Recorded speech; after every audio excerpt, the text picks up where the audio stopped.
This story begins with the hero almost losing in a battle with a demon when all his comrades fell. He is rightfully called the Emperor of the Blade, but now his opponent was one step away from victory. Hoping for a decisive blow, the demon was sure that today the hero would lose this title.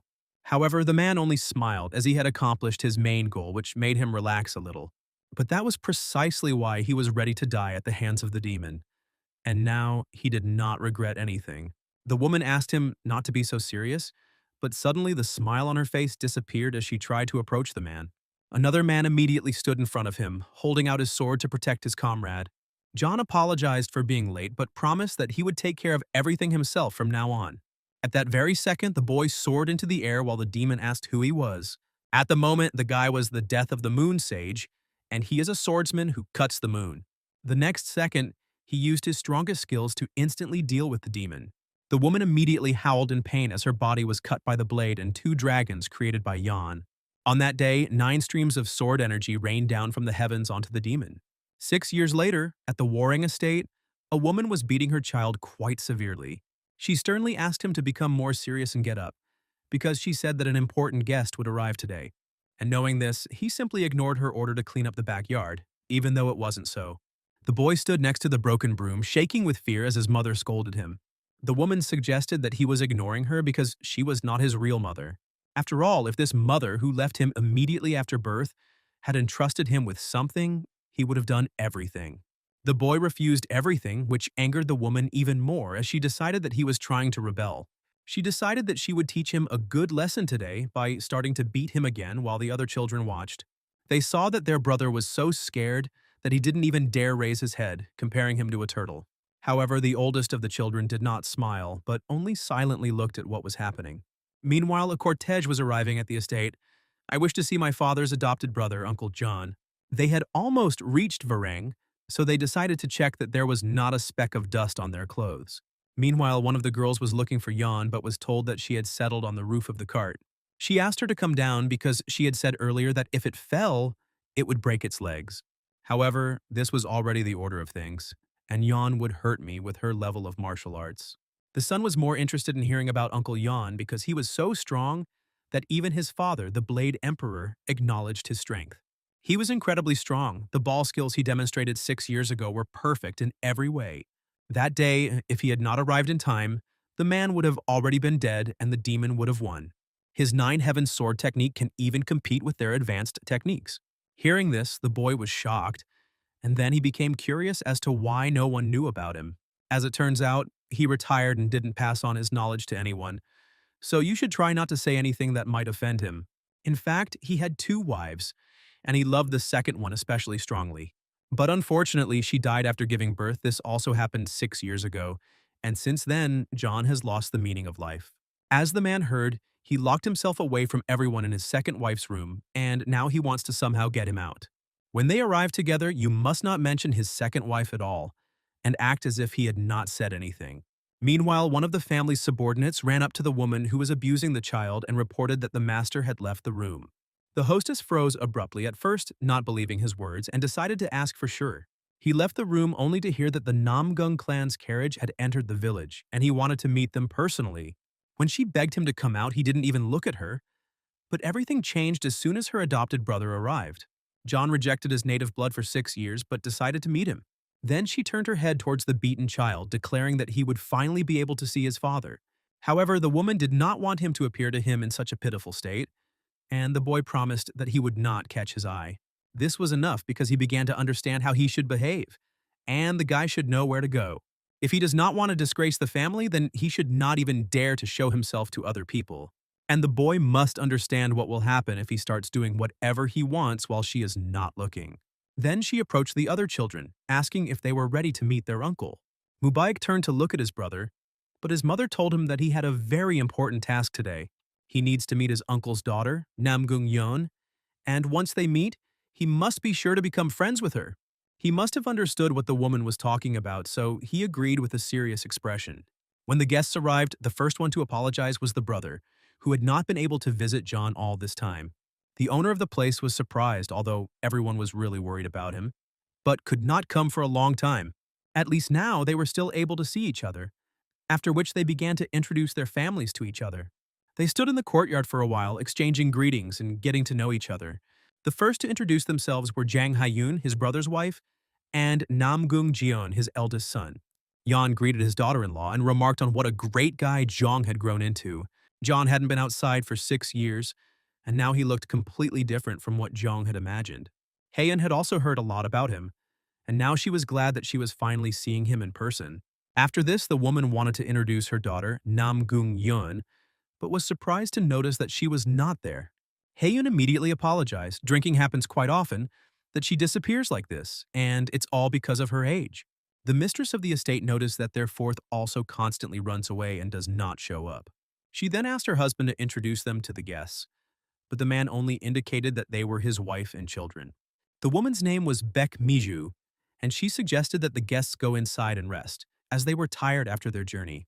Everyone immediately agreed, deciding that Namgung Yeon would return to them a little later. As she passed by Mubarak, Miju ordered him to walk around the estate and look for the girl. He must remember that he needs to make a good impression on her. Meanwhile, the boy sat under the fence, raising his hands up, trying to find out when the guests would leave. He was very hungry, his arms ached unbearably, his eyes closed on their own from fatigue. He tried to convince himself that he couldn't fall, otherwise he would be punished. But his body simply couldn't take it. Suddenly, the boy heard a rustling sound nearby as if someone was approaching him. He saw only the silhouette of a person, so he hastened to apologize, deciding that it was his mother who had come. The boy immediately sat down in his seat, raised his hands up, and began to explain that he had passed out for only a second. At the same time, he began to reproach himself because he had made a mistake and angered his mother again, and now she would not forgive him. But when he opened his eyes, he noticed that it was not his mother standing in front of him, but a rather pretty girl. Meanwhile, at the estate, it was proposed to hold a wedding with the Namgung clan, since becoming related to the Warryong house was an ideal option for them. It was a joyful event for Miju because it was also wonderful news for their children. Then the man decided to ask his brother what he thought and whether he would become his family. John was grateful for his offer, but it would be better if his children chose who they would be with. This was quite logical because parents should not tell their children who to marry, and their lives do not belong to them. This arrangement did not please Midge, because he almost directly said that he regretted their marriage of convenience. Then she decided that their children might like each other, and they would visit them more often to get to know each other better. The woman apologized for getting ahead of herself, but decided to ask for a favor. Her face changed dramatically as she stated that she wanted the Namgung clan to give her son, Mubaig, some lessons. Brother Jonah was surprised because they should have their own techniques, and this was not a question that he could solve on his own. But suddenly, Yeon decided to ask him for the same thing, if it would not embarrass him personally and the entire Namgung clan. The brother was surprised that he didn't want his son to inherit the Nine Heavens technique. However, their techniques are not as difficult to learn as Namgung's techniques, so Mubarak could already master Yeon's technique. The man decided that his brother was joking because 6 years ago he had seen with his own eyes how Yeon used the advanced technique of the Nine Heavens. But, in fact, in his current state, he cannot pass on the knowledge. But he decided to tell his brother the details later personally. He wanted to do this when they were returning to Mount Mudan when suddenly Yeon began to cough wildly. Realizing that something was wrong, the brother immediately ordered a doctor to be called, not knowing how to help him. Meanwhile, Mubarak was in the backyard of the estate, trying to find Namgung Yeon. Suddenly, he heard voices around the corner, and someone was clearly delighted, continuing to ask questions. It was Mubarak's younger sister who asked Jong later how he had defeated his sworn enemy. The girl read this in a novel, The Blade of the Azure Cloud, killing all enemies in its path, even though that's what they really call him.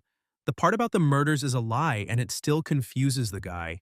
At that very moment, Mubarak ran up to them, calling out to Solju, who was not particularly happy to see him. The guy immediately decided to apologize to Chan for his sister, but he wasn't particularly upset. He then introduced himself to the guest, while Solju also asked him not to forget her name. Mubarak asked his sister to stop being rude to the dear guest, but the girl was sure that she was very polite. They then started arguing with each other while Jong watched them in surprise.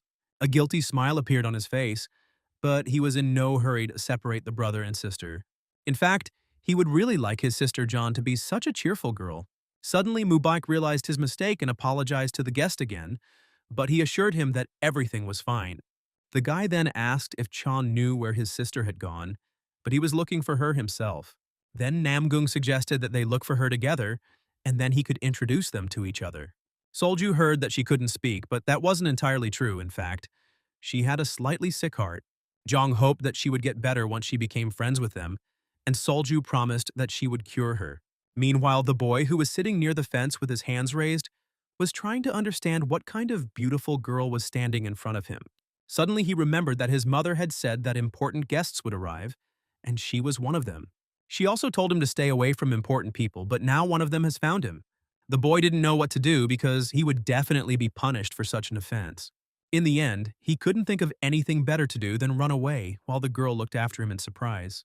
But suddenly she grabbed him by the collar and pulled him back, causing him to fall on his back. Without making any sudden movements, he began to apologize, and the girl noticed that his body was covered with scars.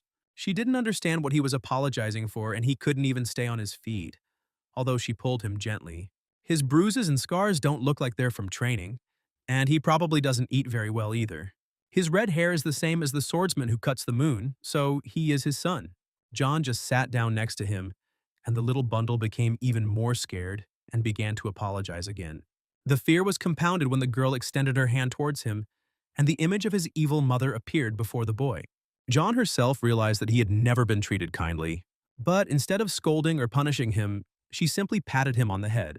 The girl decided to find out his name, learning that the boy's name was Yoka, after which she promised that she would protect him.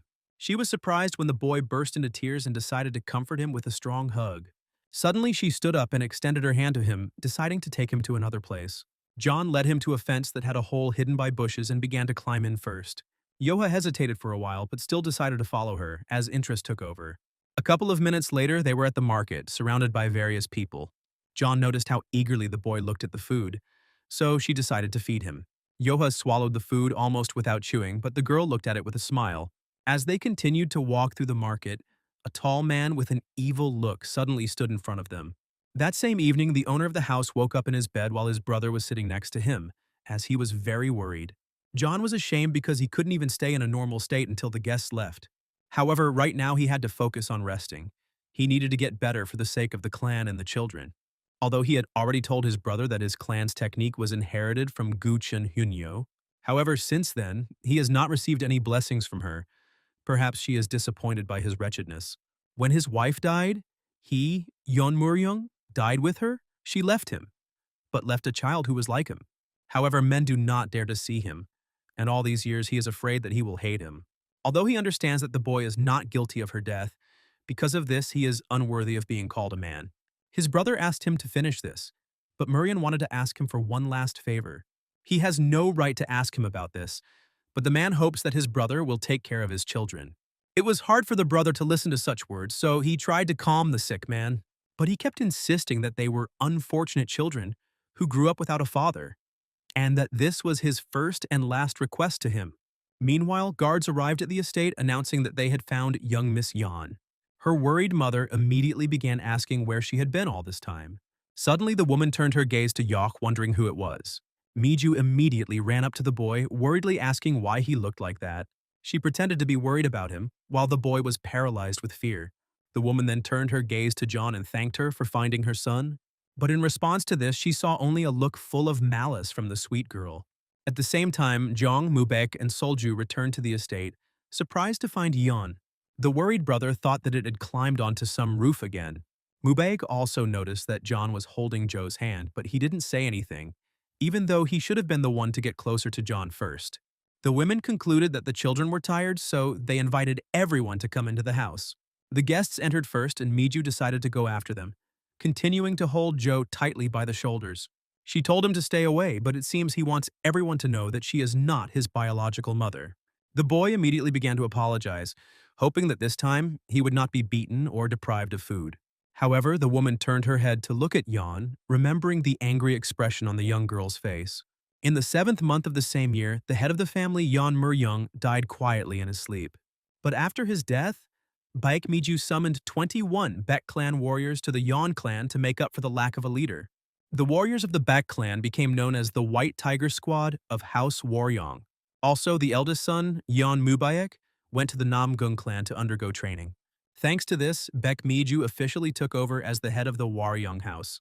While in Muryong's annex room, Miju made a mess. I don't understand who could do such a thing. Her subordinates searched every corner of the estate but found nothing. Mr. John did not leave a single allowance, which made the landlady even more angry. Although she herself heard how that man said something about her late husband's advanced technology, Miju ordered all the things related to Moryong to be moved to a warehouse so that she would never see them again. The subordinate bowed low, promising that they would take care of everything. The man immediately called the members of the White Tiger Squad to him so that they would gather in front of the extension. But suddenly Miju stopped him, asking him to lock Joe in along with his things. Sometime later, the boy was captured, but his changes did not save him from being imprisoned in a warehouse. He was informed that this was now his room for the foreseeable future. One of the men asked them not to hold a grudge against them, because they had to do this if they wanted to survive. Yoha begged for help, but no one could do anything for him. The boy was given a hint that he had his father's things with him, and this could be considered a way to honor his death. However, this was not what interested Yoka now. He wanted to be free much more. He then turned his head to find that he was in a rather creepy and dirty place. He was very scared, and it was also unclear how long he should sit here. With these thoughts, the boy quietly fell asleep. He woke up to find breakfast in front of him, not believing that he could eat. Yoha was incredibly hungry, but even the food they gave him was disgusting. When suddenly he discovered some light in the depths of the treasure, morning came, so now he was not afraid. Once he got there, he removed the unnecessary things, discovering a huge mirror. It was all covered in dust, which is why Yoha couldn't see anything, and after wiping it off, the boy noticed his reflection. Suddenly, the reflection began to talk to him and move in its own way, which frightened the boy. A couple of months later, winter came, and the guards were interested in whether the boy was alive in such cold. However, they were sure that he was constantly screaming, which calmed the men down a little. Besides, someone was eating the food every time, and it was obvious that the blood of the master was flowing in him. They would have frozen to death long ago, but this guy turned out to be much tougher than he seemed at first glance. However, he would die soon anyway. This was evident from the extent to which his food portion was cut. The guards were sure that they would soon have to remove his body. Shivering from the cold, Yoha asked his reflection in the mirror to sit quietly, as it was distracting him. He is no longer afraid of it because he simply does not have the strength to be afraid, and there was a feeling that he would soon die from the cold. As a friend, the reflection lifted the shelf from the floor, attracting the boy's attention. Turning his head, Yoha did not fully understand what he had started and why he had suddenly started dancing. But he didn't care about that because now he was only worried about the cold and hunger. At first he was surprised, but it didn't seem like it could come out of the mirror, so he really wasn't afraid anymore. Yoha is sure that the reflection behaves this way because it wants to attract attention. Suddenly, the boy noticed that these movements seemed very familiar to him. This was the family art of the Nine Heavens sword. Yoha remembered that he always watched his brothers learn it, and the movements were the same. But the question arose as to how the reflection knew the art of their clan. If a person uses the Nine Heavens sword technique correctly, he will be able to control his internal energy. Along with this, he will be able to create yang energy with its help and be able to create and maintain it. This is the first step to mastering the Nine Heavens sword technique. Yoha immediately remembered that his brother could surround himself with warm air even in the cold winter. For the first time, the boy decided to trust his reflection, after which he took a stick and began to repeat its movements. But he asked not to look at him like that, because if he had a choice, he would not think of repeating after him. If he continued to sit there, he would surely freeze to death soon. But for now, he had to at least try. If it showed the true movements of the Nine Heavens family sword art, then he would be able to resist the cold. Hope entered his heart, but suddenly the boy stumbled and fell. For a long time, Yoha tried to repeat all the movements perfectly over and over again, and at one point he didn't feel cold at all. When he performs the technique's movements, warm air spreads around him. All that remains is to support it. Suddenly, the reflection began to get indignant and show him more powerful movements, but this was to no avail. Initially, Yoha did not intend to repeat exactly after him. It was enough that he was able to warm up, and that meant he had no reason left to watch his annoying movements. Since it was no longer needed, the boy thought about turning the mirror towards the wall. Suddenly, the reflection began to make new movements that the boy no longer recognized. He then realized that what it was teaching him was the Nine Heavens family sword art. Yoha decided to ask about it directly, hinting that he was not interested. He doesn't need martial arts, so he's not going to repeat these complex moves. Hearing his statement, the reflection only began to mockingly laugh. Yoha took it as a challenge and then declared that he could do better than him. However, this turned out to be much more difficult than all previous movements. And even if he could somehow repeat the movements themselves, some attacks seemed completely impossible. This only made the boy even more exhausted as he couldn't understand what exactly he was doing wrong. However, the reflection continued to repeat this every now and then, thereby setting an example. Reflection was mocking Yoha, but the truth is that he really doesn't understand how to do it. Then the boy decided to ignore it, because he didn't understand how he could even repeat something like that. These exercises only made him hungrier, and now he didn't understand why he had tried at all. It seemed pointless to him, since it wouldn't help him anyway, but it looked cool. Even though it was pointless, he wanted to be able to do the same, but nothing worked. But when Yoha mentally compares them with the movements it showed earlier, he can see similarities in some elements. This doesn't make the task any easier, because these movements are still an order of magnitude more difficult. This martial art is more advanced than the Nine Heavens technique, and the brothers have never practiced such movements in training. Obviously, they are related to the art of his clan, but it is unclear how the reflection even knows about them. Suddenly, Yoha decided that the reflection was deliberately missing something, because he was repeating it exactly, but something was missing. Seeing the sly smile, the boy decided to respond in kind. He covered the mirror with a cloth, deciding to stop looking at it and simply not study. Suddenly, the boy noticed with surprise that the reflection began to peek out from underneath. Tearing off the cloth, Yoha asked him not to dare lie again. Otherwise, next time he would lock him up forever. At the same second, the reflection raised its finger up, pointing the boy to the hieroglyphs. It shows some inscription which means the true mirror of the goddess Guchun. In that same instant, the 900 words hidden inside the true mirror appeared before him. Even if their meaning was too deep and complex for a child, Yoha felt the meaning of these words penetrate his head. So he realized that the art he was trying to replicate was called the Sword of the Nine Heavens. He had been bullied by his clan for as long as he could remember. His life was one big misery. He was doomed to die. But it was this evil fate that led him to a fateful meeting with the mirror of Gucheon Gyeongyo. An abandoned child, already considered dead, began to rethink his existence. The secret teachings of the Nine Heavenly Realms sword technique were lost due to Murian's death. This is what everyone thought, however. Slowly but surely this knowledge found a new owner. It was a cramped warehouse where Yoha was locked up and had to live a miserable existence while awaiting death. But it became a great place for him to focus on training without any interference. As time went on, the boy continued to train and his technique became stronger and his movements smoother. Day after day, year after year, and 10 years have flown by unnoticed. That's how long it took for the guy's movements to become exactly like those of a reflection. Meanwhile, a carriage arrived in Luoyang carrying a man who had arrived home. It was Mubaek who returned after 10 years and was immediately greeted by Miju. She was delighted that his son had returned so courageous. The brother and sister also came out to greet Mubaek, meeting him with a smile. The boy greeted his mother, announcing that after 10 years he had finally finished training. The woman was confident that now the Warung estate would become the strongest in the entire Henan province. Suddenly she realized that she had been too focused on her son. Miju noticed the guests from the Namgung clan and apologized to them, as she had not seen her son for a long time. Chong has become stronger in 10 years, and there is no one in Jianghu who does not know the name of Azure Cloudblade. John has also changed beyond recognition. Compared to her, the other girls are just withered flowers.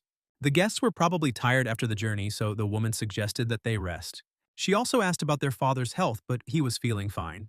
Yon ignored Miju's words, constantly looking around, trying to find Joe. The woman decided that her illnesses were still not cured and she was worried about them.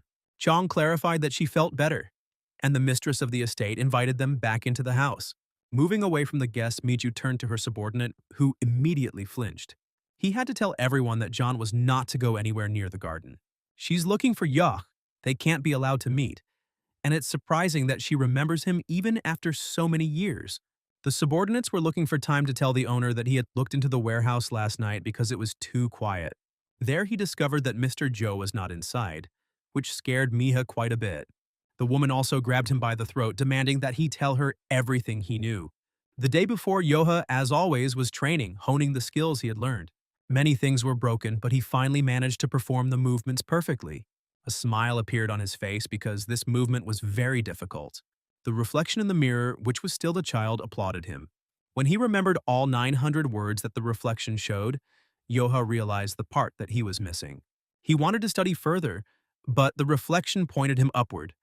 And when the boy raised his head, he noticed a hole in the ceiling. The reflection smiled, realizing that the boy's long training was complete. For Joe, who had spent 10 long years in a dark, dusty warehouse, the sight of the sky, which he had forgotten, was beautiful. He looked at the sky for a while and couldn't bring himself to go outside. However, the guy was able to overcome himself and climbed onto the roof, looking around.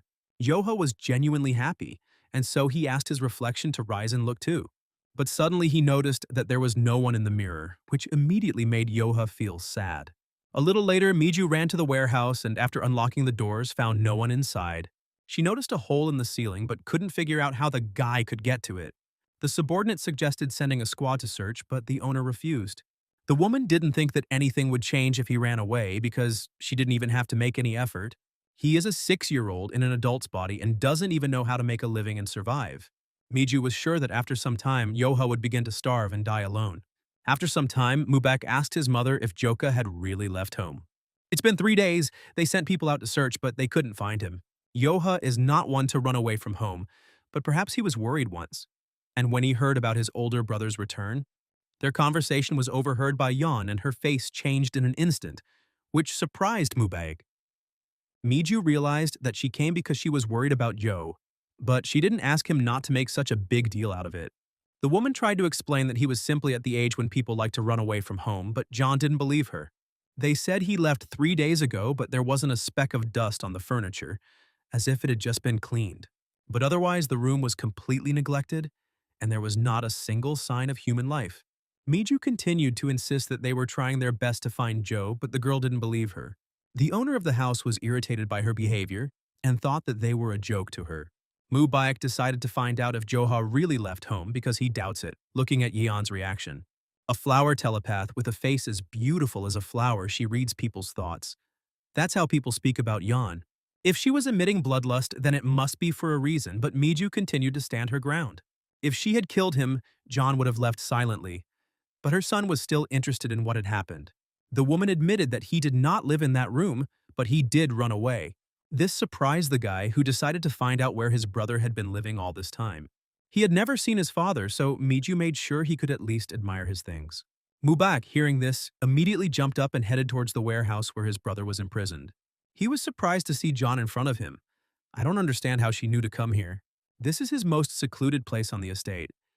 And yet there are so many guards around. Looking at the place, she understood why they did it. Overgrown with dirt, filled with the smell of mold.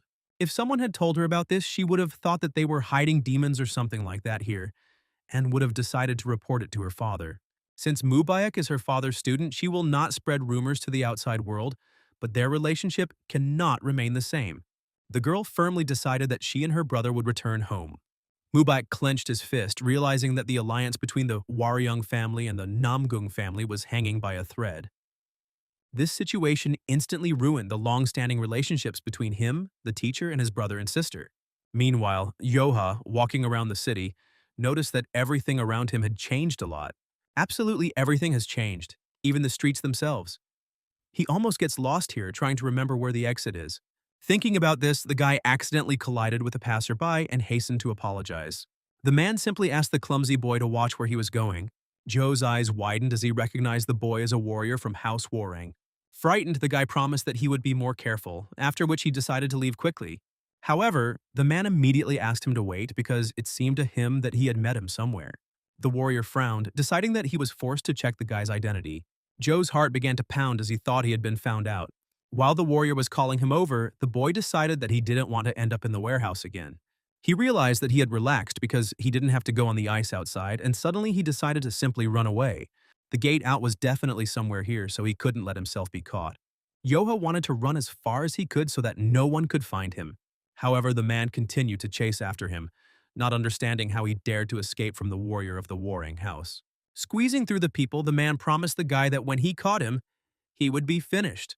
Yoha noticed that at this rate they would soon catch up with him, and if so, they would drag him straight to his mother. He didn't want this until the very end, and the warrior gave him a final warning. The boy decided that he would never return to the warehouse again and did not want his mother to punish him again. One of the guards warned him that the gates were closing, but the guy continued to run forward. Yoha was on the edge, but he was confident that he could cross the gate. Suddenly, behind him appeared the very warrior who had finally caught up with him. Since he was trying so hard to slip away, it was not for nothing that the man paid attention to him.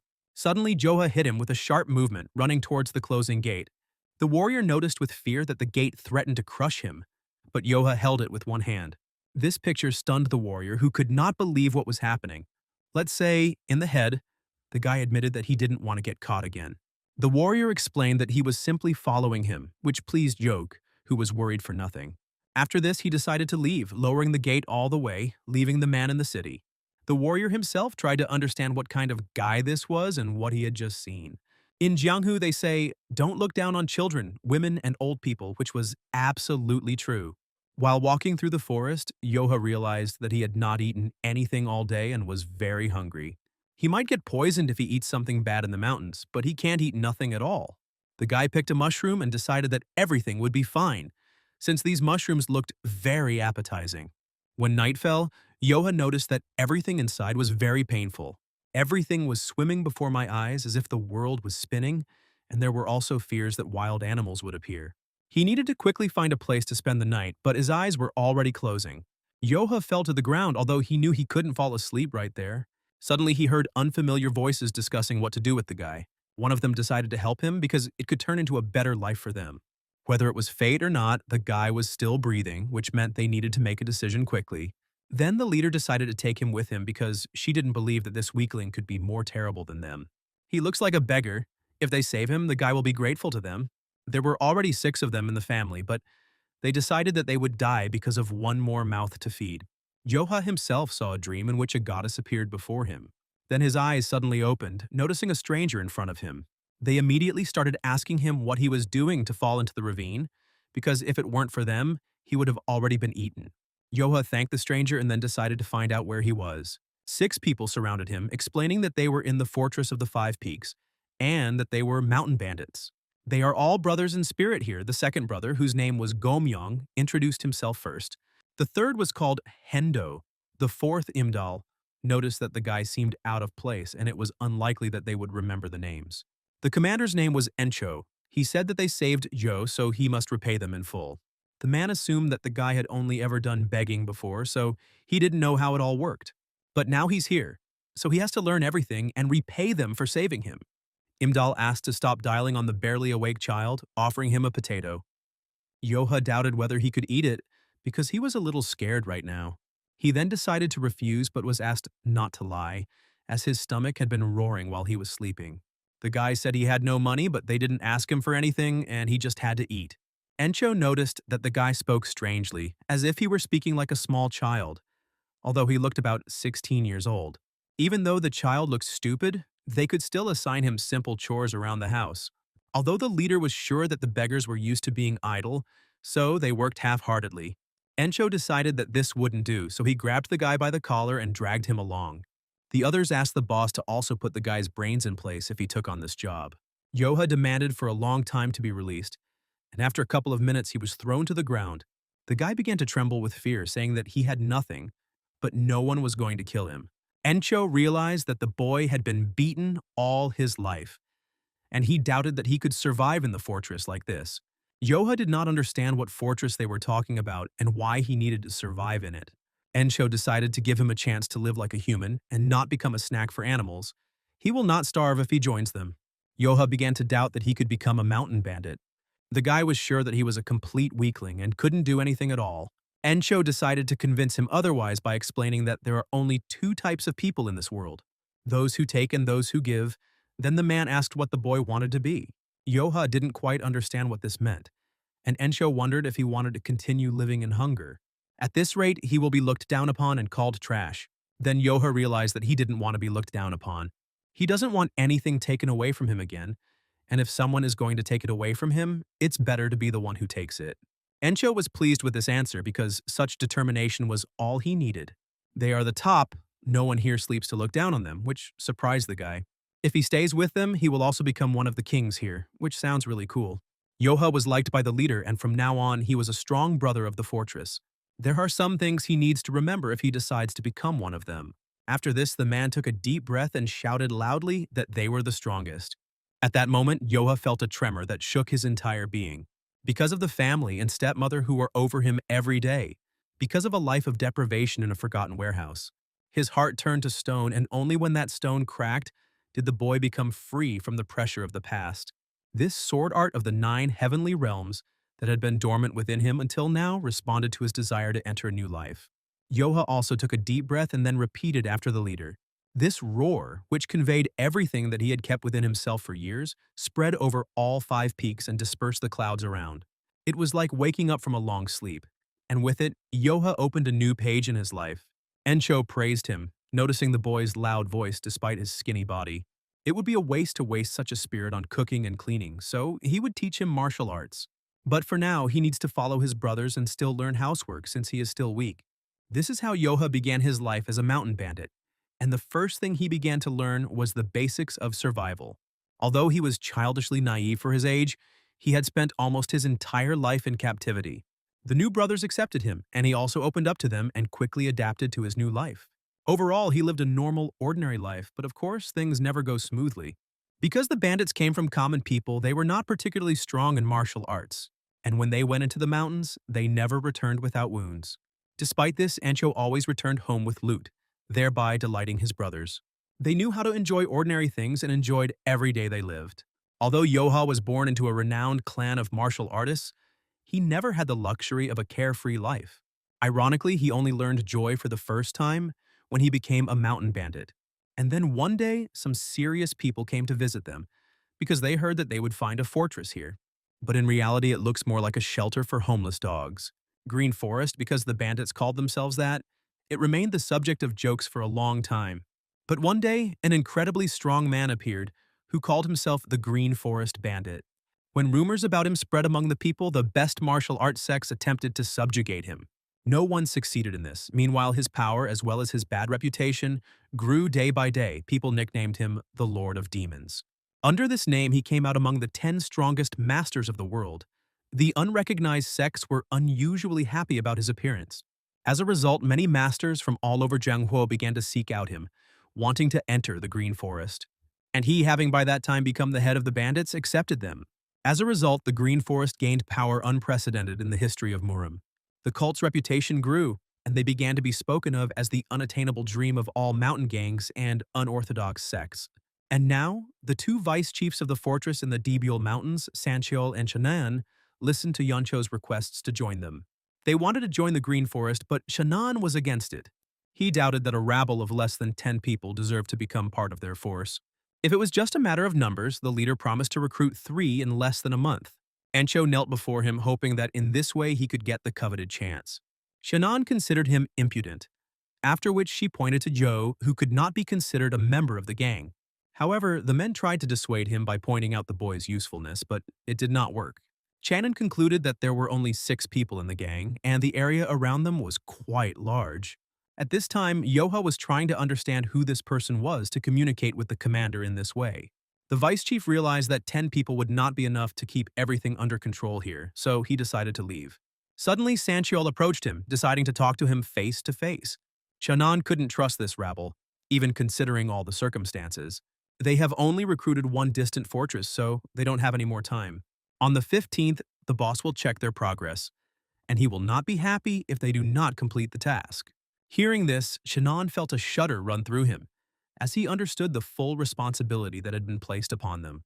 Trying to double the number of their fortresses is simply unthinkable, but it is an important choice. If word gets out that they're accepting people like them, their heads might roll. Sancheol asked not to worry about this, because he himself mentioned the size of this territory.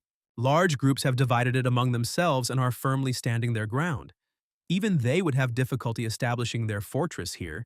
This means that one of the larger groups may come to this gang with a sword. But no one will say that this rabble was incompetent, because in their place anyone would have failed. Shannan understood what his comrade was getting at. They just needed to fulfill the quota. Then he announced to Enko that they needed to recruit 10 people before winter, and that they were also not allowed to run away from other groups. They are also forbidden to abandon these territories, because by doing so, they will spoil the reputation of the Green Forest. The 5 Peaks bandits were happily drinking, unaware of the whole situation. And the masters, knowing how strong the neighboring groups were, left with the confidence that the fortress would not hold out for even 2 months. They had doubts about Yancho's gang, but their expectations were not destined to come true. From today on, they were in the Green Forest, so they had to try hard. They decided to leave the housework to Yoke and set off on a mission. The guy was already bored with these worries. He wanted to go with them to the mountains. But Encho always told him that housework was very important, and everyone would laugh at them if they saw them hungry and miserable. Yoha couldn't let them down, so he was sure that he was doing important things here too. But he still wants to go with them, no matter how much he denies it. A month had passed since the day he began living in the fortress, but the boy continued to do household chores. The second month came, and then the third, but nothing changed in his life. Yoha had already gotten the hang of doing everything quickly, and now he didn't know what to do before their arrival. Suddenly, a realization came to him, and he went into the forest, taking some kind of stick. He decided to remember everything he had learned in the warehouse and to prepare well for the day when he would go with them. If a guy wants to repay their kindness, he must train hard. One day, he will definitely be able to help them, just as they once helped him. A little later, new people wanted to join the Five Peaks Fortress, and Enko wanted to make a statement. And now they will issue titles to those entering depending on the order in which they arrived. The man introduced himself as Cheol-san and fled the city because he was accused of attacking a judge's son. The other was Gideok, who moved to the city because his family had too many mouths to feed. The girl's name was Cheng. Her father sold her to a brothel, and she ran away from there and decided to live as a mountain bandit. Gomyoung said to Joha with a smile that he wouldn't have to clean anymore since the new ones had arrived. Now he would finally be able to go with them to the mountains because it was obvious how much he had been waiting for this moment. Imdal knows that the boy has been practicing sword fighting in the backyard and has wanted to join them for a long time. A smile appeared on Joe's face as he gave his consent. Meanwhile, Yoncho indicated that Cheol-san would be the 8th brother, Gideok the 9th, and Chung the 10th. However, Cheol-san decided to ask if he could rise higher if he could prove that he could do something. The leader gave his consent because they are part of the Green Forest where the strong rule. 3 years ago, the man trained at a martial arts academy, so he learned a few things. Enko asked to tell him which of them he did not want to serve, and if he beat him, then he would be given that rank. Chul-san decided that he was not ready to put up with serving a skinny boy and pointed at Joe. Encho frowned, asking the boy if he would defend his position or give in. If he ran away from the fight, he wouldn't be able to go with them to the mountains, and Yoha didn't want to let that happen. Gomyoung was hesitant because Cheol-san looked like an experienced fighter. However, the leader gave the go-ahead for the battle, thinking that it would be interesting. These two will fight right now, and the loser will become number 8. The older brothers were proud of Joe's fighting spirit and tried to support him.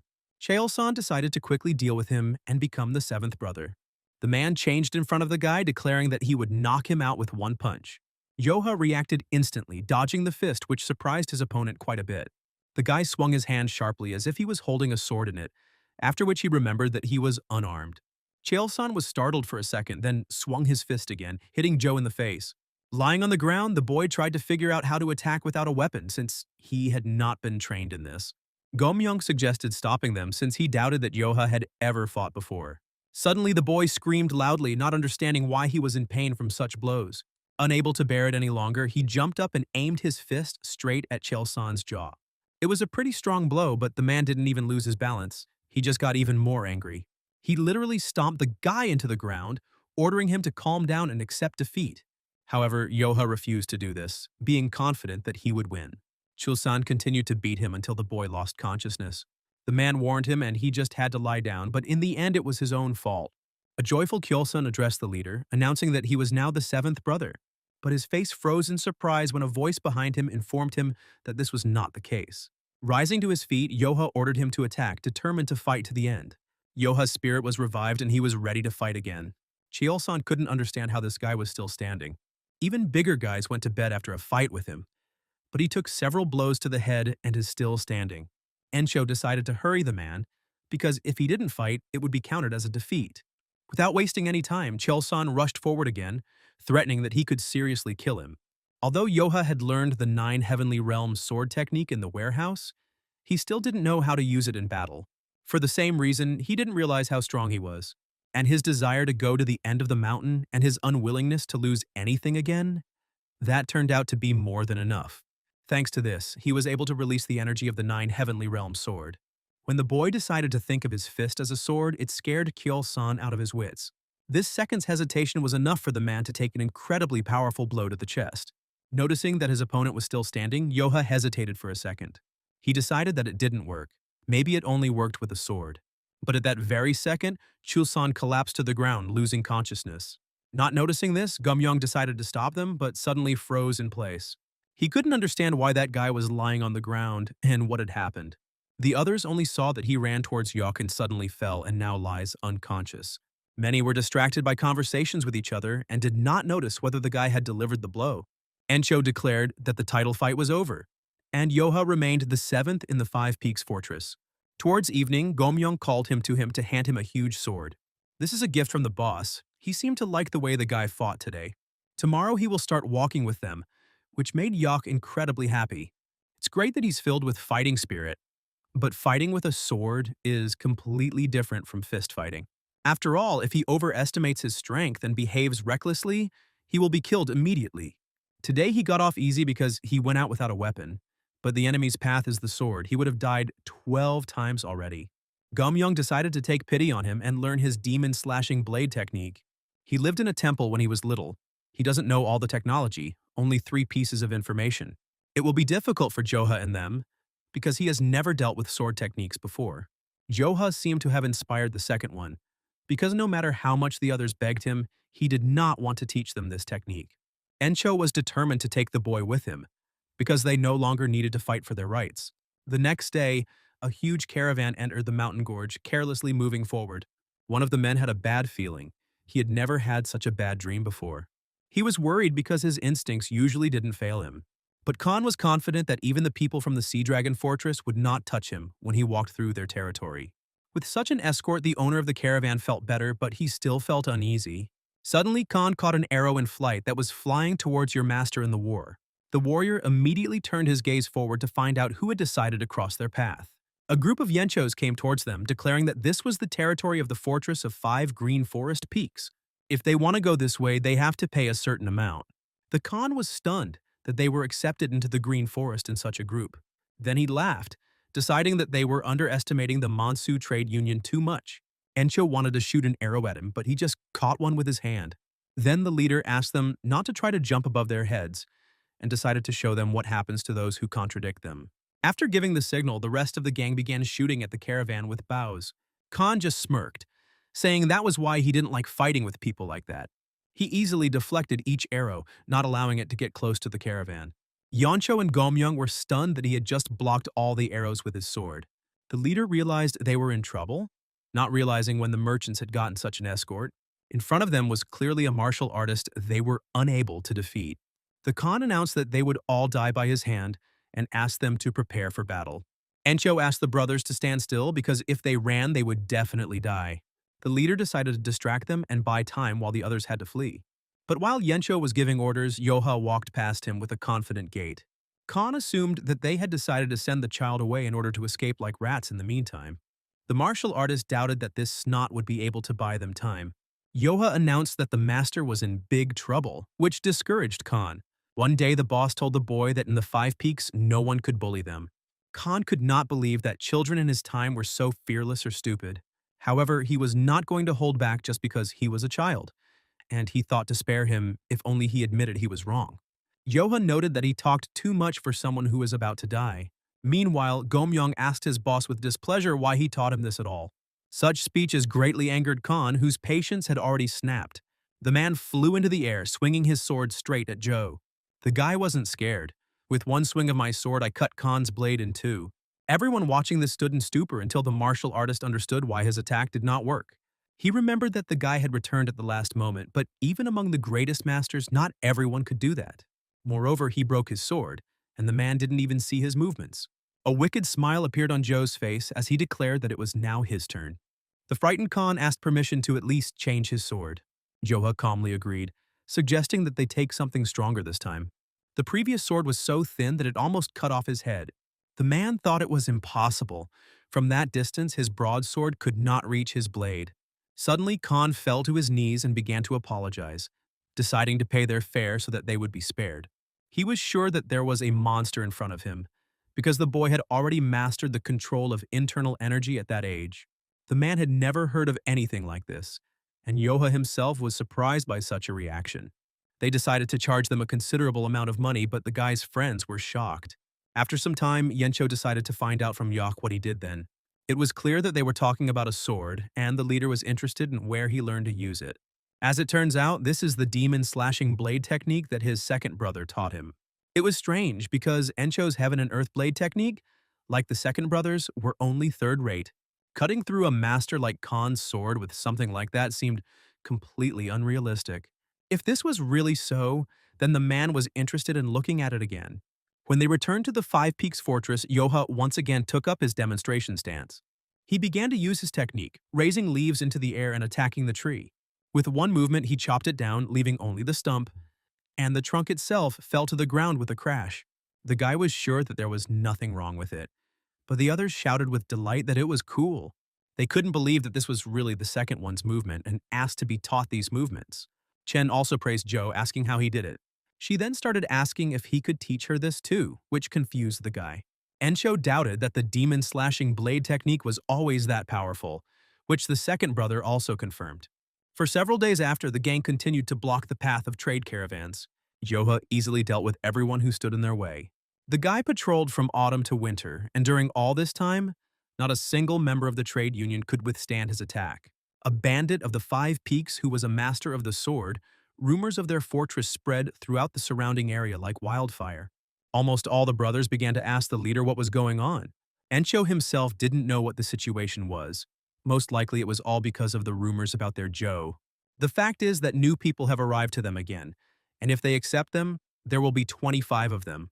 3 months later, the Five Peaks Fortress had grown rapidly. They had made a name for themselves in Henan Province, and their fighting spirit was high.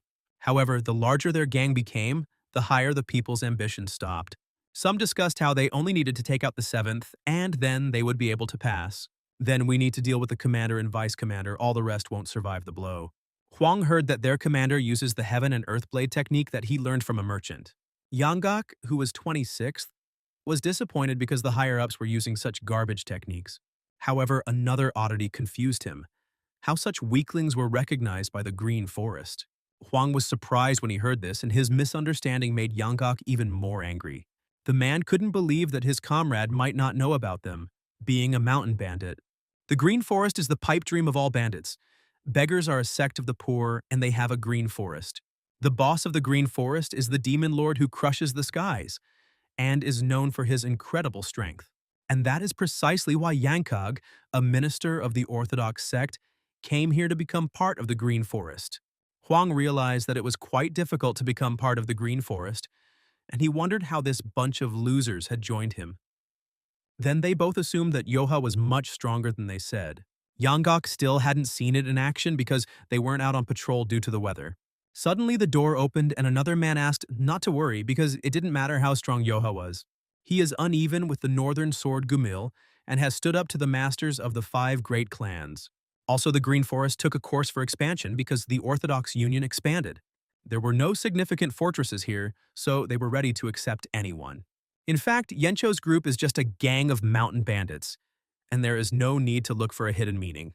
They give people a rank based on the order they joined, so it's hard to believe that such guys became part of the Green Forest. At that same second, all those present fell to their knees before Yanggak, expecting a reward. Whatever the reason, luck is on their side, because they will be able to seize power in the fortress of the Green Forest so easily. They themselves said that it was strength that determined their position, which meant that Brother Beck and he would easily become the head of the fortress. Meanwhile, Chung informed Yoha that the new additions had requested a title fight. However, the guy had already heard about this from others, but did not see anything special in it. Chung explained that she heard them belittling the boss and speaking ill of his sword technique.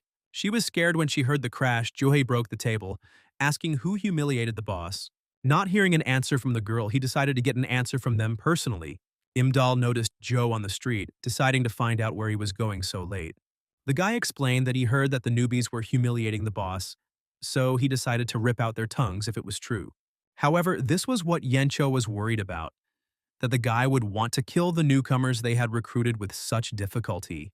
And looking at Joe, Imdal is now also worried, because the guy can chop them into cabbage in a fight for the title. Yoha agreed with this because he will not forgive those who bully his brothers. This answer satisfied the brother, but they would have to return to the mountains once the snowfalls ended. And when that happens, they're going to need the arms and legs of the new guys, so now's the time for the guy to go back. The next day, Yencho gathered all the brothers because the title fight had been abandoned. Chulsan was asked if he would try, but he decided not to be rude to Joe anymore. Yanggak noticed that Yencho had a good tongue for trash, but it didn't last long. The leader noticed three men walking towards him. They must choose the one whose rank they want, but from 7th and up, they must rise one rank at a time. The duel is conducted fairly in front of everyone, so they must accept the results without objection. Smiling, Yanggak stated that they all wanted number 1, which made Encho nervous. They will not regret it at all because they are well-known masters of Henan province. Some of them certainly won't be afraid of some merchant's apprentice. Gomyoung became very angry, but the leader asked him to stand still. Yanggak noticed that it was chilly today, so he asked to finish everything quickly. This was too impudent of him. So the other brothers asked for the opportunity to teach him a lesson. However, they had to go in turns, as stated, so Encho called Joe forward. The masters laughed at the gang's hopes for this child, but they wanted the world to know that his skills were exaggerated. But suddenly they noticed that the guy walking towards them was radiating a deadly energy. Yoha thought he would die from excess anger. And now, he wanted to know which of them to beat first. Seeing this, Yanggak decided that they shouldn't go first. It wouldn't look very good. Another elder added that it was normal for the weak to go first. Their subordinate noticed that they had spoken differently before and understood that they wanted to send him away. The guy is dangerous, that's what his instincts told him. He needs to look at the situation first. However, it was too late, as someone pushed him forward, towards Joe. Standing in front of him, the man felt an incredibly strong thirst for blood. However, there is no need to be afraid. If he runs away now, he will definitely lose the chance to rise in rank. But since they say that Yoha is good at handling the ball, then he will have a better chance if they fight with their fists. When the boy agreed, the man rushed into battle, deciding to attack first. However, Yoha reacted instantly, hitting his opponent right in the jaw. He knocked him out with one blow, then asked the next one to step forward. Savan also decided to choose a fist fight, but was also defeated by one blow. Huang decided to fight with swords, noticing that he had no chance with his fists. However, even here the elders were in for disappointment, since the guy did not spare anyone. Yoha took down all three too quickly. He was stronger than the elders thought. They need a little time because they can't decide which of them has a higher rank. They noticed that the guy had a lot of arrogance, but he was definitely strong. Then Beck stepped forward, deciding not to use his sword in a friendly duel. Yoha agreed to his terms, and the man decided that the boy had fallen for his trick. The elder rushed forward using a fan, which the boy defended himself against with his bare hands. He didn't look so arrogant now that he couldn't keep up with the fan. Yanggak was pleased to see this, because it was with this fan that Bayek became famous in Henan province. Going out against him barehanded would be suicide, and it looks like he won't have to fight anymore. Yoha noticed that it was an unusual fan, but the elder asked him not to be distracted. His fan can even cut through stone, so the guy won't be able to do anything. However, Yoha was quicker, asking the elder if he knew what a fair fight meant. The man didn't even have time to understand what was happening before he was immediately punched in the face. When he had finished with Beck, he noticed that Yanggak was the last one left. He dealt with Beck too easily. The guy is much stronger than people say. Noticing Joe walking towards him, Yanggak stated that he did not want to continue fighting for the title. Although it is difficult to say who is stronger, he or Beck, it is unlikely that they are far from each other, so there is no point in them fighting. Yoha asked him to remember that if they laughed at bullying the brothers again, next time they would all die. It was very humiliating for the elder, and not only because this brat was so familiar with him. The man also couldn't believe that these idiots would command him. Yangaku had no choice but to bow and declare that he would work for their benefit. Delighted, Yencho decided to treat Joe in gratitude for all his victories. The boy was happy with everything that was offered to him, and his brothers supported his modesty. However, Yanggak promised himself that he would still hold them accountable for these humiliations. Meanwhile, in Heijia's settlement Nanyang Trading Alliance, a man ran down the street to meet his master. When he got there, he announced that they were in big trouble, and those rumors turned out to be true. Yanggak and Bayek recently went to the Five Peaks Fortress. If the world knows that 2 of the 3 demons in the province have joined the fortress, their influence will grow. Then they won't be able to stop them. A whole bunch of their traders have already suffered from them throughout the autumn. Murian only smiled, asking which of them became the commander. The subordinate frowned and replied that the commander was still Yencho, who wielded the heaven and earth sword technique. Rumor has it that they both lost the title battle soundly.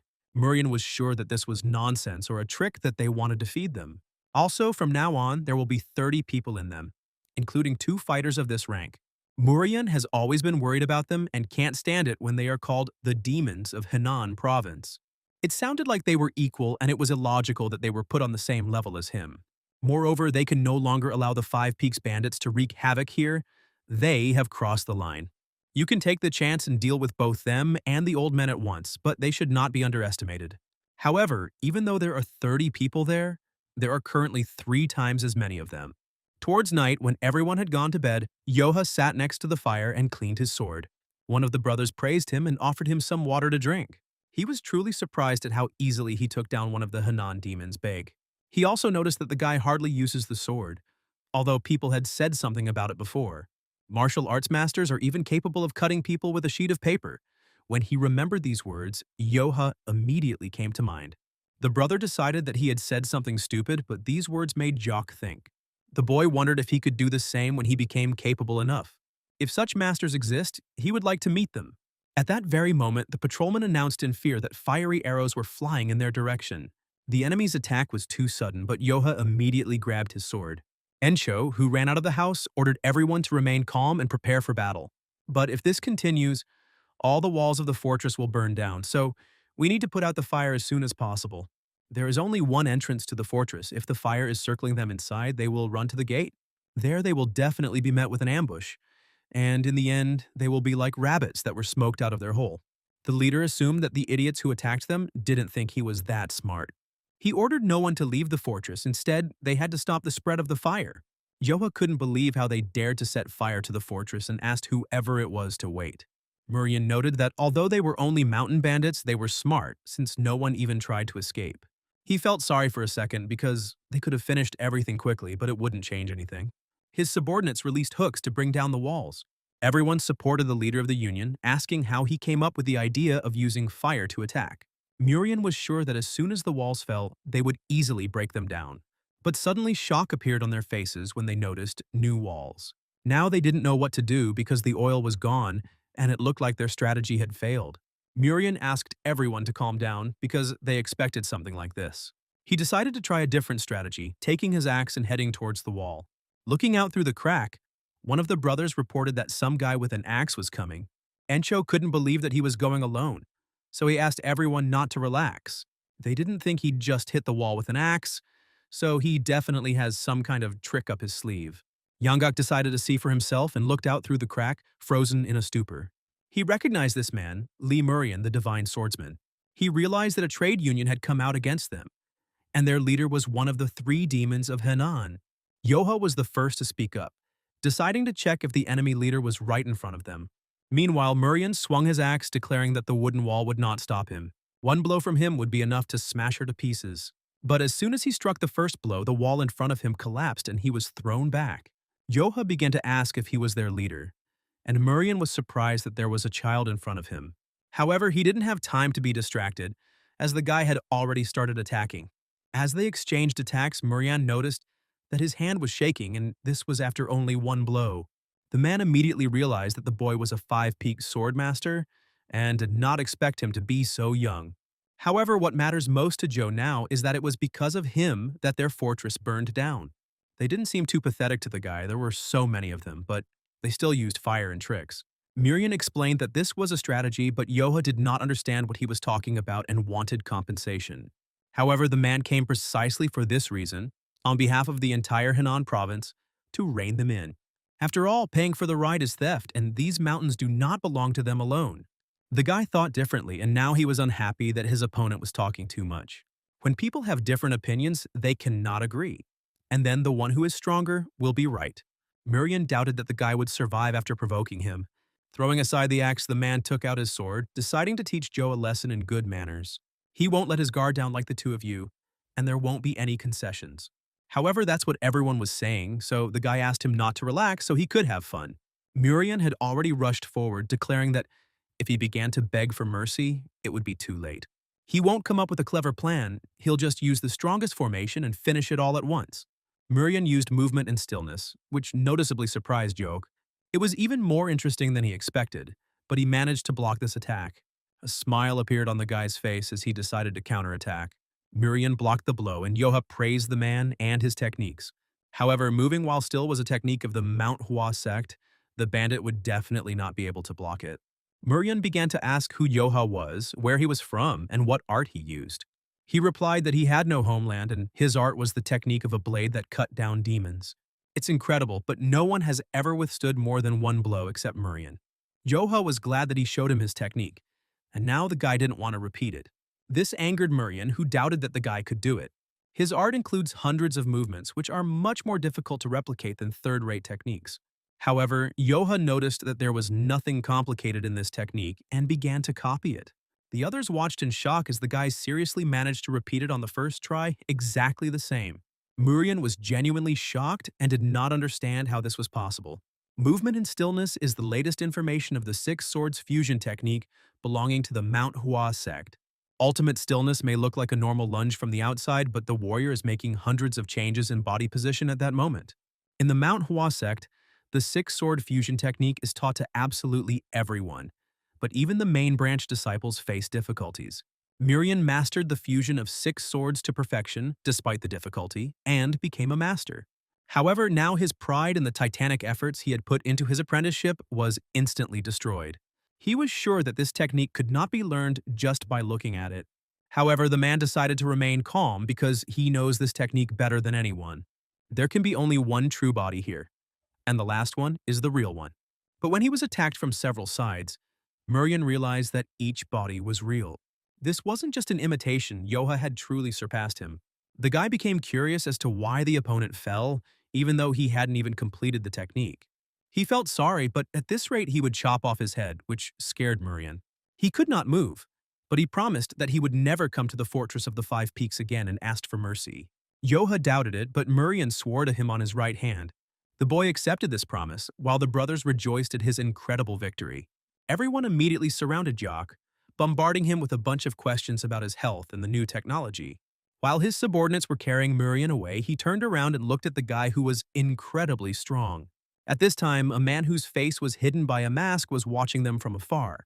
And Encho asked Yoka with displeasure how he could destroy the wall that they had worked so hard to build.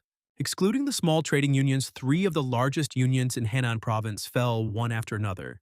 And naturally, even they, the Mansu Trade Union and the Nanyang Trade Union, which divided the province of Henan, fell. It can be said that there was a shift in the balance of power because even the divine sword was defeated. No one could have imagined that the little one would be so strong. This is all that is being talked about in the Hedja settlement now, so the number of bandits in the Five Peaks Fortress will only increase. It would be better to strike before they become a big force, but there are some concerns. This little guy might be the Green Forest boss's disciple. Otherwise, it's impossible to explain why he's so strong. It appeared just when the Green Forest began to expand. If this is really the headmaster's disciple, they better stay away from him. The head of the trade union smashed the table with his fist, not wanting to run away from some bandits. Machen, like everyone else, knows what will happen if they back down now. The Mansu Trade Union will become the laughingstock of all of Henan, and with such a reputation they have no future. The rest didn't know what to do because their leader was on the same level as the Divine Swordsman. If he lost, then they will hardly be able to deal with that bandit. The head didn't know what to say. This boy was on a completely different level.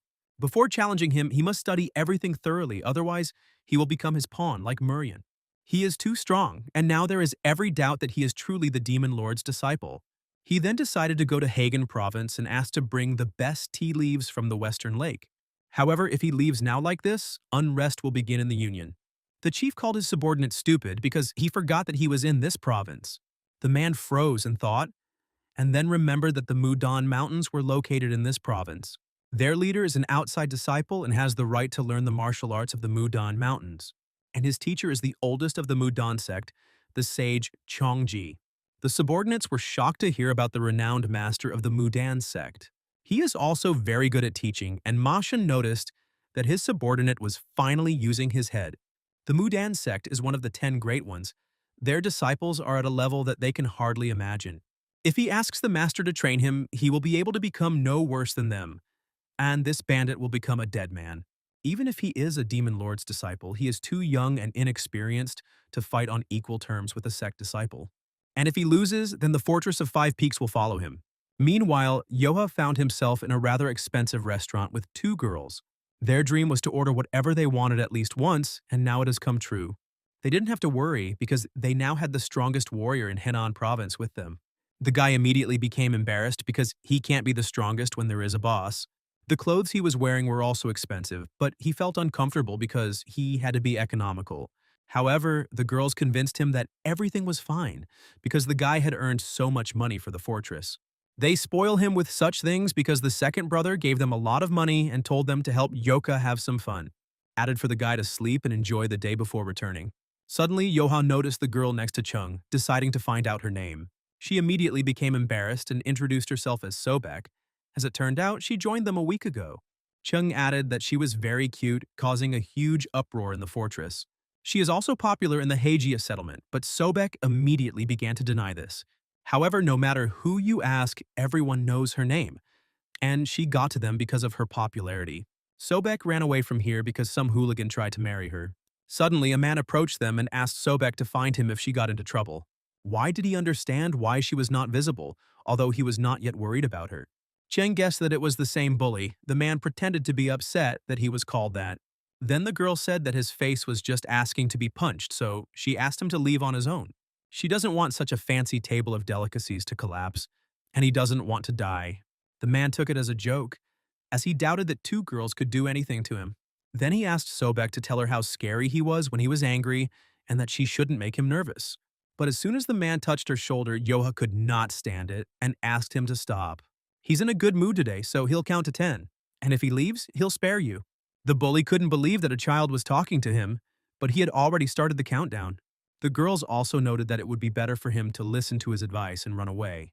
Chung was calm and confident that the man would definitely die, but the man asked if she had heard of Yongchul from Heijiya. The girl gave a negative answer, adding that it was he who didn't understand who he was talking to. Chung calmly stated that they were the Five Peaks Fortress, and that guy was a bandit who was an excellent swordsman. By the time the bully realized the situation, the countdown had already reached 0. When Yoha noticed that the man was still there, he didn't stand on ceremony and kicked him in the chest. After smashing his body through the wall, the boy noticed a man on the street who was using a strange technique. For a few seconds, they looked at each other silently, appraisingly. Earlier, Ma-shun had wondered why his teacher had arrived unannounced. Otherwise, he would have met him properly and called a carriage. Then, they would be able to get to the trade union with all the comforts. However, the head of the union was most interested in why he decided to come in person. The sect elder did not answer, continuing to walk forward silently. Ma-shun was ready to go crazy, not understanding why he had come here and so unexpectedly. It wasn't just some student who intervened, but the elder of the sect himself. That's a completely different story. Suddenly, he heard that people had already started talking about the fact that Chongji had decided to take on this matter personally.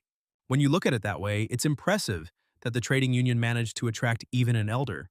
However, the man's words were immediately laughed at, since Ma-shun was a disciple of the Mudan sect. It turns out that he was scared of the bandit and cried to the teacher, although he had previously behaved arrogantly. Ma-shun began to lose his temper, and his teacher could not believe that he was angry because of market rumors. Turning around, Chongji threateningly declared that he still had a lot to learn. Once it's all over, he must go into secluded training. Suddenly, at that very second, a man flew in front of Chongji, breaking through the wall. People on the street tried to find out what that noise was. Suddenly, Ma-shun's eyes widened when he saw the same boy in front of him. The atmosphere around him is a little different, and you don't see hair this color every day. Ma-shun immediately announced to the teacher that it was him, but the man asked him to shut up. He just wanted to relax here, but it seems the street is not very safe. Yoha frowned, noticing the ominous aura hovering around the old man. Cheng was stunned by the debacle, although the boss had told her not to create problems and ruin her reputation. It was not worth going so far because the repairs would be expensive. Yoha tried to justify himself by saying that the guy was to blame himself and that he had time to leave. The girl didn't care about him, but the guy smashed their table and they still didn't eat. And the restaurant is completely destroyed. Even if they pay for repairs, they are unlikely to be served. Yoha promised that he would look into it, but Chung repeated that he needed to maintain a good reputation. That bully turned out to be weaker than the guy thought, and he didn't expect to fly away with one blow. But it would be really strange if he got off easier after his blow. Chung took out the coins, announcing that this was all they had, but fortunately it would be enough for repairs. Unfortunately, they wouldn't be able to buy clothes for Sobek, and she really wanted to finally get an outfit befitting a bandit. Sobek immediately started waving her hands, saying that she had never said such a thing. Cheng suggested buying clothes next time, and Yoha suggested buying clothes instead of soup. However, the money is still not enough. But if he really feels sorry for these troubles, he should listen to her request. Yoha agreed to anything, promising to do everything in the best possible way. Chung smiled, asking the guy to teach her Sobayak martial arts. Meanwhile, Chongji realized that the guy was the bandit, but Ma Shun continued to pester him with questions. The Five Peaks Fortress was so quickly recognized because of the incredible strength of this youth, who was rumored to be the Demon Lord's disciple. Perhaps it's not like that. If the Demon Lord had a disciple, they would have been whispering about it for a long time already. He loves to brag, so such an outstanding student would definitely not remain in the shadows. It seemed like coming here was a great idea, to think that he met a martial arts genius in a place like this. Looking at the tablet with hieroglyphs, the man concluded that it was very nice. 3 days ago, in the province of Hagen, in the mountains of Mudan, an elderly man came to Chongji. He noticed that the scenery was more beautiful than ever. Even within the Mudan Mountains, there were few like it.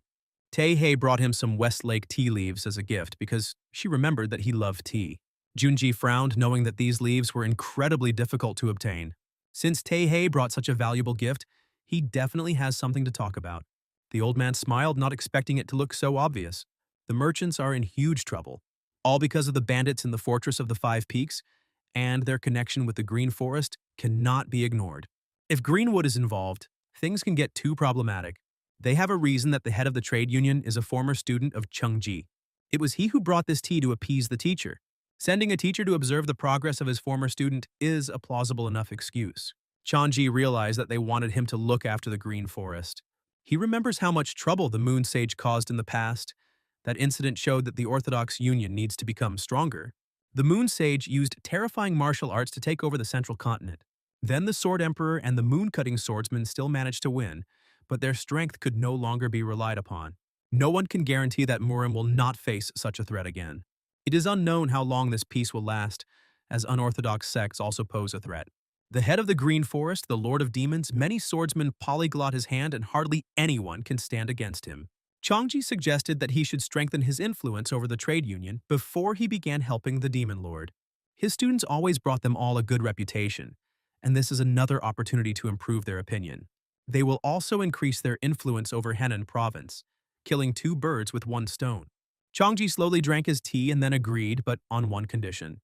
He asked permission to subjugate the Fortress of the Five Peaks. Having managed this temple for the past 10 years, he has participated in many rituals and heard hundreds of predictions. However, whenever I tried to look at my success in my endeavors, it was always the same. He saw only possible failures.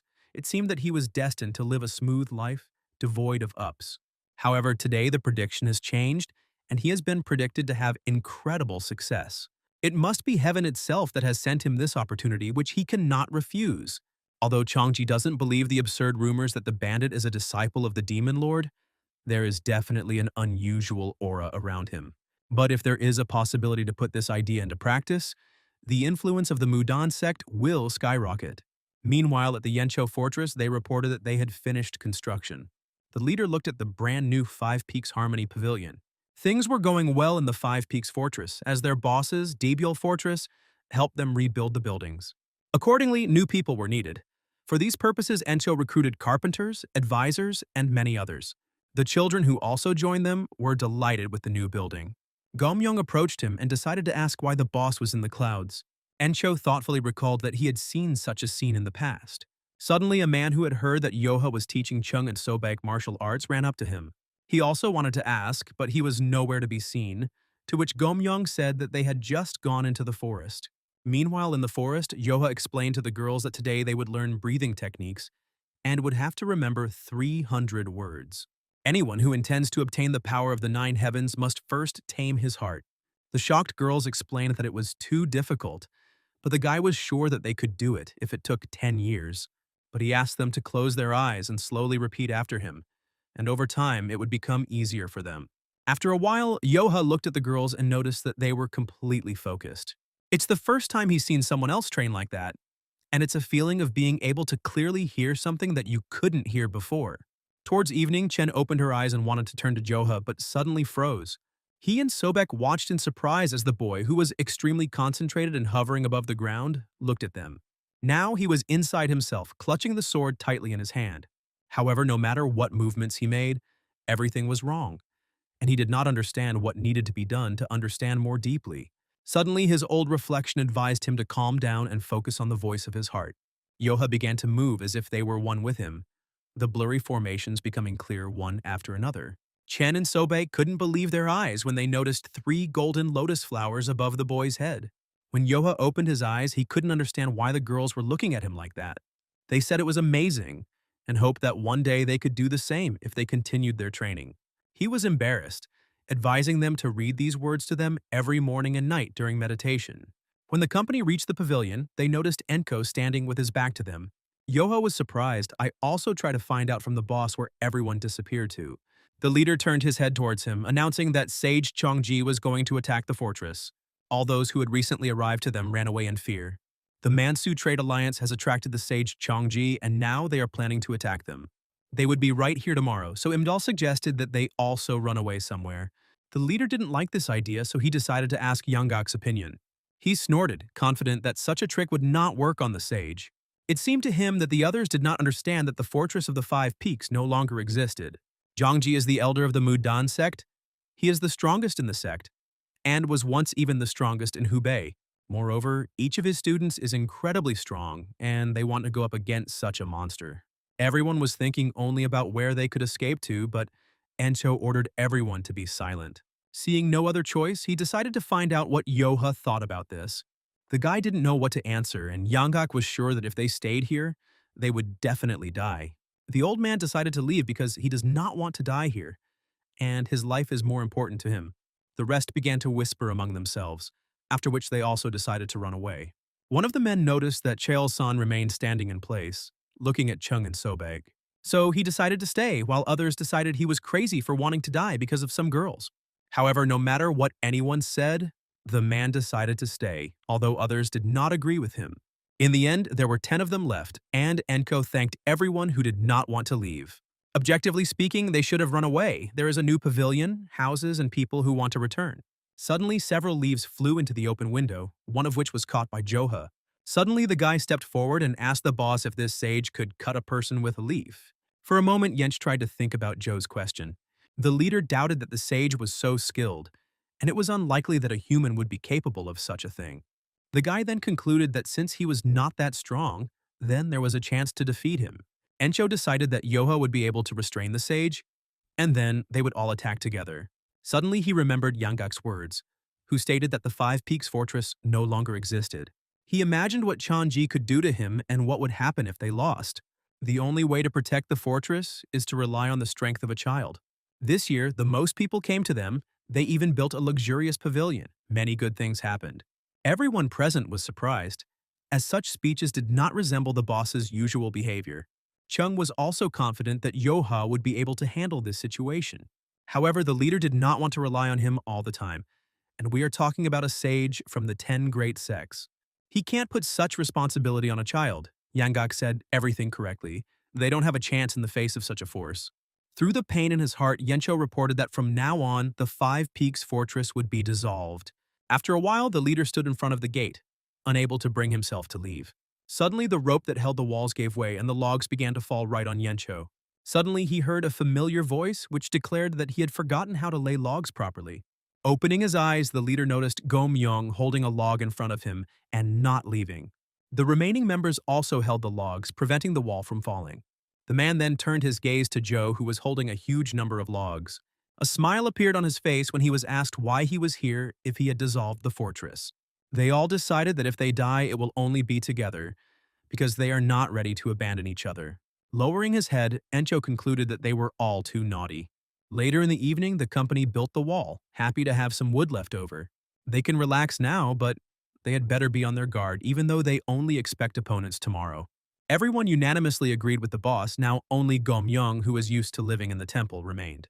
Hendo, a thief who escaped from prison, Imdal, a petty thief, Sanchon and Sobong, former farmers who were able to find refuge here. They all believe in the pathetic Encho, who considered them all family, to whom he was grateful. He thought that luck was on his side, when suddenly Chung turned to him. Since they all decided to stick together, the girl suggested that he accept them not as gang members, but as family members. The boss thought for a moment and asked the others if they really wanted this. Having received consent, the man concluded that it was a good idea, deciding to find out the brothers' opinion. They were all in favor as well, so the leader listed them all, saying that he was counting on his family. They are simple bandits, And it is not as if they already had their own customs, so they merely repeated the oath of the peach orchard. Whether they were educated or not was absolutely unimportant at that moment. When morning came, a small army led by Chongji began to move out. Meanwhile, in the fortress, while everyone was sleeping, Yoha woke up first, going outside. He couldn't sleep, and although he tried not to show it in front of others, he was actually worried. He didn't know if he would be able to defeat the sage, but he simply had to win so that they could stay here together. Suddenly, the guy felt someone's presence behind him and immediately swung his sword. His eyes widened in surprise when he noticed a frightened Encho. The boss scared him, but the guy realized that he was going to keep watch. The guy scratched his head nervously, explaining that he didn't feel like sleeping. While he was trying to convince the boss that he was not tired, Enko suddenly pulled out his sword and decided to launch a surprise attack. The wind offered him a small duel to warm up, to which the guy immediately agreed. During the battle, Yencho admitted that he regretted constantly relying on the younger one. Yoha smiled, reminding him that they were brothers, and wanted to say something else, but he was suddenly interrupted. Someone's loud voice demanded the attention of the Five Peaks Fortress. The head of the Mansu Trade Union demanded that they surrender the fortress or else blood would be shed. Encho decided he couldn't let Yoha deal with this alone, so he jumped over the fence. While in the air, he reminded the younger one that the leader should go first in the vanguard. The man noticed quite a few warriors in front of him, but the thing is that he is no longer afraid of anything. Mashon turned to the leader, asking him not to put up any useless resistance. Instead, Yencho began to insult Mashon, who joked to ask the sage for help. They won't run away in fear from the old man because such tricks won't work on them. Yoha listened with satisfaction to the heroic speech of Encho, who was ready to fight with anyone. Chongji told Mancho not to fall for provocations, but he cannot allow such speech to tarnish his name. At the same moment, Yoha ordered the boss to jump back, and Chongji used the shouting technique on the wall in front of him. However, he did not manage to do this in time, noticing how the sage was already approaching him. The moment Enko was in danger, the fear and pressure that had been holding Yok back evaporated like dust. He just wanted to protect his boss, and so an unknown force unknowingly burst out. Chongji reacted in time, managing to repel the sudden attack.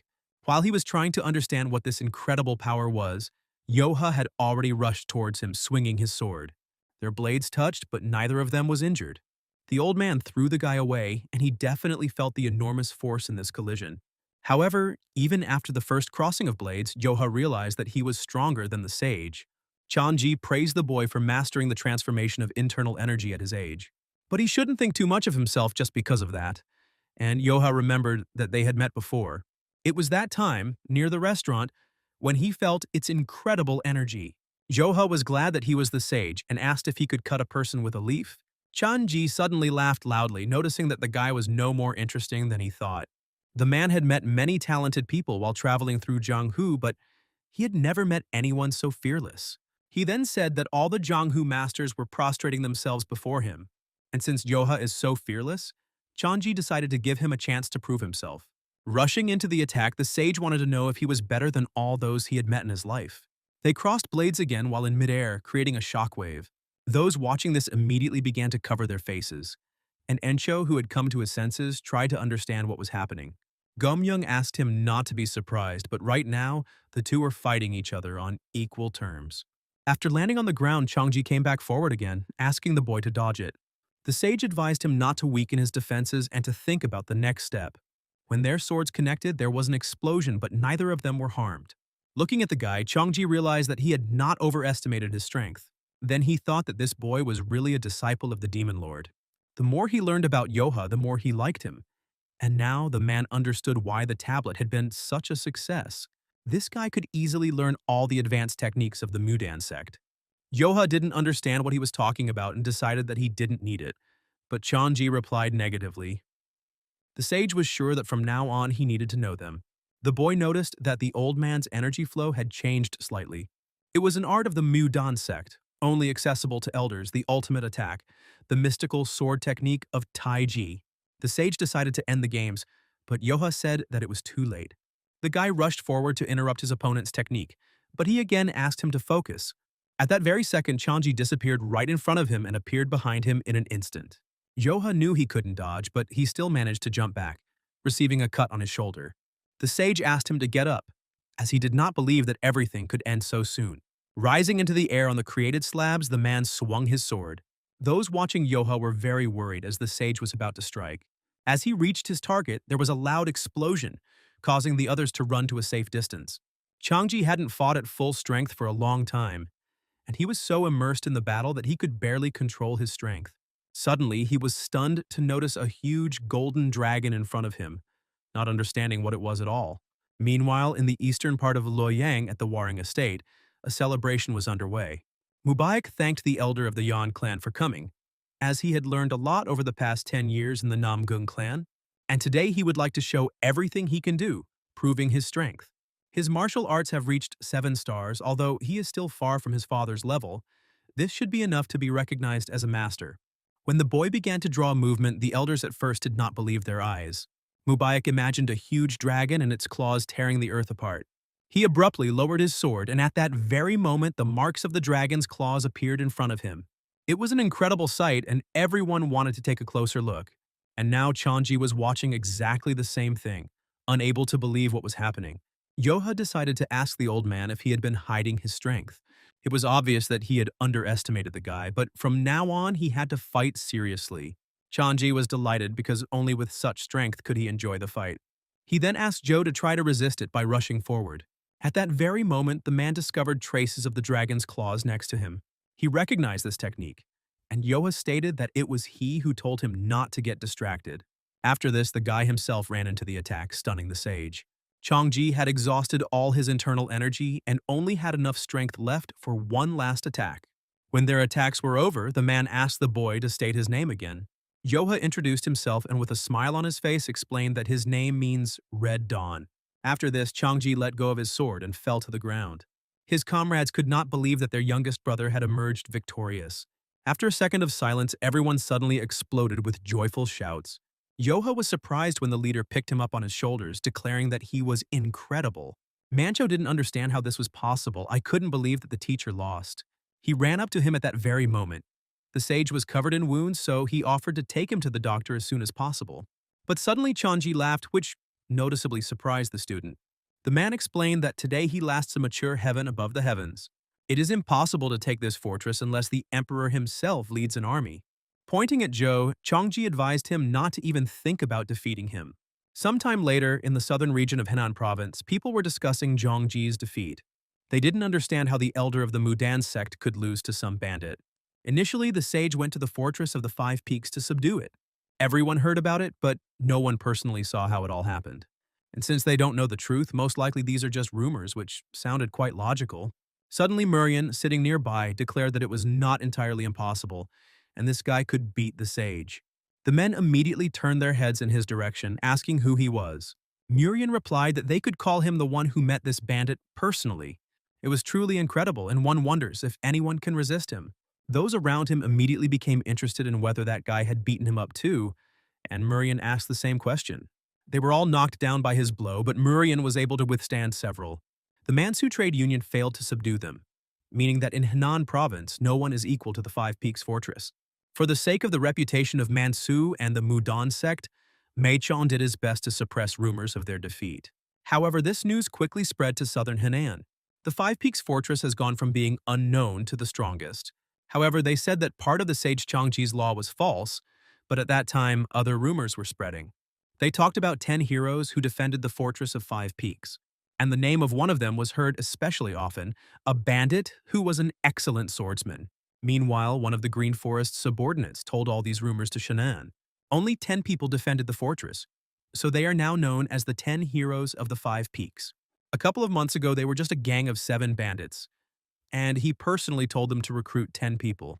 He thought they would be crushed by the pressure of the trade unions, but it seemed they were lucky to pick a strong guy. When the teacher spoke of doubling the number of the Green Forest, all 12 demons were against the idea. They reasoned that if they expanded mindlessly, their reputation would only suffer. The man ignored any request to join the Green Forest. Hopefully all these nobodies would disappear by the time the clan met. But since this fortress has attracted so much attention, we need to see if it is worthy of being a full-fledged part of the Green Forest. Meanwhile, in the Fortress of the 5 Peaks in the Pavilion of Harmony, the boy fell prostrate before Enko. He begged his boss to spare him this time because he had nowhere else to go. The leader listened with a menacing look as he promised not to betray the fortress again and not to run away from the enemy. Suddenly, Yencho swung his hand at him, and the boy realized that he was going to be hit. But in reality, the leader merely put his arm around his shoulder, happy to see him back. He immediately thanked Encho with a bow and promised that he would definitely repay his kindness. Gomyoung decided that the boss had treated him too easily because if he simply took him back, the fortress would look weak. They need to choose those who will never leave them. It would be safer that way. However, a recent incident showed the Licker that they are not recognized as part of the Green Forest. When they expanded, they were joined by a dozen fortresses, but they only think of them as a common gang of bandits. No one from their side came to their aid as if they had completely forgotten about the existence of the Fortress of the Five Peaks. Encho thought that the name of the Green Forest would protect them, but for now, it is just words. He also doesn't want to put all the blame on Joe like he did last time, so they need to get a genuine confession from the Green Forest. He had a little idea as there was going to be a Green Forest meeting soon. This is their chance to show everyone that they are worth something. If they succeed, they will be equal in status to the other fortresses of the forest. To do this, they will have to go away, and they will need people to look after the fortress. They will have more hungry mouths to feed again, so they need to work harder. When asked where Joha had gone, Encho received the answer that he had gone to look for that old man, too. Then the conversation turned to rumors about them, because everyone only talks about the top 10 heroes. Meanwhile, Chongji, sitting on a huge boulder, received a letter from the hawk. It said that if an elder was absent for a long time, he would set a bad example for the youth. The man threw away the piece of paper, after which he noticed that there was a young guy standing behind him. Yoha immediately frowned, then asked the old man why he was still here. Chongji didn't want to leave as he hadn't had a rest for a long time and decided to have a little fun. But the guy asked why he was staying here and not going to the trade union. The man explained that Yoha had not yet made a decision. The guy decided that he was trying to take him on as an apprentice again, but it was just the opposite. He was called the strongest disciple of the sect. He could accumulate internal energy faster than anyone else and easily master advanced techniques. And this year, it will be 30 years since he began studying the technique of the mystical sword Tai Chi. However, no matter how hard Chongji tries, he cannot break through the three limits. These words interested Joe and he became curious, and the sage said that he would like to learn from him. However, the boy couldn't teach him the demon-slashing blade technique because Gomyoung only shared it with them. The sage didn't need this technique because he wanted to learn from Yo, not from Gomyoung. It would be enough for him to just watch, but the guy doubted that it would be enough.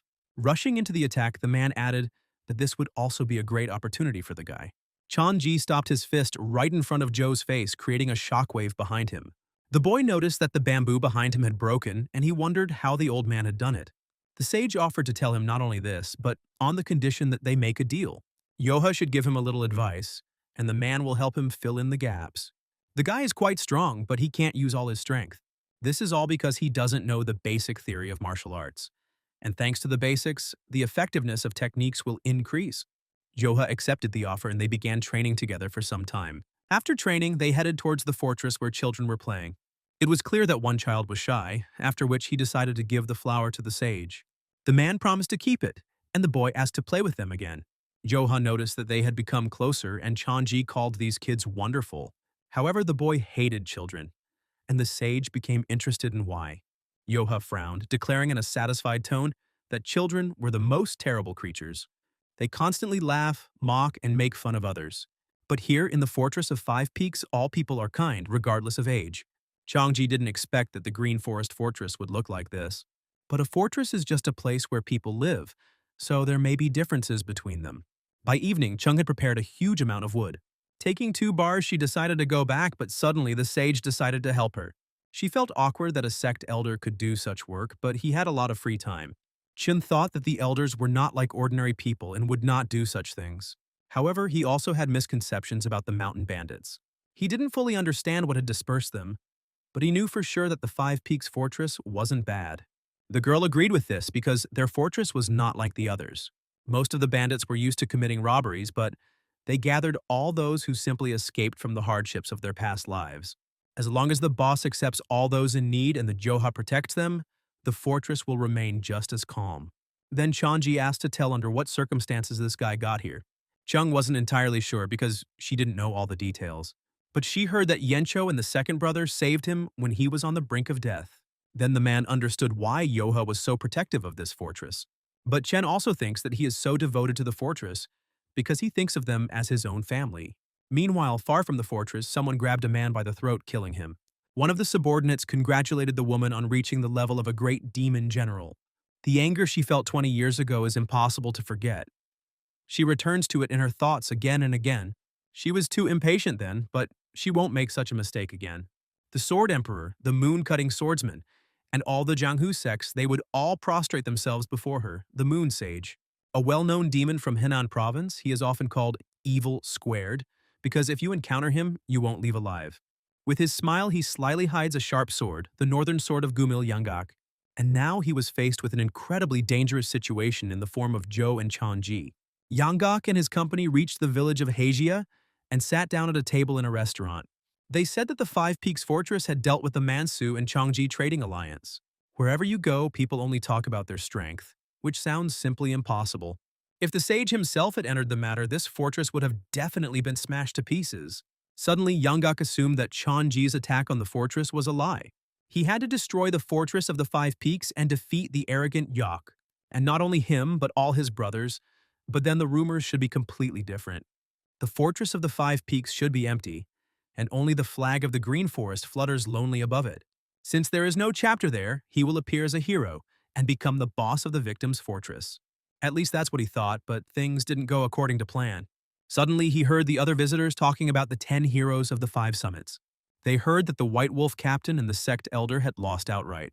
Since they are called the 10 heroes, it seems they are stronger than Yangak thought. Moreover, they accepted everyone who left, showing themselves to be generous. The fortress is also already filled with people. Everyone started flocking there after hearing rumors. Yangak decided that Mansu was bluffing about the sage. It was hard to believe that the elder would go and deal with the bandits. They didn't know what to do because Yangak had told the others that they would reach the top if they went there. The man became angry because he assumed that they now blamed him. When Bu suggested going to the fortress of the Crimson Winds, Yangak said that those who betrayed the fortress would be despised. So they trusted him and did not turn back. But if they continue to follow him, they need to rely on something. But if these guys weren't lying, then the Fortress of the Five Peaks is taking back everyone who left. It seems that in order to continue to be part of the Green Forest, they need to have more people. They can come back, and it will be better than going to the Fortress of the Crimson Winds. These two options were difficult to accept in their own way, but now they need to decide where they will ultimately go. They knew that their boss was extremely tough, but Joha could be tougher, and it was unlikely that he would accept them so easily. However, Yangak assumed that they simply temporarily left the fortress to protect it. There was no point in them rejecting Yangak, so they had to wait for them. Yangak Fortress is the one who knows the most about the world of martial arts. After some time, they arrived at the Fortress of the Five Peaks, but people did not understand how they dared to show up here. After all, they were the first to betray the fortress, even though they also decided to return, but these guys are completely impenetrable. Yangak's subordinates noticed that the atmosphere was tense, and that people were unlikely to be happy to see them. The man asked not to pay attention. They just needed to meet with the boss and say that they had no intention of betraying the fortress. It felt like they were all being treated as criminals after their escape.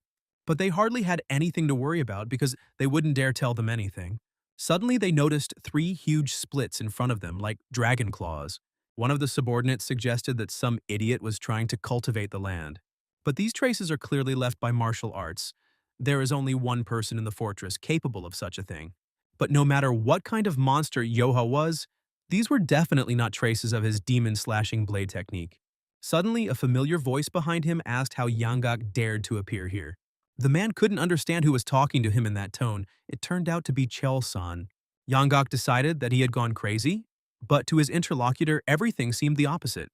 The man said that he was gone for nothing, and the entire hierarchy went down the drain. Letting go of the axe, Chulson suggested that they first greet him, their elder. Meanwhile, one of the people announced to Yensho that Yangak, Yomyong, and the others had returned to the fortress. The leader reacted calmly, not expecting that the old man had actually decided to return. Gomyong noted with displeasure that this man didn't care about the opinions of others. He hoped that being with her would take him back because he never liked this old man. Whatever his reasons, he was the first to decide to leave them in their time of need and took the others with him. That was true, but the demon of Henan province was the person they needed. But Gomyong believed that this fortress had already become stronger because Joha had trained them. Now there will be those here who can compete with Yangak or Beck. Encho thought, realizing that the two had lost to Zhou without a doubt. However, this old man has some good skills that could be useful to them. At this time, Cheolsun decided to show Yanggak that he was no longer who he used to be. The man fell for the provocation. Suppose that the guy wants to die. At that very moment, their fists collided, and Cheolsun blocked the old man's blow. Yanggak was surprised by the block, while his opponent said that there was nothing special about it. The old man's subordinates were surprised, although Cheolsun was strong. He was not strong enough to fight Yanggak. They were curious about when he became so strong, and Cholson noticed that after training, Yoha Yanggak no longer seemed problematic. The old man smiled and realized that this man had grown a lot having come from a boy. But then he suddenly appeared behind the enemy and declared that he was still far from fighting him. After this, the old man grabbed him by the back of the head and trampled him into the ground. Yanggak asked not to joke with him anymore, but Chulsan said that the fight was just beginning. The guy was sure that he couldn't lose to someone who ran away like a coward. The old man was surprised that this man was actually trying to defeat him. This angered Yanggak, who decided that he had asked for it and asked not to blame him. But just as the man was about to deliver the decisive blow, Chongji touched his forehead and ordered him to stop. The sage didn't know who stood before him, but he doubted that it was worth using deadly techniques here. Yanggak couldn't believe that he stopped that attack with just one finger, realizing that there was another monster here. The old man asked not to separate them because he almost beat up the arrogant guy. Chongji noticed that understanding the difference in abilities was also a skill, and Yanggak was several times stronger than Cheol-san. However, the boy had not yet shown all that he was capable of, so the sage did not need to interfere. As soon as Yanggak heard these words, he froze in a stupor, not believing that the elder of the Mudan sect was in front of him. Chongji confirmed these words, looking menacingly at the old man. Yangaku thought it was impossible, but he was in no hurry to do anything rash. He was just trying to understand that the rumors about his loss were true. The man then decided to ask why the elders of the Mudan sect were in the Green Forest Fortress. Suddenly, another familiar voice stated that he was not even a member of the fortress, so he did not need to know about it. Yoha added that if he came back and created problems here, it means he is ready for what awaits him. After some time, Yanggak climbed the first of the 5 peaks, which was used to govern the province of Henan. Even children stopped crying when they saw him, but now he found himself in such a shameful situation. A couple of hours ago, Yanggak's subordinates watched as their leader was beaten by Yoha. The beaten man promised that he would one day pay the boy back for this. Suddenly, he felt a strong flow of energy in front of him, but he could not see its source. This pressure exceeded even Yo's, and it belonged to Chongji. Yanggak was surprised when he also noticed Jo, who was running towards the sage with a sword. Then the guy asked if he was able to master what he was weak in, and now they wanted to test it by fighting each other again. Chongji apologized as he pulled out his sword, and then declared that he had surpassed the boy. Yanggak watched the door carefully, trying to see what was going on there. The elder is sparring with some bandit. If the Orthodox sects find out about this, they will foam at the mouth. As their blades clashed, Johan noticed that nothing had changed. The sage replied that it was too early to make such statements, after which he released the energy. Yoha tried to block the powerful attack, and at that very moment, a loud explosion was heard. Yanggak noticed how much power was even in his aura. Realizing that Sage Chongji was a monster, he decided that it was all over because even Yoha wouldn't be able to continue the fight after this. But the boy stood on his feet, deciding that it would be foolish of him to continue relying on the technique of the blade that cut down demons. Yoha smiled and flew into the air, declaring that he would be serious now. Yanggak couldn't believe the guy was okay. I was trying to figure out what he was made of. Chongji also smiled and decided that he would also fight seriously. But when Yoha used the second information of the 9 Heavens sword, Yanggak was shocked. With this skill, the boy was able to cut through the sky, noting that he had become stronger thanks to the sage. Chongji understood that if he had been hit directly, he would have turned to dust. Yoha asked him not to act like a weakling, because he knew that the sage had not shown everything. However, Junji didn't think there was any point in showing anything else, and he didn't want to lose his confidence that he had built up over the years.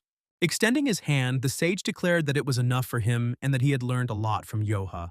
However, the guy was disappointed, because everything had just become interesting and he decided to end it all.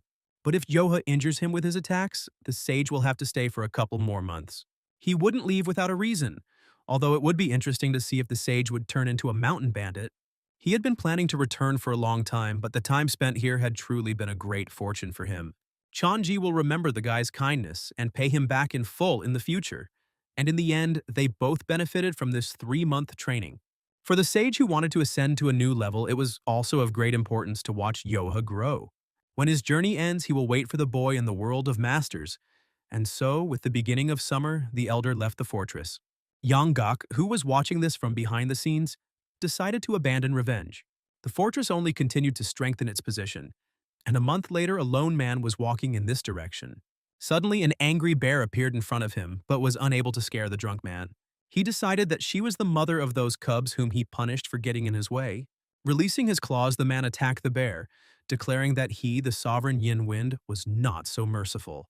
Meanwhile, the story takes us to the head of the Green Forest, the demon lord Muhe. After his appearance in the world of martial arts, he gained fame as one of the strongest masters, as he was never defeated. And in the past, he was a worker in the Shaolin Temple, and he went to the temple to study Shaolin martial arts. But his fierce desire, innate strength, and developed skills were enough to attract the attention of others. However, his life principles were too far from the ideals of Buddhism. But one day he discovered a time-worn statue of Buddha in an abandoned warehouse of the temple. He hoped that he could learn martial arts if he ingratiated himself well with the monks, but in the end, Muha broke it, and this turned out to be an unexpected success for him. Inside the statue, he discovered an ancient martial arts tome called the Dark Sky Scripture of Asura. Having studied the tome, the future demon lord left the temple and went on a journey across the country. Soon after, he rose to the rank of head of the bandit union and stirred up all of Murim. He subsequently took 12 of the best bandits as disciples and imparted to them the knowledge embodied in the Dark Sky Ashura scripture. And the power they had gained shocked even the elders from the 7 largest sects and 2 schools. Thus, the 12 demon generals of the Green Forest, also known as the Grim Reapers, were born. At this time, in the Fortress of 5 Peaks, a rather loud guest was trying to find the leader. He claimed to be a messenger from the Green Forest and also a disciple of the Demon Lord. Running outside, Encho found Ingale, the mad cat lord of the 12 demon generals. He demanded that the head come out to him quickly and greet him properly. When he was taken to the pavilion, Ingale thought that there were 10 people in the 5 Peaks elite, but now he only saw 9. Their 7th brother is currently in closed training, so they can't contact him. Ingale was unhappy that for such a trivial reason, Encho did not contact him, although he was here. One of the brothers whispered that Yoha was sleeping in his room, but Gomyoung asked him to be quiet. It's hard to imagine what would happen if the Green Forest chief's disciple got on Joe's nerves. So they decided to pray that he would let it go quietly. Ingale noted that this was rather arrogant of him, but also admirable. They must all have survived thanks to the same hard work. If the bandits just indulge in debauchery all day long, then the trade union, 5 clans, 7 sects, and 2 schools will catch up with them. They must continue to think along these lines and make sure that they do not bring disgrace to the name of the Green Forest. Encho promised that he would remember this. Assuming that Ingale was tired after a long journey, suddenly the guest suggested first introducing the girls standing behind him, and the leader introduced the 10th and 9th sisters, Chung and Sobaek, and then offered Ingale something to eat. The man asked him to stay put, continuing to look at the 2 beauties. Encho decided to defuse the situation by continuing to offer his guests something to eat. But suddenly Chung raised her hand, deciding to ask what brought him to this modest place. The man noticed that her cute face matched the way she spoke very well. But the reason he is here is to check if they deserve the right to carry the flag of the Green Forest. If they were found unworthy, he planned to execute them all here.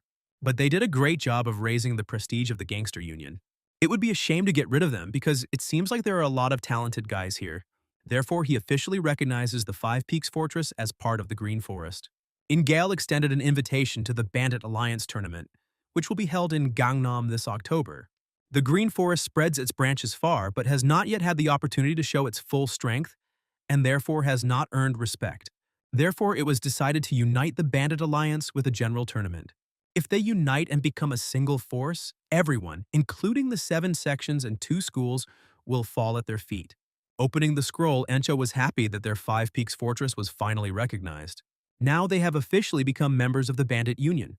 Since Ingale's work was finished, he asked for the cream of the crop of the top 10 heroes of the 5 Peaks. Encho decided to take good care of him today, suggesting that Gomyoung give his elder a proper greeting. They began to show the guest around, telling him that the living room in the Heijia settlement was something special. Turning around unnoticed, the leader decided to find out what was going on with Yoha. As it turned out, he was still sleeping.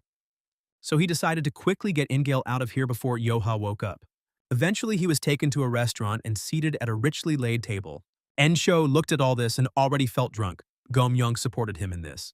The two of them tried to please Ingil so that he would be in a good mood.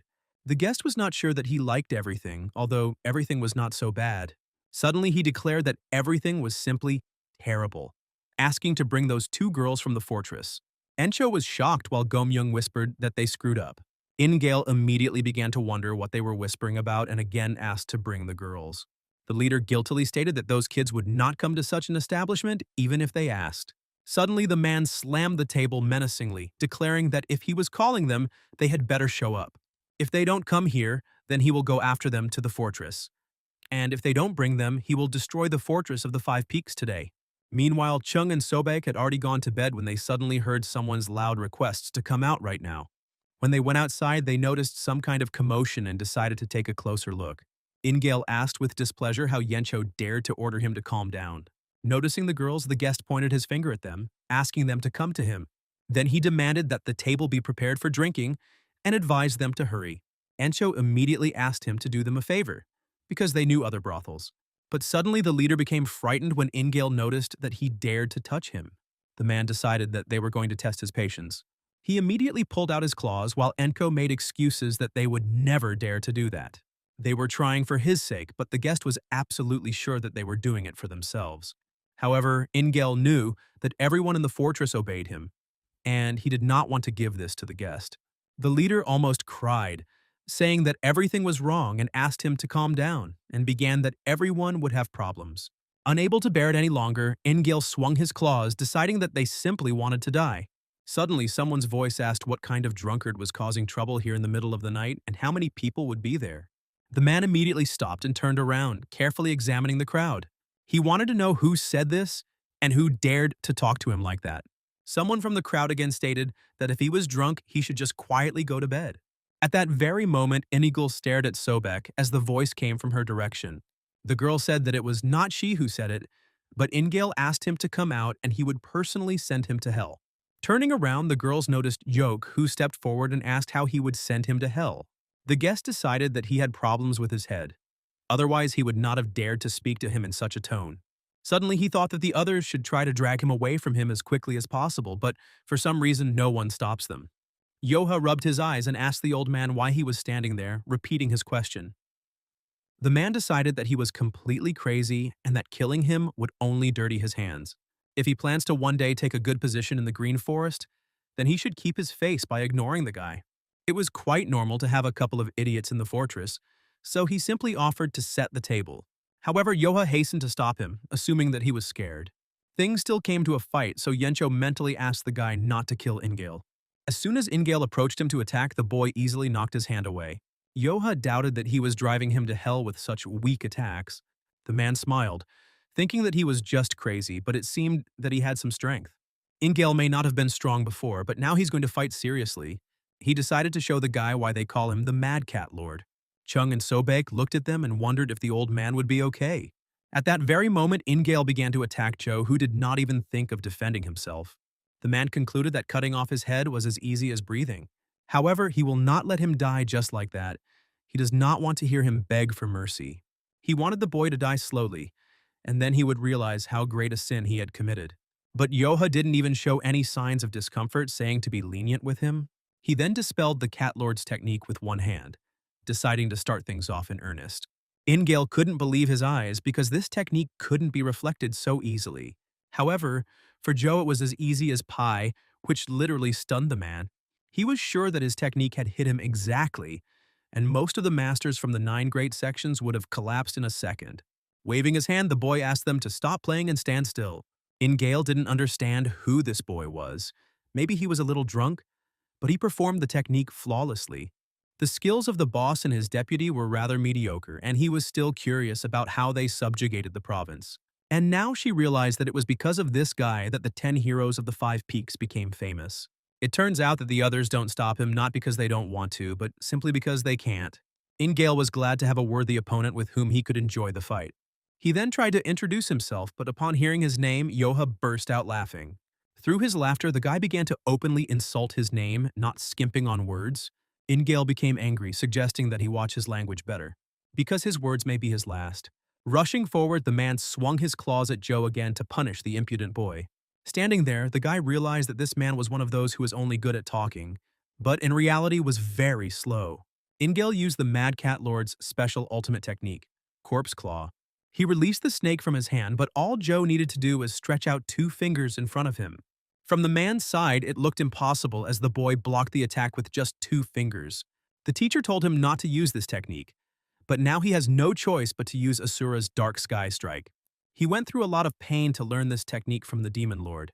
Having mastered it masterfully, Ingale has never lost to anyone since then. It is so powerful that it can harm the elder of any sect. But the man never thought that one day he would use it on some boy. However, Yoha asked for it himself, so the Cat Lord asked not to blame him later. Grabbing his hand, the boy noticed that he had created a cold wind and given it some strange color. Interrupting his technique, he continued to hold the man's hand, calling out his name along the way. Ingale decided that the guy had gone completely crazy, and Yoha asked the old man to remember this. His friends are not toys for people like him. After these words, the guy swung his fist at the guest. Encho knew that if he hit the Green Forest Messenger, they would not be able to join them. Even without using a sword, Yoha was able to use his signature skill and summon a dragon. Looking at the wide-open mouth, Ingale couldn't believe that he would lose. Suddenly, he saw Karen in front of his eyes on a boat, but the man was not ready to die. When the realization hit him, he saw the guy's fist a few centimeters from his face. His knees immediately gave way and he fell to the ground, not understanding how this was possible. Suddenly, Yoha declared that if it weren't for the boss's request, he would have seriously sent him to hell. Now the old man can consider himself lucky to have escaped a terrible fate. The Mad Cat Lord had not yet gone all out, but it was too late. Now, after what he saw, he lost all will to fight. The pressure he felt from Joe was something he had only felt from the Demon Lord before. A frightened Ingale suggested stopping there, since he admitted his mistake. The guy asked him to behave normally the next time he wanted to get drunk again. Then Yoha suggested that he say goodbye to everyone and leave. Ingale was surprised, as the boy did not know how the hierarchy of the Green Forest worked. Then the guy sternly declared that he wanted to sleep and did not want anyone to make him nervous. Having jumped up from his place, the Cat Lord ran towards the exit, saying goodbye to the inhabitants of the fortress along the way. Encho and Gomyong were surprised by the politeness with which Ingale spoke at parting. Hearing something like this from a demon general is a shocking event. It's like a low-ranking clan member becoming related to the clan leader. Thanks to Joe's actions, the status of the Five Peaks was not affected, but not everyone in the fortress was happy. Most of the brothers decided that Yoha was perhaps stronger than even the Demon Lord, and therefore envy, respect, and trust towards him increased to the maximum. Encho doubted that everything would be okay with them in Mansipan, but Yoha was with them, so everything would work out somehow. Meanwhile, the fleeing Ingale could not believe such humiliation, and that such a monster was hiding in the fortress. If he reveals himself at the Green Forest meeting, his existence will cause real chaos throughout their hierarchy. Therefore, now he had to quickly report everything he saw to the boss. The next evening, a man blocked the path of the Sual Trade Union. The man in the mask said that the sun would soon set, but these hard workers were still on the road. He just needed to check something, so he asked not to disturb him. He was refused but continued to ask permission to just take a look, thereby rendering a service. The envoy of the head of the trade union could not believe that a stranger was asking for cooperation in such an arrogant tone. The man in the mask was upset that his interlocutor did not like his tone, although he could have said so calmly. He didn't understand why they were making a mountain out of a molehill, and didn't the chief want to save his daughter's life? The man in the cart was shocked by such speeches, doubting that the stranger alone would be able to cope with all of them. The envoy of the head of the union gave him one last chance, and if he doesn't leave now, he'll be in trouble. The masked man concluded that he was left with no choice but to kill them. Then the messenger ordered his escorts to bring him the head of the insolent man, and they immediately rushed to the attack. 20 years ago, people would have run wherever their eyes looked if they met a man in black. The masked man jumped up and began to chop down one warrior after another with his curved blade. The commander gave everyone the order to protect the envoy, but he was immediately attacked. The stranger was surprised when he noticed that the man and his daughter had managed to leave the cart. The warriors intended to kill him, but they couldn't even keep up with the movements of the masked man, for which they paid. The leader's envoy abandoned his men to their deaths without hesitation. It seemed he realized who they were. However, according to the information found, this trading union was carrying what that man was looking for. If so, the messenger must have taken it with him, and he just needs to go after him. And that meant that he didn't need the rest, and he could kill them all. The two warriors accompanying the messenger announced that they would return and help the others. The man demanded that they not come back. They had no time and there was nothing they could do. The messenger mentally apologized to them, but as soon as everything was over, he would follow them to hell. But now they had to understand that he couldn't die yet. This thing that the messenger was holding in his hands must not fall into their hands. They ran until sunset and were not to stop under any circumstances until they left the mountain. Suddenly his daughter stopped, as her strength finally left her. They had run quite a lot, so she suggested taking a little break. But her father asked her to stop talking nonsense. She cannot hope for a miracle after seeing a master of such a level. He is definitely a master in the art of Qinggong, so it is too early to relax. Suddenly, one of the warriors noticed someone suspicious ahead. The messenger immediately became frightened, deciding that they were already surrounded. He ran desperately in the hope of protecting the 8-bead bell, even though he knew that their alliance would lose everything. He can't get caught like that. He must inform the Great Sex about the revival of the cult of Yomyun. We cannot allow the nightmare of 20 years ago to repeat itself.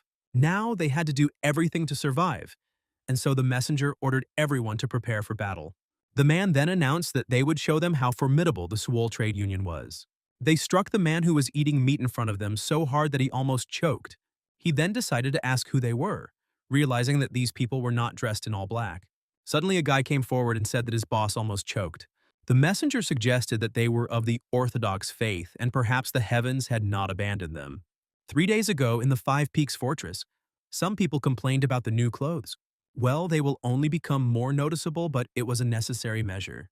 They are going to a meeting of such a large group, and there will be a lot of people there who are suspicious of them.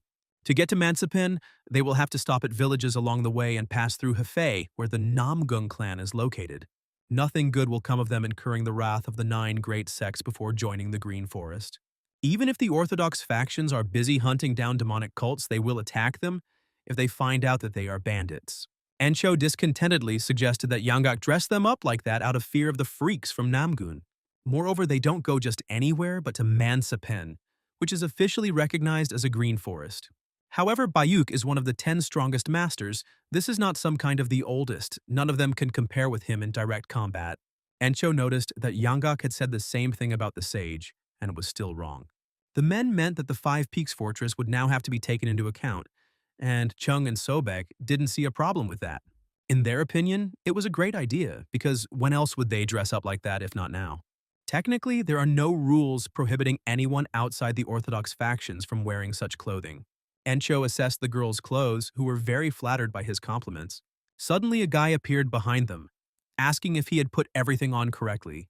Yoa had never worn anything so complicated before and wasn't sure if he had messed something up. The girls immediately blushed, noticing how incredible the guy looked. They immediately ran up to him, ignoring Chel-san, who was hoping for their attention. Before leaving, the leader asked the rest to take care of the fortress and not let themselves be beaten here. They promised to crush everyone at the Green Forest meeting, but they just need to wait. Yum-Young swore on his life to protect the fortress, and they could count on him. There shouldn't be any problems, as trade unions are now compliant. Although their martial arts are good, one should not relax completely. The reason Yanggak insisted on disguising himself was not only to avoid a clash with the Namgung clan.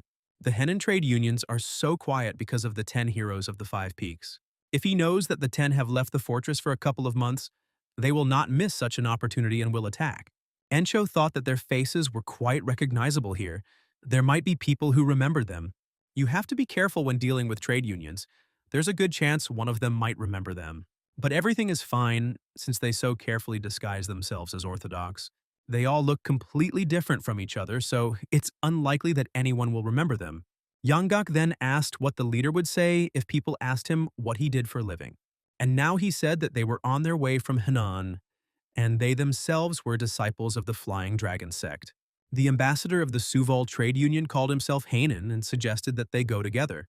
Upon learning that they were from a trading union, Encho decided that they were going in different directions. Hanan laughed, as he had not yet said where they were heading. Encho became noticeably nervous, deciding to clarify where they were heading. Suddenly, Yanggak stated that even if they were on the same path, there was no reason for them to accompany anyone. And they also say that they are from a trade union, but there are somehow few of them and everything looks suspicious. Now they are in a hurry and they don't need unexpected problems. So there is no need to take risks without knowing why. The ambassador's subordinates doubted that these people were able to help in any way in their situation. Hanan thought that he had never heard of the Flying Dragon sect. However, they have plenty of internal energy, a confident, even aura emanating from the students of respected sex. The guy with red hair stood out among them. It was the first time the man had met someone with such incredible energy. The sun had already begun to rise. It was only a matter of time before the man in black caught up with them. His warriors are already at their limit. It will be difficult for them to withstand the battle after such a chase. There were no other options and they desperately needed their help, so he took out a bag of money. He knew his request was sudden, but if they helped them, they would receive a generous reward. Yangak couldn't believe he had refused them, since he himself had said that they should avoid trade alliances. It was a great opportunity for them. If they offered so much, it was worth helping. It was precisely because their offer was too good that Encho refused. There is nothing free in this world. Trade unions are not the type to do anything at a loss. So it is strange that he proposed so much. In addition, they asked to take care of some strange object. Yencho's instinct is never wrong. They did the right thing by refusing them. But with so much gold, they could travel without worrying about anything. Chung also thought it was a good deal, and it was a shame to refuse. Since they are heading in one direction, it would not be difficult to ensure their protection. However, the decision has already been made. Even though the offer was indeed good, it does not mean that they need it. Gomyong added that if they became an escort for the trade union, the chance of conflict with the Green Forest would only increase. It is understandable that they want to act like the heroes of Jianghu, but they need to focus on gathering the Green Forest. Chung was shocked by this assumption and wanted to claim that this was not the reason. It looks like those guys were attacked. And since they walked here, the attackers will come soon too. They might think they're in league with the trade union. It's still a bit dark, but they better get going. Encho announced that they had time to get ready, after which they would meet here. Suddenly, Chung started asking Sobaik where she put her things while Cheol-san was watching her. The girl headed towards the tree, asking her friend to check if they had forgotten anything. Suddenly, Cheol-san appeared behind Chung, offering to leave the heavy lifting to him, but it was all just in his dreams. In reality, his eyes widened when he noticed that someone was about to attack her. The man in the black mask had nothing against them, but asked them all to die. Cheol-san immediately rushed to her side to protect her. He managed to push the girl away from himself, but it was impossible for him to recover from the blow. The rest of the company turned around at the noise, noticing that their comrade had been wounded by a sword. The stranger confidently declared that it was useless because they would die anyway. However, he didn't notice how some guy appeared behind him, swinging his leg at him. At this time, Chung looked at Cheol-san with concern, not knowing how to help him. She didn't understand why he was so stupid and tried to block it, because she would have dodged it herself. While the guy was apologizing to her, Encho immediately ran up to them. The leader noticed that the wounds on his comrade's shoulder were too deep. Taking him on his shoulder, he asked Yanggak to find out as soon as possible where the nearest village was. Gomyong called Joe over, suggesting that they leave before they got into something incomprehensible. Suddenly, he noticed that they were already surrounded by masked warriors sitting in the trees. Yanggak concluded that they had a lot of problems because of this trade union. Encho stated that they were going to the village first while asking Gomyong and Yanggak to help Yoha. However, the guy asked them all to leave, as he would be more than enough for them. They had to travel 2 hours to get to the nearest village. However, it is not a fact that there will be doctors there at such an hour, but they are ready to wake them up at any cost. Turning around, Gomyong began to worry about Joe, hoping that everything will be okay with him. They either don't know how strong he is, it's embarrassing that they have to rely on him all the time, but now they have no choice. They don't know how many of these guys in black are here. It will be a problem if they catch up with them. Even though it was a sudden attack, it was quite difficult to knock down Cheol-san with one blow. They were definitely not simple opponents. Perhaps Yoha also thought that this was not something that could be easily dealt with. That is why he asked them all to leave, so as not to put his comrades at risk. Meanwhile, Yoha easily dodged the first attack, barely moving. Grabbing one of them by the bandana, he began to ask who they were, shaking his fist. Not hearing a quick response, he punched his opponent in the face, sending him flying a great distance away. While the others were trying to comprehend what had happened, the guy managed to attack another one. The warriors decided to huddle together, but were in no hurry to rush into battle rashly. Yoha repeated his question again, deciding to continue beating them to get an answer. The warriors decided that this brat was too impudent, so they decided to teach him a lesson. Meanwhile, a group of people were heading towards a village that was behind the mountain. Yoncho asked Cheol-san to hold on a little longer since they were almost there. Chung was afraid that they might not make it in time, but the leader assured her that everything would be fine since they quickly stopped the bleeding. Suddenly, Yanggak smelled blood and rushed to restore his comrades. They had little time, but the old man sensed a large crowd of people ahead. Looks like they caught the people from the trade union, the ones they crossed paths with. They had to go through them if they wanted to get to the village, which was a big problem. Hanan, who was barely alive, did not understand why they had to kill so many people. He was filled with anger because some little thing could not be worth so many lives. However, there are people who would walk thousands of miles for this little thing. The item he is hiding is more valuable than all of their lives combined, so he must give it up in a good way. Then, one of the warriors put a blade to the girl's throat, suggesting that the man at least save his daughter's life. However, the man knew that they would spare no one. He was not so stupid as to fall for such a thing. Then the masked man decided that he had to continue taking lives until the ambassador told him where he was. The warrior asked his subordinates to hold the girl tighter so that she would not twitch. He also advised the ambassador not to think about pulling any tricks, since they had his daughter as a hostage. Suddenly, a man with strong energy appeared behind him and asked what they were doing there. The masked warrior didn't understand why he came here in person, which made the man even more angry. If they did their job properly, he wouldn't have come here and wasted his time. Now he was only interested in why he still hadn't brought him the item. The warriors immediately formed up, loudly greeting the great demon general Jegui. Watching them, Yangok did not expect this, even though they themselves were not made of sand. But these guys with their strange weapons give off a simply terrifyingly dangerous aura. And how strong is this creepy guy then, if they all tremble before him so much? Gomyoung approached him to ask how much longer they had to wait, but he demanded silence. These people could be more dangerous than anyone they had ever met. And at that very moment, Jegui pulled out dynamite from behind his back. Throwing it at the warriors rushing towards him, he watched their bewildered expression. But instead of exploding, the dynamite created several puddles in which the soldiers began to drown. Yangok had never seen or even heard of anything like this before.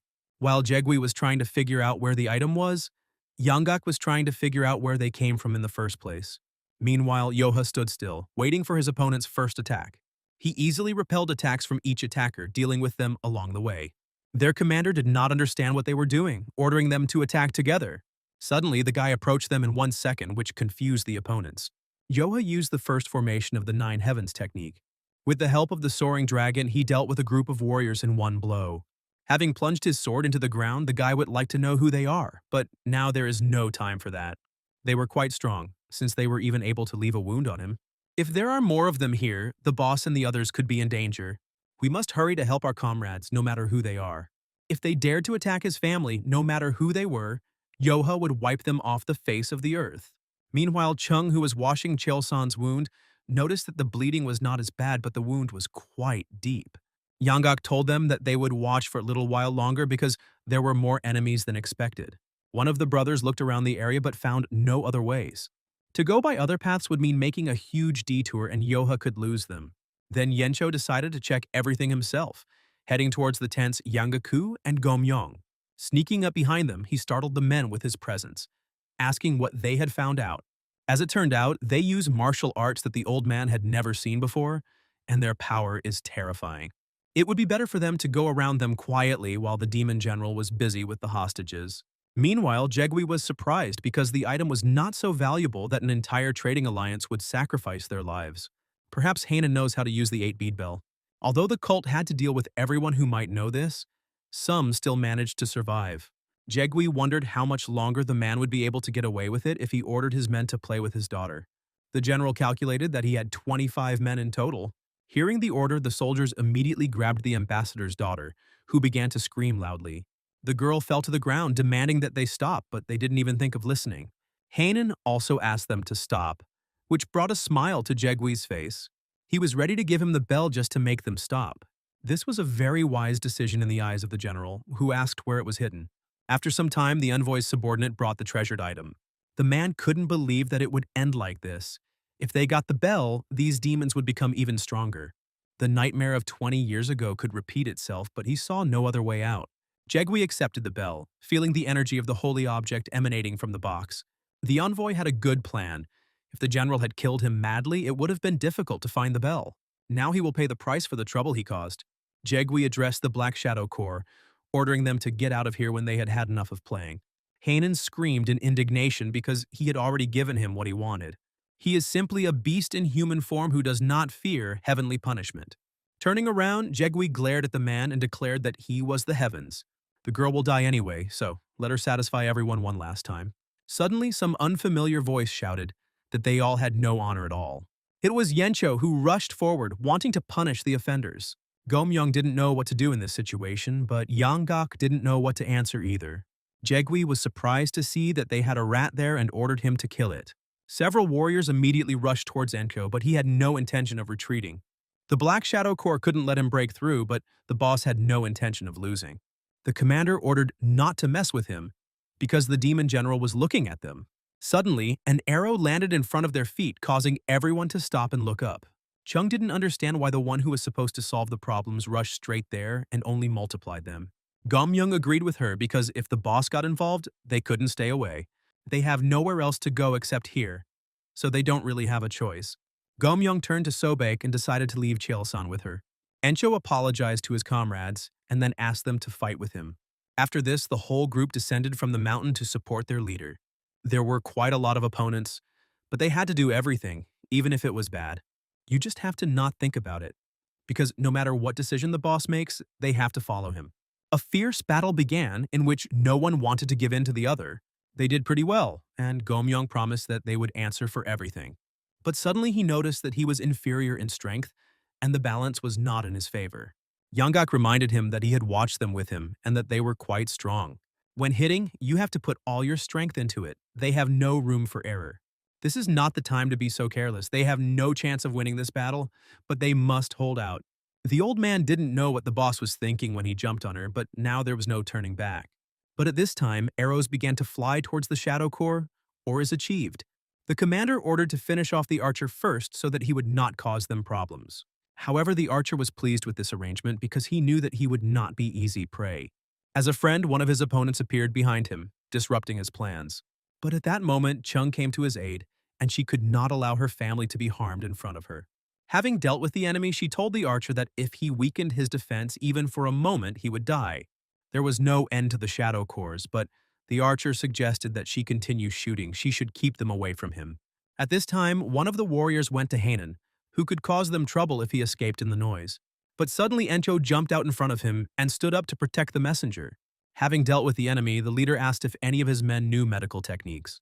One of the warriors knocked Imdal to the ground, which was noticed by a worried Gomyong. He understood that all his comrades were already tired, and there were still many of them on their feet. What's worse is that each of them uses unconventional martial arts, making them difficult to deal with. It was unclear where they came from and what they were supposed to do. All this time, he was asking Encho why he got involved in this, because it was not like him. After all, his family life comes first, and he has never behaved so recklessly before. If they meet after death, Gomyung will nag him about it all day. Suddenly, the commander of the Shadow Corps announced that the enemy was exhausted and ordered them to be killed. The warriors ran forward with renewed strength when suddenly a sword plunged into the ground in front of them. One of them looked up and saw Yencho flying towards him, swinging his fist. The man in the mask decided that the weakling didn't even know how fierce a tiger he was taking on. But when their fists collided, the warrior was surprised to see that his defense had been broken. The brothers immediately began to praise the boss, asking where he had been all this time. Yanggak noted that he still had incredible strength. It could only be an innate talent. And thanks to Joe's training, this talent finally saw the light. And if he had started earlier, he would now be terribly strong. Encho explained to the brothers that among those from another union, there were healers. He ordered Soban to quickly transfer Cheol-san to them, and now they are already helping him. There was no need to worry about him anymore. But Encho apologized to his brothers for this. He tried to forget everything and live his life. But suddenly he remembered his wife and children, who remained in his hometown. As a father, he couldn't stand by and watch what was happening here, but he acted selfishly by dragging them into it. Now he had failed both as the boss of the fortress and as their elder, but to see their atrocities and pass by was beyond his strength. The leader knew he was asking for a lot, but now he needed someone to take and risk their lives for him. Gomyung felt betrayed. No wonder the boss never talked about his hometown. He hadn't mentioned to any of his brothers that he was married, so the others asked him to tell them everything when they were finished. Besides, they are all family. If they die, then only together, so there is no need to ask them for such a thing. Ching, who came to them, said that they would not die. Let's decide that everyone else had forgotten. If they hold out a little longer, their guardian spirit will arrive in the person of John. Encho agreed with her, after which he asked everyone to cheer up because victory would be theirs. Jegui was upset that he would have to personally intervene to resolve this minor issue. Then the leader of the Shadow Corps stepped forward as his body was just asking for fresh blood. The thought of the expressions on their faces, which had known despair, greatly excited the warrior. Yangok didn't understand why things had become so problematic, since he hated getting involved in dangerous situations. Some warriors noticed how the old man was dealing with their comrade. Then they realized that this group was too strong for their patrol squad. They wondered when the combat team would arrive to help them. But according to the intelligence officer, someone killed them all, which seemed impossible. The warrior assumed that it was the group that killed them, but it didn't seem like they were capable of that. The combat squad is made up of elites trained specifically to destroy the 9 great sects. Their captain remarked that they were all so pathetic, only tarnishing the reputation of the Dark Shadow Corps. It was a shame that they were being humiliated in front of the demon general. They deserved to die, so the leader took their lives without blinking an eye. Gomyong couldn't believe that one of the warriors killed his allies. Encho rushed straight at him, declaring that human life was no joke. The commander smiled, deciding that it would be boring if he killed the strongest of them first. But suddenly he noticed that several people started attacking him, and he didn't understand that they didn't want to fight one-on-one. It was strange that he thought he could fight just one boss. Cheng was confident that they would have the numerical advantage this time. But suddenly the captain knocked the sword out of the girl's hands, but he felt sorry to kill her right away. So he asked her to rest and then punched her in the stomach. The warrior then headed towards the archer who had also caused them a lot of trouble. He managed to catch up with him, but Encho immediately began to swing his blade in front of him. For the captain, these were slow movements that would definitely not work, although he wondered what kind of face the others would make if their leader lost his head first. The warrior's rounded blade approached Encho's neck, but Gomyong managed to block it. Their opponent was talking too confidently, but it was interesting to see how much longer he would be so impudent. The captain didn't see any problem with him, so he kneed him right in the face. Easily dealing with everyone, the warrior declared that they all acted like heroes, but when tested, they turned out to be weaklings. Then he decided to finish with them, as he did not want to mess around with them for too long. He left the strongest one for last, but suddenly Yangok started walking towards him. The old man believed that he was the strongest of them all and advised his opponent to look around again. At that very moment, the fight began, during which Yangok tried to catch up with his opponent. He was angrier when his opponent just dodged, but here he just wanted to make sure that he really was the strongest. And it looks like that's the case because now the captain has begun to go on the attack. Throwing the old man away, the warrior noticed that this even hurt his pride. He wanted to cut him in two, but the man was still whole. However, nothing has changed. Looking back, one can assume that they will not be able to continue fighting. Their fighting spirit has simply evaporated now, and now they are left only to regret their actions. Unexpectedly for him, Yangok laughed, and the warrior assumed that he had gone mad. The old man was already tired of his grin, but he wouldn't have to look at it anymore. The captain didn't understand what kind of nonsense he was talking about, when suddenly he felt a terrible energy. Looking at him, Yangok can confidently say one thing: this man is already a corpse. Raising his head, the captain tried to understand who this brat was, and whether it was because of him that the old man began to behave like this. The comrades immediately rejoiced at the appearance of Jock, being confident that now they would win. Gomyong was also glad that he was here, but would he be able to handle everyone? Despite such a hopeless situation, they relaxed, which means they have a lot of faith in this guy. It looks like this guy has some decent martial arts skills. The name of the Yomung cult would be tarnished if he could kill him, one of the 12 demon warriors. At that very moment, Yoka came down from the tree, asking the captain if he had harmed his family. The warrior did not like such impudence because some child dared to behave so impudently in front of him. He decided to teach the guy a lesson, but he easily began to fight back with his bare hands. The captain was stunned that some guy could easily break his arm and then knock him out. The warrior only thought that he couldn't let the great demon general see him like this. He managed to relocate himself and landed on his feet, deciding that he had let his guard down. He needs to get his act together and deal with him immediately. But Jegui asked him not to underestimate him. Yoha sternly stated that he had harmed his family and therefore must pay for it. After becoming one of the 12 demon warriors, he began to look down on even the elders of the 9 great sections. So now he doubted that any boy could be his equal. But Yoha easily knocked the sword out of his hand, noticing that people on the verge of death always talk a lot. Suddenly, Jegui appeared behind the war, declaring that he was no match for this boy. He hastened to protect his subordinate when he suddenly noticed that he was losing to Joe in strength. When their forces collided, an explosion was heard, the shockwave of which affected everyone around. As Yanggok thought, that guy with the strange technique is very strong. When Joe arrived and entered the battle, all his subordinates froze. Jegui couldn't believe he was being pushed back. Suddenly, he noticed a guy flying straight at him. While in the air, Yoha assumed that he would take everything for his subordinate. It was unbelievable for the demon general, but he acknowledged the boy's strength. The man pushed off the ground, dodging the attack while simultaneously taking out dynamite from behind his back. This guy is worthy of testing his demonic art, Shadow Soul Destruction. Yoha was surprised because they didn't even touch him. Then the dynamites went into action. Yanggok became afraid for the boy and then demanded that he go away. However, it was too late. Small explosions were heard and Joe was surrounded by dark energy. The demon warrior personally witnessed the results of his impudence, as no one survived this technique. Watching the huge sphere that the boy was inside, the warrior concluded that this was his end. Once inside, Yoha felt that he couldn't breathe normally. His body felt heavier as if he had fallen into a swamp. But he tried to cut this space with his sword, but he couldn't release the power normally. During the time when Jegui was wandering around Jianghuo, many people challenged him, but no one could stand up to him. It was his technique of resolving the shadow soul. It grabs a person's shadow and pulls out his soul. When this technique earned him the title of one of the 12 generals, people began to say that he had no equal. He was already immensely strong back then, and over the years his strength only grew, which raised him to the top. He naturally began to think it was impossible for anyone to withstand his technique, because it had never failed him. Yoha was caught off guard. A person who fell under the influence of this technique seemed to fall into the darkness of hell. His senses were failing him, and his eyes were not seeing anything. For the first time in a long time, the guy thought that he was going to die.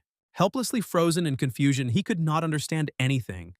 And no matter how much he thought, he could not figure out how to get out. He remembered how the sage had said that he might meet people who used truly extraordinary techniques. This is one of the reasons why simply being proficient in martial arts is not enough.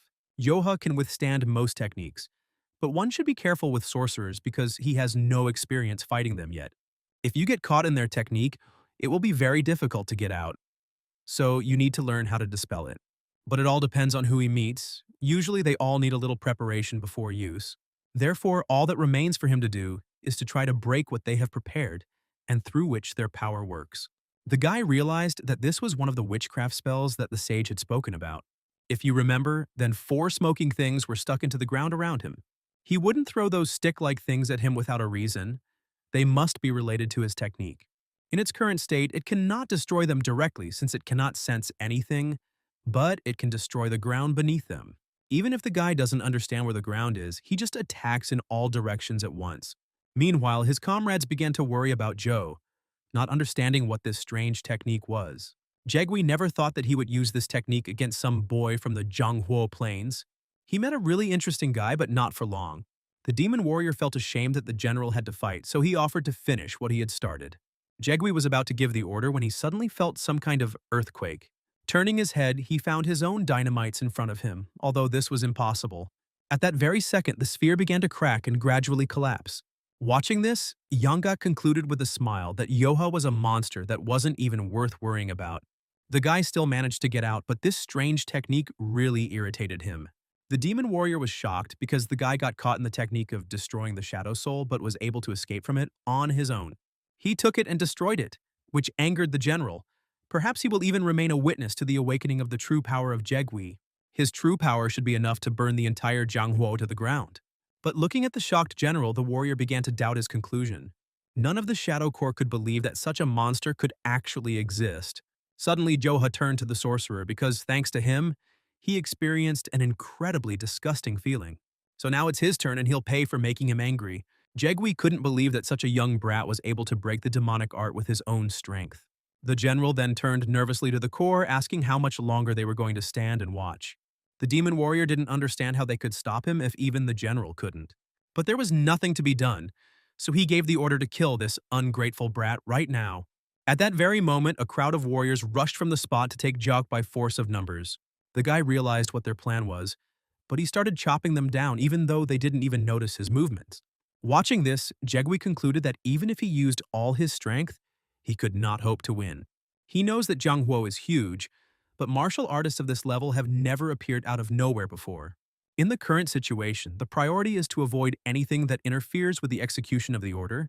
And taking the bell away is now the most important task. If the people from the trade union survive, people will find out about the existence of their cult. Everything has become too problematic. But we must try to kill at least the messenger because this person definitely knows about their cult. Even if this is his last resort, there is no other choice now. He decided to deliver the bell right now, while the demon warrior was saying that they couldn't cope without him. However, taking the bell away is the most important thing now, and this is the last thing he will help with. At that very moment, he threw one of his dynamites straight into the messenger's chest. The man felt a strong pain realizing what it had all come to. Looking at this, Joha asked him to forget about the fact that he could escape safe and sound. Jegui demanded that the Corps stop him, and the demon warrior gave the same order. He added that all the deserters would die by his hand, after which they all fell upon Yoke. Then the boy used the art of the 9 heavens, the tornado of the 9 dragons.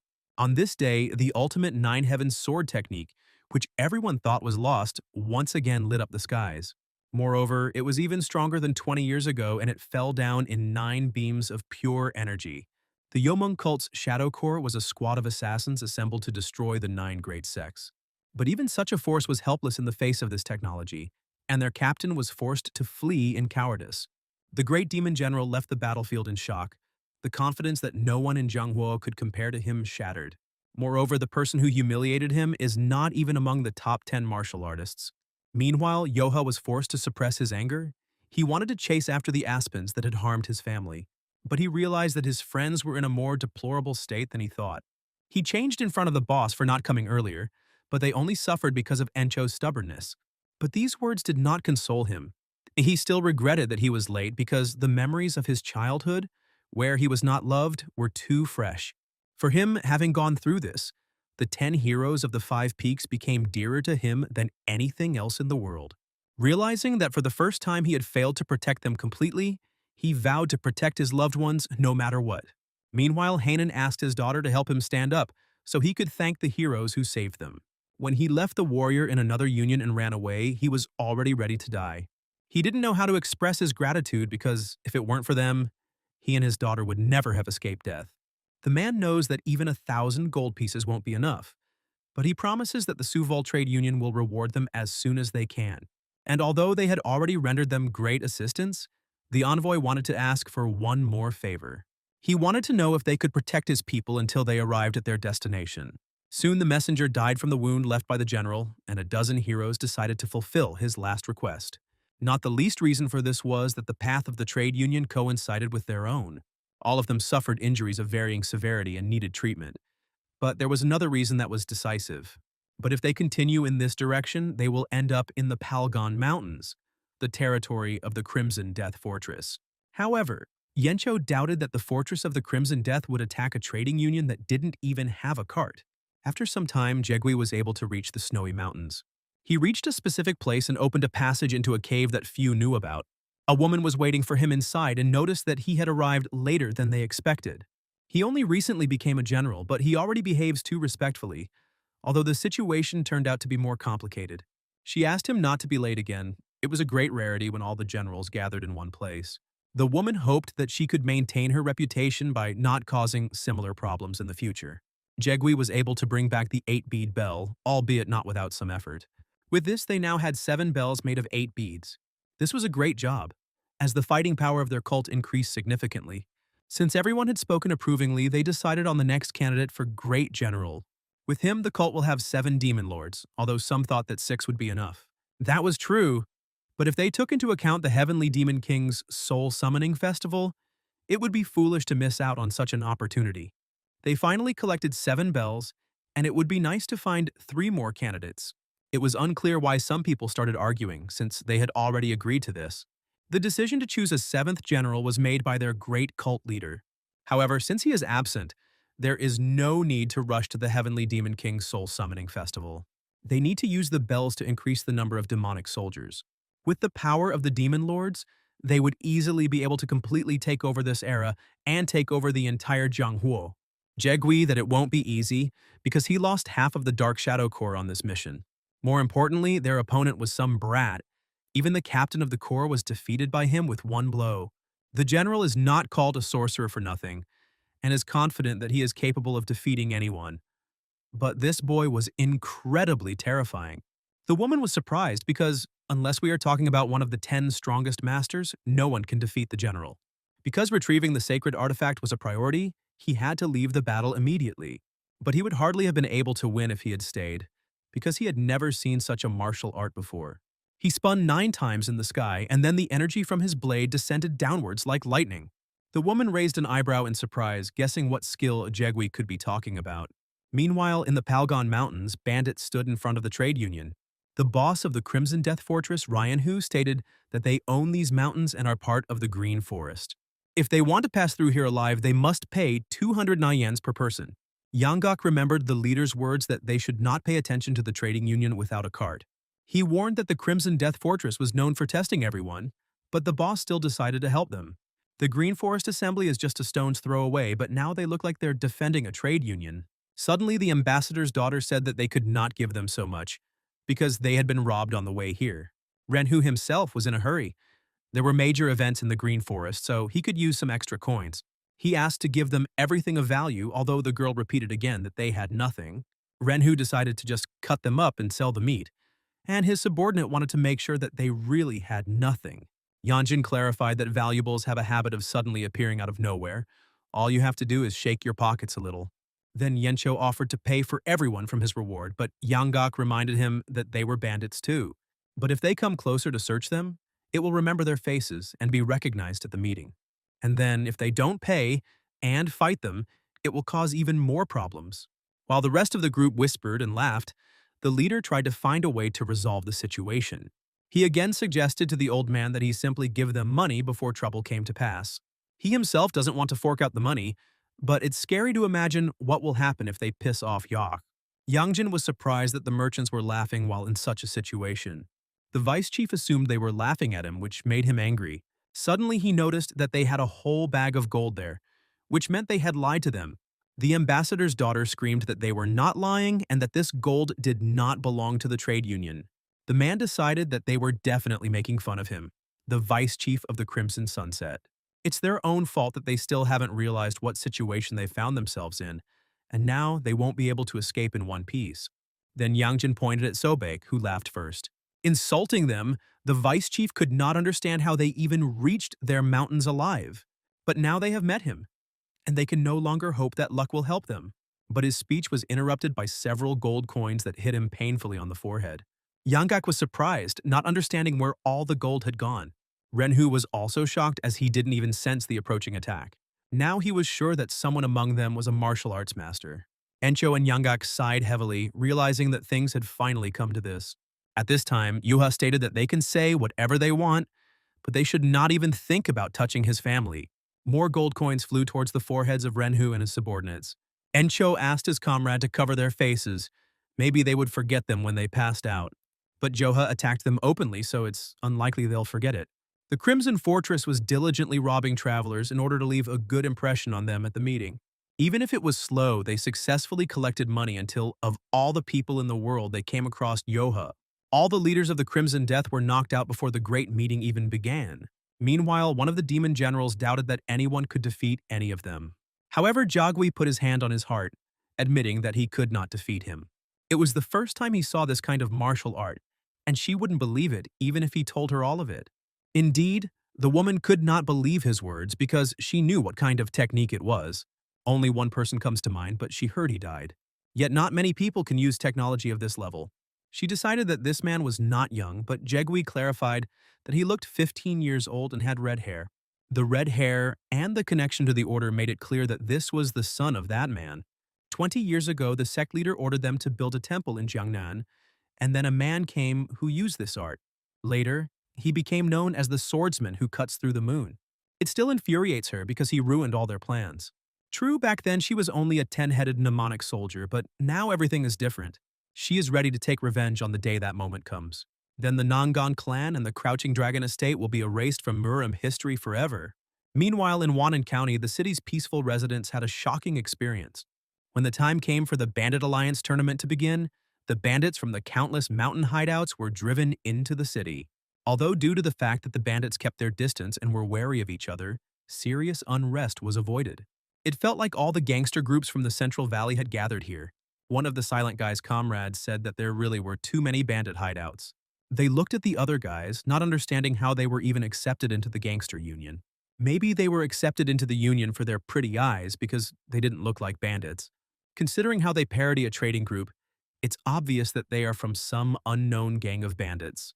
The man was sure that these brats were just there for the show, but they would hardly be able to withstand even one blow. Then the silent boy spoke up, declaring that he still had a lot to learn. If he values his life, it's best not to fight this red-haired guy. It is better not to look down on the poor sex. If you fall under their sights, his life will be like. Towards evening, the bandit community set up a large camp. There were only the leaders here, and that was already a lot. If all the members had gathered here, they would have gathered an army. Encho asked to stop talking nonsense and unpack things, calling Gomyong to him at the same time. They have come all this way here, so they need to greet the brothers from the mountain refuge of Dabi. They chose them and took care of them. It would be right if they were the first to say hello to them. Meanwhile, Sobek found Joe lying on the grass, although she had been looking for him for a very long time. Everyone is unpacking and setting up camp while he just chills out here. He had something to think about, so he was just putting his thoughts in order. Suddenly he noticed that she was always with Chung, but he hadn't seen them together recently. The guy decided that they had a fight, but in fact, Chung was next to Chil-san the whole time. Sobek had the feeling that her presence was only a hindrance to them. But since they are not in a quarrel, then everything is fine. So Yoha suggested that she take a rest with him. The girl was surprised because she thought that the guy didn't worry about anything. He didn't have any particular problems, but Sobek had never heard of his past. In fact, he was thinking about his parents, but he can't remember their faces. His mother died when she gave birth to him. He didn't really see his father until he was 6 years old. So it's not surprising that he doesn't remember him, but he clearly remembers the person who bothered him, which surprised the girl even more. It was someone who was trying to kill him, and that was what made Yok the most angry. Sobek did not understand what could threaten him at the age of 6, assuming that he was of royal blood. Then she offered to take revenge on this man if he was still alive. The guy said it wouldn't work, but the girl was sure he would die as soon as Yoha moved his finger. But as soon as he said that she was his adoptive mother, shock immediately appeared on Sobek's face. While Yoha was telling her about the estate of the sneaking dragon, she could not utter a word. She expected that the guy might have had problems in the past. After all, there is a sad story behind everything. However, the young guy, who looks even younger than her, could overcome all the difficulties and dangers on his way. So Sobek thought that he had not had any serious litigation in his life. It was Yoha whom she had been envious of all this time, but in reality, everything was not so funny. Suddenly, the guy noticed that she started crying, reacting emotionally to his story. She didn't know he'd gone through anything like that, and she felt terribly sorry. She started apologizing to Yoha, but he didn't know how to act like a crying girl and started apologizing himself. At this time, Renhu stated that the rules of the bandit union said that he was forbidden to interfere with other bandits. However, those who attacked them and helped the trading group were spotted here. They were members of the Wufeng Mountain Bandit Alliance, disguised as part of a trading party. At a time like this, when the Bandit Alliance tournament is starting, such a refuge cannot be allowed to participate. They broke the rules, and that's why he requested a meeting with the head of the Green Forest. The man sitting in front of him remembered that Mount Wufeng had only recently been formed. The Demon Lord glared at him, asking what he wanted to report. He boasts about the incompetence of the Red Sand Shelter, or blames the strength of the Wufeng Mountain Shelter. Since it was the Wufeng gang, it meant that not much time had passed since their formation. Renhu himself reported that the Crimson Sand was defeated by the newly assembled gang. The Demon Lord couldn't tell if he wanted to tell him about the weakness of his gang or the strength of another. Suddenly, Ingale, who was with them, realized that that guy must be to blame for everything. Completely disregarding the hierarchy of the mercenary union, this little one has no respect for his elders. He remembered Joe's name for a long time because he suffered a crushing defeat from him. He decided to keep this in mind so the head of the Crimson Sand can go. He then turned to Ingale asking about that scum, the ball-carrying mercenaries from the Hofeng Mountain Gang. The Cat Lord confirmed that he was not even 20 years old, and for a man who had not yet reached maturity, he was extremely impudent. Muhi was surprised that the Demon Lord's follower was defeated by someone who was not even 20 years old. Ingale tried to justify himself, but the head of the Green Forest had already made his decision. This guy is supposed to show up at the Mercenary Union competition, and if he shows up, Ingale will fight him. The man was stunned, although he himself said that he made a mistake while drunk. But if he loses to him again, he will lose the title of the 12th hundred-headed king and will have to undergo 10 years of training again. The Cat Lord remembered with horror the horrors he had to endure during this training. Muhei was furious that his subordinate was filled with fear of this worthless man. Ingale immediately fell to his knees before him, accepting his master's order. If he fights that scary guy 100 times, he will lose all 100 fights. Sometime later, while in the dining room, Encho noticed the Cat Lord with a smile. The man heard that the Wufeng mountain gang had arrived and couldn't help but come see them. But they themselves would have rushed to his call, so they invited him to the table. They all greeted him except Joe, and if it hadn't been for his mistake, they wouldn't have even been able to meet him face to face. At that very moment, Chung and Sobite greeted him and began praising his physical fitness. This made him blush, and the girl added that he was now their older brother. They remembered the events of that night very well, and Encho confidently supported them. Anyway, the reason he's here is to make sure the mercenary union competition goes off without a hitch. The first one to participate from the Wufeng gang must inform him after receiving the schedule. In truth, it all depends on their decision, although he himself said it. It still sounds ridiculous. Encho wondered why he was asking such a thing, even though he knew about their situation. When suddenly Yoha turned his head, asked how important a guest must be so that they would not eat anything. As Ingale thought, these simpletons always live up to his expectations and the rudeness is still the same. If he can't beat that guy, he can make sure he can't compete. Meanwhile, the Demon Lord loudly declared that from now on, the Bandit Alliance would not be a simple gathering of bandits. It will surpass the 7 sects and become the greatest sect in the world, and no one from the Order, Chaos, or Demonic faction would dare to humiliate them. In the end, he called on all the bandits to prepare for 1,000 years of power. This call meant the beginning of the Bandit Union Tournament, which was supported by shouts from all those present. The first day of the Bandit Alliance Tournament, a martial arts tournament to select the top 10 scouts and guardians. When the tournament started, many people came forward with flags. But suddenly 2 different groups collided with each other, pushing each other. Encho didn't understand why these guys were fighting right in front of another mountain shelter. It seemed like it was necessary to enter at least one category in the Bandit Alliance tournament. Senior Officer Vugum asked if anyone wanted to play in the first match of the tournament. At that very second, a man jumped out of the stands into the arena to thunderous applause from the spectators. It was Yong Lu, the leader of the Yongma mountain shelter, who asked someone to teach him. Following him, Ma Yi, the leader of Mount Beibong, stepped forward. Yong Lu asked him why he was putting up wanted posters everywhere. The enemy perceived this as impudence, after which he immediately rushed into the attack. The Demon Lord noticed that they immediately had interesting candidates. Ji decided to make his opponent regret humiliating him in front of the leader. Then he used the Divine Sword of Destruction, the Ice Dragon attack. At the same time, a humble ghost killer entered another arena, and his opponent was Sal Myung. But they fought in a ridiculously awkward manner without arousing the public's interest. Muha didn't know that they allowed any vagabond from the street to carry the name of the Bandit Union. The Phantom Shadow Lord added that this was not some kind of street fight. So, personally, he is very interested in seeing Ingale's rematch. Judging by how much he drinks now, one can assume that he has learned some rare secret technique. Enjoying his drink, the Cat Lord replied that one could say that.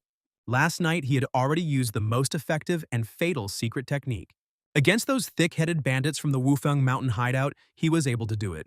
Last night, he wanted to make sure that Joha planned to participate in the tournament. Encho was sure that the guy would win. But Ingale was in no hurry to agree with this.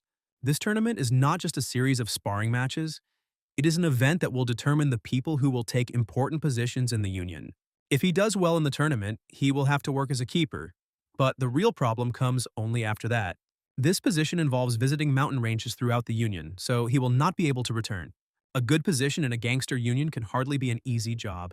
He will have to travel a lot through dangerous places and solve a lot of problems along the way. That's not all.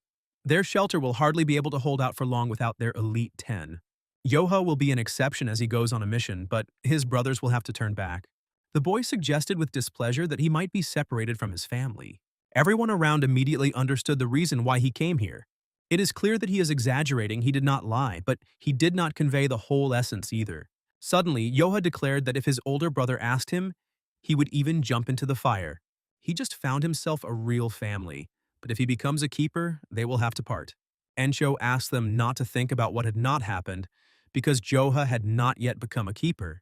The simpletons of Mount Wufeng have no interest in becoming a general or a guardian. There is no need to worry about that. They have come all this way so they can just enjoy the tournament. But to be honest, the leader felt a little sorry for Joe because he was losing a great opportunity. Just like that, Ingale's secret technique had reached their hearts. So now he was enjoying the alcohol quite a bit. Mui watched the cat lord carefully, surprised by his calmness. Meanwhile, different bandits continued to fight in the arena using different techniques. Encho thought it was stupid, because one of them had only hit his opponent with his forehead. Yoha, sitting behind him, was noticeably bored and yawned more and more often. He was going to stand right there and watch the fights, but suddenly he needed to go to the toilet. When the boy found himself behind the arena, Encho tried to understand why Joha had taken the sword with him. Maybe he wants to chop down a few unfortunate trees in the forest to kill boredom. The monster that had defeated the legendary ruler of the heavens of the earth patiently watched this childish fuss. It was no wonder that he was simply bored with the tournament, since he had already witnessed similar battles. He himself has techniques that are more incredible than those that can be seen at the tournament. Sobek got angry at them for their rudeness because Yoha's brother is not a monster. At first, everyone was surprised by the girl's words, after which they returned to betting on the winner. Sobek was upset that Joe kept being called the monstrous master and other names. She wondered if she could ever walk alongside him as an equal, as she became increasingly anxious. And immediately after Yoha left the competition arena, as if waiting for an incredible moment, an incredible event happened. Two men entered the arena threatening to show something new. Sparks flew from the blades as they exchanged blows. The spectators actively supported them, especially the gang from Mount Dabi, who supported their leader. As expected, this fight was quite interesting, which Yencho noted. However, Yenga clarified that this was highly unpredictable.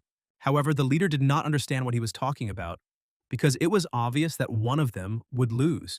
Even if they lived in a village and were cut off from the rest of the world, it was difficult to be so ignorant. The old man clarified that the loser was none other than the Demon Lord's disciple. He is under the leadership of the Demon Lord himself, one of the 12 Demon Kings. Muha recognized the man who introduced himself as the leader of the Dabi mountain gang, Jin. Looks can be deceiving. This guy is quite good if you think about it. The Red Wolf's reputation has suffered quite a bit. The bishop was immediately asked not to be upset because their guy had not yet warmed up. So it seemed that he was being pushed aside. The real competition has just begun. You need to relax and enjoy the fights. He asked the Red-Eye Lord not to forget what the competition and the joining of the 12 Demon Kings really meant. Suddenly, the warrior told the leader of the Mount Dabi gang that they had played well together. However, he was a little tired of dancing to his tune, so he decided to end this fight. Instead of putting on a show, the Red-Eye Lord wants to break his opponent with one blow. He then used the bloody split technique to release myriad snakes towards the enemy. The subordinates asked the leader to leave, but Yanga concluded that this was the end, even if the leader of the Dabiya gang was against him. But this is also impressive in its own way. The head of an unknown gang fought on equal terms with the disciple of a demonic lord. If he is so strong, even though he is not up to Joe, he should have become famous. Then the Red-Eye Lord rose into the air to deliver the finishing blow. Meanwhile, Yoha wanted to stretch his legs a bit but noticed that it was going to rain. He walked up to a fairly thick tree, deciding that this was the place to start today. The guy threw the sword up, caught it with both hands, and then swung it. Just as he was about to strike, a voice asked if he had decided to wake her up. Yoha managed to stop the sword in time, which plunged only a few centimeters into the tree, frightening the girl. She didn't know whether she should thank him for his mercy or just beat the crap out of him. The guy was surprised because he didn't even feel her presence. Judging by her appearance, she was also one of the bandits, but it was unclear why she was here and not at the tournament. However, the girl does the same as he does, and with these words she stretches lazily. She was tired of all these battles and wanted to take a good nap in the forest, but he almost killed her. Yoha was surprised that she called him a young leader, clarifying that this was not true. As she caught up with him, she wondered if there were people in his gang who were stronger than him. The guy suggested that their leader had something more important than strength. Suddenly, he stopped and asked suspiciously why she was following him. He managed to notice how the girl tried to attack him with a hairpin and immediately took a fighting stance. The guy understood what kind of friendship was being discussed, but he was not at all against it. Yoha stood in front of the unfamiliar girl holding his breath and eagerly prepared for the start of their duel. He felt a little sorry because he had hoped that she would at least be able to cut a person with an ordinary sheet of paper. The girl did not understand what was being discussed, deciding that the guy was talking in his sleep. For something like this, he would need to find someone at the level of an elder of the 5 sects. After these words, the stranger soared into the air, deciding to start first. She used the black lotus blossom to create a vortex flow around herself. Yoha replied that he already knew one such person. after which he also rushed forward. The girl was shocked that this guy just jumped into her hidden weapon flower. He spun the sword in front of him, ignoring the wind flow created by the girl. The guy added with a smile that even that man couldn't answer his question. The girl noticed that not only was he fast, but he was also able to break through her hidden weapon flower with one blow. Meanwhile, the arena was in full swing, and the situation was getting tense. As expected of a demon king, their skills are comparable to those of the disciples of the five sects. The red-eyed student apologized to the master for pointlessly delaying the lights out. However, the man asked him to be more careful as the fight was not over yet. Turning around, the red-eye lord noticed a huge spider created by the enemy. At that very moment, he used the ultimate poisonous insect strike technique. However, the enemy doubted that if he held out a little longer, anything would change. The gang leader thanked the second demon king for the lesson with a smile on his face. At the same second, the spider attacked with several paws at once. "I will try to finish this duel." With a crash, the body of the red-eye lord fell onto the arena, raising a layer of dust. Muhi tried to understand what was happening now, noticing the unusual flow of koi. Encho also didn't understand how the disciple of a demon lord lost to the leader of some nameless mountain refuge. Luckily, this blow did not hit any vital organs, so there is nothing to worry about. However, this man used a key accumulation technique that Yanggok had never seen before. The old man frowned, not understanding what was going on at this tournament. While the crowd was shouting wildly, some participants only grinned contentedly and menacingly. The subordinates watched as Muha treated the Red-Eye Lord. He was much better now, but he had disgraced him and could not find the words to apologize. Suddenly, he was interrupted, asking why the master was personally restoring the circulation of Kuo. As it turns out, all the young students suffer from a lack of Kai, and they can fight with dignity. Moreover, who else, if not an old and experienced master, is able to share his Kui? However, there is more to the reason than that. He wants to confirm something by looking at the damaged Kai of the Red Eye. He couldn't believe that the master had figured out the identity of the leader of the Daebi Mountain Gang. Red Eye was ashamed to admit it. But Jin and the KI art he demonstrated were something completely different. It was simply mysticism to me. There was something terrifying in that technology. Besides, this gang had allied with the main gang. They were not unaware of the significance of this tournament. Despite this, the way they suddenly became stronger, you can't just leave it to chance. His comrades thought that he was deliberately trying to hinder the great will of the mercenary union. This could mean that the five sections are plotting behind the backs of their worthless selves. However, the reason is always a priority for them, regardless of the action. And they would not conflict with them in such a dirty way. Mui ordered them to be silent as he saw no reason to continue the discussion. At the same second, he pulled out a spider made of dark energy from the body of the Red Eye. It was a parasite imbued with a special and insidious Kui, and there was only one faction capable of taking control of it. The demonic sect, and as it turned out, the dark sect did not abandon their stupid dreams. Meanwhile, one of the generals was informed that a mixed blood had killed a disciple of a demon lord. Then she became curious about the rest of the 10-headed demonic soldiers. The remaining 4 of the 10-headed ones will also take part in this. Meanwhile, a relaxed swordsman from the Samdu Mountain Gang was silently polishing his sword, and the leader of the Stormy Gang arrived and his subordinates immediately met him. They noticed a man carrying 2 boars in his hands. In the East Lake Gang, there was a man who was surrounded by those same boars. This man was nicknamed the Bloody Hands That Take Life. It goes without saying that they will occupy 5 positions of both Guardians and Wanderers out of 10 possible. It's funny to even think about it, but I'd like to see it in person. 10 demonic soldiers trampling 12 demonic kings. The Dark Sect is trying to use its allies as a means of attacking Murim. Even killing these scumbags is akin to mercy, but they urgently need to take action. Suddenly, the Demon Lord loudly and angrily asked why he couldn't see Ryo. He was informed that he disappeared shortly before the tournament began, so they are also in the dark. He rudely sent his subordinates to look for him, ordering them not to return without him. Muhei couldn't understand where Ryo could go while the demonic sect was up to something. Meanwhile, Yencho was surprised that their position in the mercenary union was so great. The guests kept coming and coming, but Yoha was irritated that she followed him all the way. The guy noticed a lot of liquor in the tent, deciding that he could kill himself with that amount. However, the girl clarified that when men fight, there can only be 2 outcomes of the battle. The first was the death of one or both, and she was in no hurry to voice the second option. The leader became curious about the second option and why she suddenly went silent, intriguing everyone. The boss decided that she was waiting for him to ask Yok, because the girl was doing nothing but staring at him. The guy was unhappy with this outcome, but repeated Encho's question. Since he was so interested, the girl decided to personally show him the second option. At that very second, she grabbed a huge barrel of alcohol and began drinking straight from it. The second option was to release their thoughts through this drink and become brothers. Yoha admitted that of all the people he had met recently, she was the most interesting person. Suddenly, the leader declared that now the elders must intervene and solve all the problems. This girl pursued them so much after their first meeting, so they decided to welcome her with open arms. They hadn't drunk liquor for a long time, so they pounced on the barrels in a crowd. The boss asked Joe to have a drink with the new guest who could now feel at home. Hearing his name, the girl decided to remember the new brother in their gangster union. Chung asked Sobek to bring some snacks for their guest, to which she agreed. While enjoying the alcohol, Encho noticed how delicious the liqueur was. Yanggak noticed that the boss was in a good mood, so he decided to join in. Their guest loudly declared that there was enough liquor for everyone, suggesting that they drink all night. Yanggak didn't think she was even 20 years old and couldn't understand how she could carry so much expensive liquor into the mountains. In any case, the taste was to die for, so he drank another mug. At the same time, somewhere in the mountains, a crowd of people was heading towards the master.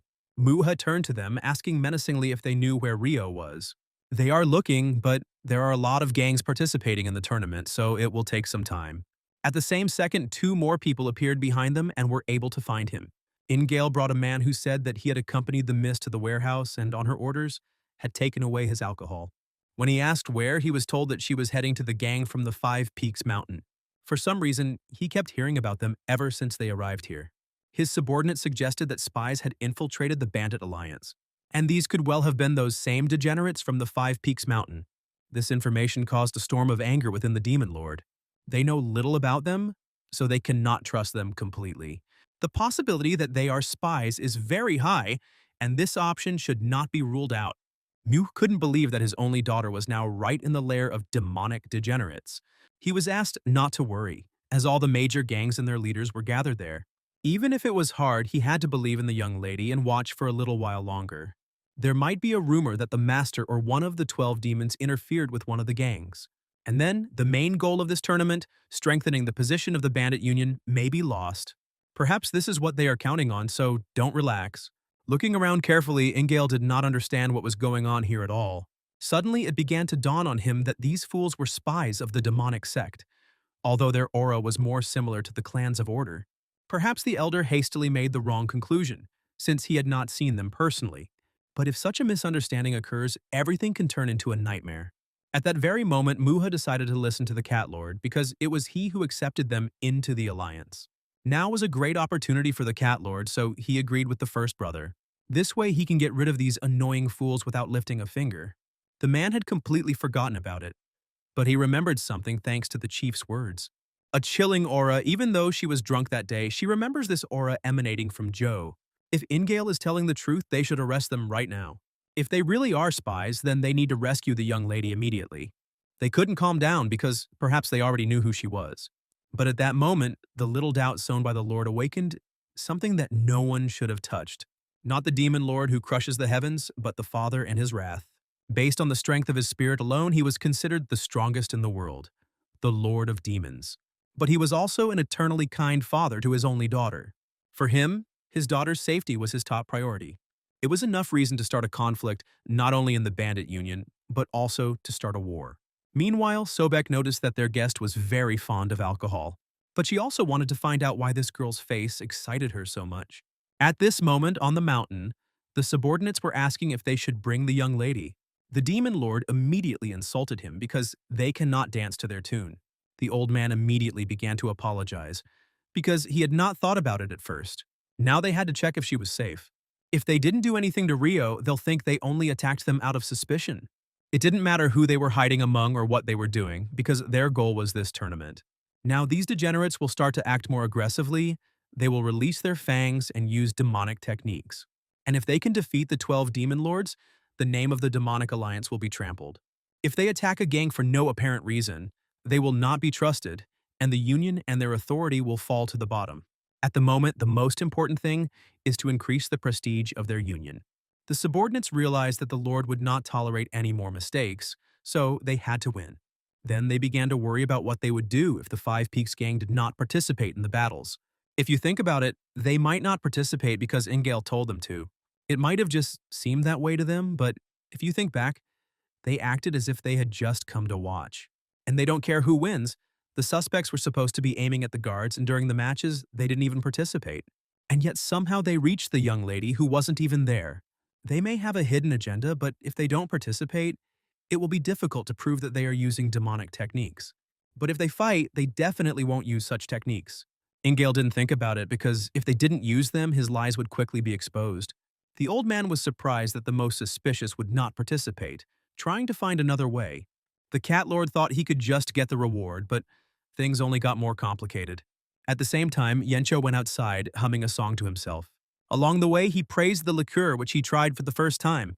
Suddenly, he tried to understand what gang this girl was from, who was able to bring so much expensive alcohol. The people who were watching him from the bushes noticed Yencho, who was pretending to be a member of the Order clan. For Renhu, everything became much easier because there was no one around. When they decided to take action, this unexpected incident forced Yoka to act. The boy inside the tent suddenly heard the voice of the elder. At that very second, the guest jumped up next to him, sleepily starting to mumble something. At this time, several warriors attempted to attack Yencho, hoping to catch him by surprise. They hit him where it hurt, which seemed easy to them. Renhu asked them not to let down their guard, as it would be bad if other mercenaries came in response to the noise. They were now at a suitable striking distance, so they decided to drag him to a quieter place. Yoha, who went outside, could not understand how far the elder had gone. At this time, the bandits dragged Encho to the river, plunging his head straight into the water. But it won't be fun if he dies before they get down to business.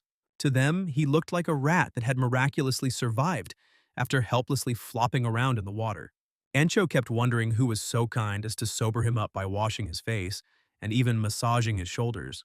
In that same second, he realized that these were their brothers from the Crimson Sand Gang. One of the warriors swung his leg, ordering them not to dare call them brothers. But Yencho didn't lose his composure and immediately reacted to counterattack. He knocked out his opponent with one blow, adding that he was now sober thanks to them. He then asked the head of the Crimson Sand if he was doing this to him just because he had been beaten a couple of times by their brother. Renhu was surprised by such impudence, deciding that Encho still did not understand the situation he found himself in. Even in the mercenary union, there is a hierarchy. Their gang was included in the union only recently and occupies a low position. Moreover, they dared to use their Crimson Sand in this way. Then the boss asked to call the one who did it if they want to punish someone, because he had nothing to do with it. Renhu explained that the gang leader was also responsible for this. Encho realized that they had marked him because they were afraid that Zhou would be an easy target. The interlocutor was shocked that the cornered man was putting on airs while standing behind his capable brother. But suddenly the boss frowned, noticing that they really thought he would be an easy target. Renhu thought he was a clumsy fool because he was always smiling. But as it turned out, he also had a fighting spirit, and now he wanted to change their minds. The chief's subordinates had a bad feeling, but the man was sure that he was just bluffing. However, when Yencho ordered them to attack, Ryanhu took off. But the boss was really bluffing, because he can't use any sword technique without his weapon. However, he is not such a weakling that he would lose to freaks like them. What Yoha was talking about before was something other than the martial arts that Encho possessed. Among these qualities there was one, and that was the divine spirit, the power bestowed by heaven. At that very moment, one of the warriors watched in shock as a huge boulder flew towards him. Seeing Ryanhu's discouraged expression, Encho asked again if he was still an easy opponent. Hiding the axe behind his back, the gang leader immediately decided to hush up the matter, not understanding why everyone in this bathhouse was such monsters. He tried to explain that the reason they brought him here was for something else. Suddenly, someone watching them said that he should be reprimanded for fighting outside of the tournament. He decided to just let it go until Ryanhu realized how he had ended up here. The Shadow Lord stood on the top of the mountain, watching them carefully. The man became curious as to how Encho had acquired such an impressive divine spirit. The boss explained that he was born with a much stronger and healthier body than others. Suddenly, the Shadow Phantom Lord declared that he could not turn a blind eye to the fact that he sensed such evil energy. Encho was in shock, which is why he didn't have time to react to the incredibly fast attack. A few days later, the last day of the Mercenary Union state arrived.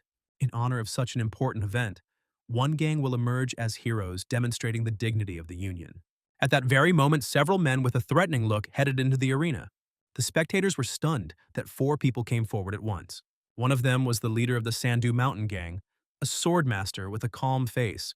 He wanted to say that no matter how hard they tried, unknown gang leaders like them could never stand up for the dignity of the Union. Then he suggested that it might be the same in Murim. Mui asked with displeasure if they knew how to spread the benefits of the alliance tournament. He looked haughtily at the warriors, who continued to smile menacingly.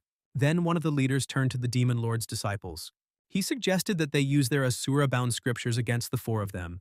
The Shadow Phantom Lord realized that it was them, that filthy group of demonic sect that had infiltrated their alliance. Mui understood the purpose for which they had come to the tournament and the roundabout ways in which they were trying to challenge him. Meanwhile, the people from Five Peaks Mountain were walking around the area looking for Encho. They knew that the leader never missed breakfast, no matter what, and it was already noon. The most restless one was Yoha, who was supposed to go out with him and look after him yesterday. It's all his fault. He was relaxed and thought nothing would happen. Suddenly, Rio noticed a man watching them from behind the trees. It was Renhu, who was trying to wake up his comrades. The gang leader wanted to escape, but Yoha was faster and attacked him with a sword. Having knocked him to the ground, the people recognized the leader of the Crimson Sand Gang, who ran away thinking that a tiger was chasing him. Yanggok asked what they were doing near their camp, suggesting that they had wounded their leader. They tried to take out their anger on their leader because they decided that he was an easy target. Since they had no chance of holding out against the one who had defeated them, they dared to lay a finger on their elder. Renhu began to be indignant because they themselves almost died at his hands, but this excuse did not convince Joe. The gang leader said that by this point he could have lost a lot of blood and his life was in danger. They soon reached the river, where they discovered Enko's body. Although he was weak, he was still breathing, but they had to quickly move him to a safe place. Yoha decided to leave the elder with them, because now he had to find the one who did this to him. Just yesterday, the Lord of the Phantom Shadow stated that he must tell Encho if he was asked about it. He was supposed to report that the Shadow Phantom Lord would be waiting at the tournament arena tomorrow, and so Yoha announced that he had to meet someone right now. Last night, the Shadow Phantom Lord was disturbed to discover that the Demon Sect's people had infiltrated the Mercenary Union. But if things don't go according to plan, the trust and cohesion of the Mercenary Alliance could be destroyed. Because he was very cautious and not quick to accuse the gang, even though the others suspected them. However, when he accidentally stumbled upon the battle between the Crimson Sand and Encho, he became filled with confidence. Their skills were useless when they accepted them into the allied band. But when they met them again, the Fortress of the Five Peaks seemed to have become completely different. Even if they learned the Asura Dark Heaven tablets in a year, it would be difficult to reach such a level in such a short time. For a guy who uses such a complex skill like the Heavenly Earth Blade technique, there is only one way to become that strong. That was why the Shadow Phantom Lord decided to immediately attack him. He couldn't understand that the 10 elites had mastered a rare martial art called the Nine Heavens technique thanks to Yoha. And so it is quite clear why he was so suspicious, although it was a small misunderstanding. But it was this that became the stumbling block that marked the fall of the Mercenary Union. Rio didn't understand why the Shadow Lord attacked the leader. After all, why would someone as meticulous as he take such extreme steps at such an important time? But when she entered the tournament arena, she somehow immediately understood the reason. There, the girl saw a terrifying battle during which strange techniques were used. She immediately felt danger as she looked at the four people who were brutally beating their opponents. It didn't just end with the loss of the disciples and the 12 demon kings. People fought as best they could, but they could do nothing to resist the demonic sect. Moreover, it shook the pillars of the Mercenary Union itself. It also affected one of the most important figures of Murim, the Demon Lord. Some viewers supported their gang leaders, calling them heroes. However, those who were at the head of the tournament could not believe such complacency. It was a great catastrophe that was destroying before our eyes everything for which this tournament was created. However, Rio didn't understand how the situation was related to the Zhu Feng gang. The Shadow Lord was horrified that the Dark Sect's skills were so great. Yoha, who was behind Rio, began to complain about the loud screams, which made him want to kill them all. The girl couldn't believe that he actually came, and at the same time asked him to calm down. But the guy said that if she didn't stop bothering him, he would get rid of her first. The audience didn't understand what was wrong with him because their leaders were basking in the rays of glory, and he decided to interfere with them. People immediately started throwing stones at him, but Yoha only swung his sword once, throwing the four away from him. Right now, they weren't his target, so he loudly asked which one of them was the Shadow Phantom Lord. The old man himself was shocked that the guy dared to make a scene in such an important place. Then he realized that the demonic sect's spies who had been hiding during the tournament had finally shown up. Rio didn't feel any demonic energy from the Wu Feng guys, and she didn't understand what the Shadow Phantom Lord was talking about. It was the old man who invited them to the tournament, and he would make them pay for interrupting it. At that very moment, Yoha exploded from his spot, swinging his sword at the Lord of the Phantom Shadow. The man was surprised that the boy had achieved such a high level of skill at such a young age. He was sure that they were connected to a demonic sect, otherwise it didn't make sense. Looking at Joe's attack, the old man knew that his master had taught him the teachings of the Asura Dark Heaven tablet. After several attacks, the Shadow Lord asked Joe to reveal his essence and the essence of his gang. However, the boy remained unharmed, asking along the way if this was all the old man was capable of. Ryo couldn't believe that Yoha stopped him with just one ordinary sword. Although martial arts are not the Shadow Lord's forte, he is still one of the top 2 participants in the tournament. It was surprising that among the participants, there was someone who could block this technique. The Shadow Lord spoke so pompously about this heavenly sword that the boy became curious about how strong it was. But he tried to harm his brother, having the same skills in his arsenal. The Shadow Lord was surprised by his incredible flow of ki, plus she was different from the demonic sect. While he was distracted, the guy attacked him again, which noticeably surprised the old man. Yoha advised him to get ready because he would make sure that he paid for everything. Without wasting any time, the boy decided to use the 9 Heavens World technique, Phase 4. After that, he began to spin the sword in front of him, creating a stream of wind. Ingale, who was watching them, noticed that everyone was starting to get sucked into this whirlwind. Immediately after that, Yoha used the Fire of Disaster, continuing to attack. Everyone who understood what was happening ordered the spectators to dodge. The 4 gang leaders were supposed to be in charge in the finale, but this guy ruined everything. But they were also confused by his monstrous strength, which even they could not handle. The Shadow Lord knew that he couldn't move because of his flow of ki, but that was not all, as Yoha swung his sword, striking the old man in the chest several times. They weren't fatal, but they did send him flying a distance and hitting a wall. Blood started to flow from his mouth, but he managed to dodge when Yoha decided to finish him off. With one kick, the boy made the old man weaken and fall to the ground. The Shadow Lord asked to simply kill him, but not to expect him to beg for mercy or apologize. But Yoha would have done it even without his words, since that is exactly what he came for. Ryo tried to stop him, but suddenly some force moved towards the guy. He easily parried it with his sword, noticing how Muha was walking towards him. At the same time, not far from the tournament arena, they were trying to take Yensho to a doctor. His comrades advised him not to talk so that he would not lose extra strength. Right now, absolutely everyone should be in the arena anyway, so we need to hurry. When they reached the arena, they noticed a column of smoke rising from inside. And now, in the arena, Ryo realized that if her father intervened, things would be really bad. While the spectators were stunned, the Demon Lord himself descended into the arena. It was difficult for many to understand that the master wanted to fight with this green youth. Until this moment, Yoha was just a mercenary who was quite good with the sword. But one of the 10 greatest masters, Muhei, entered the arena to meet him face to face. Misunderstandings and assumptions accumulated, causing the problem to grow to enormous proportions. Yoha and the Demon Lord. The scene of their battle will become a legend of the mercenary union in the future. Muhi asked his name, deciding that he had done enough and should stop here and now. The bond between a teacher and a student is not much different from the bond between a parent and his child. So if a guy wants to take the old man's life, he will have no choice but to intervene. Yoha found this funny because they say that the union of mercenaries is one big family. But in the end, those who are closer to them are still more important. But Muha didn't know something. It was the Shadow Lord who first attacked his family. The Demon Lord noticed that the guy was quite impudent for not showing him respect. He is one of the 10 great masters, the head of the mercenary union, and a Demon Lord. Rushing forward, Yoha stated that he didn't need to know, asking him to get out of the way. The man realized that this whole conversation was pointless, so he pulled out his sword. Muhei decided to happily deal with the boy using the true spirit of the Dark Heaven Asura. At this time, Yoha used his technique, causing their blades to clash, shaking the arena. The guy noticed how strong the enemy was, several times stronger than the Supreme Elder. From the look on his face, Muha decided that he was already in a difficult situation. With one swing of his sword, the man threw the guy away. The guy's body flew straight into the wall while Muha realized that this guy's aura did not belong to the demonic sect. However, it was not similar to the aura of the 7 sects and 2 schools, which caused new questions to arise. The power that no one had seen, not even he, had enormous potential. Ingale was pleased because someone like this guy didn't have a chance to stand a chance in a fight with the master. But suddenly Yoha jumped up, realizing how strong the enemy was and that he could lose to him. However, this was no excuse, so Yoha used the 9 Heavens technique, 8th phase. The huge dragon rushed straight at Muha, but he managed to dodge. But this did not stop Yoha, so he sent the dragon after the man. Everyone watching this was shocked, thinking that the demon lord was in danger. However, Mu was pleased that the boy did not show fear in the battle against the head of the mercenary union. He liked his bravery, so he decided to do the same and give it his all.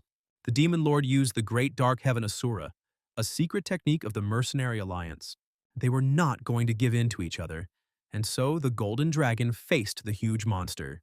The spectators turned their heads to see that Yoha and Muha were also fighting in the air. Among all the enemies the boy had encountered, there was hardly anyone as strong as him. It looked impressive for a demon lord, and Yoha was surprised that he was still on his feet. If there was someone else here, he wouldn't be able to stand up as well, which made the guy stand out from all the others. However, there will always be a person who is stronger. This non-punchy confidence in the strength that supports it reminds a man of himself in his youth. That's why he starts to like Joha, even though they fight to the death. However, the guy simply asked to give him the old man who attacked their older brother. Suddenly, the demon lord agreed, seeing no point in avoiding it any longer. However, they should still finish their dialogue and end the battle with someone's defeat. As they both landed in the arena, there was a huge explosion that shook the stands. But while on the ground, they both still stood on their feet, crossing their blades. Suddenly, Youngak flew over Yo's head, carrying Encho on his back, demanding that he stop. The leader said that the guy had already done enough damage, and his appearance forced him to calm down. At this time, Youngak complained that he could not find anyone else to go through all this chaos. Distracted by his older brother, the boy completely forgot about the battle that Muhe reminded him of. But the man did not attack him from behind, advising him to hurry up and go. Joha immediately ran up to Enko, noticing the huge number of wounds. The leader asked him not to worry, as his vital organs were not attacked. At that very moment, Yoha became angry again, deciding that he had to finish off the old man. It would be wrong to create more problems for the tournament by offering to listen to them first. The guy was against it because Encho almost died because of the Shadow Lord. The leader placed his hand on the boy's head, concluding that he was still young.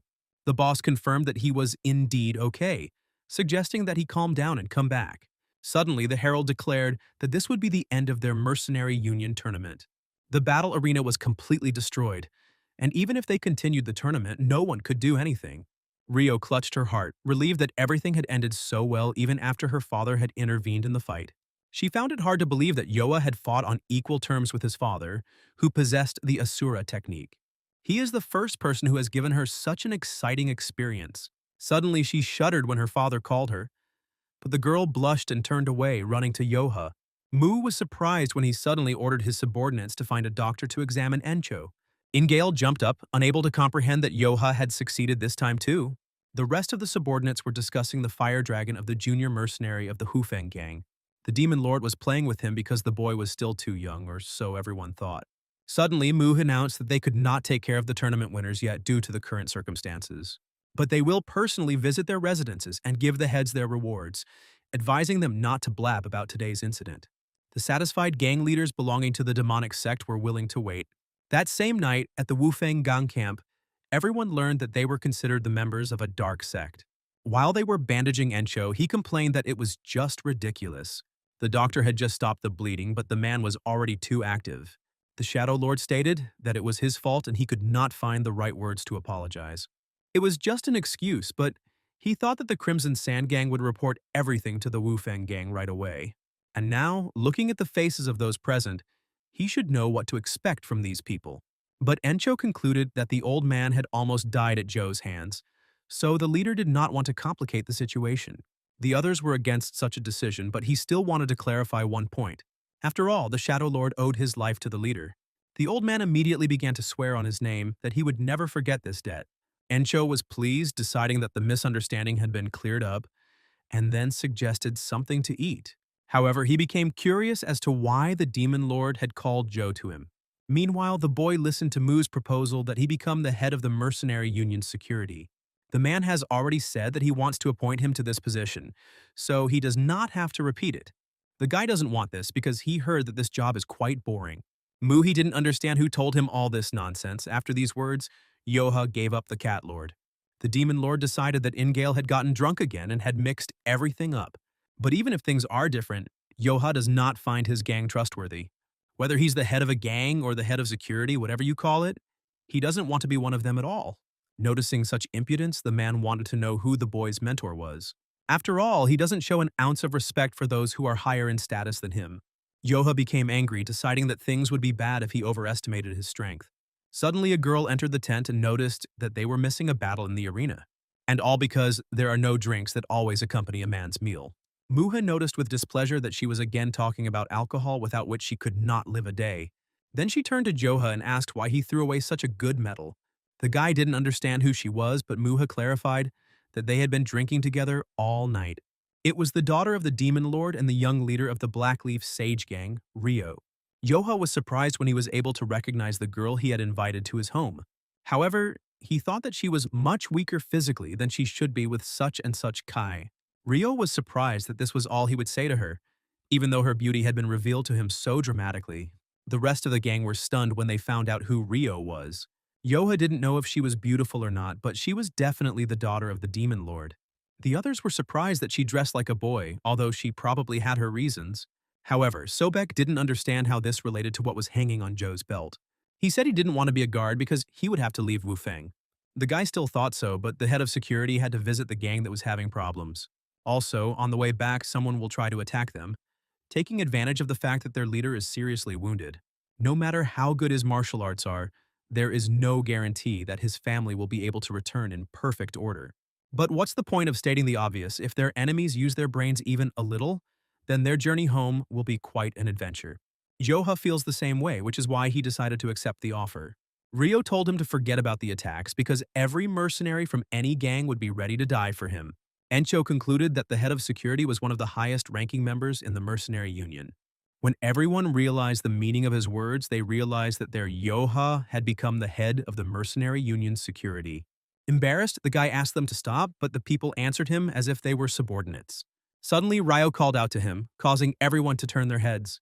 She suggested to the guy that they drink together for 3 days and 3 nights the next time they met. Yoha waved at her, smirking that she kept talking about alcohol until the very end. The mere sight of their retreating backs plunges her into despondency because Yoha was an interesting guy. The girl then asked her father when he would give him his first assignment as head of security. After all, he chose this young man to be the blade that would pierce those who cannot be forgiven. Muhi thought she was drunk, but she still grasps everything on the fly. After all, she is his daughter, but the man asked her to be more modest. Now Yoha was happy that they were finally returning home. At this time, a man riding a horse was heading towards the Namgung clan. And with that, the Bandit Alliance tournament, during which a lot happened, came to an end. However, for Joe, the new chief enforcer of the Bandit Alliance, this is just the beginning. Soon, even greater events will happen in Muram that will affect his life. Cheng noted that it would be difficult to drag the cart with her older brother into the mountains. At this time, in the Namgung clan, a guest was asked to drink more slowly, otherwise he would choke. The man ran here with all his might, so he asked for forgiveness for his rudeness. However, the clan leader only laughed, deciding to listen to what brought the man to them. Before that, the guest wanted to ask if he could get help from Mrs. Namgung. He heard that she had the gift of seeing through people's hearts and that she was incredibly beautiful. He made such a rude, uninvited visit in the hope of borrowing the lady's powers for the benefit of the School of Ascension. Hearing his daughter's name, Book replied that he was too kind. Her guesses come true thanks to simple luck, but in fact, his daughter is an ordinary child. However, he decided to put the conversation about his daughter aside, because the head of the Ascension School had personally come to their clan. Therefore, it was his duty to listen to the problems of the dear guest. As it turns out, there is a student in their school named Dong, who has recently made a name for himself in the world of martial arts. 4 days ago, he left home and suddenly just disappeared without a trace. The head of the clan was surprised by this story, although it was quite natural for a young man to leave home for a few days. He was absolutely right, but the guest had reasons to worry. As soon as he disappeared, a strange rumor spread through the streets. Everyone was talking about how the Soaring Dragon School, which he had never heard of, was coming to the aid of the Ascension School. Book hadn't heard of such a school either, which made him frown. They never asked for help from this school, and as soon as they showed up, their student disappeared. Headmaster Namgung agreed that the rumor about the Soaring Dragon School sounded strange, but he doubted that his daughter would help with it. At that very moment, the guest began to beg him, and if he would help them at school, he would never forget it. The clan leader thought for a few seconds, then asked to wait a little. A little later, Chan knocked on the door, but a female voice answered that his brother could come in. He wanted to scare her, but she immediately guessed that it was Chan. It took him a moment to explain the situation his father had asked her to help with. Perhaps she should listen to him in person to better understand the situation. But if she senses something is wrong, she should immediately drive him away, even if it is rude. When they entered the dining room, the guest immediately greeted the lady. He thanked her for giving her time for the benefit of their student. Chan asked to write everything in detail so that his sister could solve his problem. Suddenly, the clan leader asked if the Order Union had expressed its opinion on this matter. As it turns out, the Soaring Dragon School may be a new sect or a false name, but he wants to know who is behind this and if they really want to help the School of Ascension. And if it is too difficult to reveal their essence, the man would like to know if his student is okay. Suddenly, John jumped up from her seat, surprising those present. The girl silently walked out of the dining room, stunning her brother. A look of confusion appeared on the guest's face as they tried to explain to him that John had gone to prepare to leave for the climbing school. He could notice himself that this girl is quiet. Well, even though she doesn't talk much, she will solve their problem. The man thought that he had come here trusting the name of the lovely seer. But, judging by his observation, she could be a simple charlatan. Sometime later, when they arrived at the scene, the woman tearfully begged them to find their son. They were willing to do whatever they could to ask for details. 3 days ago, a student of the floating school, the swordsman scholar Dong, suddenly disappeared. As his name suggests, he is a brave young swordsman with outstanding skills. For someone like him to disappear for 3 days and not be heard from again, he most likely had to enter into battle. Everything is only getting more complicated, and it is unclear where they should start. Based on what was said 3 days ago without waiting for breakfast, he headed to the floating school early in the morning. He was supposed to assist in the investigation of the missing monk. Suddenly, John suggested that they first go to a hotel in a neighboring village. Book didn't always understand what was in his daughter's head, but he agreed. When they got to the place, they decided to ask the owner for some information. They started asking if the young swordsman had appeared 3 days ago. The man understood that it was difficult to remember everyone who had been here recently. However, the owner decided to answer his daughter's question by stating that he remembered everything. But he doesn't even want to remember these events, which surprised the guests. A serious battle ensued here, as a result of which his entire hotel was destroyed. A bald man got into an argument with Dunn and broke the table with one blow. He couldn't understand why the guy started showing off here. Dunn replied that he had visited the village to investigate the case of the missing monk. He didn't want to quarrel with anyone, but the man continued to provoke him. The guy wanted to resolve everything peacefully, but he is ready to use force if necessary. After this, a scuffle began, which turned into a real battle. They crossed their blades, and Dunn assumed that he should help him. After all, his opponent studies in an orthodox school, but he, on the contrary, puts a spoke in his wheel. His interlocutor replied that no one cared about this monk. This made the guy angry, but he immediately received a kick to the chin. Then the bald man decided to find out what was so important about the missing monk. It was surprising that the guy would risk his own life because of him. Yoha, who was nearby at the time, noticed that such a fight had broken out over nothing. Yanggak noticed that the bald man had already won, so he suggested stopping them. Encho decided to bet his leg that the bald one would win, which made the old man nervous. At that very moment, the fighting man suddenly knocked the gold coin away. And now John pulled out that very coin from the column that was stuck there. The tavern owner reported that they were stopped by a young swordsman who was not allowed to eat in peace. This guy also loudly announced that he was from the Flying Dragon School. This was the very school that the leader of the floating school spoke of. Yan also noticed that this school literally appeared out of nowhere. At this point, she was the prime suspect in these events, but something didn't add up. The girl asked if he had imagined that the Soaring Dragon School had traveled with Deng Cho. It didn't seem like the truth, but then the bald man started to attack Joke. It was unlikely that he would start a fight with his ally, so they were definitely strangers to each other. All the guy had to do was slap the table to release 3 coins, which hit the man painfully in the chest. The impudent man noticed that the guy may look young, but he is very smart. However, this made him even more angry, but he decided to restrain himself in time. The tavern owner claimed that they were not together and that the fight ended too calmly. John tried to understand how skilled the man who intervened in this fight was. However, more importantly, Dong attacked Deng Cho with the intent to kill. It is unclear why he did this, although relations between the two sects are tense. He knows that if something like this happens between the two factions, the alliance will intervene. Suddenly, the girl silently left the establishment again forcing her father to run after her. Once outside, Yan thought that Dong most likely held a grudge against the Ascension School. Since they saw the faces of the Soaring Dragon School, they must have been sure that Deng Cho was not traveling with them. In that case, there must be one of them somewhere near the tavern. Thus, Duna was mercilessly killed, lying in wait in the forest. In the end, he died. unable to defend himself, and Yan was able to find this place. Noticing the bloodstains, Bayuk ordered his daughter to stand still while he ran forward. It took him a few seconds to find that same student with horror. He found a guy behind the bushes. His plate and money were still there, which meant it wasn't the bandits who killed him. The man was almost certain that this was the work of that bald man. If the truth that he killed Dong comes out, a battle will most likely break out. This will happen between the Heavenly Sword School and the Ascension School. The Heavenly Sword School is not strong enough to go against the Orthodox Alliance. And they still dared to do something like this, and it turns out they have a cover. Moreover, Dong has no head. It is too similar to the incident that happened 20 years ago. Meanwhile, the bald man came to the people sitting on the chairs and waiting for him. As they asked, he brought his head, and now wished to be accepted into the Yumen cult. The demon general didn't have any particular expectations, but thanks to his determination, he earned this right. The woman decided to keep her promise, so the man need not worry. She added that Murim is a place where the weak is devoured by the strong, a world in which the strong always hunt the weak. And soon, the cult of Yumeng will be the center of the reconstruction of this world. Around the same time, the 10 heroes of the 5 peaks were returning home. Ensho was already moving around on his own and was now thinking about having a drink at the tavern. Yanggak agreed with him, because there was nothing better than returning to their fortress.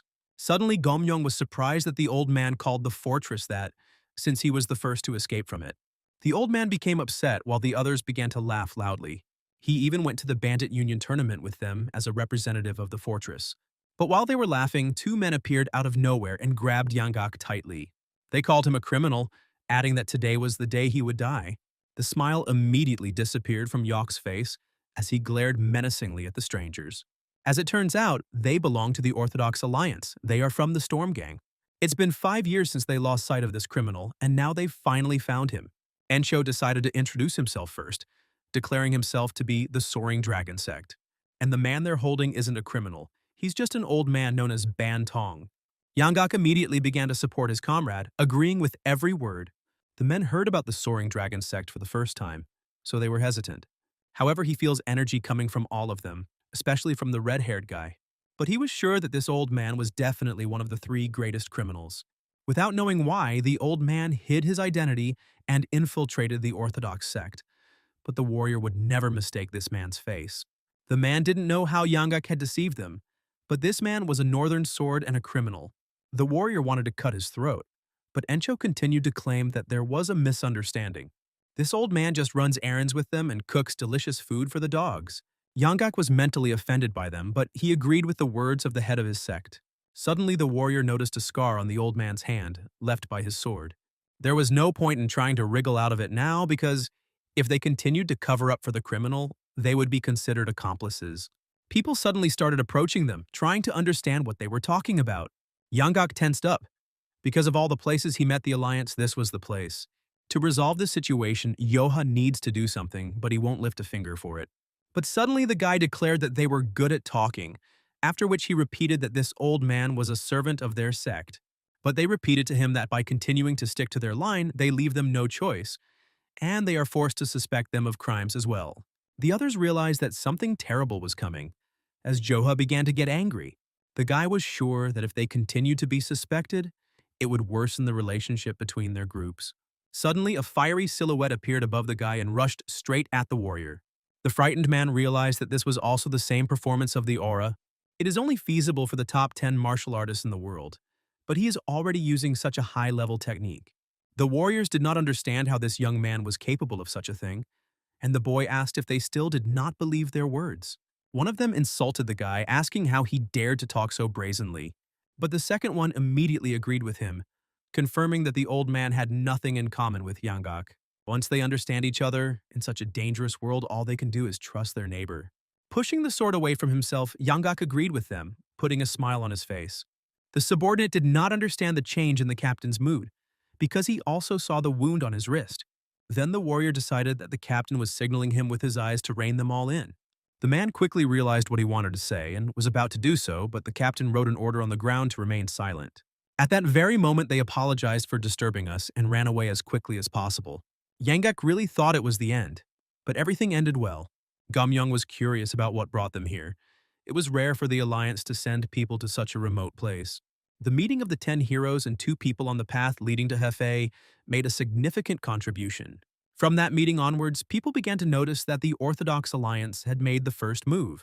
After all, it was this organization that carried out the orders of the Orthodox faction. Meanwhile, Buk and Yun brought Dun's body to his mother, who began to sob as she sat over him. The warrior standing next to her began to insult the Heavenly Sword sect, which was involved in the murder. However, they explained that he died because he dared to show off on their territory. The clash of these sects, the Ascension sect and the Heavenly Sword sect. In order to settle the situation between them, the Orthodox Alliance, under Muram's control, had to intervene. Don insisted that the murder took place during a duel, so the killing was not premeditated. As a result, the Orthodox Alliance ordered the Heavenly Sword sect to provide equal compensation. And in the Orthodox faction, the word of the Orthodox Alliance is law. Even if this decision was difficult to make, they had no choice but to follow it. And the one who played the most important role in summing up this series of events was the Flower Telepath. It was John who had the final say in this situation. Having seen the swordsman destroying mountains in person, the girl was finally convinced of this. He doesn't even try to hide his dark, vile, demonic cult energy. Then Yon turned to Buick, suggesting that the Yuman cult would soon reappear in Muram. The brother decided that she had found something, and if she was right, they should tell the members of the Orthodox Alliance about it. But this will not only be useless wasting of air, but will also worsen the already bad atmosphere. They need more concrete evidence that Yuman has infiltrated the Orthodox faction. The person who knows the most about the Yuman cult is their father. Meanwhile, a group of people were discussing the reaction of the guys from the Orthodox Alliance. One can only guess how much Yanggak did during his heyday. The old man was irritated, but tried to restrain himself and not give in to provocations. The new name they've called him begins to stick to him, even though he's always boasted that he's one of the greatest criminals. He may be living a quiet life now, but at that time, if he had looked at him askance, he would have instantly become a corpse. However, since such an amazing person decided to join a mountain gang, one can assume that the alliance is even more terrible. Yanggak would be lying if he said they weren't scary, but the old man's life as a mercenary suits him better. Cheng was unhappy that the old man won every argument. Their gang was considered weak and they didn't even know about martial arts, so it was hard to earn a living. But now they have a beautiful pavilion, and now that Yoha has become part of the Green Forest Guard, they are much better than the other gangs. Every fool gets lucky one day, and all they can do is stay focused on their daily duties. But Yoha wanted to use this tablet to delve even deeper into his work. Encho asked them to stop chatting because it was time for them to set up camp and get ready for bed. When night fell, the leader found the boy on the mountainside, deciding that something was bothering him. The rest were exhausted, although they tried not to show it and were now fast asleep. They managed to climb a couple of ridges, and it was not surprising that they were all tired. Suddenly, Yoha asked the boss if he remembered what he said when he accepted him.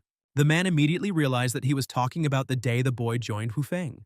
Then he said that it is better to take from others than to let others take away what belongs to you. The guy remembered these words by heart and never got them out of his head. Then he no longer wanted to endure hardships and longed to live together with all of them, and fought for this right again and again. But now he's not just taking what belongs to others, he even wants to use the sign to get more work. It is like the absolute tyranny of a person in power. Today, he began to notice that he was not much different from those people that he hated so much. But he values the time he spends with all of them, the people who helped him escape from that place. At the same time, in Warong Manor, thanks to the insight that Miju possessed, she was able to acquire investments from merchants. Thus, she built a military clan led by Chong. The income received from escorting merchants nurtured this power. And now, in order to spread the influence of the estate throughout the world, she desired to obtain the Green Forest. The place they turned their gaze to was none other than Wufeng, whose name was on everyone's lips. Now they say that they have a mercenary who is artificial in wielding a sword. It would be better for them to bypass their territory, but the red-haired guy doubted it. He didn't understand how good a simple mercenary had to be to receive such a nickname. He decided to see what they were like, because it was time to show the insolent bandits the power of the estate. One night, in Wufeng, a gang of bandits came forward to stop a trading caravan. They decided to pray for their journey to be safe and to pay for the passage of their needy neighbors. The head of the caravan began to mumble something, but was asked to speak louder. Suddenly, a red-haired guy came forward who had heard that the bandits had gone completely wild. The boys noticed that the caravan was traveling with a bodyguard, but he would lose this position in an instant. At the same time, in the lands of Waryong, Chan complained that his mother had sent away the bodyguards recently hired by the clan. These kids are too poorly trained to be considered worthy guards. However, his words were meaningless. Otherwise, they would have to wait until they improved their skills. It doesn't matter when they joined, they are full members of the Warang. Everything had already been decided, so there was no point in talking about it.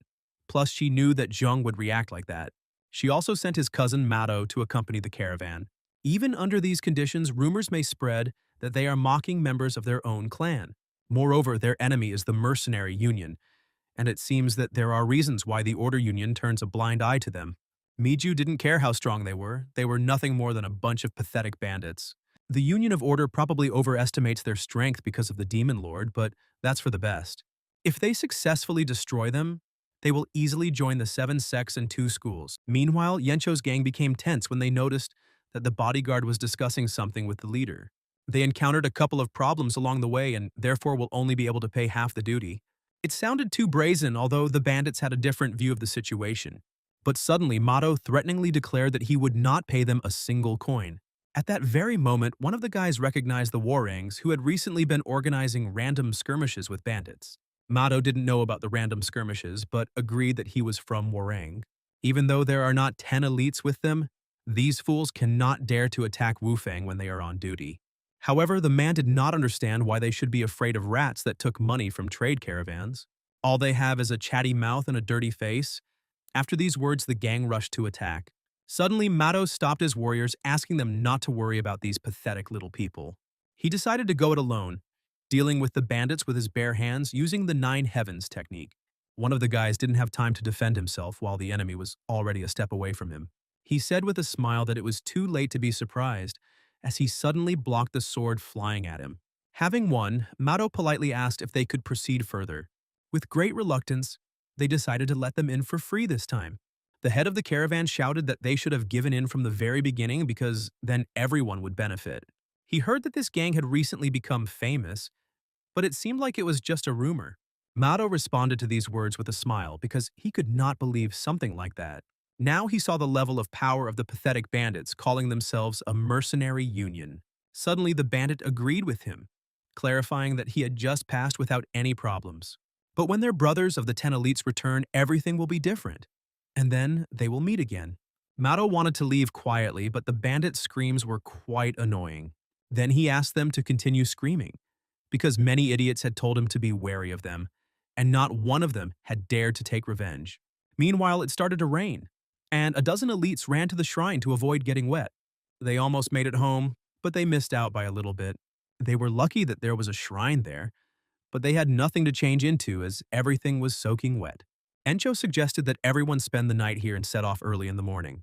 So Bayek and Chung noticed that it was quite creepy here, as if a ghost could appear from around the corner at any moment.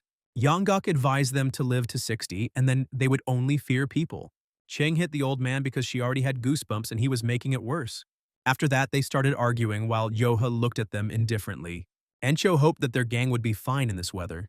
Suddenly, Yoha noticed several masked men walking towards them with bags on their backs.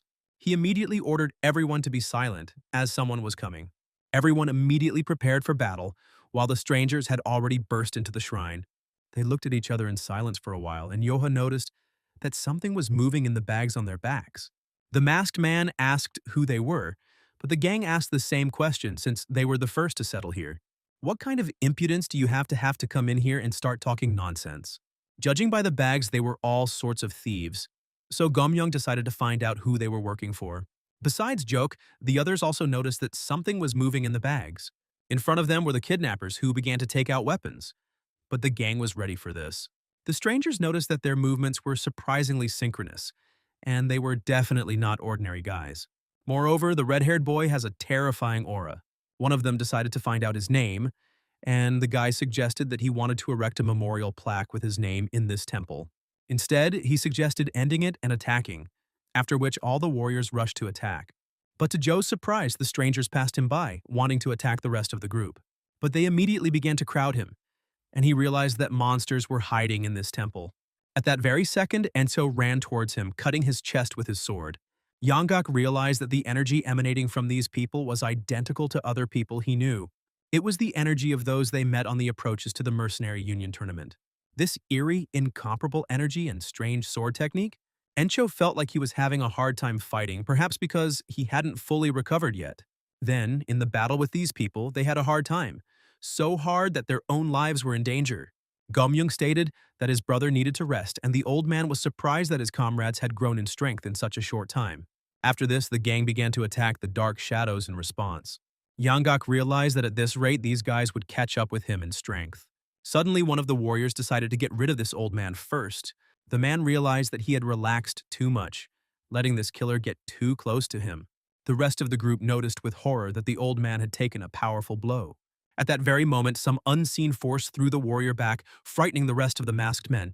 Yoha said that it wasn't enough for them to kidnap people, they also dared to touch his family. The guy got really angry and asked the dark shadows to get ready. Yanggak was glad that Yoha considered him part of the family.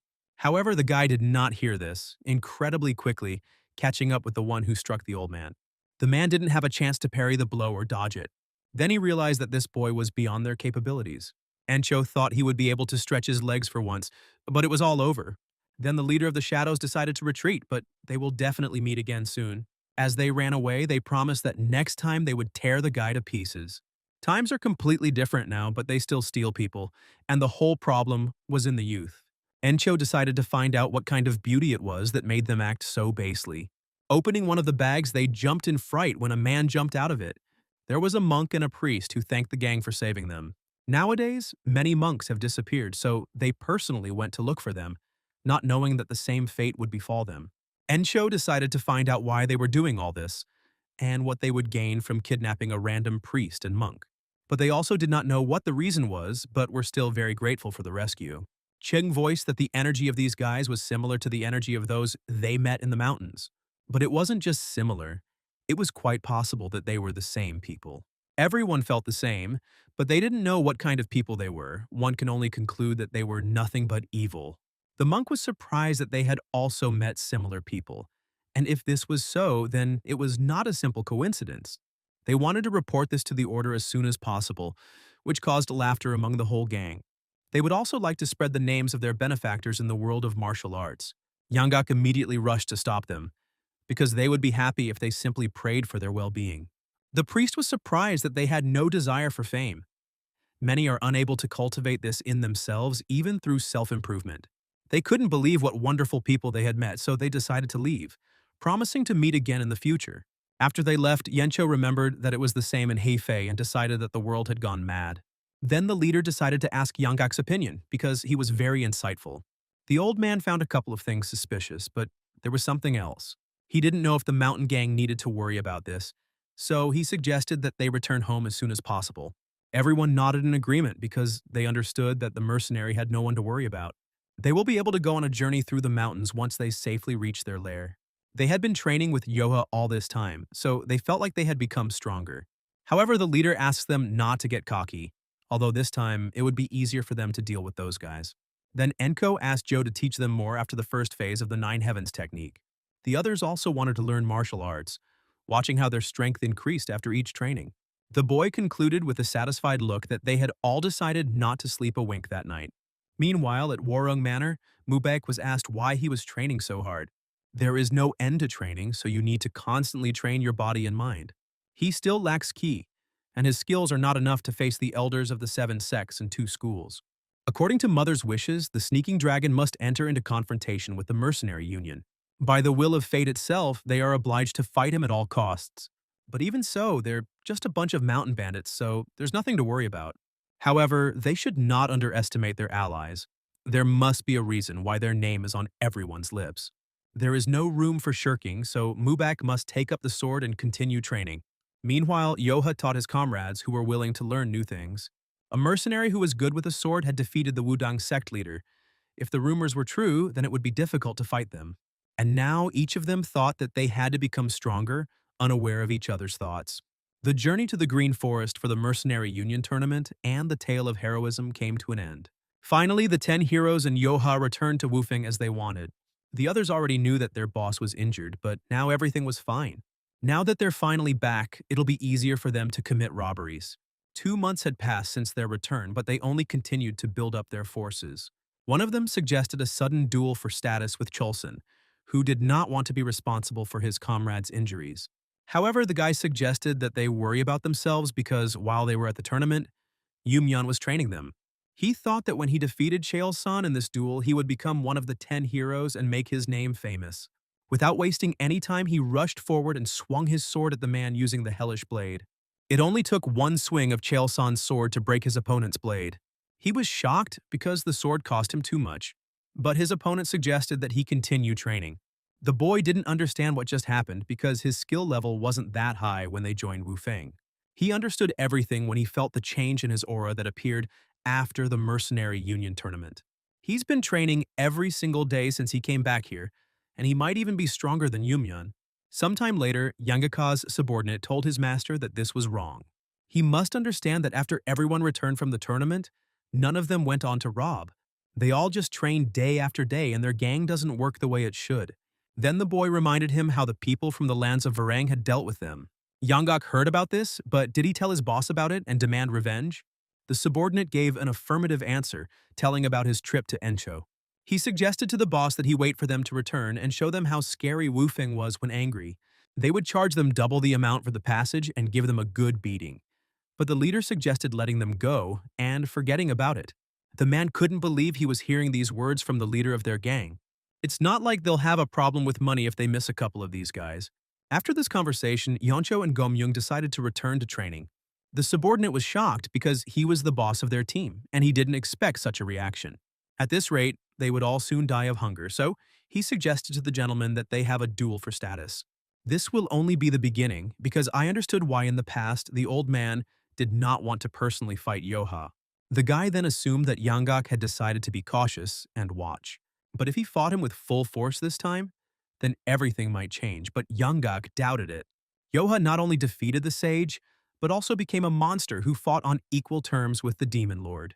And now the subordinate wanted the old man to fight him for status again, which sounded very stupid. The guy thought it was a great idea, but Yanggak concluded that they would die faster together. The old man assumed that he wanted to kill him early, suggesting that the guy get busy with some business. He didn't understand why Yanggak was on Yo's side, as if no one cared what would happen to Wu Feng next. But the old man understood that the guy hadn't seen how strong Yoha had become after the duel for status, so he dared to suggest such a thing. Moreover, the 10 heroes who are studying martial arts under the guidance of a monster like him are also growing, and their level of development is growing faster than anyone could have imagined. At the same time, Yencho was training, even though his wounds were still aching. Upon their return, they were all determined to learn and improve. In such a short time, they all improved their martial arts incredibly. If Yanggak were to fight the boss now, he would simply lose. At this time, Imdal approached Yencho, who had heard that he wanted to let the insolent people from Varang go. They felt that this was not the way to do things, and that they needed to be taught a lesson when they went back. The leader calmly agreed, asking at the same time if the others thought the same. Imdal couldn't believe that the others were going to let them get away with this after they had humiliated them. Suddenly, Sobek raised her hand, not knowing if she should say this, but she didn't want to rob anymore.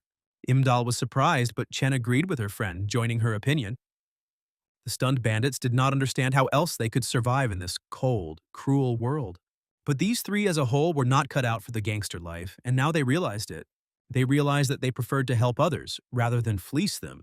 Although they did this on behalf of the faction, after the tournament they rethought a lot of things. The previous Chung only joined the gang because she was too weak to protect herself. But now she is capable of it, and she doesn't know if she should continue to be a bandit. It was no surprise once they realized who they could not go back to what they were not. Then Yencho asked menacingly if brothers number 3 and 4 wanted to be bandits. They immediately agreed because this was how they made their living even before they joined the gang. They didn't care what decision the leader made, because they would carry out any order he gave them. Then Yencho loudly announced that today the 3rd and 4th brothers are leading the gang. But he explained this by saying that today he was resigning as the head of Wu Feng. Chung couldn't believe that the boss was stepping down as leader, thinking that he had jumped to conclusions. However, everything was exactly as he said, after which he revealed that he left his children due to an unpleasant series of events. Suddenly, Sobek assumed that he had decided to leave the mountain refuge and return back to his family. When he left them, it was the best way to protect them, so he had no choice and became a bandit. Like his younger members, the boss also had his own circumstances and was also having a hard time. However, it's not all bad because he doesn't say that he regrets the time he spent in the shelter. He met them all and they became real brothers, having experienced so much together. They were even recognized by the gangster union, and it was truly one of the best moments in his life. However, after their shelter expanded, he felt himself becoming stronger. This was the reason that she reminded him of his family more and more often. The rest concluded that if this is what the older brother wants, there is nothing that can be done about it. However, they became curious as to why he was leaving his refuge on Imdal since the second brother was also here. Gumyoung revealed that he was an orphan with no history behind him and no place to return to. However, he had been following his big brother for a long time and had become too attached to him, so he decided to go with him. The others couldn't believe that the two of them had made plans on their own without telling them. Encho apologized because he wanted to tell them earlier but didn't know how to bring it up. Gumyoung asked them not to be upset, as it was difficult to decide to tell them everything. The leader remembered that Sobaek wanted to open a tea house, and Chung wanted to run an inn. Chulsan would obviously work there with her, which would be very nice. His gangster work never brought negative feelings, but now something has changed. Imdal smiled and suggested that he wanted to stay with his brothers in the mountain refuge. But in reality, he just wants to focus on training and getting stronger, not robbing. If he succeeds, then he will become the most powerful innkeeper in all of Murim. Encho shared his mood because he also preferred training. He doesn't say that he will leave the shelter right now. For now, he just wants to step down as the leader and focus on training. Sobek suggested that they would all say goodbye and each go their own way. She didn't like it because if 10 heroes dispersed, then Yoha would too. The leader understood her feelings, but this is the life they choose for themselves, and they all should try to realize themselves. Gumyoung couldn't imagine that they were seeing something like this. Although after meeting Yoha, everyone had changed a lot. They thought that they would live together like bandits forever until the end of their days. Suddenly, the leader declared that even if they dispersed, they should not forget one thing. They are brothers for life, so if one of them finds himself in a difficult situation, he can ask for help. Everyone immediately made a promise to each other when suddenly Yanggak's subordinate ran up to them, declaring that they had problems. He asked the old man to stop, while the others looked at him in bewilderment, waiting for an explanation. Meanwhile, Yoha noticed the old man with surprise, not understanding why he came here. Yanggak was just worried whether the guy had eaten lunch or not, since lunch had already passed. As it turned out, Yoha ate with his big brother, so he asked the old man to go back. Suddenly, the boy turned around, seeing Yanggak bowing and asking him to teach him martial arts. Yoha asked not to complicate the situation for either yourself or him. Until this moment, the man felt no guilt at all when he robbed, beat, and killed people. All his life, he was hunted by the Orthodox Alliance, and in the end, he became a bandit. For him, martial arts were just a tool to control the weak. But after his arrogant judgment was destroyed by Joha, something inside him changed. This also happened when he saw the shelter members using martial arts.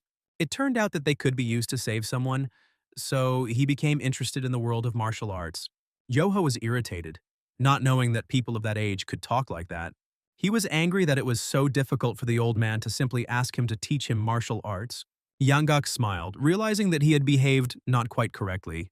However, the Nine Heavens technique that the guy uses is different from other martial arts.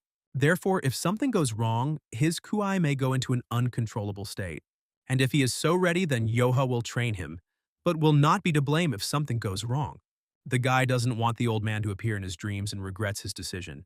Yanggak loudly promised Joe that he would not haunt him in his dreams if he died. Imdal was surprised that Yanggak was seen training with Yoha.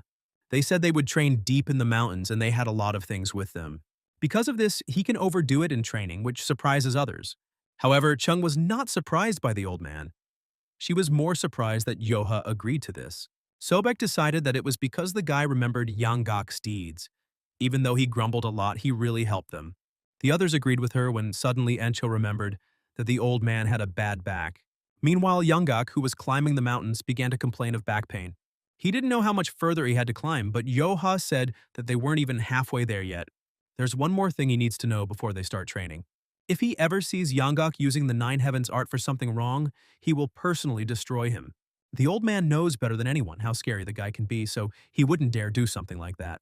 Having reached the cave, Yoha suggested starting the training. To become a master of the Nine Heavens art, he needs to memorize a magic spell. A person who studies the art of the Nine Heavens must get rid of emotions. When he sits, a heavenly flower blooms and the fish becomes a phoenix. Yoha was surprised because they had just started, and the old man had already memorized 300 words of the spell. The next morning, when the boy opened his eyes, he was surprised to notice that Yanggak had been doing this all night. But the more the old man tries to remember the spell, the more he feels that complex thoughts are leaving his head. Suddenly, his nose started bleeding and he felt like something was wrong with his body. Yoha realized that Yanggak had overdone it, so he hurried to help him and bring him to consciousness.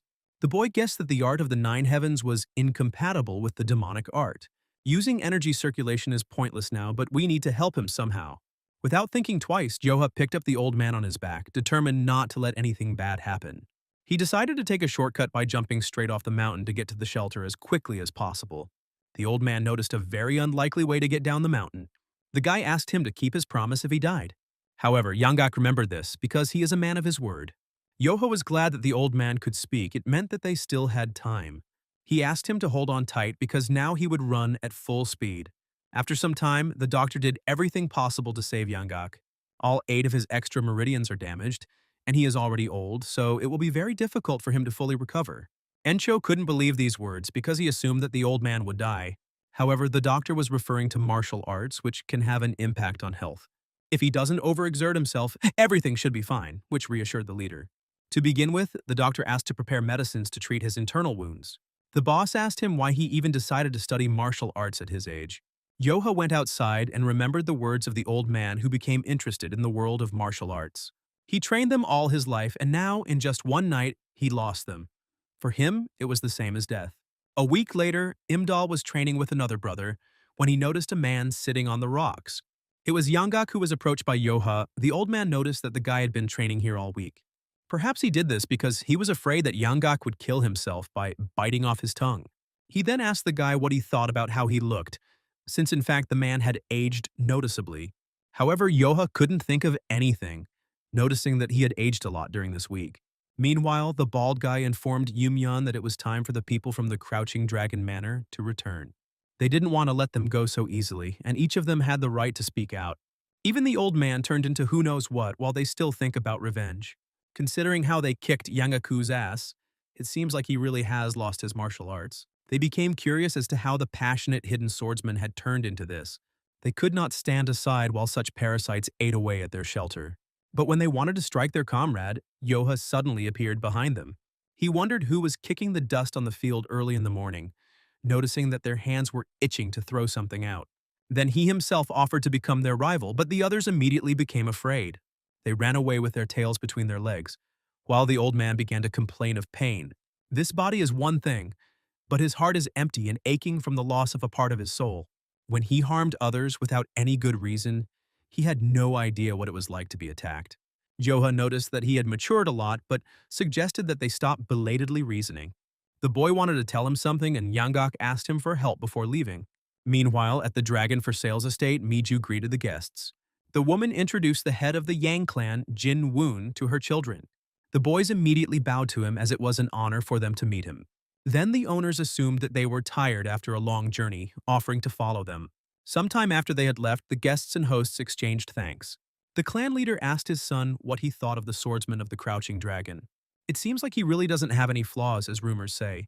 He earned a name for himself for becoming a sword genius at such an early age and helped the estate become one of the leading clans. However, the current leader of the estate, Miju, is expanding his influence using aggressive methods. But once the marriage takes place, this will come to naught after all. She will not be able to play the madam of the clan when she has a daughter-in-law. The boy realized that his father really liked this young man.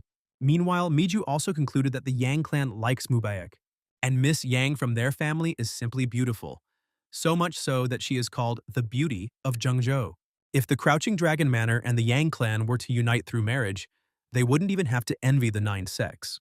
Suddenly, the woman noticed that Mubarak didn't like something, although the marriage should go smoothly. The guy wanted to answer something, but the woman decided that it was not important. Now he needs to concentrate on the wedding, for the sake of the future estate. Mubarak noted that his opinion never mattered. He spoke like his father, but the woman became interested in where Solju was. Mato said that she was a female hero who had been the talk of the town lately. The woman was surprised by this news and wanted to know the details. The eldest son didn't understand how the 5 heroes of Luoyang were going to make money with the trading group if rumors spread so slowly. Then Miju got angry and asked him to say it normally. The bandit union has been doing well lately and new cases are constantly appearing. In fact, attacks on innocent merchants and business owners have become common in the city. They were already paying the duty, and they haven't had any sales lately, so they won't be able to give them money. The bandits were angered by this and decided that they were not obliged to think about selling it. Swinging their swords, they offered to sell their wife or daughter if necessary, but to bring them the money. Recently, the crime rate has increased so much that even the government has turned a blind eye to it. Suddenly, some girl asked the guys to step aside for a while to teach these bandits a lesson. The merchants were in a dilemma, having lost their foothold, when suddenly out of nowhere, 5 heroes of Luoyang appeared. Among them is a female hero called the Fourth Flower, Solju, the fourth member of the 5 heroes. When the girl dealt with them, the bandits shouted loudly that their deputy captain had been defeated. They looked at her angrily, asking if she knew who he was. Solju found it funny that they wanted to play at loyalty despite their obvious patheticness. Then she suggested that they all attack at once, because she would never run away from their kind. Suddenly, she was surrounded by even more bandits who had learned about the deputy. The girl noticed that there were more of them than she expected, but she was not so easily frightened.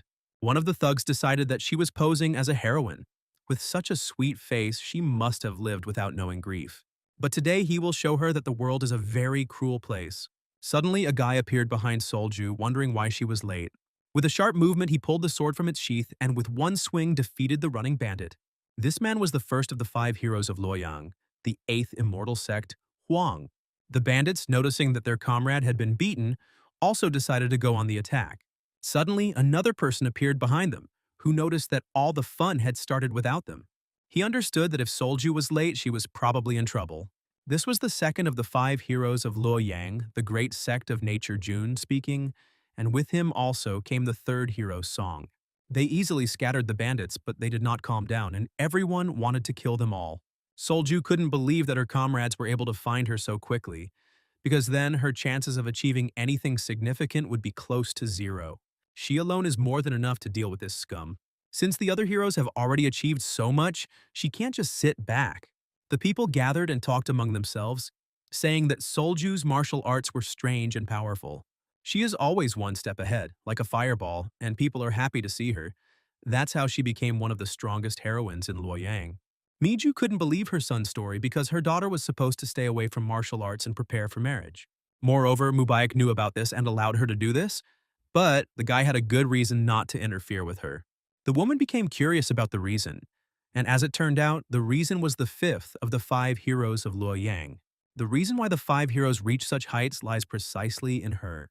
She is from the Heavenly Sect, one of the 9 great sects, and the 3rd daughter of the sect leader. Miju asked him to wait a minute, trying to process the information. Zhang, the Supreme Heavenly Sword, one of the 10 strongest martial artists, and she is his beloved granddaughter and is also famous for her incredible swordsmanship. She is the 5th heroine of Luoyang from the Heavenly Sect Ming. When they expand their forces in the near future, the best scenario for them would be to have close ties with the Heavenly Sect. The woman called her son a fool as if he didn't know his sister. It's clear as day that she's going to get into trouble for her impudence, and it's going to happen pretty soon. This will not only fail to improve, but will also ruin their relationship with the Heavenly Sect. But even if this happens, there is nothing to be done if this is the life that the sister has chosen. Unlike him, the owner of the estate, she has no need to follow a path that is repugnant to her. Miju asked him to stop talking nonsense and bring Solju back before she did something stupid. Meanwhile, on Mount Wufeng, Yoha asked Yanggok if he was upset about losing the art. However, there was nothing to be upset about. He had lived his whole life in a world where the strongest survives. It is therefore fair to conclude that the fate of the weak in Murom is to be eaten alive. In the end, he turned many people into mush, so this should be regarded as punishment for sins. The old man continues to be exhausted and cannot even control his own breathing. Yoha reminded him of the last part of the spell. In the past, Chongji told him about this. He asked what the fish needed to do to make a new transformation. However, someone like the old man could not know the answer to such a question. Suddenly he realized that it was about restructuring the body. This was the only way. The other Joha brothers could only memorize 100 of the 900 words of the spell. That was all they could do. But the old man was able to learn 300 words in such a short time, which is why his body aching in pain is a natural result. So if he is able to unlock the blocked energies, he can become 3 times stronger than others. Yanggok couldn't believe that he had a chance to restore his internal energy. However, he will die of old age before his martial arts are restored, so it will all be in vain. Yanggok doubted, because the heavens allowed him to learn 300 words of the spell. Yoha was surprised that he was a villain. He believed in the will of heaven. A person really needs to live a long time to see everything. The old man thought that the boy was too young for such words. In any case, he said everything he wanted, so he suggested going downstairs, otherwise the boss would start whining. Yanggak kept wondering because he has been watching him train for a long time, but his punches seemed different. Then he suddenly declared that Joe's martial art was for swords, not blades. Yanggak heard that he learned the basics of martial arts from a sage, but what exactly did he learn? The techniques of the sword and blade are as different as heaven and earth. The difference is enormous. So if a guy uses a sword technique with his current blade, the power of the technique will be half as strong. Yoha explained that this blade was given to him by Enko when he first entered their hideout. He defeated Chongji with this blade, so there's no need to worry too much about it. But it's very interesting to see how much stronger he will become if he changes the blade to a sword. Yoha grimaced when he noticed the strange expression on the old man's face. Meanwhile, in Luoyang's house, the heroes wrote and left their letters as Huang had asked them to. The second and third heroes immediately nodded, agreeing with the leader. The girls did the same, listening attentively to further instructions. They are the 5 heroes of Luoyang who came from different groups and decided to travel through Jianghu together. After some time, a letter arrived at the Great Sect of Nature, which was immediately taken to the master. The same thing happened in the Heavenly Sect, but the leader decided not to make such a big deal out of it. When Miju received the same letter, she was incredibly angry at her daughter.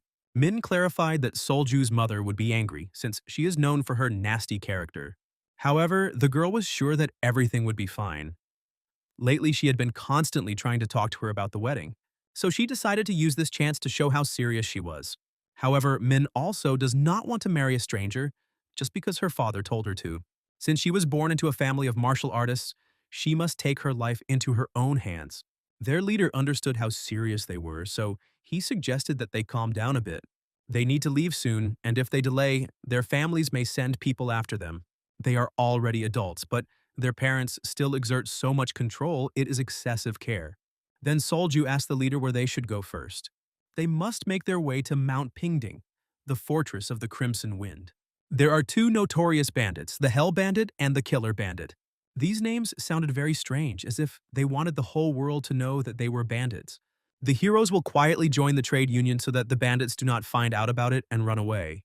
Ultimately, they decided that the 5 heroes of Luoyang would take their first step into Jianghu. This is how the 5 heroes loyally entered Jianghu for the first time with the intention of crushing the Green Forest Fortress. Eventually, they arrived at the place where a bandit who was good with swords from the 5 peaks was waiting for them. At the same time, in Nanjing, the Orthodox Alliance, 2 men were talking to each other. The Suwon Trading Group from the Fuyang Trading Alliance was killed by a group of people in black clothes. The chief advisor, Jagal, answered the alliance leader, Jan, in the affirmative, but he suggests that these people were from the Black Shadow Corps, from the Yumyan cult. This demonic cult showed itself again, and those who saved them from the Black Shadow Corps were one group. They called themselves the Soaring Dragon School, which no one had ever heard of. But even if they were a small sect, the chief advisor couldn't find them anywhere. According to the survivors, there was one very young swordsman who crushed the Black Shadow Corps. The leader of the alliance couldn't believe that some young man could do this. The Black Shadow Corps is known for its skills and brutality. Anyone who can defeat them alone must be at least on the level of the top 10 masters. This means that this nameless young man is already at their level. More than 10 years ago, the Orthodox Alliance was able to defeat and put an end to the Yumyan cult. This was due to the incredible achievements of Muron and Book. They had 4 small groups of elite troops that could easily wipe out a small sect: Demon Slayer Squad, Destruction Squad, Victory Squad, and Dubei Squad. The Victory Squad that ruled Jiangnan sent a letter before the war began, saying that they would pursue the kidnappers. And then they disappeared without a trace. No one was ever able to find them.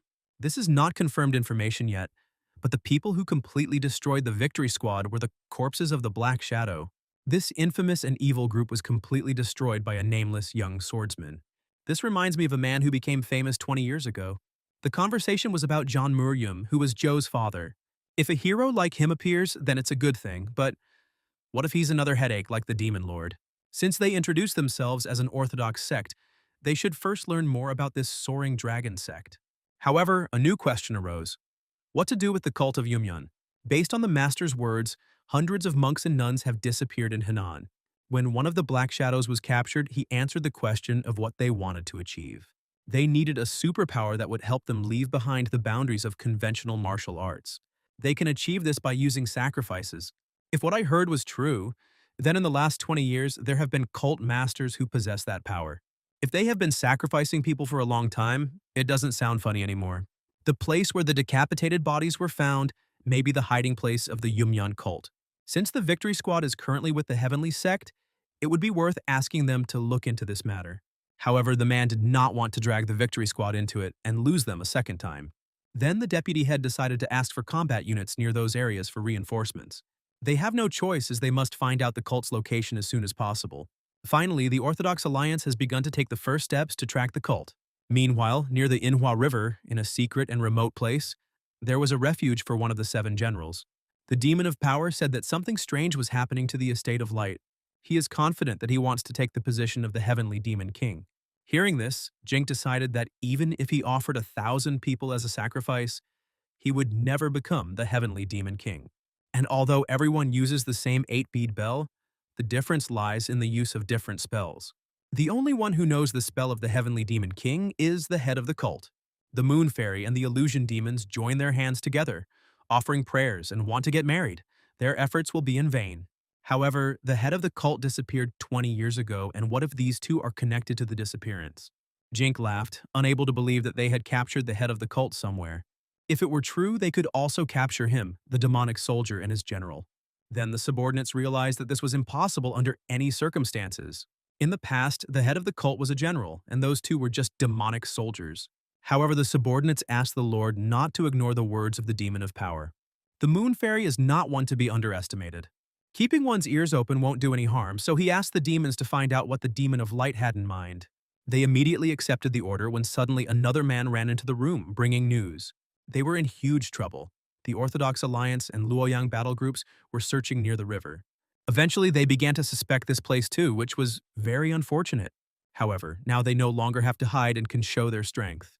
Jink stated that these dogs of the Orthodox Alliance are unknowingly digging their own graves. At that very moment, people on the street noticed that the sky had turned red. Also, the crimson twin moons appeared, which they had only seen in books. These moons will be a sign that something will happen that will foretell the future of the country. Suddenly, John told her brother that their father might be in danger. Meanwhile, in Huguang Province, the Elder of Heaven and Earth was playing a board game. In the previous 20 years, he had never seen a dark omen.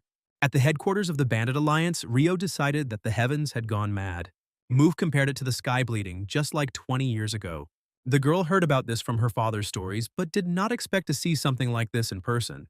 At this time, near the bank of the Galaxy River, a group of people left behind the fallen bodies of warriors. Some of them were still alive and fought to the end, but they knew they could not win.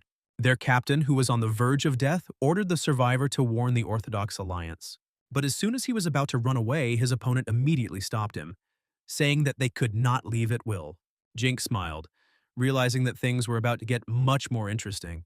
There was also unrest in the Namgung clan, which tormented the head of the family. Now an ominous sign has appeared that determines the fate of the country. He tried to calm his heart, which was upset by the ominous sign, but uninvited guests came to visit him. Suddenly, a girl stepped forward, who could not have imagined that a man would be so terrifying even in the face of an army. However, he forgot that sometimes confidence leads to ruin. Bayuk immediately recognized the old fox Soho, although his clan and the Light Veil group have no conflicts. He assumed that they had grown so old that they no longer knew who they were dealing with. The woman thought this attitude was impudent, but another added that his courage was commensurate with his name. She clarified that it was 20 years ago, and then the head of the clan recognized her as the Lunar Sage. He didn't understand how she survived, and she explained that she returned from hell to take revenge on him. She is ready to pay him back for what he made her go through 20 years ago. The man prepared for the attack, deciding that today was the day he would finish her off. Since their war with the Namgung clan, the dark spectral sect has reappeared in the martial arts world. Meanwhile, at the border of Hefei, Yong and Chong fled to the place where their father was. The girl had no doubt that her father, mother, brother disciples, and priests could be in danger. We need to get to them as soon as possible before it's too late.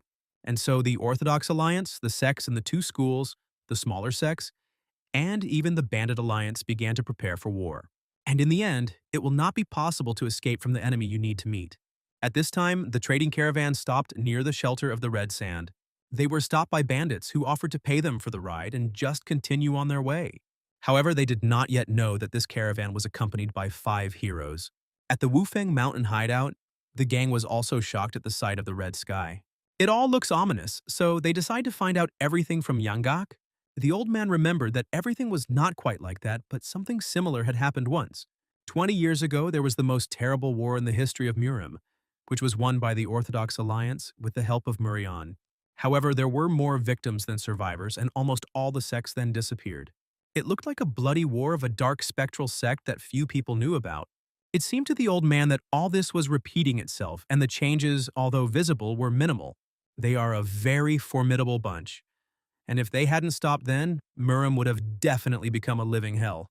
Gomyoung also doesn't remember it well since he was still too young at the time, but this sect used people as sacrifices. The girls were shocked that someone could act so cruelly. It may be a simple suspicion, but the group in black robes they had already met was connected to them. And with all these monk kidnappings, Yanggak thinks the dark spectral sect has started operating again. Gomyoung didn't understand why the old man was scaring them so much, because it was just an assumption. However, the swordsman who cuts the moon has died and the Sword King is already too old, so a cataclysmic level bloodbath could occur in Murim. However, if this happens, they have someone to rely on, so everything will be fine. Encho put his arm around Joe's shoulder, who was quite surprised by such attention. But they will not rely only on the guy no matter what happens, they will cope with anything together. Yoha confirmed that no matter what happens, he will definitely save his brothers.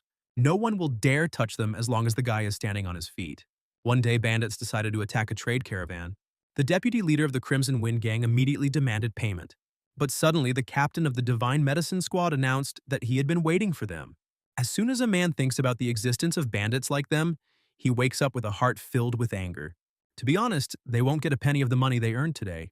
This angered the gang leader because he had once felt sorry for them and given them a discount on the payment last time. But now they had gone too far. From that day on, he raises their pay to 100 nyans and they must make sure that every last penny is paid. Suddenly, 5 heroes came forward who had heard a lot about this man. The bandit immediately realized that these guys were somehow strange and looked too self-confident. Huang announced that they were the 5 heroes of Luoyang and had come here to get rid of the annoying rats from the Green Forest. The gang leader heard that there was a group of runts hanging around Murim.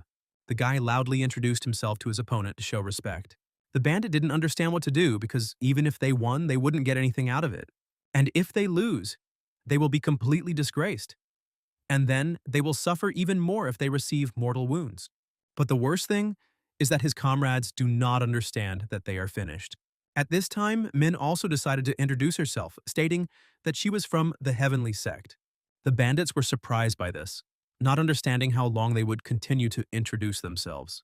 The leader of the gang decided to find out what her grandfather's name was, and the girl answered with surprise. Hearing the familiar name, the man realized that she was the granddaughter of the Great Heavenly Sword. At that moment, Solju also wanted to introduce herself, but she was interrupted by the sudden cry of the gang leader. With a few movements, he broke his comrades' swords, which stunned them. He may work for the Green Forest, but he respects the Great Heavenly Sword very much. He didn't understand how his comrades dared to raise their swords against his granddaughter. He will make an exception and let the caravan pass as a sign of respect for this man. After this, the man ran away in front of everyone, leaving his comrades in shock. However, Solju was unhappy that she was never allowed to introduce herself properly. When everyone had fled, the representatives of the trade union announced that they were lucky to have met the 5 heroes of Luoyang. They didn't expect that they would actually be able to get rid of the annoying bandits without any problems. The leader of the 5 was flattered, but he felt sorry that they didn't even draw their swords. Because of a certain family's reputation, they might never get to deal with Wufeng.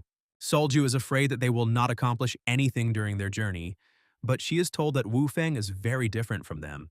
Based on what the man heard, Chongji wanted to conquer Wufeng, but decided to stop pursuing him and returned home. The others couldn't believe it, as the man was talking about the living legend of Wudan. Solju thought it was a dirty rumor spread by local mountain gangs. The captain laughed, because they had driven away the hellish butcher with just their greeting, so they had nothing to worry about. Once they drove away the Crimson Wind, they could drive away everyone else as well.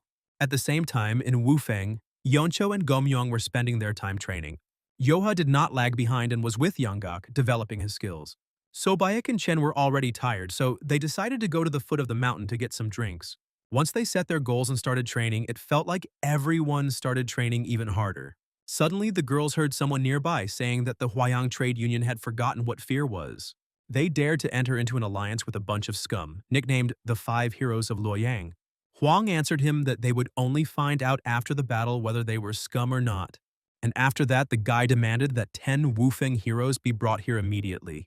But this time, the Fortress of the Five Peaks will defeat them as a warning to others and will prove their authority.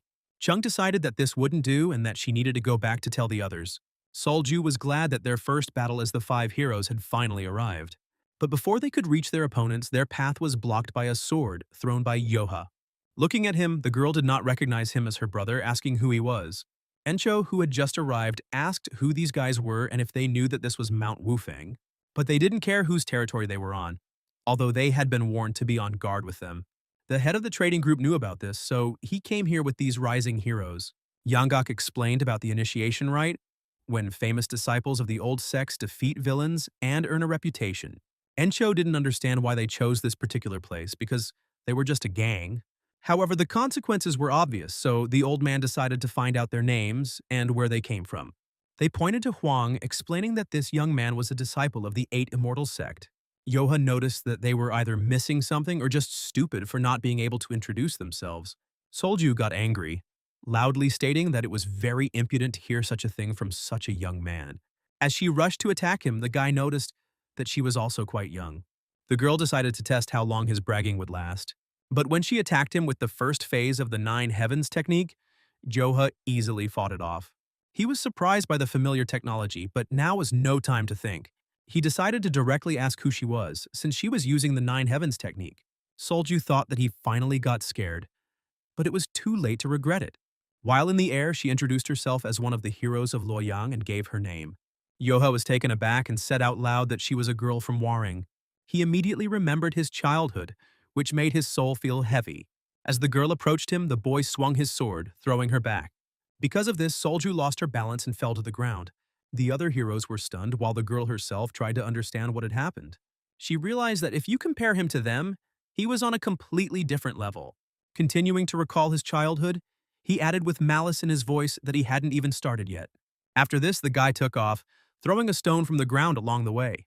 Suddenly, Yoha thanked her for coming all this way and then knocked the stone away with his sword. That same stone reached its target and knocked her down again.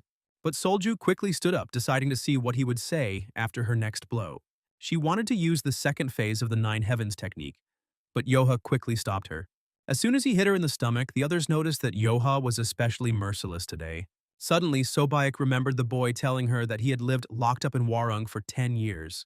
The brother's enemy was none other than Varang, and now it was especially noticeable. Yoha asked her to be careful of the stones because he would not leave her. After that, he began to throw a bunch of small stones in her direction. Solju understood that she would not be able to dodge, but suddenly a comrade came to her aid. He asked his sister to get together and join forces to defeat this impudent guy. However, even if they join, things will not end peacefully, after which Yoha attacks Min. The girl thought that his mere presence gave her the feeling that her head was about to fly off her shoulders. 13th decided to ask her what happened, but Min noticed that this guy didn't even take a step. Yoha asked her to stand still because he was only concerned about the red-voiced one. The other heroes didn't know what to do because interfering in someone else's duel was against the rules of the martial arts world. Such actions could undermine the great purpose of their journey. Suddenly, Min declared that she didn't care how strong he was because she would never lose to a bandit. Yoha thought that she was smarter than Solju since she was quieter, but apparently he was wrong. It took the guy just one blow to knock the girl off her feet and render her unconscious. The head of the trade union was shocked that even a disciple of the righteous heavenly sect lost. This could be a bigger problem than he expected, and just standing and watching was impossible. The 5 heroes decided to save the sisters and rushed forward. One of them noted with displeasure that there was so much interference here today. Yanggak warned the boy that if he couldn't protect them, a large-scale war would not be avoided. Encho asked him not to go too far, noticing that the guy was too angry today. Solju noted that this guy had the same last name as her, as well as red hair. Yoha got into a fighting stance and asked her to take a closer look. At first, she didn't understand what he was talking about, but the guy explained that he was talking about the technique of the Great Dragon hovering above the skies. While Solju was trying to figure out how this guy knew this technique, the rest of the heroes were defeated. The trade union tried to escape, but they were immediately surrounded by the rest of the gang, not giving them any passage. Meanwhile, Solju decided to ask Joe who he was, but he was disappointed that his sister still didn't remember him. Late in the evening, Yoha was sitting on the mountainside when Encho approached him with a vague premonition. He never thought that this guy was teaching them the martial art of the Waryong sect. Sobek told him a couple of facts, and the guy added that Yoha was given to him by his father.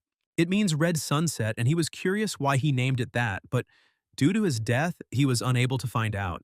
Instead of his father, he dealt with his stepmother, stepbrothers, and stepsisters, and that girl was his stepsister. When he lived in Waring, she mercilessly bullied him almost every day. It was no wonder that there was so much emotion in his fight today, and that was the reason. Then Encho remembered that they got 500 niang from the merchants and he fleeced Yumyun. The so-called 5 heroes of Luoyang are now in their camp, and now Yencho has officially resigned as the head of the gang. Among all the Wufeng elite, there was no one who would stand between Yoha and his goal. So he must do with the 5 heroes as he sees fit, and he must be satisfied. When the guy heard this, a crazy smile appeared on his face, because he considered it a good offer.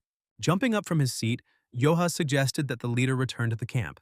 They sat outside at a table and everyone waited attentively to hear what Yoha would say. Yanggak ordered the prisoners to be brought in. They were noticeably thinner and frightened. Yoha was surprised by their condition, not understanding what had happened to them. Yumyun warned them that they should limit their ability to use martial arts. Not only did he block their acupuncture points, but he also gave them a poison that destroyed the Dantian. That's why they are like this. And at that time, Yencho praised Yumyun for his invention. The gang members immediately forced the prisoners to kneel down to pay their respects. And suddenly, Min loudly asked to let them go because they had already let the rest of the merchants' union go. With a bored look, Yoha announced that they would have to pay too then. As compensation for invading the gang's territory, those guys from the merchant union paid 500 nians. All the heroes went against their families' orders to be here, so they had no money. However, Yoha didn't care about this because they could get money from their relatives. Now they are directly threatening to demand ransom from their families, although they have actually run away from home to go into space. At this rate, a terrible rumor could spread that they had fallen into the clutches of bandits and that a ransom had been paid for them. In that case, their lives in Yangju will be completely destroyed. It was 28 who shouted with displeasure that after this the bandits would definitely not be safe. However, they told her that they would definitely not stay here if a family of 10 great martial artists came after them. By that time, they will already be far away, and it will be almost impossible to find them. At that very moment, the gang members pulled out swords and held them to the prisoners' throats. Suddenly, a wicked smile appeared on Zhou's face as he announced that their severed heads would remain here. But before they part with their heads, they must tell their relatives about the ransom. Huang said that his family was not that well off, so even 500 nyang would be a heavy burden. At that very second, each of the heroes began to list how much money they could be bought out for. Upon hearing the lower amount, Huang asked to lower his price to 200. Min stated that her price was 100 niang, hoping that the price would be acceptable to the bandit. When they had gone through everyone, Yoha asked what the price of the Waryong sect's eldest sister's head was. Solju also decided to agree to 100 nyans, realizing that he was simply trying to humiliate them.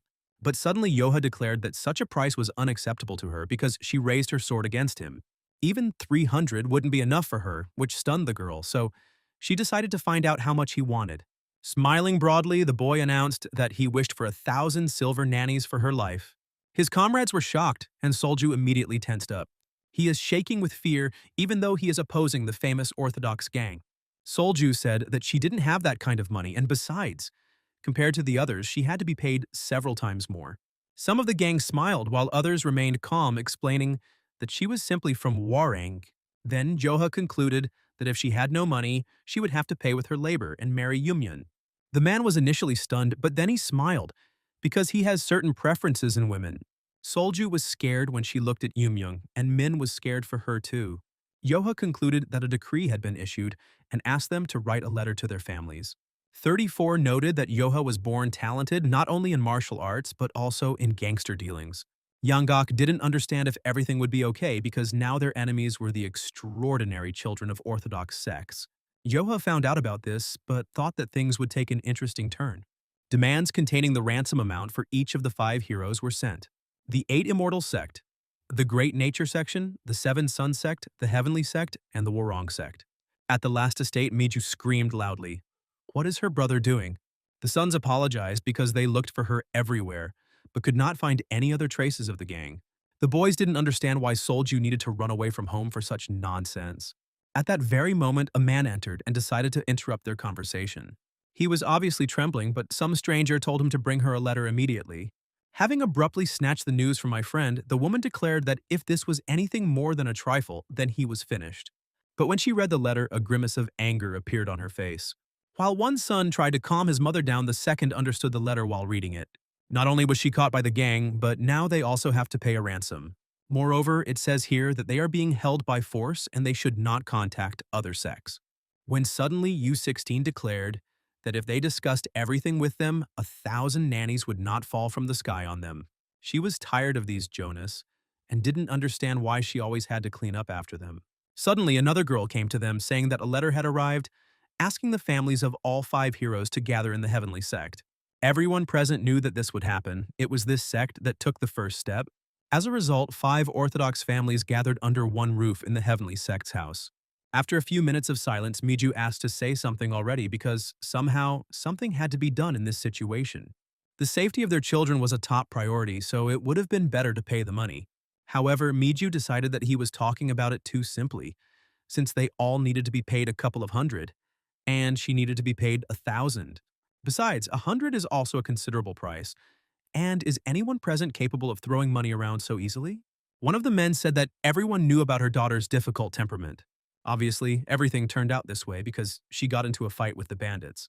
In any case, their son is the most important thing to them, so they decided to collect the necessary amount and send it to the kidnappers. And the others decided the same, which stunned Mija because they decided to bow their heads before the bandits. The head of the heavenly sect asked everyone to calm down, explaining that they would never bow down to a thief.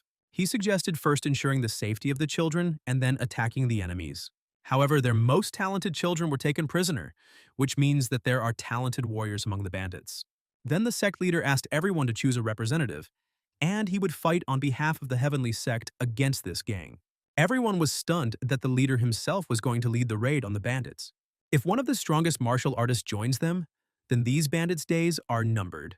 At the same time, in the heavenly sect building, a man received a letter. The great swordmaster learned that his granddaughter had been captured by some scoundrels.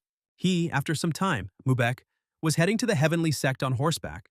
The squad moving out to battle was approved, but for some reason the head of the sect wanted to see him again. Earlier, he had asked his mother if it was really necessary for him to join them. The woman explained that he needed to demonstrate his fighting skills and impress the sect leader. But everyone older than her went to work with security, and now he is the only one who is able to teach lessons in Varang. And I'm 16 said that it doesn't matter because he also has a brother. However, he was not good enough to teach others, but his mother did not care about that. As he got off his horse, the boy sighed heavily, realizing that he had once again lost an argument to his mother. Then a man approached him, inviting him inside, since the leader was waiting for him inside. There were already people from the battle clans there, and they were definitely not family members of the 5 heroes. Mubak didn't understand why they were there, and when he entered, everyone turned their attention to him. Noticing the head of the sect, he immediately bowed to him and greeted him. The man hadn't managed to get a better look at him last time, still trying to calm his mother down. He called him because they needed to discuss something. After some time, the guy found out that they were not going to go against the gang because they simply couldn't do otherwise. Mubek immediately asked who would join the expedition on behalf of the heavenly sect. However, the chief wanted to discuss something much more important than that. He wanted to demand that they all never mention anything he told them to the uninitiated. Last night, he received news that the Yumyan cultists had reappeared in Murim. Everyone was stunned because they had fallen 20 years ago and somehow managed to return. The head of the sect didn't want to believe it either, but after seeing the report about the battle with the cult, he was convinced of it. All this time, they have been tracking the forces behind the recent horrific events. Their elite troops surrounded them but were unable to mount a single attack. According to the report of the group that arrived after them, the cult of Yumyan was definitely to blame. This was confirmed by the fighting techniques and swordsmanship used in that massacre. Given the circumstances, Orthodox martial artists must unite to fight back. Mubarak began to understand the reason why he could not participate in the raid against the gang. They have no idea when Yumyan will move his stronghold, so the leader prioritizes hunting them down. That's why he decided to gather a victorious squad right now in order to get rid of Yumyan. So he asks them all to help the victorious squad destroy the cult. The men immediately grab their swords because this cult is the common enemy of all Murim. Mubek thought that this was definitely more important than hunting the gang. But if they both aren't part of the squad sent out against the bandits, Will the expedition be successful? At this time, Solju and Min were walking down the street looking around in fear. They had been here for a week now, and Min was sure that their families would come with money. Solju understood that her family could borrow money from the Heavenly Sect, but it would be difficult to pay back later. Suddenly, a disgruntled Joha asked if they were returning from the toilet. Then he asked what good they had done that they were being given such generous rations. They were already giving them one dumpling at a time, but the world is full of people who get by on less. Solju said that this was impossible and asked the guy to prove that such people really existed. As expected, he will not feel satisfied by letting them go and receiving only money in return. The girl didn't understand what else he needed because there had to be enough money. But Yoha smiled and explained that he was going to destroy all sources of funding for Varek. The girl didn't understand how someone like him could do something like that. However, now it was easy for the guy because he was the main guardian of the Green Forest. Shock appeared on the girls' faces when they realized who this guy was. Any trading alliance protected by the Vareng in the Green Forest is to be banned, regardless of its status. Yoha thought it might help, so he asked her opinion. Solju couldn't believe it, because if he was telling the truth, then her family's future was at risk. A little later, the heroes complained that they now had to make do with one dumpling a day. They didn't understand why the bandits had become more violent lately, but Min had an idea. Just then, the door in front of them opened and Yumyun announced that their ransom had finally arrived. They were ready to let the heroes go while several men brought chests of money. 5 clans arrived in Wufeng to pay the ransom for the heroes. All the sects sent their representatives, and the warring sect was represented by Mado. Thus, without knowing it, Varenka was reunited years later with their half-brother Yoha. Mado noticed that this was the gang that the Celestial Sage himself refused to oppose. At first he thought there was nothing special about them, but as soon as one of the bandits sneezed, the guy immediately pulled out his sword. Encho laughed that they called themselves the sects of the 5 orders, but they were afraid of a simple sneeze. The man remarked that it was very humiliating to be ridiculed by those bandits. However, besides Mado, another person pulled out the sword. Yoha smiled and noticed that the two hadn't changed at all. But after a couple of minutes, they brought out the 5 heroes who were still tied up. Those who arrived were shocked to see the condition of their relatives. Encho noticed that they began to look even more exhausted. Zhang asked what kind of disrespect this was and why they didn't feed them properly. None of them ever thought that hunger could be so terrible. Yoha clarified that no one had died of starvation, after which he decided to clarify something. These impudent heroes burst in upon them with drawn swords and tried to harm him and his family without reason. Therefore, it was not logical for them to show any courtesy towards them. But even so, they spared them and provided them with the food and shelter they needed to survive. But if they are not happy with something, they can come forward and tell him about it personally. The old man was impressed by the boy's strength of spirit, but he knew that combat troops would soon arrive here. He announced that he understood everything, after which he asked to release the children. Encho noticed that everything was going smoothly, but Yoha had already become attached to them. Then the guy pulled out a sword, frightening everyone, but it was aimed at the rope on the bodies of the prisoners. Everyone was surprised to see that he cut the ropes with such precision with that frightening sword. After that, Yoha got into a fighting stance, and the others didn't understand why he was laughing. The next moment he struck them with the blunt side of his sword, sending them flying towards their relatives. He then turned to the 2 remaining girls, declaring that the same fate awaited them. The representatives who came to save them now began to catch each of their children. Mubek failed to catch his sister, and she simply fell on top of him. This is how loudly and hectic the negotiations for the ransom of the 5 heroes came to their conclusion. However, Ming didn't understand how the guy could do this to the representatives of the Heavenly Sect. This became the first spark in the raging fire of another conflict that would flare up later. When it was all over, the representatives and prisoners walked home in silence. Mubarak couldn't stand it and started yelling at his sister that he had no more strength for her. She knows very well how terrible her mother is, but she still keeps getting into trouble. However, she has been through a lot, so she needs to get home quickly and think about the problems later. Min felt sorry for causing trouble for Mubarak, but she didn't understand why he came instead of her father. The man assumed that she was so disappointed that an old man like him came to save the daughter of the head of the sect. Then the man frowned and explained that her father had gone to deal with the Yumyan sect. This is an urgent matter, so the chief immediately set out on his way. As a result, he was unable to come here. Her father is a sword master and the head of the heavenly sect, so nothing will happen to him. And once he deals with these demons, he will wipe out the powder, the impudent Wufeng gang. The girl agreed with a smile because, for her father, it was not just a demonic sect. Meanwhile, Yencho's gang decided to throw a feast for the whole world. One way or another, I tell you. Troublemakers, I've already returned. Their camp will be covered in silence for a while. Meanwhile, several warriors gathered near the river and announced that there was nothing downstream. We need to continue the search because the citadel must be located somewhere nearby. It was here that they lost contact with the entire detachment, as reported by the venerable Gonbaek. Then the head of the heavenly sect asked him what he thought of Yumyong's capabilities. Even the swordmaster Nam Gung was unable to kill any of their sages. 20 years have passed since then, meaning their strength has increased. And perhaps the current victorious detachment that they have gathered here will suffer the same fate. They all understood that the old man was talking about the fact that they could fall victim to a bloody massacre very soon. Gonbaek noticed that they were all tense, but there was no need to be discouraged by the old monk's words. In any case, life and death are all predetermined by heaven. They must focus solely on the mission to suppress the cult and try to destroy them. Now that they have come this far, there is no point in being afraid, and all that remains is to complete the mission. Suddenly, 3 scouts ran up to them, reporting that they had discovered a suspicious building at the end of the path. It seemed to them that that place was the citadel of the Silver River. By this time, Jink was already aware that they had not learned their lesson and had invaded their lands again. Then he decided to find out how many suicide bombers came this time. There were 56 of them, including the head of the heavenly sect. Jink was surprised but pleased, since a victim of such a level had fallen into their nets. This time, they must greet them even more warmly, if possible capture the monk alive and kill the others. They must also remember that Jink will personally take on the head of the sect. At this time, Mubak noticed how creepy everything looked here, although he initially decided not to give in to fear. Suddenly, the guy felt them coming and immediately 2 weapons on chains flew out of the building. He ordered everyone to duck and began to deflect the weapons with his sword. After that, Mubek used the 9 heavens technique, the 3rd phase. The monks noticed that this guy turned out to be a formidable opponent, despite his appearance. As expected from the air of the swordmaster, both his spirit and his skills are amazing.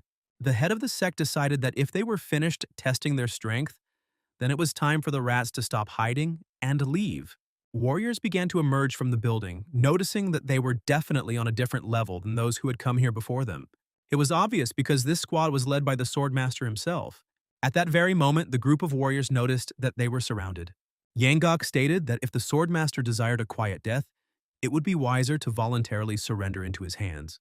It decided that his long speech only proved that they were only capable of talking. When the battle began, Mubek had already dealt with 2 opponents. They thought they could crush them with their crowd, lacking any skills.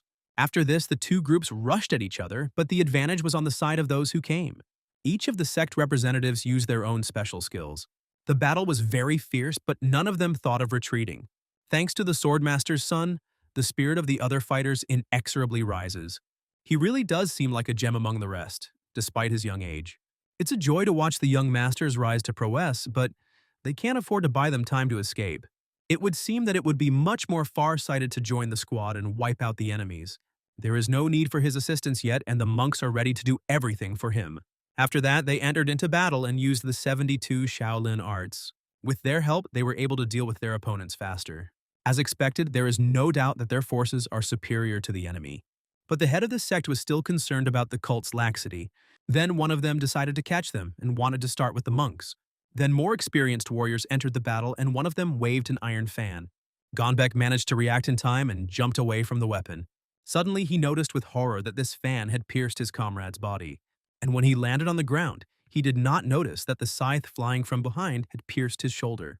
The warrior who wielded the weapon couldn't believe that they had come to destroy their cult with such pitiful skills. It was too arrogant and a stupid decision that will lead to their death today. Brother Gongbek decided to avenge him by rushing forward and asking if they were afraid of Shaolin's fury. He then engaged in a fight with a man using clawed gloves. This man warned that when Gonbek died, his turn would come. At this time, the guy in the mask noticed that Gonbek had cleaned his bald head so thoroughly that it made his job easier. Then he decided to come to his aid, having 15, use the 9 heavens technique in the 4th phase. The guy swung the ball, which managed to push back his opponents a little. And at that very second, Gonbaek informed him that the weapon was stuck in his shoulder. Mubek had already pulled it out with his sword, declaring that the cult does not serve everything as they wish. The others thought he was a weakling, but the boy had skills comparable to elite fighters. 31 stated that since the Orthodox sects had taken them seriously, they could not afford such careless behavior. Ik decided that it was his turn, so he asked the monk to rest. The fate of the cult extermination mission was a victory, but once again, the squad depended on the spirit of the Swordmaster and the demonic sword. Jink reminded the Swordmaster how much water had flowed under the bridge since their last meeting. He had been waiting for this day, and the sect leader was the reason he settled in Yumyeon.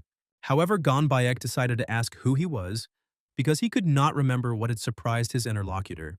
Jink got angry that he really forgot about him, asking him to take another look. However, the head of the sect could not remember him, considering him to be a very small fry. Gonbaek didn't understand how he dared to say such nonsense to his face. However, the chief remembered him, noting that he had never corrected his lousy character. Then the man decided right then and there to make sure that Ek remembered this day forever.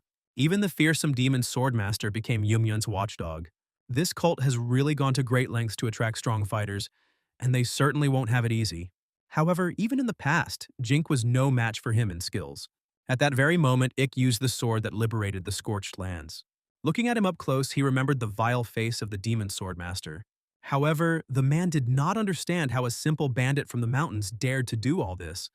Only chaos in the world of martial arts.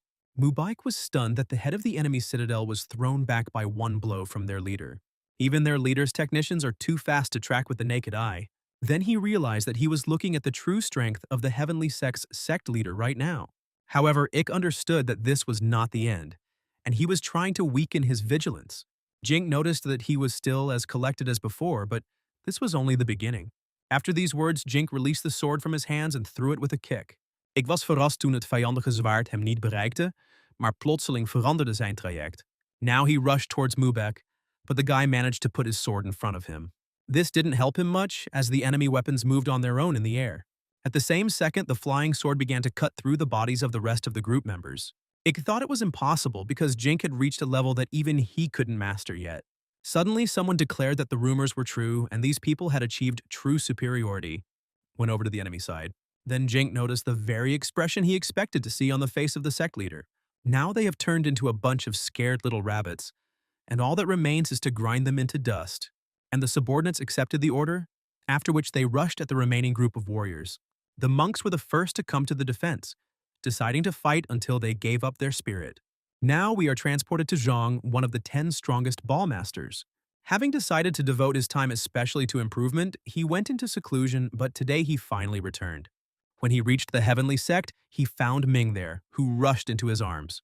The old man understood how hard it had been for the girl lately. She began to apologize for disgracing the sect and ruining its reputation, but the man did not care about it. Then Min asked about her father, because she had heard that he had gone on a journey to crush the cult followers. Zhang declared that everything would be fine with them, because no one was fit to hold a candle to him. However, at that very second, Ik was barely holding his own against the enemy's equipment. Jink was disappointed that this was all the man could do, overestimating him.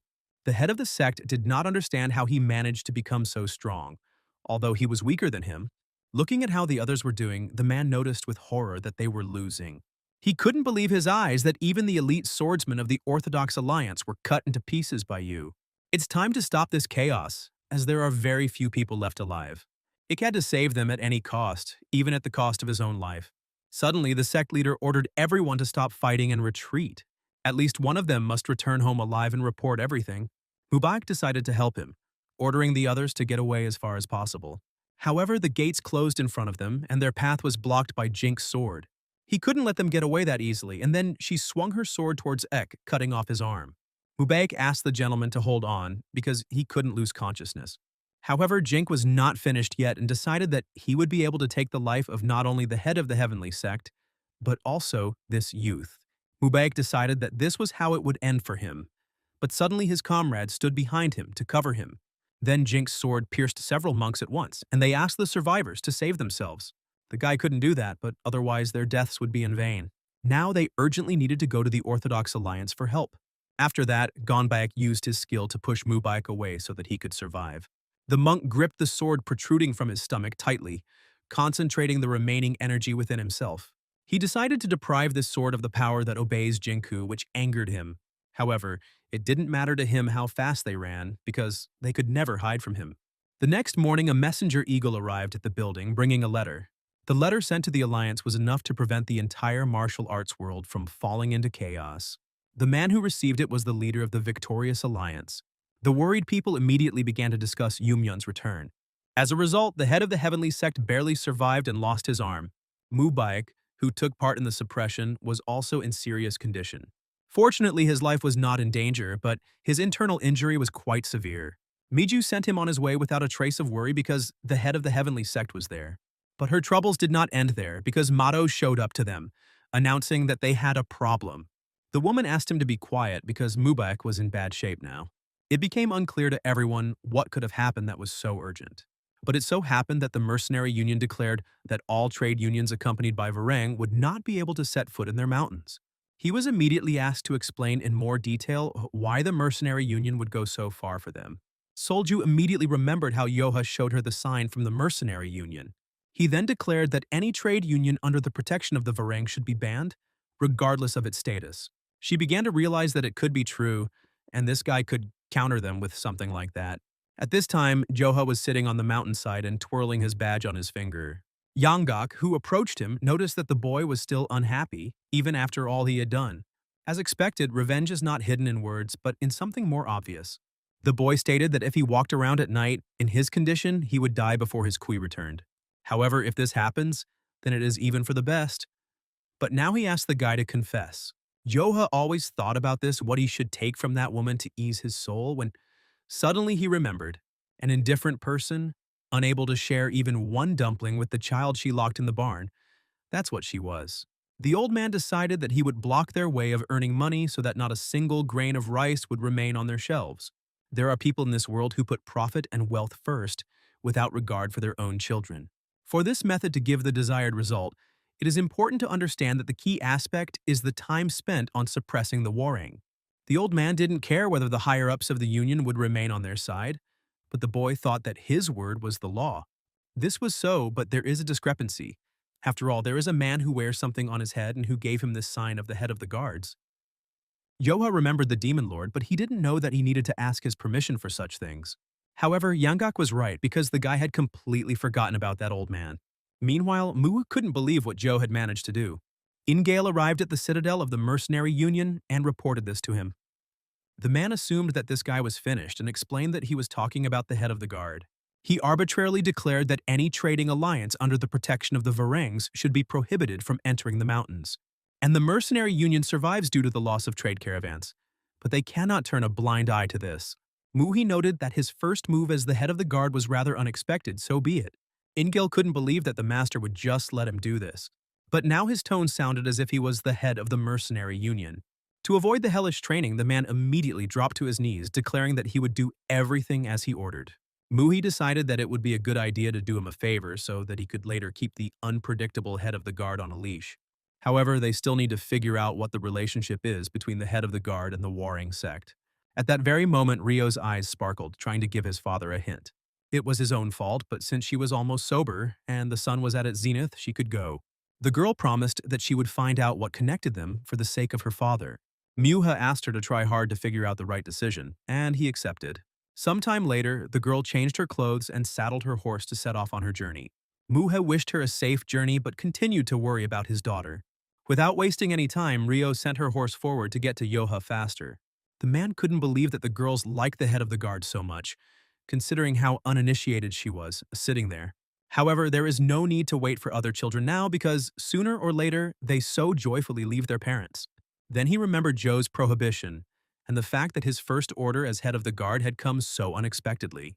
He didn't know about the others, but from what Mua had seen, this boy would never give in to the greed of gain. So the question arose as to what the Varangs had done to him to anger the head of the guard so much. Muka was lucky that he still had strength, if not for it. Then at that union tournament, this boy would have beaten him. Since he sent his daughter to sort out the situation, they should resolve the issue fairly. He was sure that the warring sect had fallen on hard times, but they had turned Joe into their enemy. This order from Joe was enough to completely undermine the stability of warring. Signs were posted in the mountains warning trade caravans accompanied by the Waryong sect. Those who nailed the sign could not understand what this strange order was. Meanwhile, Miju tried to negotiate with the century-old trading alliance. She began to get openly angry, not understanding what was happening to people these days. The head of the trade union believed that it would be difficult to continue working together with them. Regarding the upcoming trade trips, Varang will definitely not participate in accompanying the caravans. This was not Miju's first negotiation, and they had all failed. Then all that remains for the Varing disciples to do about their trading alliance is to guard it. Mado couldn't believe they wanted to send all their students to guard a centuries-old trading alliance. However, this was not entirely true, and they should not have taken it personally. But they cannot afford to lose. However, they still want to continue their collaboration, so they plan to expand several of their cases. If everything worked out, then they wouldn't have to send their students away, and Solju decided that this would solve all the problems. Miju noticed that her daughter, even at that age, was too naive and had forgotten that they were dealing with merchants. But before they could maintain the alliance, the merchants offered to take the Gongxiang furnace and hand it over to them as promised. Miju understood everything and promised that they would fulfill their conditions, because now they do not have the opportunity to be selective. However, it will take them longer to have 15 recovered. Until then, the traders were willing to give them time but asked not to keep them waiting too long.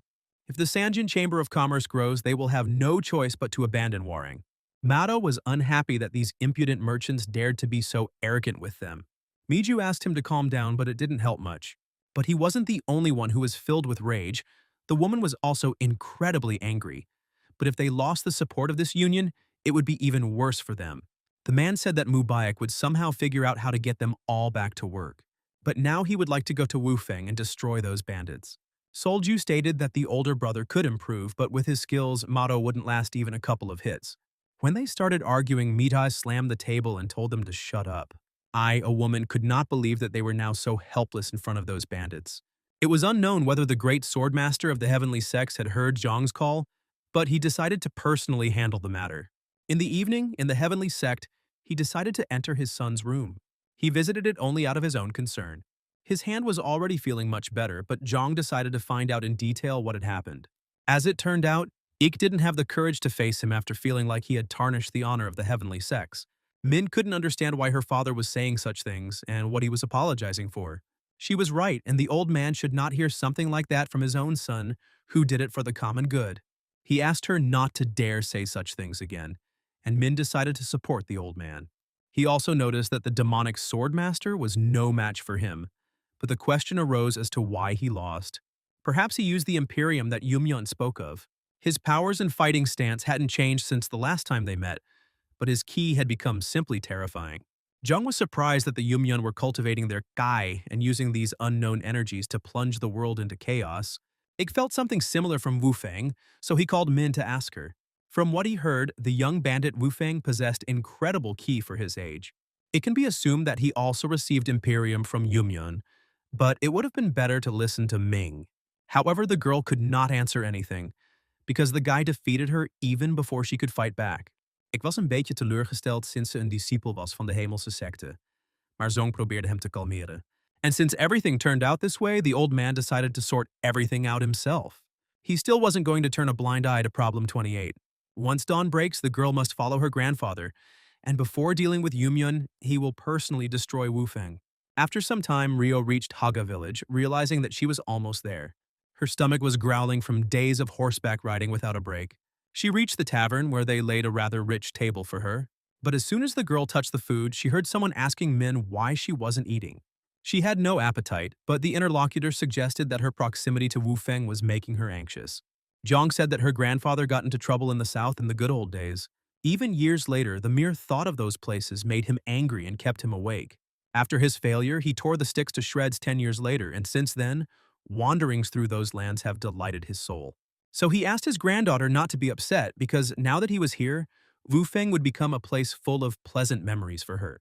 Min immediately thanked him, while Reo listened attentively to their conversation.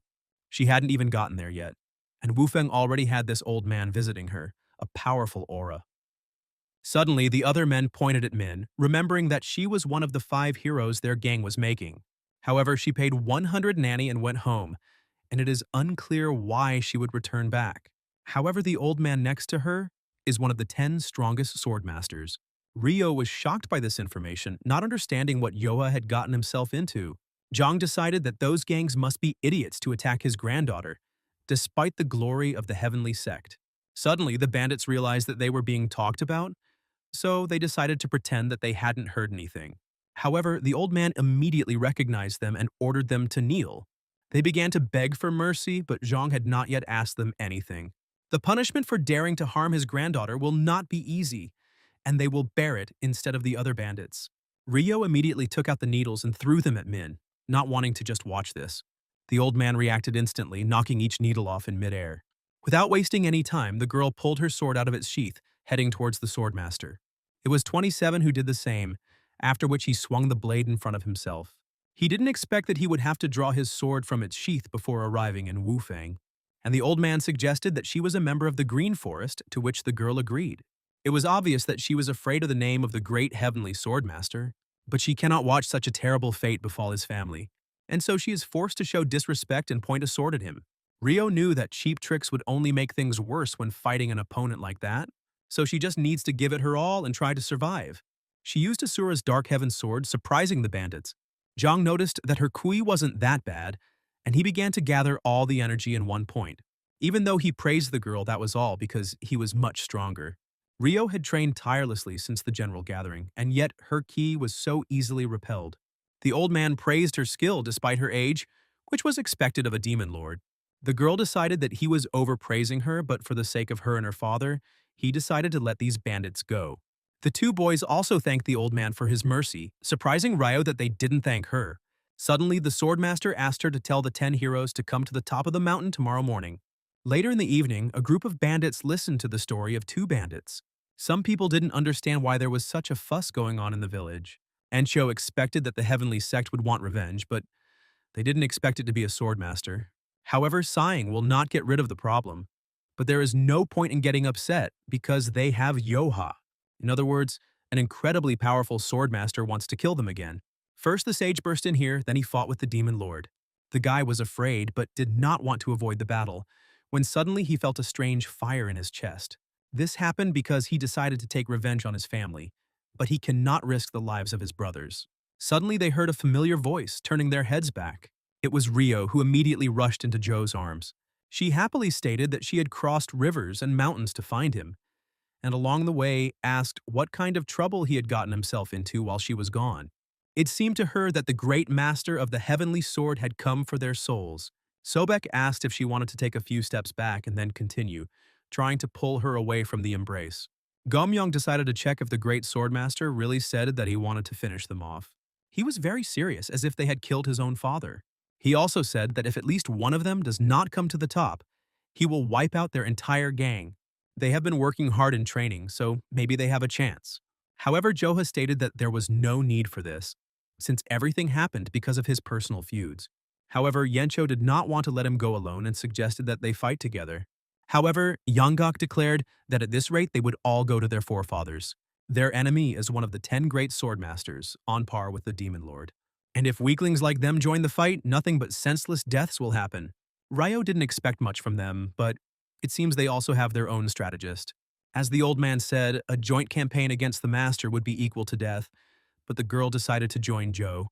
When morning came, the boy came alone to the first of the 5 peaks of Wufeng. One of the 10 great masters met the skilled bandit Joe. However, the guy was unhappy that Ryo followed him, to which she explained that she was acting as a representative of the Green Forest. Suddenly, the old man shouted that he was asking for all the heroes. The boy and the girl simultaneously stated that they had come together. The day before, Yencho wanted to clarify what Yanggak meant when he said that the only way to survive was to send Joe alone. It is true that their skills have increased, but with their current skills, they will not be able to leave a scratch on the master. In other words, if everyone goes there and Yoha loses, then the rest will definitely die. There will definitely be fewer victims if the guy meets him alone. Even if things go sideways, he will sort it out himself. But if the boy runs away, the great master may give chase to them. However, the old man will not do this, as his son was recently horribly injured in an encounter with a cult. Keeping this in mind, a great master will not want to bring things to sin. And now all that remains is for Yoha to trust Yanggak and believe in his words. Meanwhile, Zhang noticed that they, the bandits, had realized something for themselves. Suddenly, Yoha noticed that the old man was moving the sword with Kai. Zhang stated that they refused to face danger honestly, but still wanted to save their lives. Then the boy doubted whether it was worth trusting Yanggak, because the old man became even more angry. The swordmaster was the first to attack, but Yoha did not remain standing still. He felt that his energy was truly incredible, but he was able to block the first blow. But as soon as the guy wanted to look at his opponent again, he suddenly disappeared. The old man standing above him said that at first he thought that the rumors about the skilled bandit were just rumors. But his sword skills are better than he dared hope.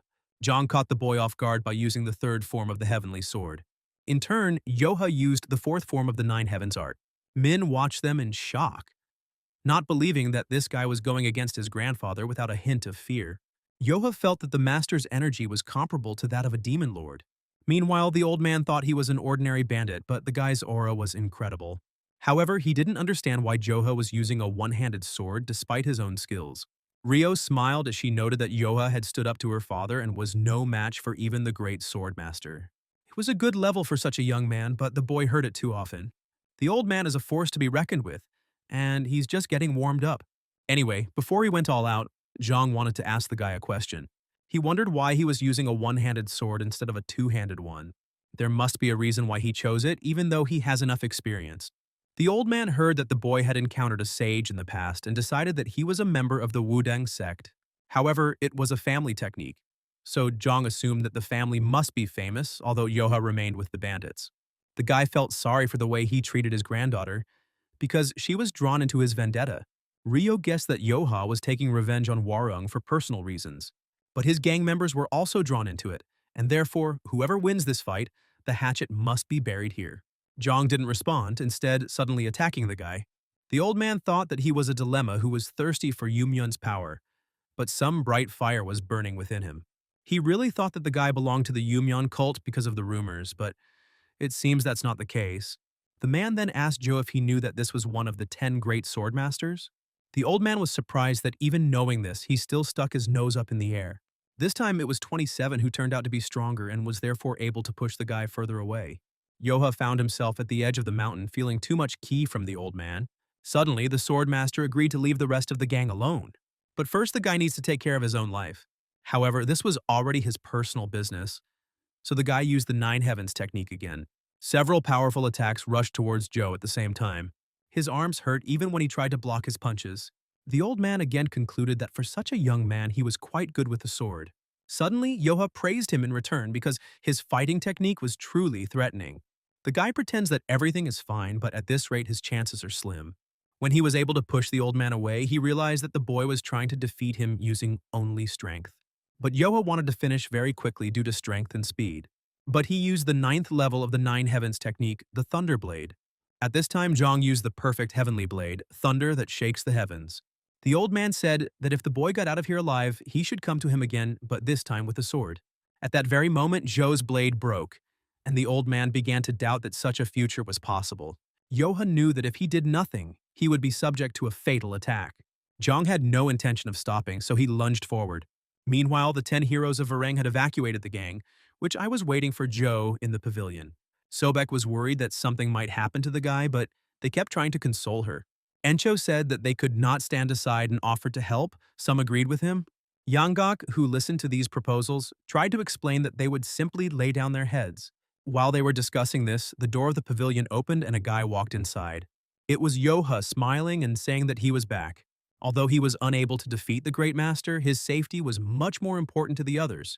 Zhang thought that Yoha only knew brute force, but in fact he was cautious and resourceful. Moreover, it is not so easy to block a blow at such a distance. His skills will truly make a name for him, so killing him would be a great loss. The old man didn't know which family he studied with, but if he found a normal sword instead of a blade, he would surpass 10 great masters. Having laid down his sword, he announced to his granddaughter that it was time to return, which surprised Min.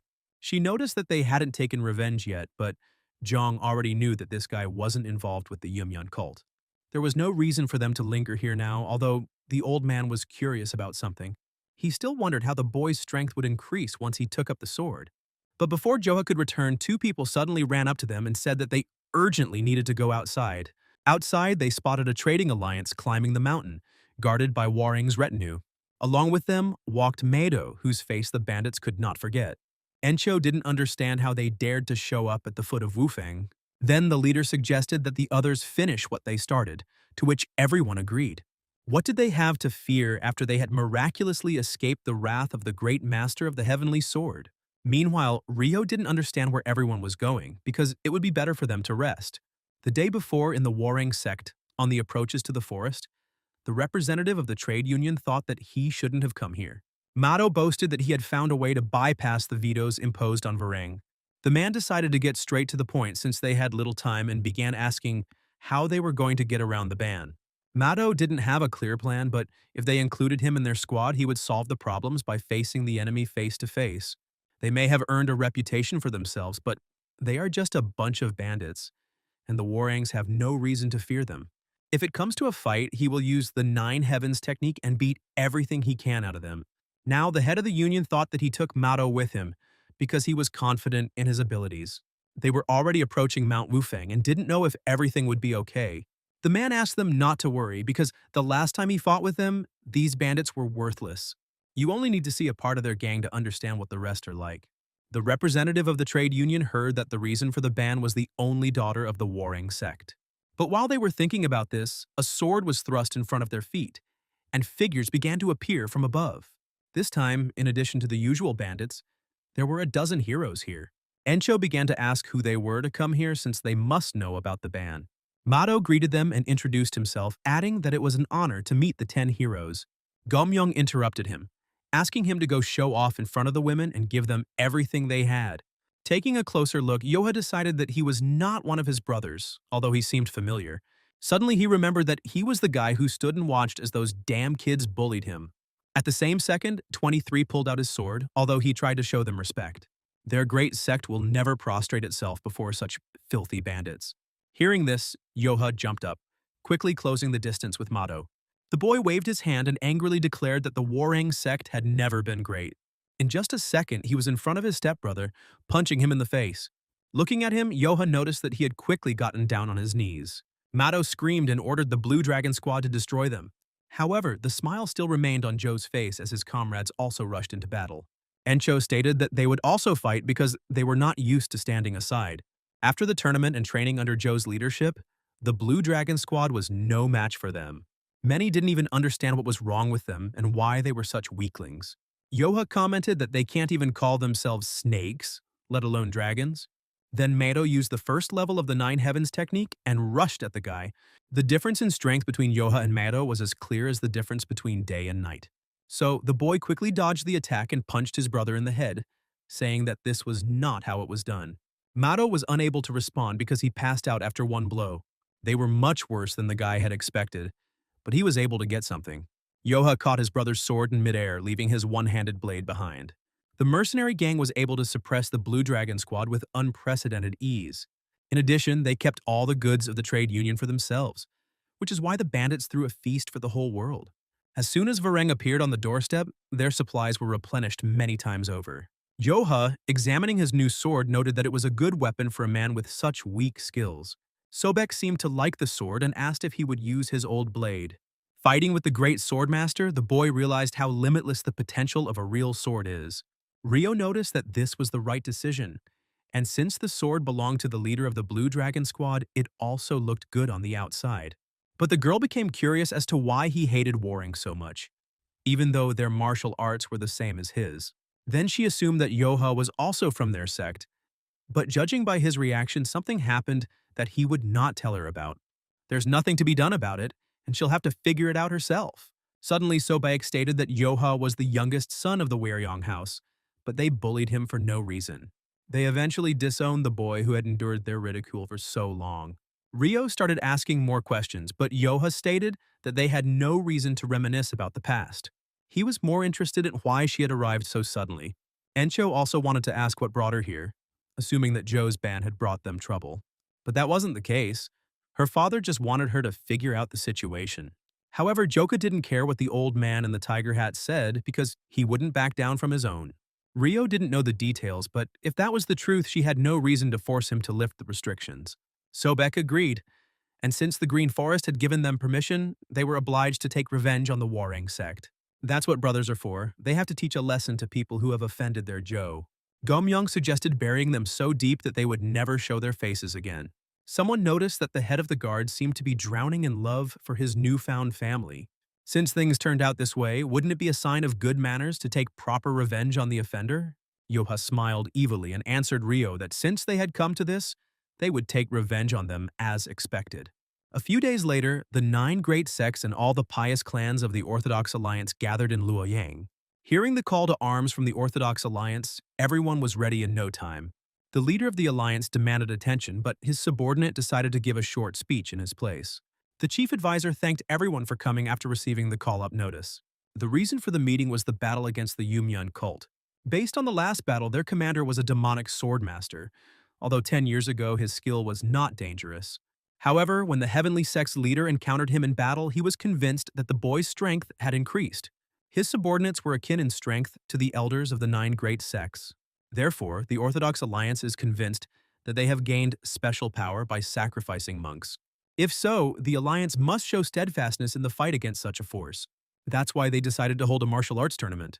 This is necessary to restore justice, leave our names for centuries, and show the power of goodness and wisdom.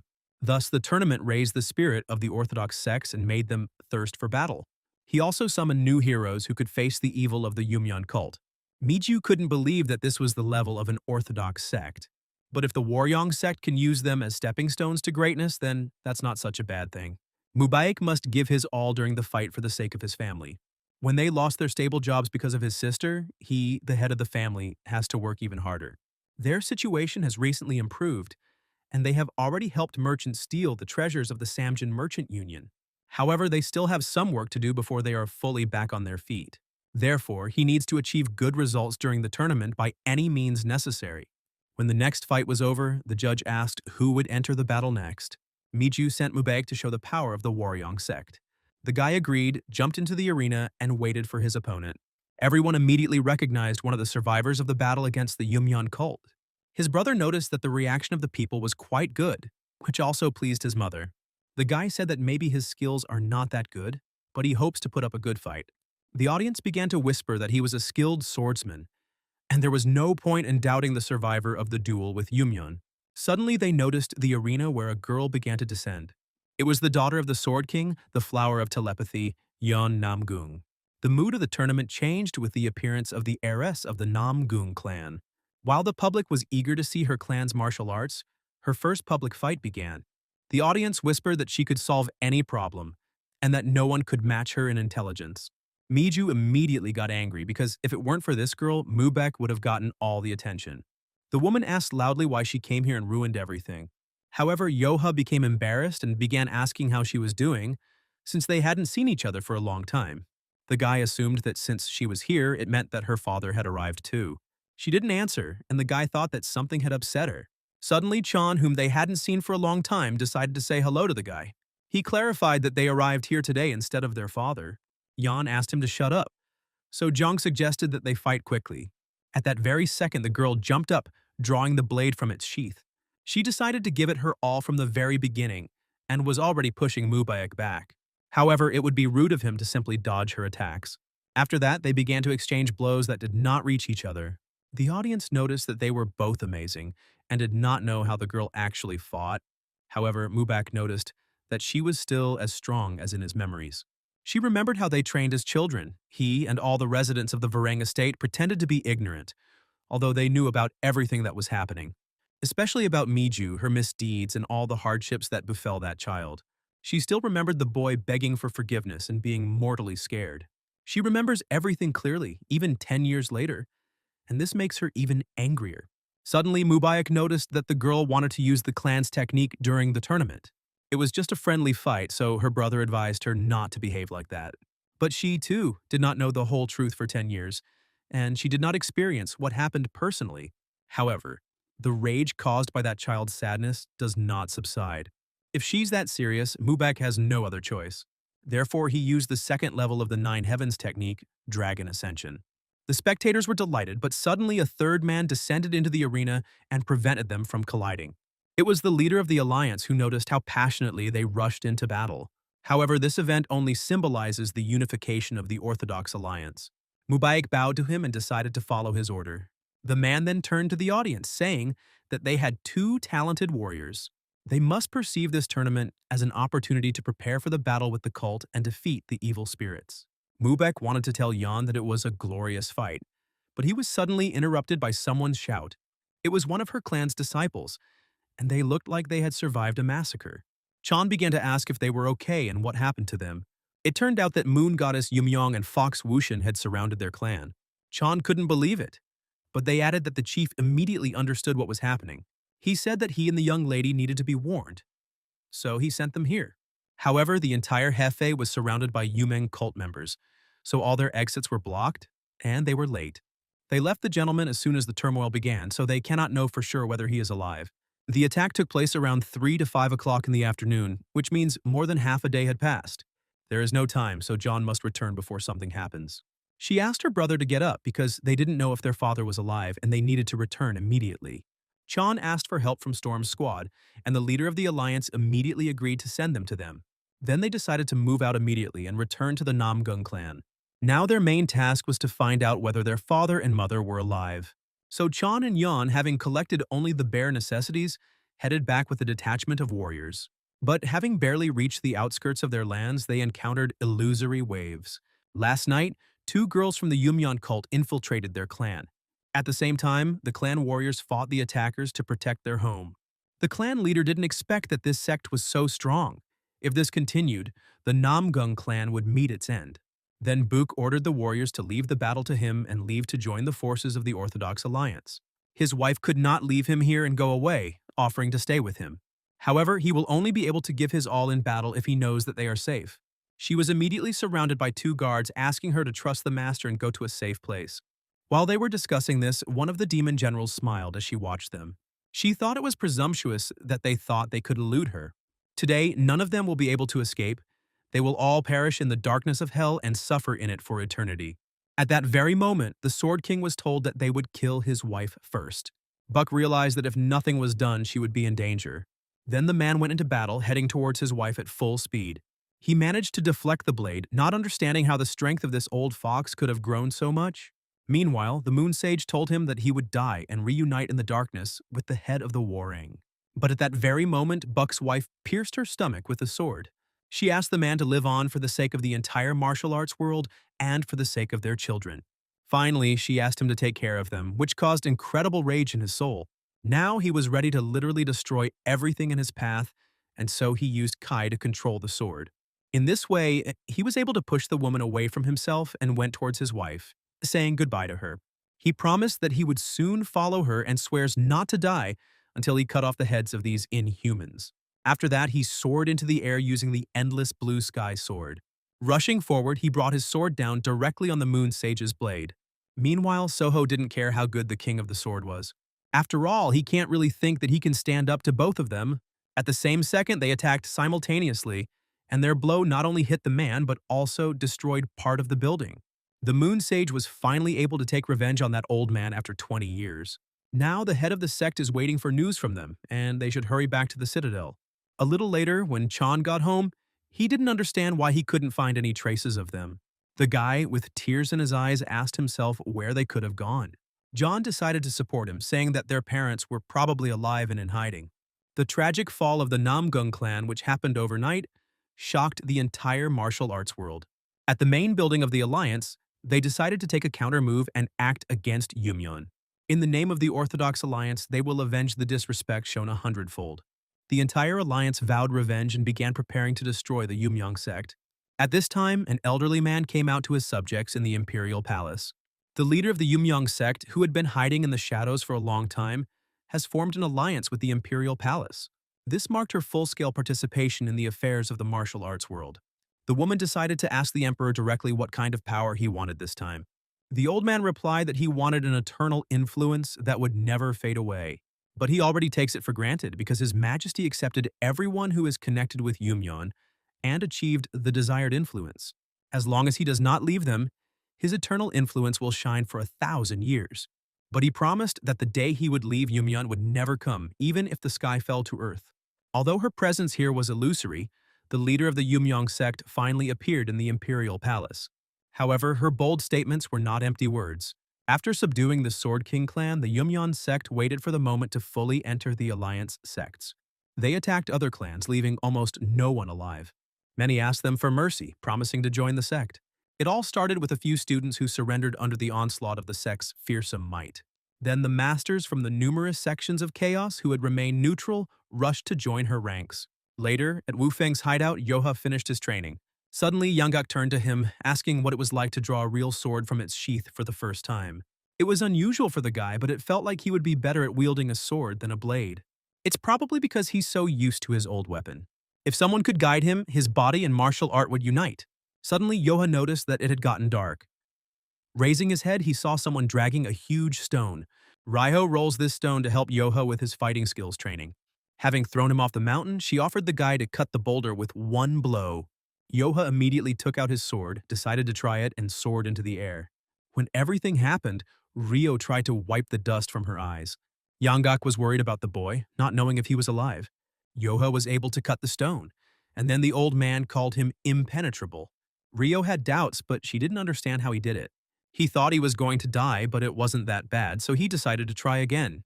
With their problems resolved, Yohar and the Wufeng elite were able to peacefully focus on training. Time passed, and soon winter came to Mount Wufeng, covering everything in snow. Encho was shaking with fear, trying to figure out when the snowfall would end. Since the sun was setting, they decided to return to the shelter and continue training tomorrow. Then the leader decided to find out how Yanggak's training was going, because they were already getting ready to return. He noticed that the old man was meditating and had fallen asleep and offered to wake him up and bring him something to eat. However, Yoha stopped him, because now he couldn't interfere. He had reached the level of deep meditation. The technique that the sage demonstrated was the process of rebirth that precedes complete transformation. One wrong move and the Kui will go out of control again, like last time. The guy decided to stay and keep an eye on him to make sure everything was going well. What could be considered Yanggak's final test on the path to empowerment lasted for 3 days and 3 nights. On the 4th morning, when the breathing technique reached its peak, the old man came out of meditation. Yoha noticed that Yanggak had undergone a complete transformation, being reborn into a new form. If it weren't for the guy's mentorship, he would never have gotten this far and is willing to repay the kindness with his life. Yoha smiled and asked him to hurry up, as 4 days of waiting and eating only rice balls had made him hungry. The old man remembered that he had not eaten for 3 whole days, so he was also hungry. When they returned, Yencho was the first to congratulate Yanggak, asking how the transformation felt. However, number 5 noticed that nothing much had changed after this event. But now there was an aura of calm and lightness around the old man. Now that the old man's strength had returned, Enko decided to raise the issue again. He has already relinquished his powers as the head of the gang and will soon leave the mountain. Everyone became alarmed and started shouting loudly in the pavilion. Sobek decided that it was too sudden, and Joha asked what happened. Recently, he began to sleep poorly, worrying about his family. Gum-young spent a lot of time with him, so he will leave the mountains with Encho. Since there was such a reason, he needed to hurry back. However, he didn't have any long-term plans, so he probably won't say whether he'll return in the future. Of course, now he must take care of protecting his family. From now on, the boy will hope to live the life he dreamed of with his family. Then Enko will go to his family without regrets and offer to meet again safe and sound. Suddenly, Chelson raised his hand and declared that he would stop being a bandit and open an inn to live a quiet and righteous life. The others were surprised that he could cook, but they immediately realized that he would take Chung with him. He will be the owner and the girl will be the cook, although she wanted to offer the same thing. Sobek noticed that everyone had a home except Hufeng, and she wanted to stay with Yoha, but the life of a bandit would not be easy. She noticed that her friend had become sad, but he thought that she would cope well with the life of the tavern. He decided to take her with him, because it was obvious that they would go together, because they were family. The girls hugged, deciding to build the best tavern in the world and work together until the very end. At this rate, by the time Gumyong visited them, there would be no more rooms left in the inn. After a week, the 10 elites of Wufeng, who seemed to be together forever, finally decided to go their separate ways. But their diverging paths became another step on the path to a different destiny. As they parted, Sobek hugged Joe and asked him to visit them if he ever left Wufeng. Rio noticed that her brother now had a place to come and visit, but she also has to return home because her father is waiting. She thought he was offering her to settle on the mountain, but Sobek immediately asked her to leave without disturbing the others. When everyone left, some of the gang members became upset as their numbers became noticeably smaller. Yanggak noticed that Yoha also looked lonely, but he was now both bitter and happy at the same time. The boy knew that training could soothe even the most aching heart, so he decided to take the opportunity to practice the technique of spiritual telekinesis. Yanggak agreed with him and therefore decided to warm up himself and show the guy what he could do. After some time, Yoha watched as the old man chopped down trees with unimaginable ease. Having demonstrated this, Yanggak decided that most of the degenerates of the Orthodox sects would seem weak in comparison to him. When the old man finished, he asked what Yoha had been doing all this time. He replied that he had tried to comprehend the technique of spiritual telekinesis of the sword, but did not fully understand it. Yanggak couldn't believe that the guy had been staring at the sword and talking to it for the fourth hour in a row. However, the technique of spiritual telekinesis does not work with just looks. First, one must separate the Kai gathered at the central point to merge with the sword into one. Half of the energy should be released outward and connected to the sword, and the rest should be used to control this connection. Although he explained it this way, Yangaku himself found it difficult to imagine how to do it in practice. Then Yoha began to concentrate and stunned the old man by immediately comprehending the technique in an instant. At the same time, negotiations were being held in Luoyang with the Shankao trading group. The guests asked to welcome the Namgung clan with open arms and promised to never forget their kindness. They will always be ready to help them in return, no matter what happens. However, the representative of the trading group felt comfortable in their company, unless he apologized for asking to accompany their caravans. Ever since the Yumyong sect made a stir, the bandits have become more active and they have no choice. Chan stated that he had been close to Mubek's brother since childhood, and therefore could not ignore what had happened to the Warong sect. He then asked John if she would join him on this journey. However, the girl was noticeably indifferent to what happened to Varang. Even if their sect goes to someone's sword, they won't care at all. At the same time, Yoha was already practicing a new technique. Many people are unable to demonstrate the full technique, even though they have trained it all their lives. However, now the guy was showing something truly incredible. At first he was surprised, but then he realized that he had missed important details, which is why everything turned out wrong. Yanggak was surprised, but Yoha explained that the technique of that elderly master was on a different level. The guy tried to understand how he was able to convey to him what power was. However, by classical standards, Yoha has already become a master of this technique. While Joha was diligently studying the technique of spiritual telekinesis, the Namgung clan accompanied the caravan of the trade union. Their path led them to Mount Wufeng, and they were surprised that they hadn't run into trouble yet. In the end, even the most hardened bandits value their lives, or so they thought. They were sure that all this was due to the reputation of the Namgung clan. Then Chan was asked if he was sure they would be able to pass without problems this time. The guy couldn't promise anything, but he believed in it with all his heart. Based on the rumors he had heard, the ones who had brought Warang to its knees were the 10 Wufeng elites. Among them, they say, there is a young talent leading them. And just as he thought about it, a sword flew in front of them. The honorary representative's horse reared up and Chong rushed towards him to catch him. He managed to stop him from hitting his head, and the man was simply taken aback. Suddenly, someone's voice announced that his power was out of control and asked not to interfere. Chong loudly ordered that the path be cleared, when he suddenly noticed that the sword was rushing straight at him. In an instant, he managed to read that the blade belonged to the Warring family, and then he knocked it away. At that very second, a guy jumped after the sword, wanting to return it back. Everyone was stunned that this guy called upon his sword and managed to return it back to its sheath. With a smile, Yohe thanked them. Whoever they were, the sword went haywire, and he was in a difficult situation.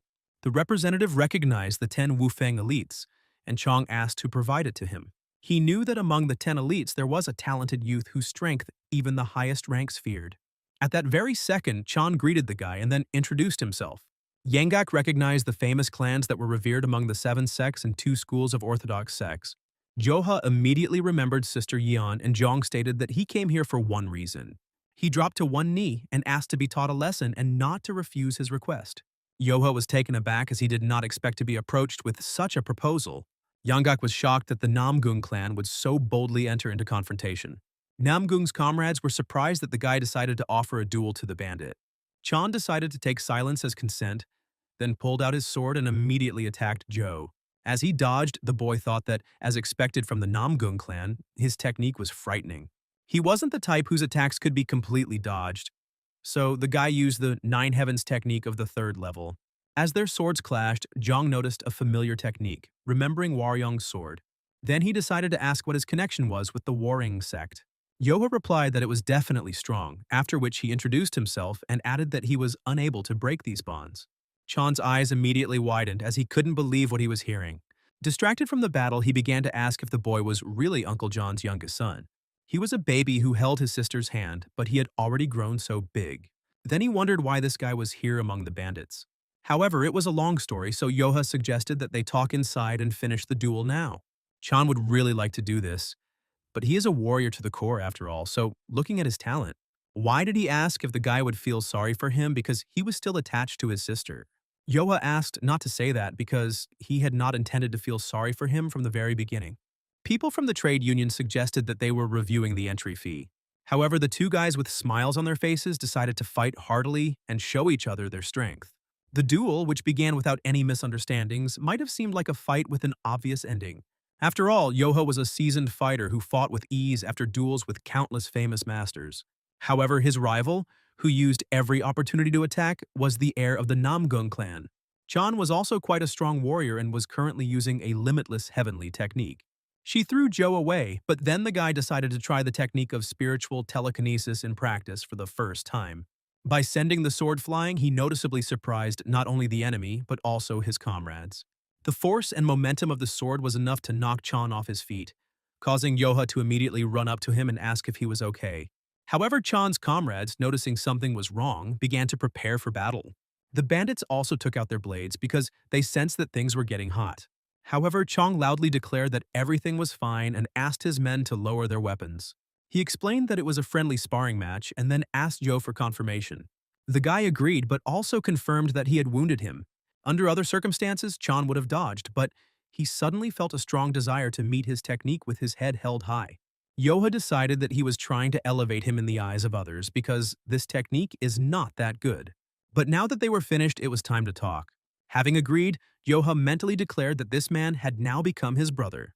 Rising to his feet, Chan began to mumble something when suddenly he fell down and lost consciousness. Thus, Yoha and the Namgung clan were reunited again. The warrior said that such a wound would heal quickly, so he asked Joe not to worry. The guy's comrades were shocked because they had just fought and now they call each other brothers. Yanga concluded that they would not be charged a toll for the passage, and he was right. Thanks to Namgun and Joha, the Sanju Trade Alliance and the Blue Dragon Troop safely passed through the Wufeng Highway. Chan decided to stay with the gang for a couple of days to heal his wound. That evening, after a day of complete chaos, they sat down at the table to talk. When Chan came to his senses and listened to Joe's story, who couldn't believe that his aunt had treated him so terribly, the warrior also noticed Yanggak, who decided to stay near Joe until the end of his days. The guy said that he was just his decrepit friend, but the old man was happy with that option. However, after hearing his story, Jung understood why Yan did what she did. Yoha was surprised because he didn't know what she did or what had happened. It's common for her to ignore social connections, but recently she has begun to actively express her dissatisfaction with the Waryong clan. It's just a guess, but she acted that way because she knew what happened to the guy. Yoha began to bite his nails, trying to comprehend that the girl did this for him. He was bullied for so long in his home, but he grew up to be a worthy successor to Uncle John. Usually everyone who represents the one who would inherit his art, so he can be considered the heir. But now it has become curious how he achieved such a level at such a young age. The guy explained that he accidentally found a book about family martial arts in the closet and, out of boredom, trained like crazy. Chan was stunned that he did this from a book and without a teacher, which makes him a genius. However, Yoha decided that this was not such an achievement, and was surprised that his brother did not even doubt his words. Chan decided there was no need to downplay his talent and asked how long he planned to stay. Jianghu is currently in danger due to the return of the Yumyong cult, which is why it is important for everyone to work together to fight them off. Every martial artist in their ranks is important, so Zhang suggested that the boy leave this life of thieves behind. A couple of days later, having recovered, Chong went to catch up with his squad.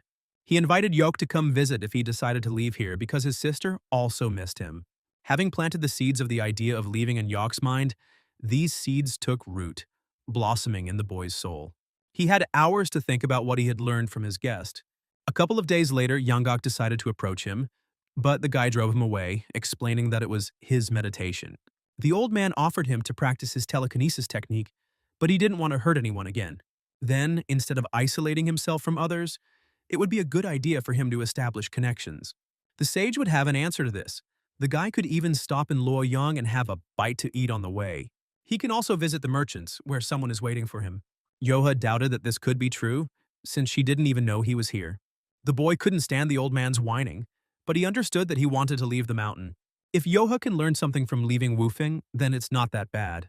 Besides, now he has a home to return to.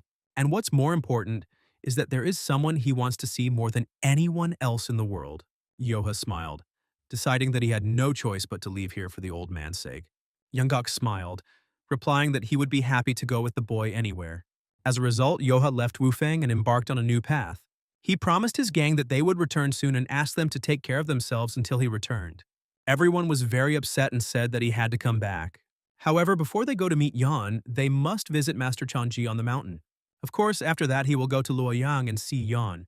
And a few days earlier, John was sitting in a restaurant and looking out the open window. Suddenly, drunk men started hitting on her, noticing that the girl looked lonely.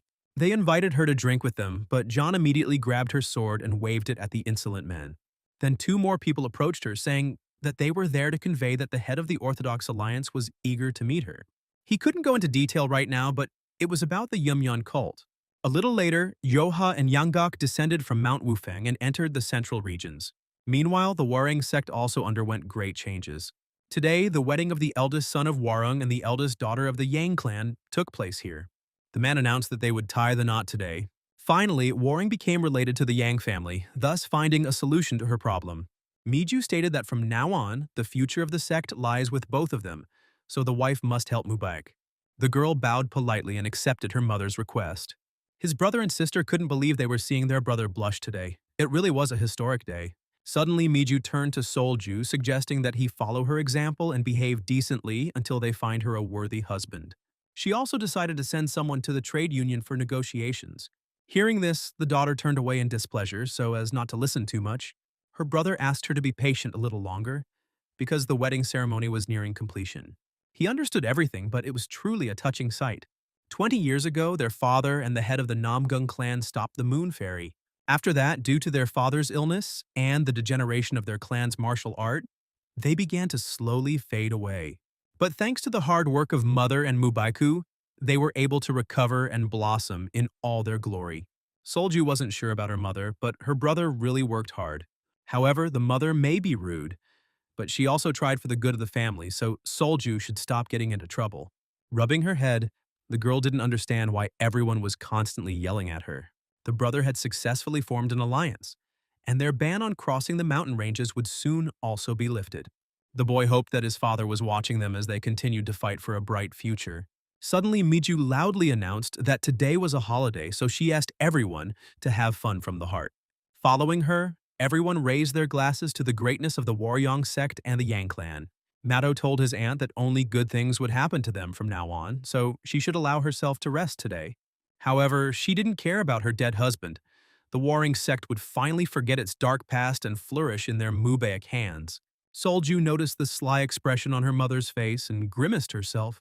The ceremony was almost over, so the girl decided to return to her chambers. They really think she'll lock herself at home and quietly get married before making her mark in the martial arts world. She has her father's blood in her, but just because she is a girl, she was not given a chance to prove herself in battle. However, Solju was determined that she would not become a slave to the trade union. At that moment, she was ready to run away from home and go to the heroes of Luoyang, so that her name would spread throughout the world. But as soon as the girl stepped outside the estate, she too was attacked by the Moon Sage. Everyone heard the explosion, but everyone reacted differently when they noticed the unfamiliar woman. Miju asked with displeasure if she thought her head would stay on her shoulders after being disrespected like that. However, this seemed funny to the guest as she glanced at Solju lying on the ground. Her revenge hadn't even begun yet, but now she was swinging her sword, destroying the estate. The warriors immediately gathered together to protect the important guests and begin the evacuation. Soho started laughing, suggesting that she try to fight back, and at that very moment the guy rushed at her. He immediately asked who she was and why she was being so unfair to the warring sect. The woman couldn't believe that when the swordmaster died, she was not forgotten. Hearing this, the guy realized who she was, but immediately received a blow to the stomach. She noticed with a smile that he couldn't dodge such a simple attack. Compared to his father, his skills are just laughable. Miju ordered to rescue her children and contact the Orthodox Alliance immediately. The woman didn't understand why Soho had appeared today. Suddenly, Solju screamed that the woman had barely managed to beg for mercy from their father, and now she dared to appear here. Soho was taken aback by such words, after which she concluded that this girl must be his daughter. Using her powers, she pulled Solju towards her, gripping her throat tightly. The woman promised to tear her to shreds, asking if her father would ever come out of the grave. Then she asked why the girl suddenly became silent, why she didn't open her dirty mouth any further. At the same second, Mubek headed towards them, quickly rising into the air. Soho reacted instantly and repelled his attack, but the guy only needed to take his sister. She thought that there were only weaklings here, but the tiger cubs had already cut their teeth. But it doesn't matter that much unless the Swordmaster rises from the grave. Otherwise, there is no one in the world who can defeat her. Meanwhile, Mubek turned back to the woman, wanting to attack her. Using the Nine Heavens technique, he ordered her to get out of here immediately. However, this only brought a smile to the woman's face, and she easily repelled his attack. Then he decided to see how long she could maintain her calm. She wasn't sure it was necessary. However, it was clear that Soho was only playing with the guy and not taking him seriously. Now the guy has personally encountered the power of the Yumyeon cult and understands everything well. I need to finish her off with my strongest level 7 technique, Nine Heavens. When the attack was about to reach her, she was offered to experience the full power of the Warang sect. However, she didn't even smile and swung her sword. In this way, she dispelled the attack that Mubak had put the power of all 7 of his stars into. It seems Soho overestimated them and didn't expect them to be so pathetic. Before the attack, she said that the guy wasn't even worthy of holding a sword. At the same moment, she struck with her bare hand, breaking the blade in two.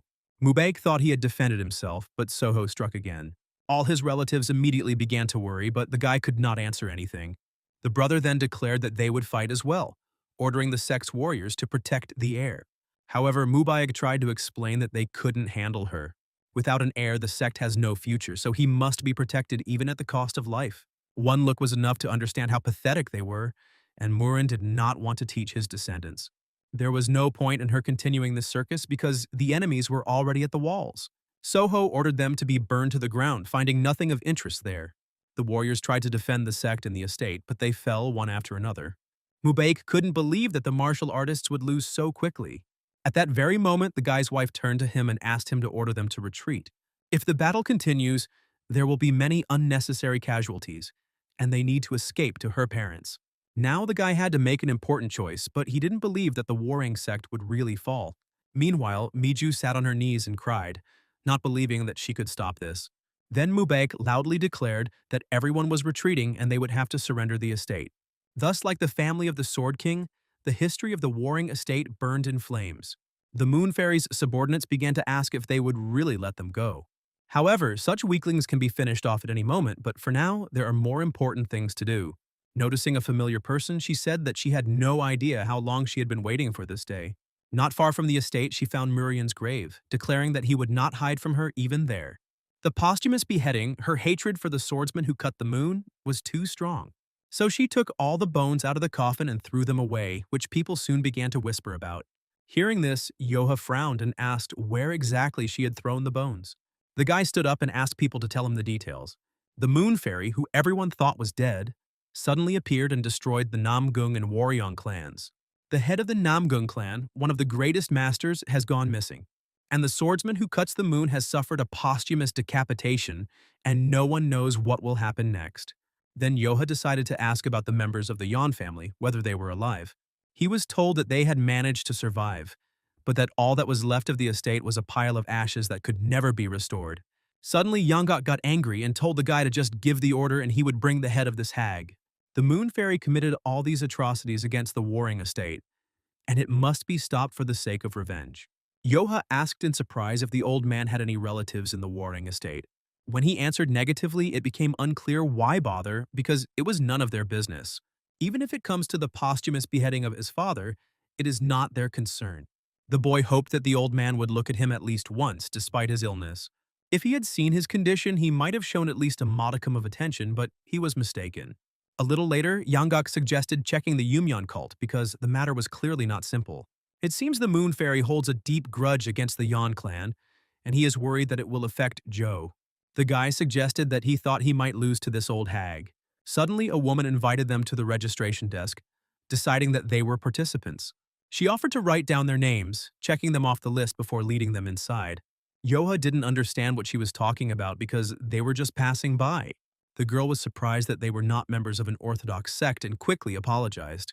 But even if they were martial artists, why would they take part in something like this?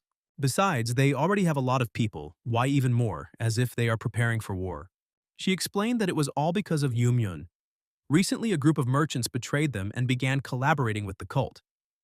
The unbreakable rock called the Victorious Alliance is about to collapse due to the Yumyeon cult, a small but dangerous fragment.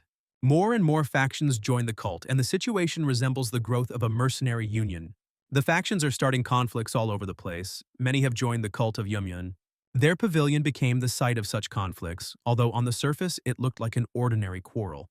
But if you dig deeper, the battle was between the Victorious Alliance and the Yumyeon cult.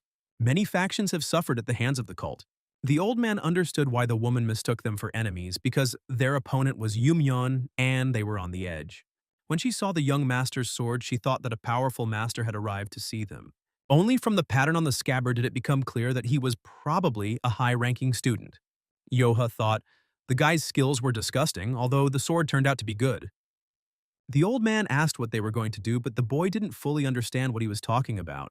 Given the current situation, a clash with the Yumyeon cult is inevitable. So why not infiltrate the ranks of the Sincerity Pavilion's assistants and assess their strength?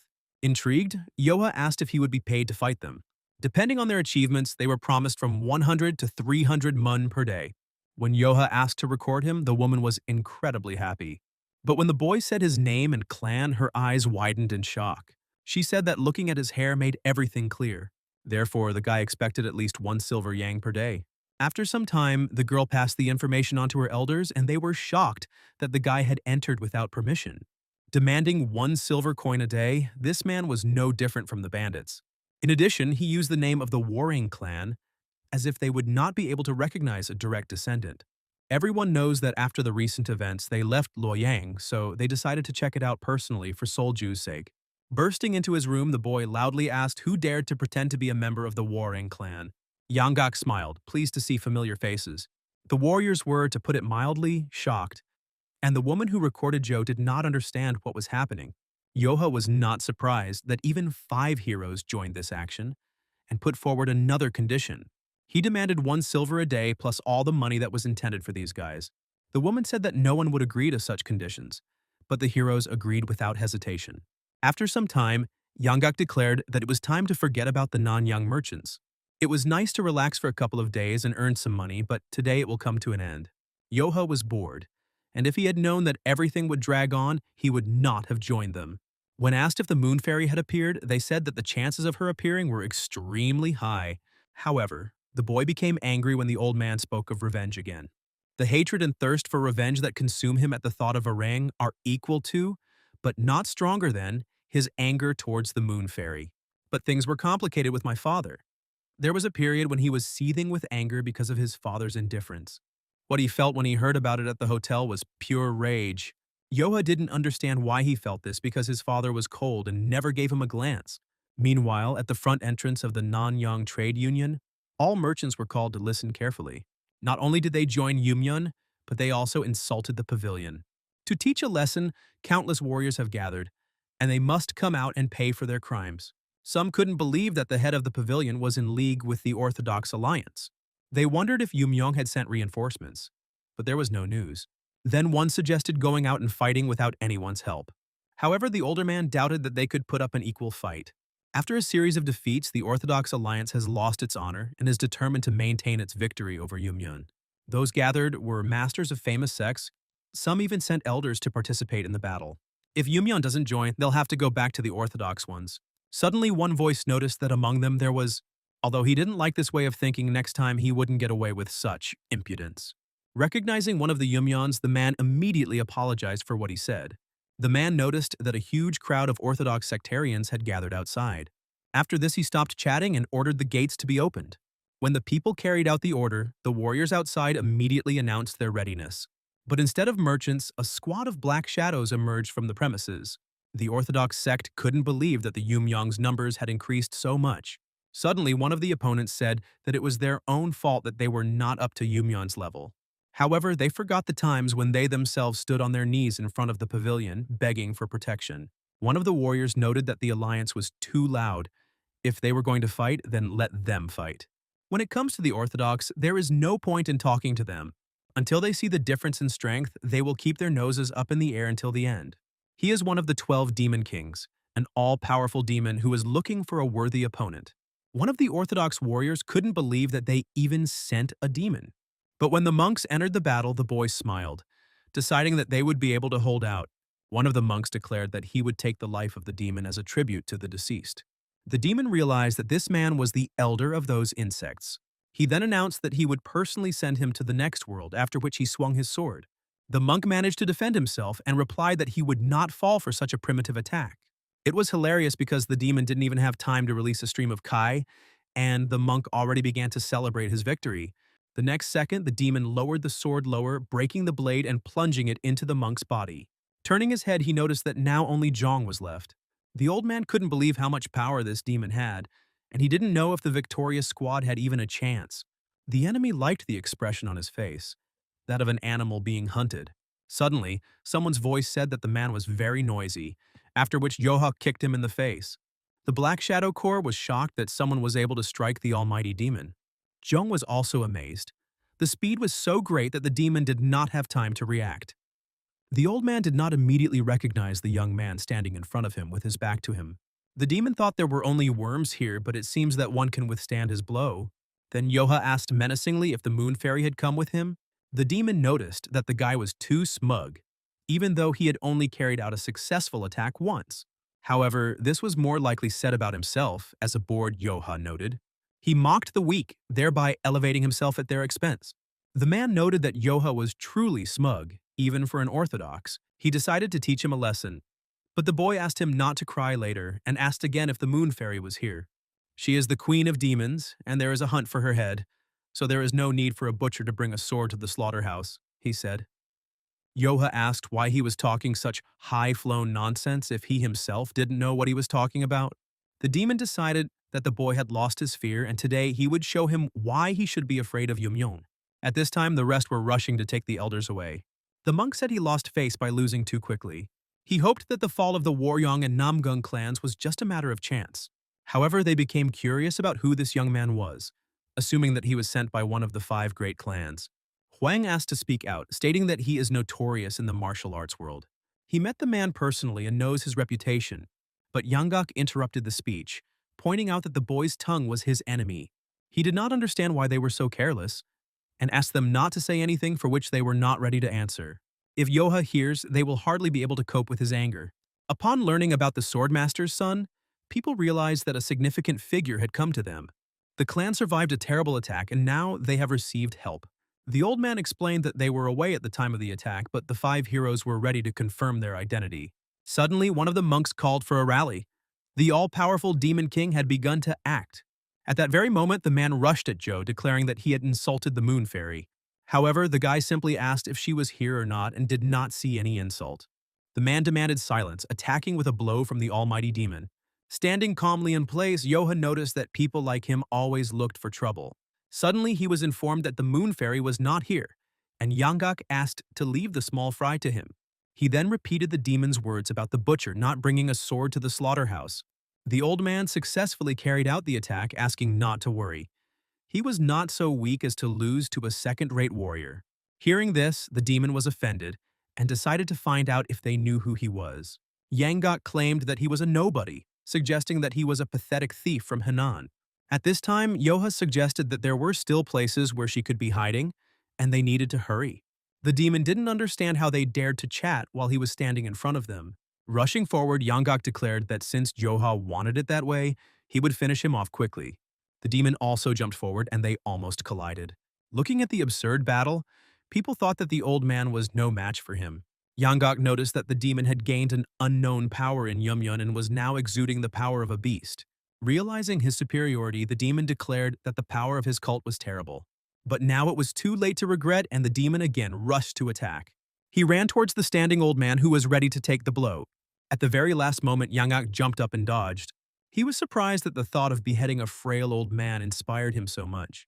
The demon realized his carelessness too late and missed the blow. The sword pierced his back. He fought with self-confidence, relying on his newfound strength, but underestimating his opponent cost him his life.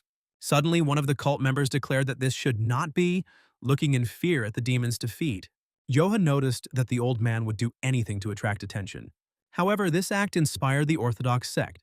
Smiling, Yanggak said that a little skill could boost morale. The guy advised me to stop talking nonsense. The moon fairy is not here, they are leaving. The five heroes appeared out of nowhere and disappeared into nowhere again. One of the men asked permission to know their names before they left. Another began to tell the fallen demon that he was pathetic. But suddenly the demon was enveloped in power, turning him into a monster. No one could understand that he was no longer a man, but a real monster.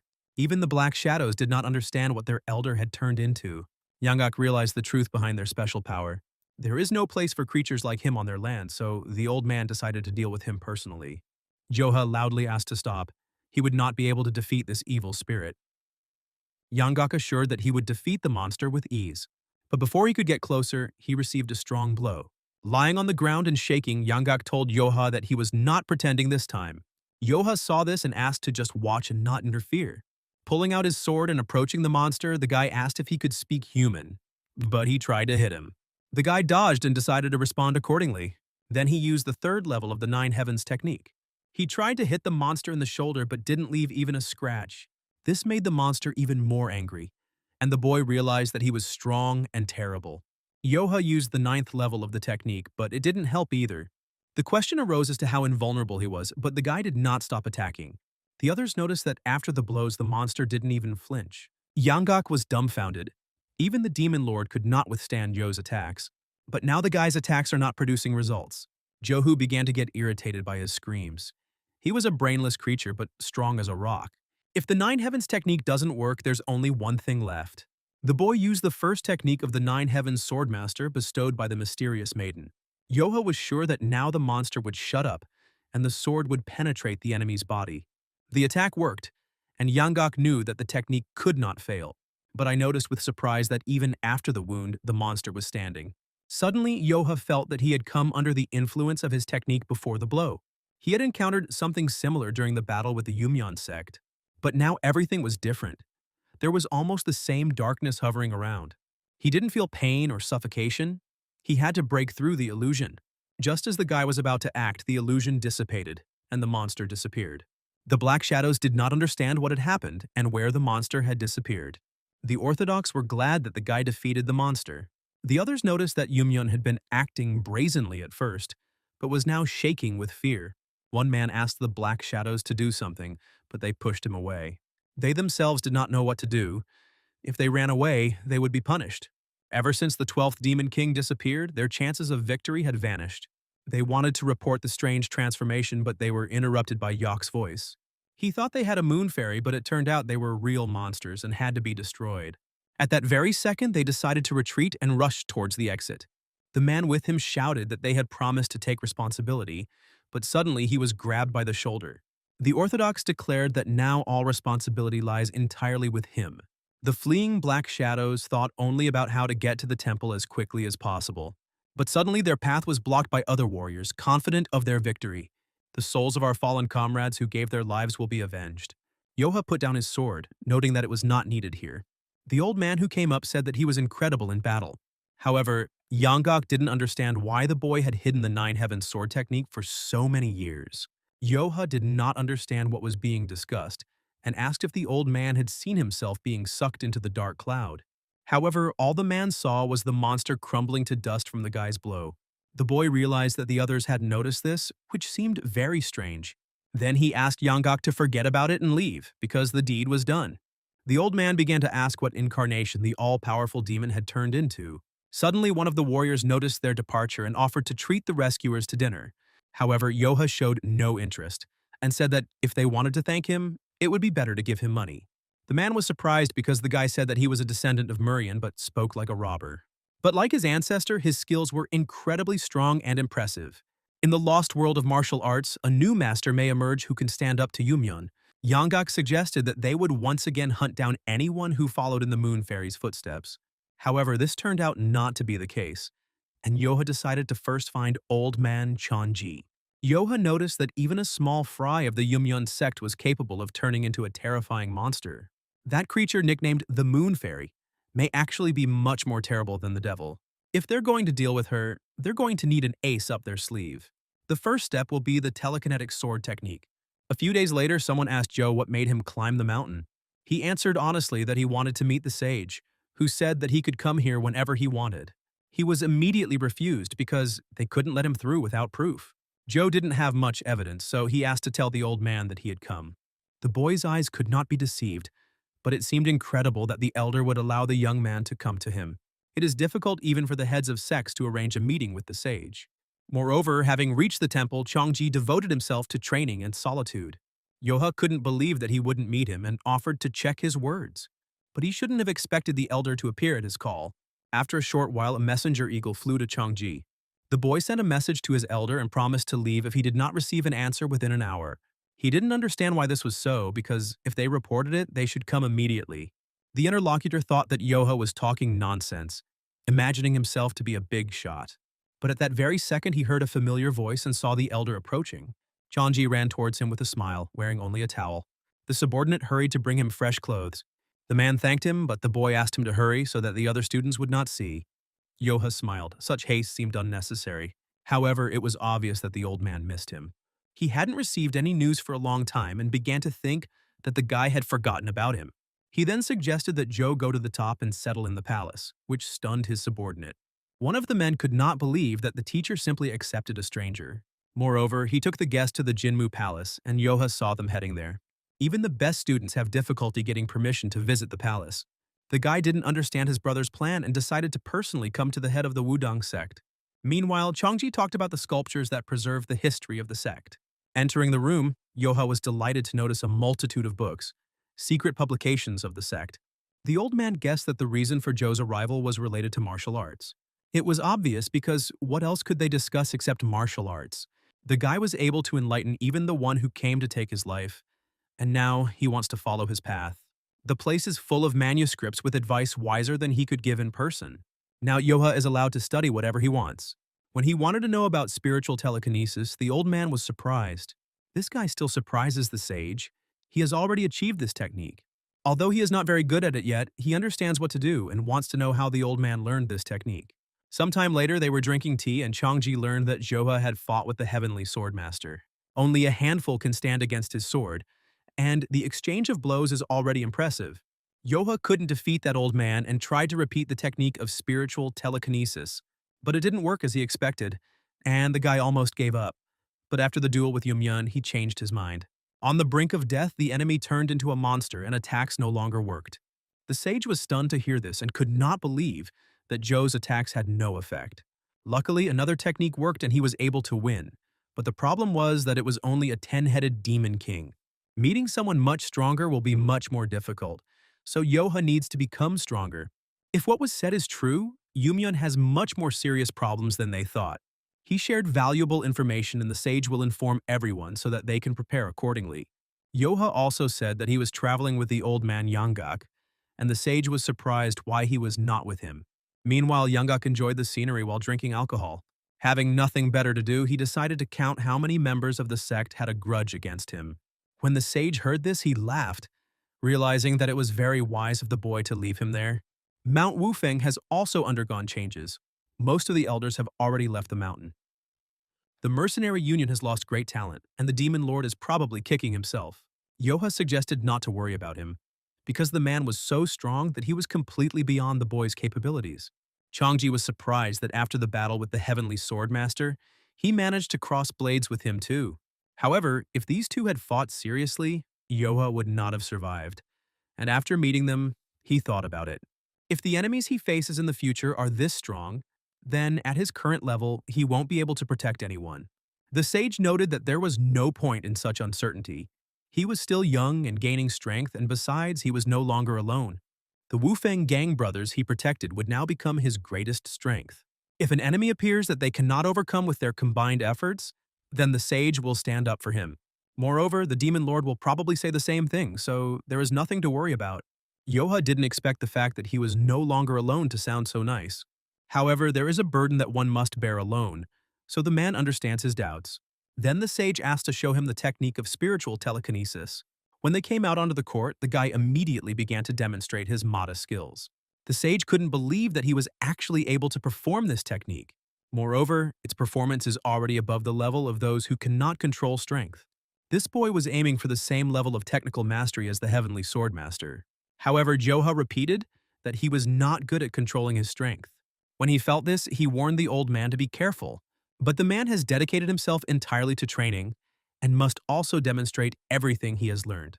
Suddenly, his power echoed inside the boy, and he tried to understand what kind of power was hidden inside him.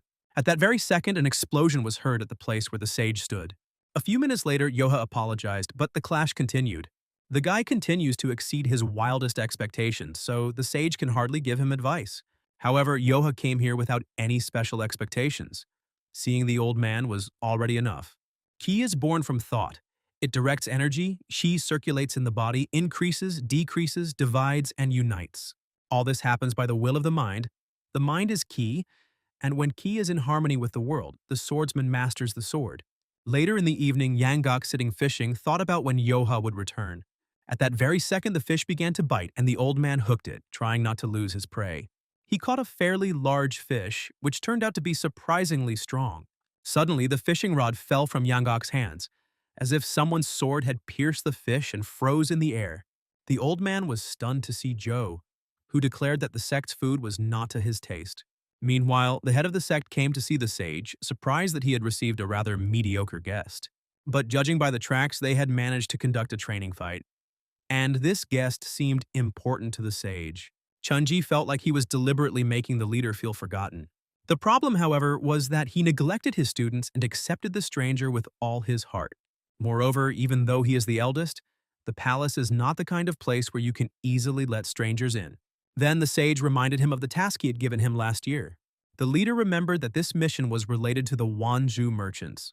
The man realized that the sage was talking about a bandit from the mercenary union who had defeated him and turned out to be their guest. The head of the sect couldn't believe it, but the guy's name remained in her memory. The sage once said that thanks to his power, he was able to reach their lands. Apart from the 10 great masters, there are few warriors who can stand against the sage, but the boy was able to defeat him. The leader stated that this time, Chongji had made the biggest mistake by inviting a bandit from the mercenary union. However, there is no need to worry because Yoha studied Taoist martial arts and will never turn to the dark path. He is a member of a gang that is not part of the Orthodox Union. Now the sage is worried about the rumors circulating around the Yumyang sect. If Byuk did not fall by accident, then the power of this sect has already surpassed the power of the 9 sects. That's why now they especially need a strong hero who can unite them, just as the Sword King and the Moon-Cutting Sword Master once did. The leader couldn't believe that this guy would become this hero, but that was her humble opinion. It was clear that the old man valued him highly, but he should not have let him into the palace where the greatest secrets were kept. Chongji assured that Joha had not read a single book inside this palace. He initially wanted to show him the manuscripts, but changed his mind and simply taught him the most extraordinary technique. This was the only technique he knew, the quatrain of the Heavenly Evasion Sword Technique, a technique that the legendary immortal swordsman learned from the sage Zhenren. Although his students passed on the knowledge of Wudan, no one ever mastered the technique, cementing its reputation as unattainable. If he really did pass on his knowledge of this technique to Zhou, then he was wrong to doubt the sage. He made the chief worry, but all the worries turned out to be in vain, and in this matter the chief completely relied on him. In future, he promised to be more reasonable and not to disturb the head unnecessarily. Since he was coming down from the mountain for the first time in a long time, the chief decided to invite him for tea. The head didn't know that Zhou's kite had no limit, and the boy had reached a level where he didn't need manuscripts. He couldn't even imagine that he had already mastered the quatrain of Zhou's Heavenly Evasion Sword Technique perfectly. And since the sect leader valued Wudan the most, the sage decided to keep quiet about something. Namely, that Yoha had already reached the other end of the lands of swordsmen and was honing the technique of spiritual telekinesis. Having heard the quatrain and having attained absolute clarity of mind, the guy seemed to have already achieved enlightenment. Meanwhile, Yanggok continued to question Zhou about his new techniques. The old man didn't understand how, with such amazing technology, they managed to master only the plum blossom technique and the infinite sword. However, the guy repeated that it was impossible to learn it. The human body is not capable of withstanding such force. But Yoha managed to learn it the first time, although what he understood may differ from what they heard. The guy didn't come to learn this technique, but thanks to it, he got better accustomed to the telekinetic sword. Yoha got tired of unnecessary talk and decided to find out how much time was left until Kaifan. At this rate, they would arrive by nightfall, and Yoha realized that he would meet him today. He tried to calculate how much water had flowed under the bridge since he had last seen him, because he missed him. By evening, Yencho looked completely beaten. His wife and children asked him to come back, but he asked them not to worry and to wait inside. His opponent laughed, noticing that he was acting tough in front of his family. Since I came home, I could have kept my head down, not creating problems and shortening my life. Today, they will finally be able to avenge the fallen comrades he killed. However, Yencho recalled that it was their man who broke into the brothel and attacked the woman. The man wanted to resolve the matter peacefully, but the other challenged him and used a deadly technique, forcing him to defend himself. As a result, while dealing with him, Encho was unable to check the woman's wounds in time. The poor girl, not yet 20 years old, who had no choice but to work there, died. The hooligan was surprised that it was all about that cheap girl, although you could buy one like that for a piece of silver. But the price for a killed warrior will be several times higher. The hooligans rushed towards Yencho, deciding to take his family, income, and everything else as compensation. The man understood that he could not overcome them alone because his wounds were too deep. He needs to at least protect his wife and children. He can't lose them again after the long-awaited reunion. He told himself that he had to do it, when suddenly he heard a familiar voice behind him. It was Gomyong who came to the rescue. He would first solve the problem and then ask what was going on here. He couldn't believe that the hooligans dared to raise their hand against a member of the 10 elites, ordering him to make a dying wish. They recognized the one who always followed Yencho's shadow, and they were lucky enough to kill 2 birds with 1 stone. Gomyong thought he should have arrived earlier, but he noticed severe wounds on his comrade's body. Moreover, Encho looked at him with a face full of disappointment, which stunned his brother. The thing is that the man thought that Yoha would come to the rescue, but they both understood that the guy would not show up here. The sun had already set behind the horizon, and they had only just begun the battle. Gomyong noticed that the opponents were strong, and that it was no coincidence that they had injured his brother. Their interactions are flawless, and they are more troublesome than most of the elite caravan guards. Meanwhile, the bandits claimed that he was a pathetic mercenary hired by the brothel. Gomyong understood why his brother was so upset when he saw him. Encho asked not to be distracted, because these people are professional fighters. Unable to bear it, the man asked who they were. But the bandits had the same question. They didn't look like simple security guards.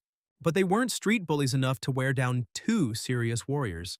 They say that leaving home means dooming yourself to suffering, and they especially miss Joe. Encho said that he was making him suffer for no reason, and now he felt awkward. Suddenly, the leader had a request. While he was distracting them, Gomyong should take him and his family away from here. The brother cried out in displeasure that they had agreed to die together, no matter what happened. But Yencho explained that one day he would get married, and when he had a family and children, he would understand his feelings.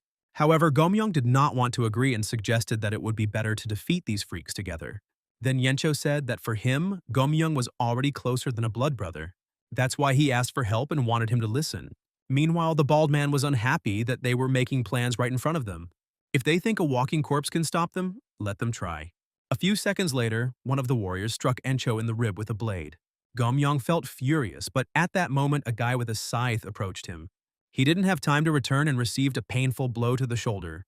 The bandit stated that they were not bad, and he did not think that he would have any difficulty in fighting the brothel guards. He was furious that this job wouldn't bring in any money, so he would take their heads too. Suddenly, they heard someone's voice complaining about a disgusting smell.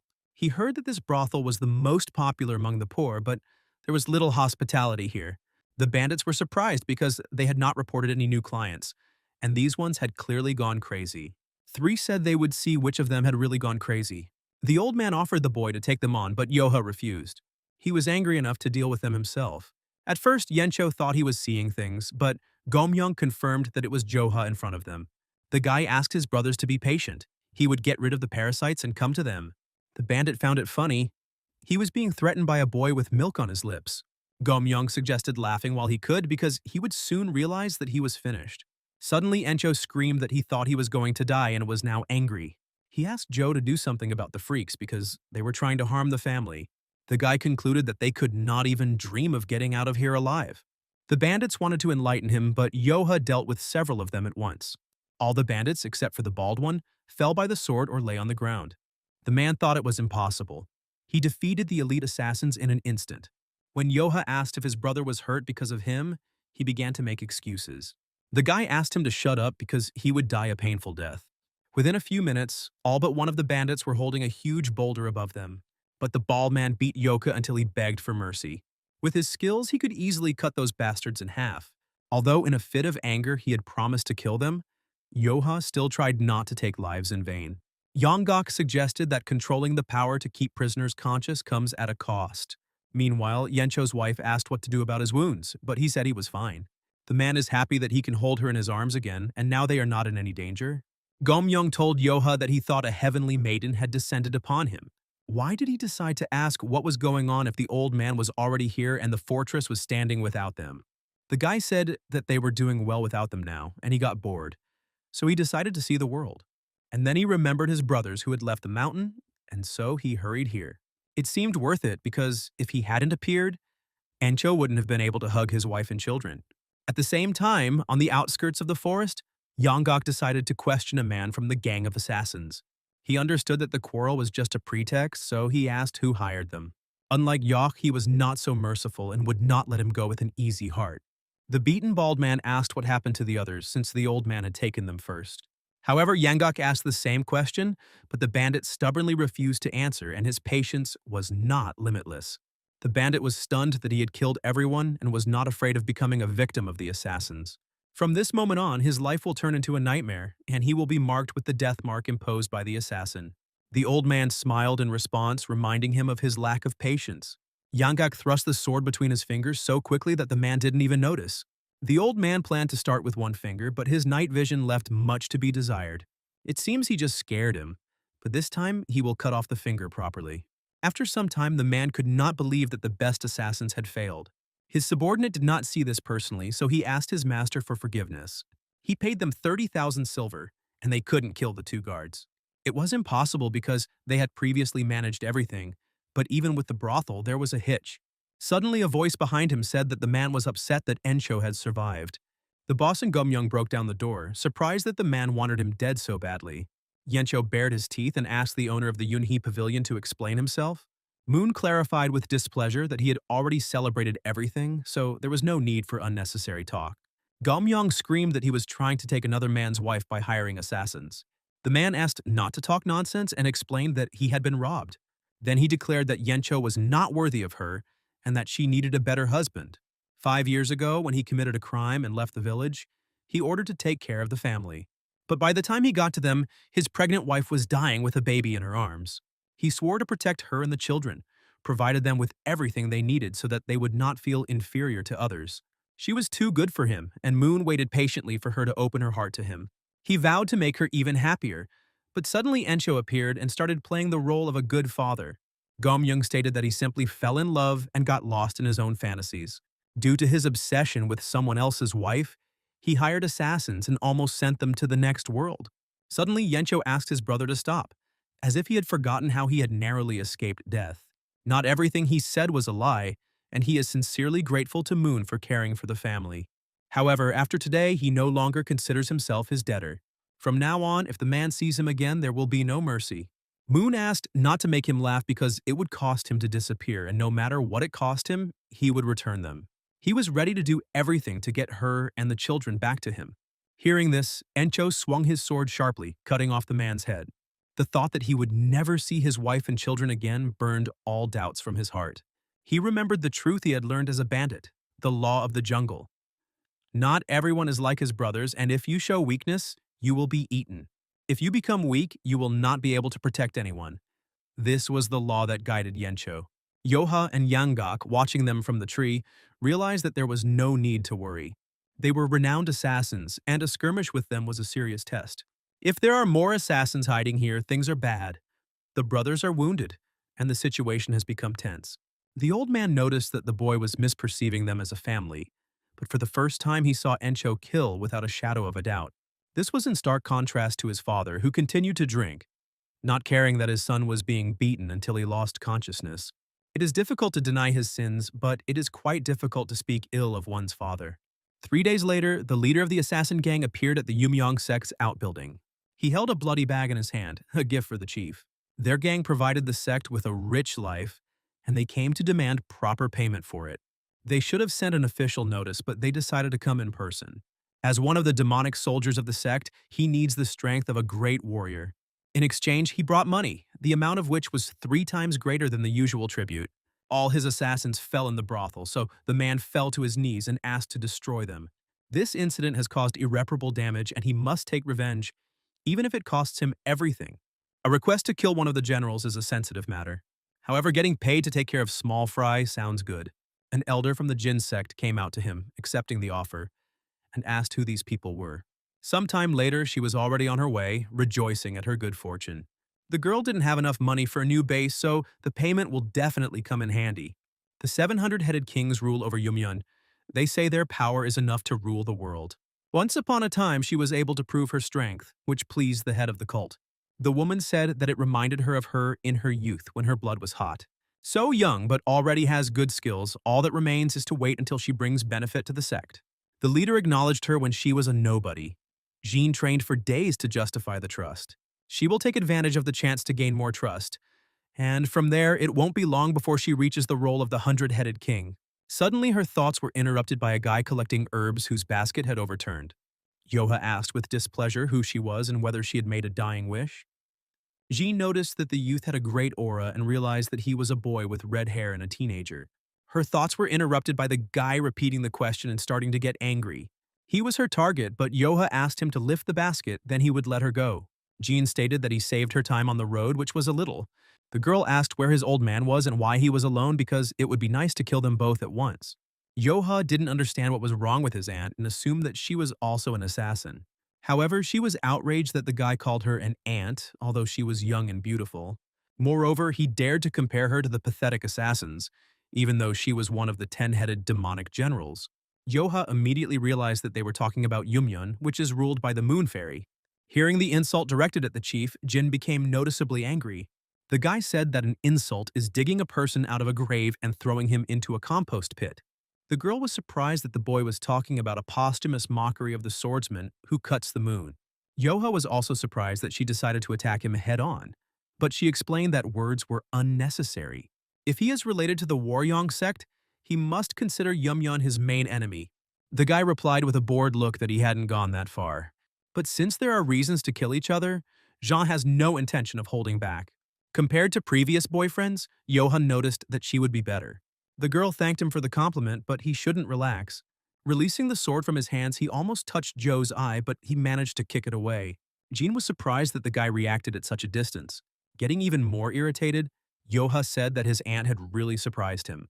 The girl asked if he had eyes because how could he look at her and call her auntie? Then she realized that he was just showing off on purpose because he thought she was a beauty. He is young and has never seen such beauties. She is probably the most luxurious woman he has ever seen. Thinking about Sobek, Chen, and Rio, the boy fell out of reality for a few seconds. He then stated that Jean was simply ugly, which clearly offended his opponent.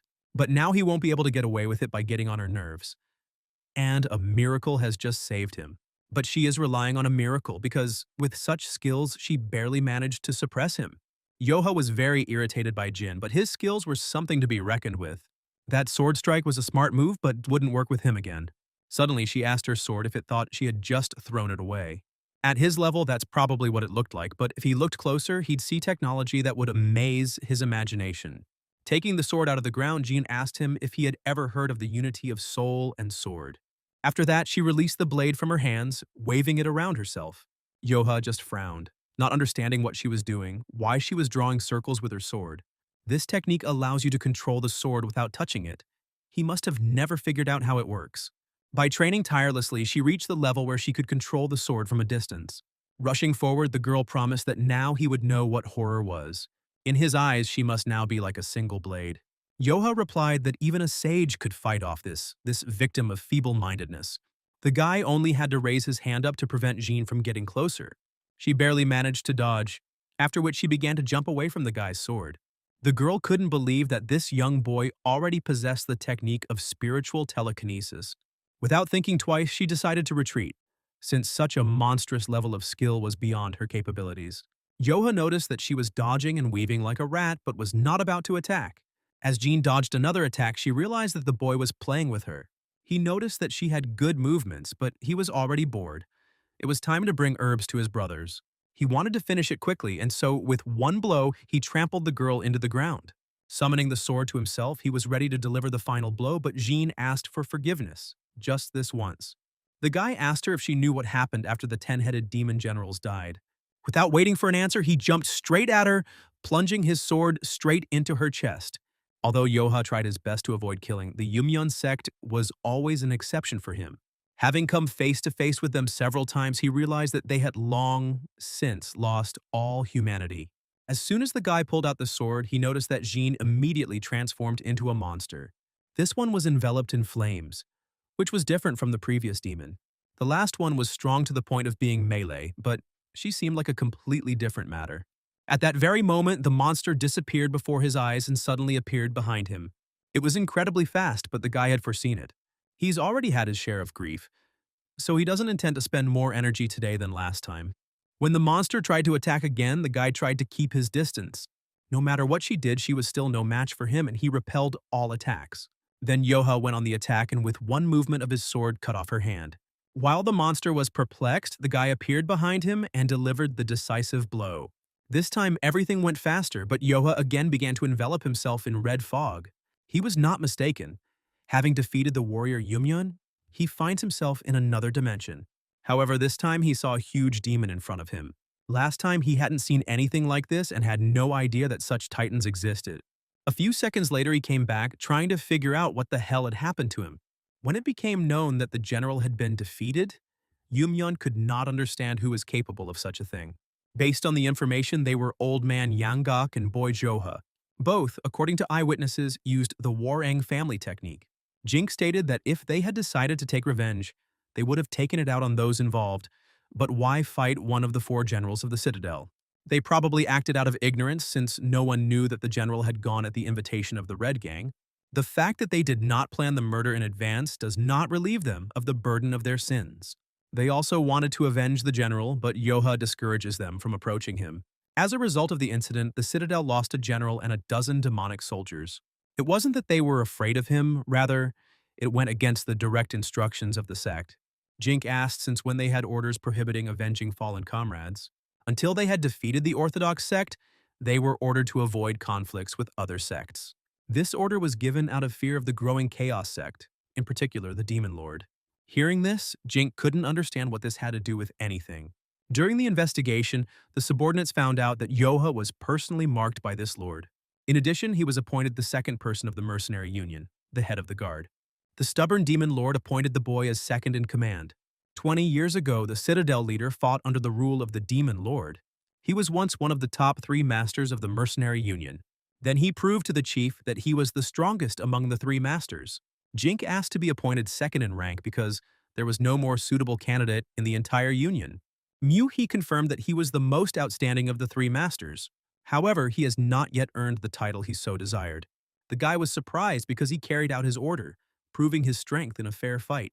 The demon lord asked to look at himself. In words, he is so brave, but in reality, he looks like a beggarly rogue.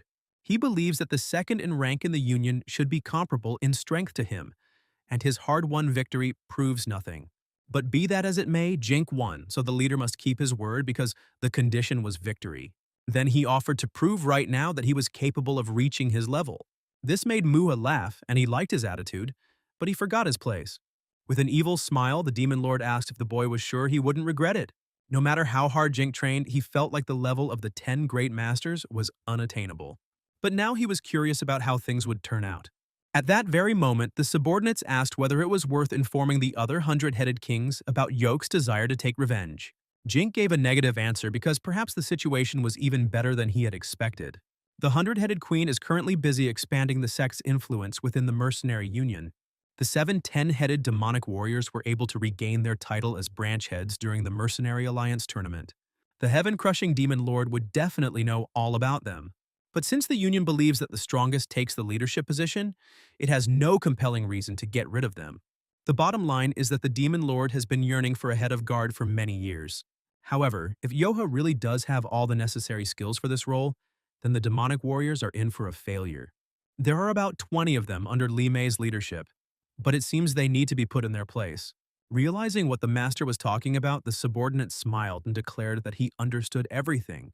The head of the sect has been absent for a long time, and power over all of Yumyeon has been transferred into the hands of the powerful 7 kings.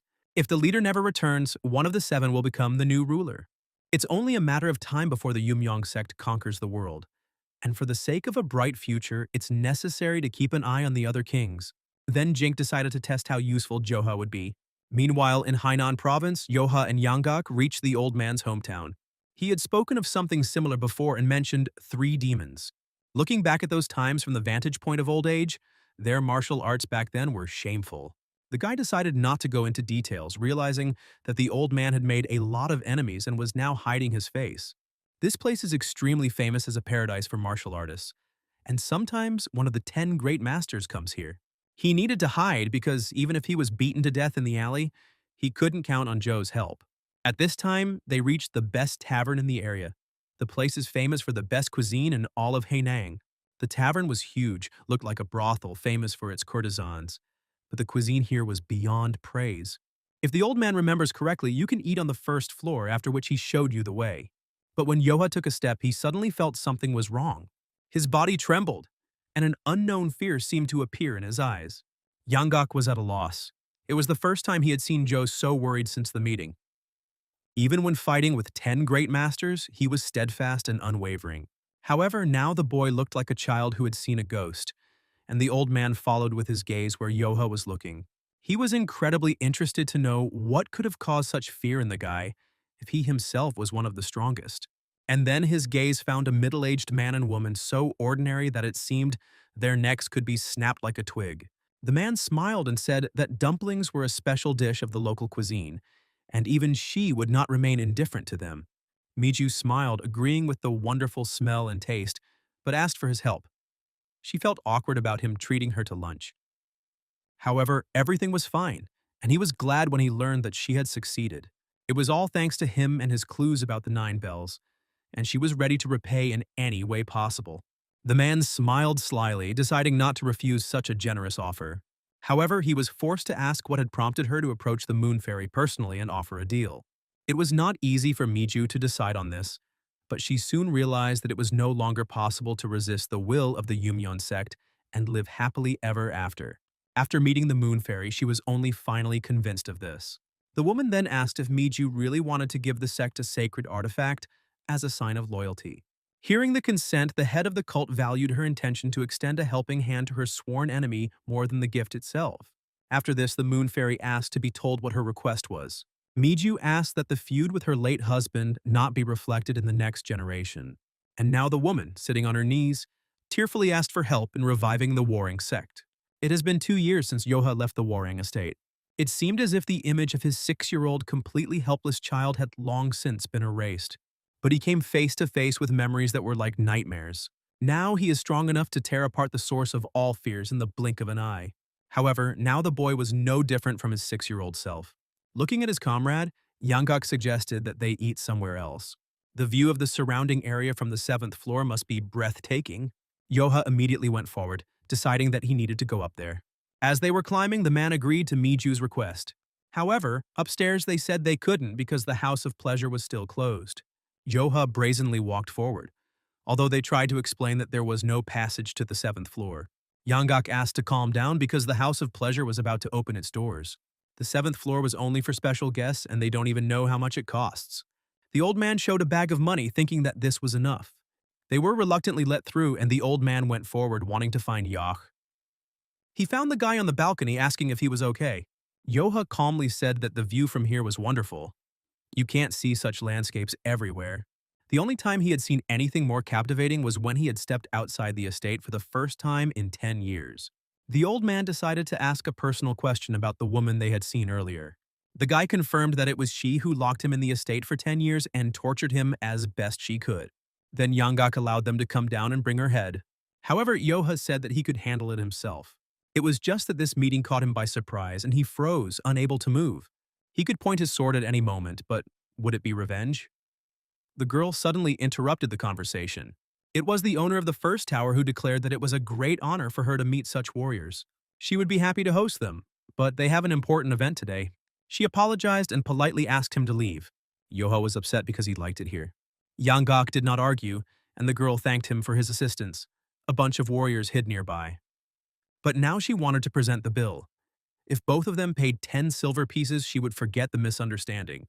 The old man's face frowned upon hearing the number. He asked to take a good look because they hadn't ordered anything, even if they threw a feast. It wouldn't cost more than 5. The girl laughed, thinking that they did not know the prestige and reputation of the 7th floor. This floor is often used by members of the imperial family to relax, and you cannot step here thoughtlessly. The guy didn't understand what she was trying to say, but she decided to simplify it.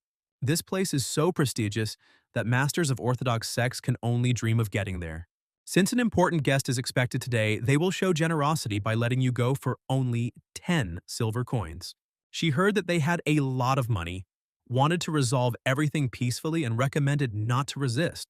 The guests are important people. Each guard is a master of his own style. Yanggak concluded that they were digging a grave, but those who were careless regretted their words in the end. The old man asked Joe what they would do, offering to teach him a lesson. The guy headed towards the chair, deciding that since it was his fault, he would pay the price. But after hearing the conversation, he immediately changed his mind. Just when he was feeling better, they ruined everything, and he was in a bad mood again. He decided to see who the important guests were, and the girl ordered the guards to get rid of them. At this time, a carriage drove up to the building of the first tower. A man came out of it, noticing the guards complaining about the warrior. The guards at first mistook him for a stranger, but then recognized the master. They were glad that he had arrived, deciding that this was the end of the freaks. They told the story, adding that the situation had gotten out of control. On the 7th floor, Yanggak, after defeating the others, was heading towards the girl. Yoha asked to stop because only he was having fun and the guy didn't get anyone. He was hungry, asked to pack up and tell them to bring food and drinks. Suddenly, the guard declared that it was too late to beg for mercy. They would soon understand the gravity of the sin. Their arrogance is over, and when they find out who has arrived to punish them, they will immediately fall to their knees. Yanggak smiled that no matter who they brought, it wouldn't make a difference. The man shouted angrily that they would soon encounter one of the 10 great masters. This is the one whose interest Yoha has piqued. His face has changed. A rough voice asked the guard to get out of the way, tremblingly asking Joe what to do. Instead of answering, the guy grabbed his sword but suddenly froze, not understanding what this man was doing here. The head of the mercenary union appeared before them, looking different, without the tiger hat. The man wondered what kind of fool had the nerve to cause a commotion on the 7th floor. While he was laughing, Yanggak bowed his head and greeted the union leader. When Joe asked how he ended up there, Muha could not ignore the monk's call for help. When the world falls into chaos, everyone needs the help of the head of the mercenary union. At this time, the owner of the establishment, having heard about the head of the guard of the mercenary union, realized that they had arranged a duel with an important person.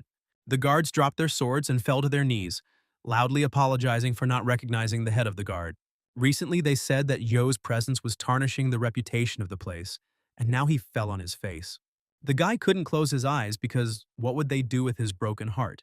Muha asked not to mock them because he had an important meeting. There was a lot of time ahead. He suggested going downstairs and having a drink. Sitting down at the table, the demon lord concluded that they had met at the right time. After solving the monk's problems, he planned to go to the Wufeng Mountains and see the guy. Suddenly, Muha noticed that the old man was not himself and now wielded the sword well. Yanggak did not hide the fact that he had adopted several techniques from Joe, but he still had a lot to learn. The demon lord laughed. To reveal such talent in 3 years was a real gift. Yoha asked to stop, asking what kind of meeting with the elders was supposed to take place. Mu received an interesting offer, so much so that he covered the entire journey in an instant. One of the 7 sects and 2 schools with an ancient history, it is a pillar of the Orthodox community. These proud monks asked for a meeting with the head of the mercenary union. His heart was beating fast. He arrived 2 hours before the appointed time. Shaolin does not act without a reason. If the Orthodox sects find out, there will be an uproar. If they needed a reason, they would get one, because Mua was part of Shaolin. However, when he was there, not even a shadow of them flashed before him, and now they need him. Yoha recalled that the man was going to look for him, deciding that he was planning to involve him in some kind of adventure. He wanted to ask the head of the guard to fulfill his duties regarding the unrest surrounding the Yumyong sect. The guy asked with displeasure what they had done again, although he had already noticed some strange behavior on their part. He recently fought 2 soldiers and they turned into monsters, and he was pulled into a strange space in which an unfamiliar figure appeared. But given Mua's skills, he would have easily defeated them. Upon learning that Yoha had removed someone like them, he was glad that he had chosen the right person and offered to help him destroy this sect. He himself had reasons to dislike Yumyun, but it was interesting what they did for Muhe. The man became angry when he heard how they were recently called the strongest warriors in the martial arts world. But now Yumyun has turned her sword against the Orthodox sects. If they fight until they squeeze every drop of juice out of each other, this will be an opportunity to seize the initiative. Muhei had this thought, that's why he silently kept his finger on the pulse. But then these degenerates took root in their union of mercenaries. Those people who won the union tournament 3 years ago became gang leaders and went on a rampage. They kidnapped people and sold them, committed massacres, and it is said, engaged in cannibalism. Yoha was surprised because this was already beyond good and evil. However, it is unclear why Muha let them get away with it, and since he personally took up the matter, it means the situation is not simple. At first, the man also thought about simply getting rid of them, but it took him time to figure out who was behind them. And the only rule of the union, which states that might is always right, stood in his way. If he, the head of the union, crosses the only rule, their unity of the union will fall. Surely this is what the Yumyan are counting on? This sect has been able to destroy the Namgung clan more than once, which means they are a real threat. 30 years ago, he crossed blades with the King of Swords, and at that time, no one could stand in his way. If he had prevailed, Muha would have been called the only great master. It was obvious that they would both receive wounds, not a fleeting title. The Demon Lord laughed, noticing that his words were at odds with his actions. After that, their blades clashed, but they only exchanged a couple of blows. He was the first opponent that Muha could lose to, and now they say that the King of Swords was defeated. Yanggak knew one of the 10-headed soldiers. His skill remained the same, but his strength increased 100-fold. The defeated 12 Demon Kings said the same thing, and they should know exactly how the sect obtained this power. Suddenly, Yuha agreed to accept Muha's offer. As the guy said earlier, he still had a grudge against these degenerates and was indebted to the Namgung clan. However, he had a condition. The man had to stop the revival of the warring clan. The man was surprised because their sect already existed, and it was unknown whether it was even possible to restore the clan. Yoha wants to eliminate even the slightest possibility, and everything related to warring must be destroyed by the Demon Lord. However, first the man decided to find out why the guy hated this sect so much. Then Yanggak decided to explain everything to the head of the union himself, and Yoha gave the go-ahead. The old man began his story of how Yoha ended up in Wufeng, including the events concerning the Warong sect's activities. He also told about the twists and turns of history that even Yoha himself could not unravel. The Demon Lord already guessed that the guy had a difficult past behind him. And when Muir heard the story to the end, he was incredibly angry, and his rage was out of control. In that very second, he swore that he would make this clan beg for death. Pouring alcohol to the head of the union, Yanggak said that he was counting on him. Miju deserves to be beaten to death. But even Muryung is rotten to the core. Muhei then asked the boy if he knew that some members of the Namgong clan were now in Zhengzhou. Yoha mentioned that he owed the clan, so the man shared it with him. They stopped not far from the first tower, and the boy was surprised that brother Chan and sister Yian were so close. He immediately began to ask where he needed to go, and the Demon Lord was surprised that he would actually go there. Later in the evening, when they reached the right place, a girl suddenly ran out of the building and rushed into Zhou's arms. Chan wondered where his sister had suddenly gone at such an hour. But when he came out onto the threshold and noticed Yoke, he was quite surprised. The guy asked if his brother was okay because he heard that they had settled here for a while. Chan greeted him in shock, not believing that his sister was hugging someone. When they brought Zhou inside, they told their story. Chan was glad that the boy took his advice seriously and ended his life as a thief. Yoha became embarrassed, telling John that almost 10 years had passed and she still remembered him. If he got scared at night, he would remember her, once he met a fairy who looked just like her. He even thought for a while that she pretended to be a fairy to help him. Noticing that the guy took her hand, Chan decided to change the subject. Yoha revealed that he had made a deal with the Demon Lord, who agreed to deal with Yumyan. Chan would never have thought that Orthodox sects would ask for help from mercenaries. Besides, if Joha takes the initiative, it seems like he's at the forefront of the battle between the Order and Chaos sects and the Yumyan sect. The guy didn't plan this, but if Mu's negotiations with the monks were successful, that's exactly the impression that would be created. Now, given that Yumyang is actively conquering the world of martial arts, the Orthodox sects are the ones suffering the most. Most won't be able to cope even with 10-headed mercenaries and will suffer huge losses. Fearing that Yumyan would get out of control and grow if Yoha also joined the fight, people might think something. Obviously, they would think that the moon-cutting swordsman had returned, which seemed like a nightmare to the guy. Either way, his name will be on everyone's lips one way or another. The cult was strong enough to take down even their father, and if they targeted the boy, he might find himself in a difficult situation. However, Joha didn't care about this, because he had already decided to destroy them. The actions remind him too much of his childhood. The fact that they enjoyed torturing the weak is disgusting. For the first time, he doesn't have enough strength to fight back, but he will no longer run and hide, overcome by fear. Just as his sister protected him 10 years ago, he will protect people from their cruelty since he has the power. The old man reminded that underestimating the sect is fraught with consequences. If they send several craftsmen after him, it will be very difficult to deal with them. Suddenly, John announced that she would go with the guy. Chan was surprised that his sister spoke, but what was more important was that she decided to go with Yoha. Meanwhile, the demon lord met with the monks. They were not entirely happy to be invited to such an indecent place. However, Mu did not mock and simply chose the best establishment. As long as the hearts of those gathered are pure, they have no objections. Once they had figured that out, they decided to skip the small talk and get to the point. Regarding the temporary alliance against the Yumyong sect, Muhei only has one condition to accept the offer. He asked to forbid the revival of the Warang clan. If they promised this, he would destroy the sect. The monk noted that the Warang clan was trying to revive, and it was unlikely that the Order sect would oppose this. In the past, due to attacks from the mercenary union, Warang suffered serious losses. Mu had no personal grudge against them, but their head of the guard had every reason to hate them. And among all the people, the one who will destroy the Yumyong sect in his place must be him. Now the monks have no reason to limit the revival of the clan and unleash a full-fledged war. However, depending on the strength of the Union Guard leader, their view of the situation may change. This man's fighting skill must be as great as Mu's. The man confirmed that Yoha was truly strong, and he was convinced of this when he fought him personally. Even if he were to be counted among the great masters, it would not be an exaggeration. The Orthodox sects had already suffered huge losses, and so they had no choice but to accept the offer. And this decision was passed on to the very stronghold of the Orthodox alliance. The loss of one of the 10 great masters, the destruction of clans, the Orthodox sects were driven into a corner. And so the head of the Orthodox alliance made a decision. He agreed with the monks to conquer the Yumyong sect, which meant that the sects of order gave way to the sects of chaos.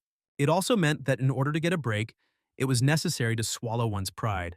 If the world finds out about this, the alliance will be laughed at, and it's hard to believe that that kid is now in charge. Zhong became curious about how strong he had become during this time. A week later, people from the Orthodox Alliance branch met with Yoha. They turned out to be two people, Saul from the Heavenly Sword School and Sik from the Golden Sword Sect. They cannot be sure that the Mercenary Alliance will stand against the Yumyong sect. Therefore, following the orders of the Alliance, they will join the expedition. It is not proper for the sect of chaos to turn up its nose, because the Union of Mercenaries is still a group of bandits. Yanggak realized that the Orthodox sects had been weak and had failed, and that the same thing would happen to them.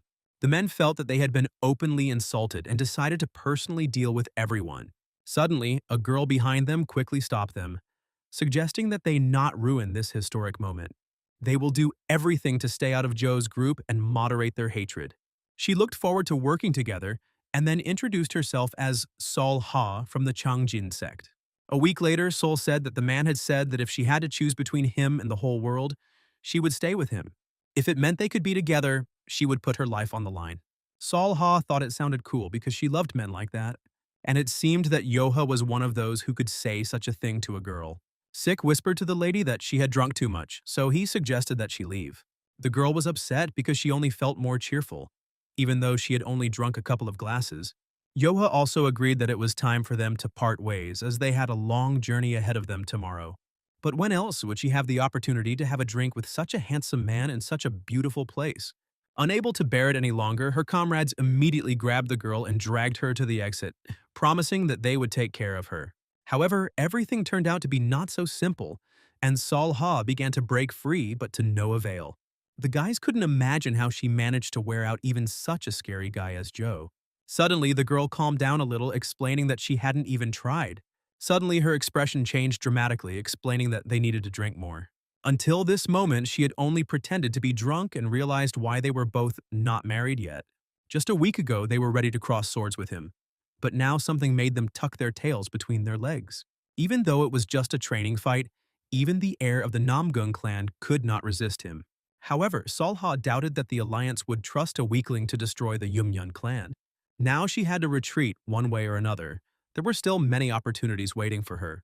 Sik decided to ask out of curiosity if she was interested in Yoha because it seemed like the guy was interested in her too. Perhaps she will become the wife of the head of the guard of the mercenary union.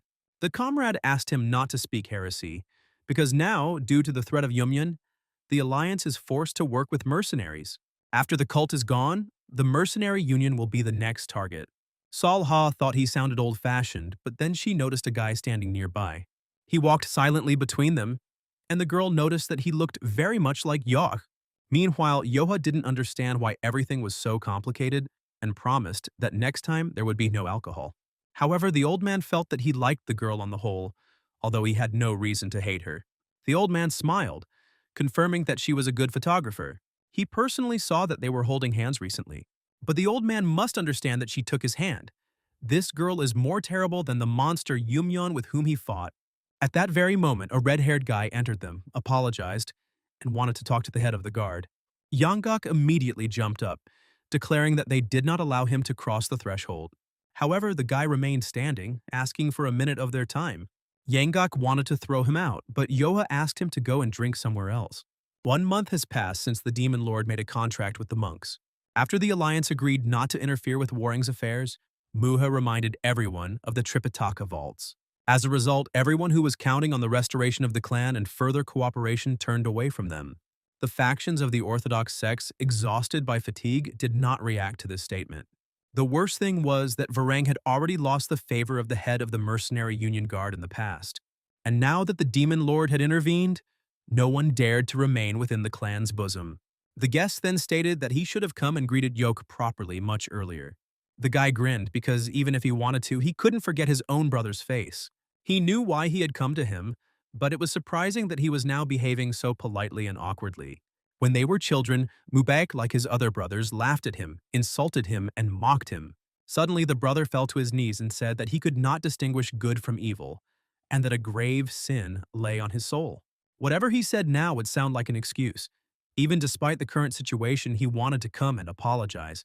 Joha asked not to try to throw off the burden of responsibility, because you can't be as outrageous as you want and then just apologize. Mubarak knows only too well how shameful and dishonorable it is to come here and ask for forgiveness. But even so, for the sake of their father's bright memory, Mubarak asked to be given a chance. Grimacing, Yoha assumed that his brother knew perfectly well what was happening to him in Varang. The brother admitted that he knew everything, but he had the audacity to come here and ask for forgiveness. If he is here to apologize, then those who hurt him should have come in person. Ant, the elders of the Yan clan, the warriors of the Baek clan, their master, and Lord Yang. If they all come and fall on their knees before him, begging for their sins, then he will think of abolishing the Tripitaka. There was no other way out, and the guy was not going to make things easier for his brother. If a person is ready to lose everything, it is not surprising how they will act. So I asked the others to tell them about this. Even mentioning the possibility of abolishing the Tripitaka was an important step for both brothers. But both Mubek, leaving the room, and Joha, speaking after him, were confident that the culprits would never fall to their knees, and so they each returned to their own path in deafening silence. Sometime later, the group reached the village of Lansi, and Sol Ha observed the snowy beauty. Even in winter, there was so much interesting stuff here, but she was asked to sit up straight. The girl said that everything was not so bad, and it was a pity that they would be very busy. She only thinks like this because she is sitting in the warmth. But if she steps outside, she will immediately freeze. Brother Sol is praying for a quick arrival out there, suffering from the cold. Sol Ha didn't think about it, so she decided that she would sit there next. Yoha also decided to swap with Yanggok, and this whole journey was made specifically to carry out assignments. Chan decided to take part too, and it would be easier for everyone to cope together. However, the guy indicated that only he would be replacing him, but not John. When asked why, Joha briefly answered that it was cold there, which noticeably surprised his brother. The guy decided to find out if he didn't like it when his sister was cold. Suddenly, John smiled and said that she could handle it easily. Suddenly, the others noticed that Sul Ha had become surprisingly silent. Meanwhile, in the Du clan village, orders were given to seize people and take away their belongings. They needed no more than 20 captives. We need to show them the price they will have to pay for turning a blind eye to the demands of the Storm Gang. People begged for mercy, and women trembled, hugging their children tightly. The cries of suffering were music to the ears of the gang leader. Dan ordered them to be destroyed as a warning to the rest of the villages. The neighboring village decided that they could not allow him to continue doing such things. But they are not strong enough and can only rely on the Demon Lord. Meanwhile, Joe's group reached the village of Du, seeing a terrible picture. They didn't understand where the guards in the Union were looking, as if they were unable to send a detachment to help. The old man noticed that this village was the closest to the dwelling of Storm's gang. The bandits could not make money from the peasants during the winter cold. But the fact that they completely wiped an entire village off the face of the earth proves that the gang has gone crazy. Then Yoha asked if this was really what the mercenary union was. He was angry because Wu Feng had never stooped to such a level, and it was all Yumyong's fault. The madness of the cult also played its role and brought everything to such a lousy outcome. Wu Feng was indeed a special gang, as the merchant clans in the area were rich and prosperous. But Yoha defeated them all with his immense strength, and their leader was not greedy. He did not take more than they required, and many traders could pass through their mountains without any problem. But if the merchants suddenly weren't there, they would also rob the nearby villages. Now the guy was sure that the Union was a bad place. Meanwhile, Storm's gang was celebrating as they had robbed 10 times more than in previous months. Until that day, they had not been so active and realized that stealing little by little was ineffective. The leader decided that if they continued in the same spirit, they would become rich. The more they tarnish the name of the Union, the greater the chance that no one will side with them. But now the thought of staying here forever is so tempting. Suddenly a subordinate ran up to them and said that they had huge problems. Some people started a fight near the gate. One of them claims that he is the head of the guard of the mercenary union. Yoha ordered them to stand in his way and bring the leader of Storm's gang to him. The guy was ready to destroy him without a single regret. So if they attacked again, there might be no mercy. At that very moment, the chief stepped forward, asking the guy to follow the rules since he had come as a guest. Even the head of the guard is not allowed to do such things, and besides, he is too young for such a role. The man asked for proof, while the boy asked if he was the one who killed the Du villagers. The chief shouted that the boy had no manners and dared to insult him in his own home. At that very second, something flew towards the man at high speed. Yoha asked to answer whether he was responsible for the murders in the village of Du. Noticing the head guard's badge, the dentist replied that it was their job to attack villages when the gang ran low on food. However, all they have to do is take away some of their money, but the guy heard that he even captured several residents. The gang leader decided that the guy was trying to figure out how much money they had stolen. Apparently, they captured a couple of people. It's profitable. Thanks to this, their wallets are full of coins. Yoha frowned, asking if he had eaten any of the prisoners. Suddenly, some of the bandits raised their hands, declaring that they had done it. Then they suggested setting the table for the head of the guard so that he could relax. Yoha turned to Yanggak, ordering him to kill the two. The old man was just waiting for his permission and therefore abruptly pulled the sword out of its sheath. It took Yanggak only a moment to cut off the heads of the two men. Seeing this picture, the leader of the gang immediately became angry and decided to join the fight himself. He killed crowds of villagers and ate their flesh, when suddenly he became concerned about the lives of his people. The old man could not consider him a man.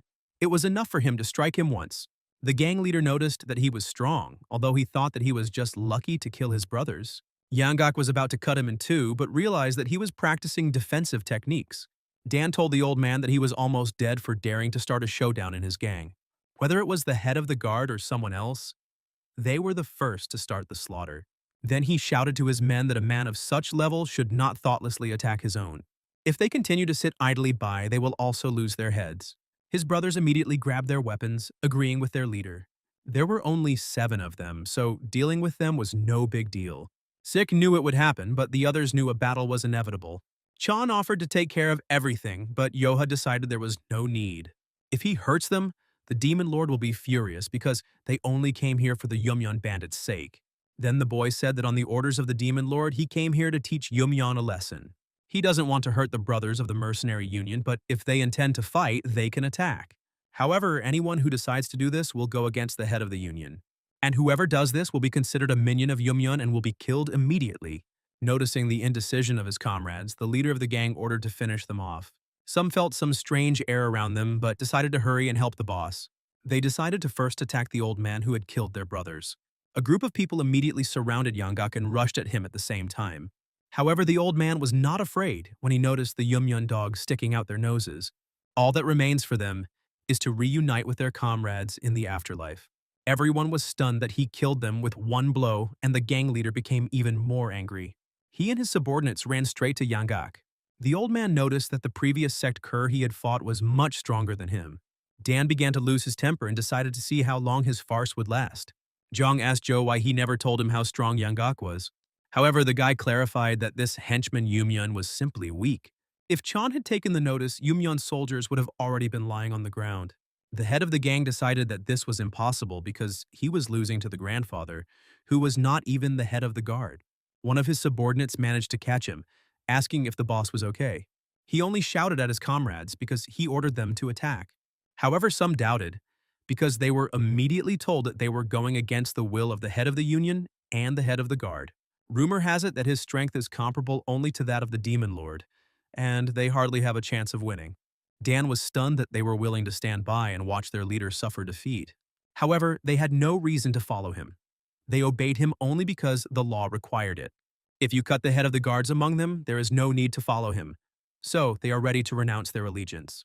Dan recognized the Moonpeak monster, deciding that it was his twisted way of getting revenge on him for taking his place. However, the man didn't care about this, and he can no longer turn a blind eye to his antics. They may be thieves who steal things from others, but they are not alien to the basics of human morality. But the leader said that it was thanks to him that their gangs raked in so much money, although before that everything was bad. He concluded that Moon should have been killed back then so that he could not find a reason to rebel. However, the warrior asked not to make him laugh, because Dan had never been part of the mercenary union. Now everyone knows that it is no different from the Yumyeon cult. His comrades had always thought he was strange. One of them had a friend in Du Village, and another had recently heard that guards might come here. Dan became angry, although in the past they quickly joined him. At that very moment, Yoha concluded that things were bad for him, and that it would be somehow even boring to dig further. Besides, the guy was hungry, so he suggested that he die quickly. Dan realized that this guy was obviously stronger than that old man, and he didn't have a chance.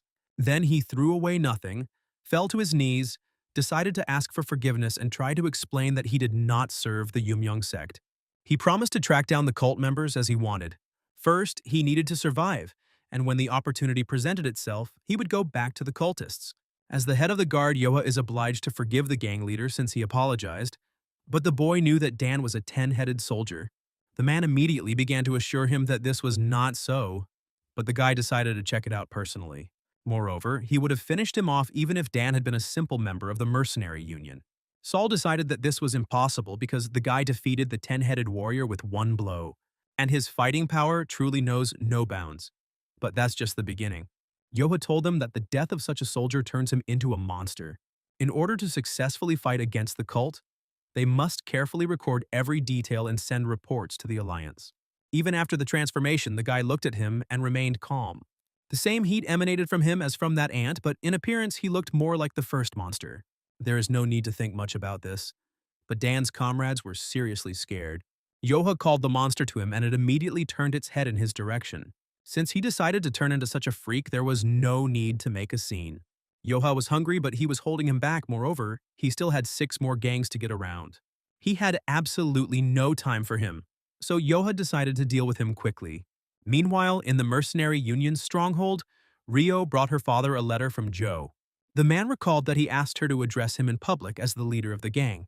He did not understand who would marry her, specifying that the future was becoming increasingly bleak. But she began to complain that instead of reading the letter, he began to get on her nerves. Muhei asked not to worry when Rio decided to ask about what was in the letter. It was said there that he had already cleared out the first gang. This guy is a real treasure of the mercenary union. In order to rebuild the village, which had suffered significant losses, he gave all the money of the Storm Gang to its residents. He also released all the hostages and sent them home. It's not quite in the spirit of the union, but it won't hurt right now. Storm's gang had tarnished the Alliance's reputation in the eyes of the others, so Yo's actions were entirely justified. Rio agreed, but she couldn't believe that the monsters in the picture could actually exist. Although it is difficult to believe this without seeing it with your own eyes, the battle itself ended quickly as Yoha began his rounds, and in less than 3 months he had successfully suppressed Yumyeon's influence. The bandits ran away from their leaders as soon as they noticed that he had turned into a monster. They decided that they should tell everyone about it as soon as they arrived. Suddenly, Yanggok stood in their way, noticing that the rats had decided to sneak away under cover of night. But if their cult knows about everything, it will cause them inconvenience now. The bandits immediately grabbed their weapons, preparing for battle. Thanks to Yanggok's efforts, no one was able to escape. That's why Yumyeon didn't know about the raid, but soon an incident occurred that became a signal for them. One day, the bandit did not understand why the head of the mercenary union guard was interfering in their affairs. Yoha briefly explained that they are related to the Yumyeon cult. One guy attacked them first, thus declaring war on the Yumyeon cult. The guy had already visited two gangs, and it was the members of their sect who were hiding in the union of mercenaries and bringing chaos to the gangs. So he concluded that they were the ones who started all this first. However, within Yumyeon there are different gangs with their own rules, and the man is not a part of this union. Well, one way or another, he is still a part of Yumyeon. The bandit realized that there was no point in talking any further, and then grabbed his weapon. Self-confidence clouded the boy's mind even though he had only defeated a couple of 10-headed soldiers. However, they were indeed on the same level. Although if he managed to entertain the guy, that would be even better. This angered the gang leader, who decided to teach Joe some manners. But at that very second, Yoha appeared behind him and kicked him in the stomach. Rising to his feet, the man concluded that the boy was indeed strong. However, he does not intend to give up, although it is difficult to fight him alone. This battle has already been won. After all, he is not the only 10-headed soldier sent here by the Life Cycle sect. Yoha wasn't particularly surprised that there were two of them, but if they both became monsters, it would be awkward. Suddenly, someone's voice said that he could not imagine that the bloody killer Gok would find himself in such a stalemate. Yanggok invited the guy to join, but he refused, deciding to handle it himself. Coming down from the roof, the man noticed Yo's confidence, and this in front of two 10-headed soldiers. Du Yan, the demonic assassin of the sect, wanted to personally see what the guy was like. Yoha decided that they had met before, but he was doubtful at first. Suddenly, the man's eyes widened as he remembered that this guy was protecting a sales representative. Suddenly, a shudder ran through the man's body as he remembered it. Who would have thought that he was the head of the guard, but considering how strong he is, it's not that sudden. Even with two of us, it would be hard to fight him. When suddenly someone's voice asked what was going on here. There are two of them here, but they still look lost. Turning his head, Do-Yan recognized the black and white demon brothers. They didn't really bother the first man, so he suggested that his brother deal with it alone. Noticing the two new arrivals, Yanggok remembered that he had already heard about them. This was the name given to the famous former masters of the Chaos sect, and they were equal in strength to the three heroes of the Mercenary Union. They say when these two fight together, they cannot be defeated. However, Yoha remained incredibly calm, although he understood that four was too many. A few seconds later, he entered into a fight with one of the brothers, who looked quite large. The battle seemed almost imperceptible to the eye, but it turned out that the demon was gaining the upper hand. It had been a long time since the man had met someone who had stood up to his blade for so long. Yoha noticed how strong the uncle was, so he had to give it his all. The guy noticed how good the opponent was at blocking, offering to block the next attack. His brother immediately asked him to leave quickly and rush to help. Yoha was unhappy that they decided to fight him together. The strong man began to complain because Sim said that he would not interfere. He decided that age had finally gotten to him since he couldn't recognize the level of his enemy.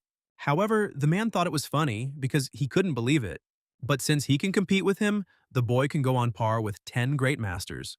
He pretended to be weaker than he really was in order to deal with them separately. Then Yoha smiled, noticing that they had seen through him too quickly. The strong man was stunned that this snot was actually playing with him. And he wasn't just playing around. If the man had laid all his cards on the table, this fight would not have been easy for him. Sim then approached the bloody demonic killer, offering to join. Jiang and Yanggok also decided to enter the fight, deciding that they would definitely be able to defeat one of them. Yoha thanked them, as that was exactly what he was going to ask for. However, those two old men are stronger than them, so the guy will take them on. The problem is that they have to put them down one by one. If they all take on a monstrous form at once, only Yoha will be able to defeat them. If this is allowed to happen, it could lead to serious consequences. They can't defeat more than one monster at a time, so it's better to combine forces and destroy them one by one.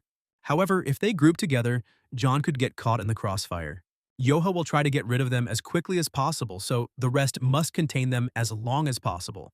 The remaining 4 members of the group just stood there, unsure if they should do anything. However, they will not have enough space to successfully join such a fight.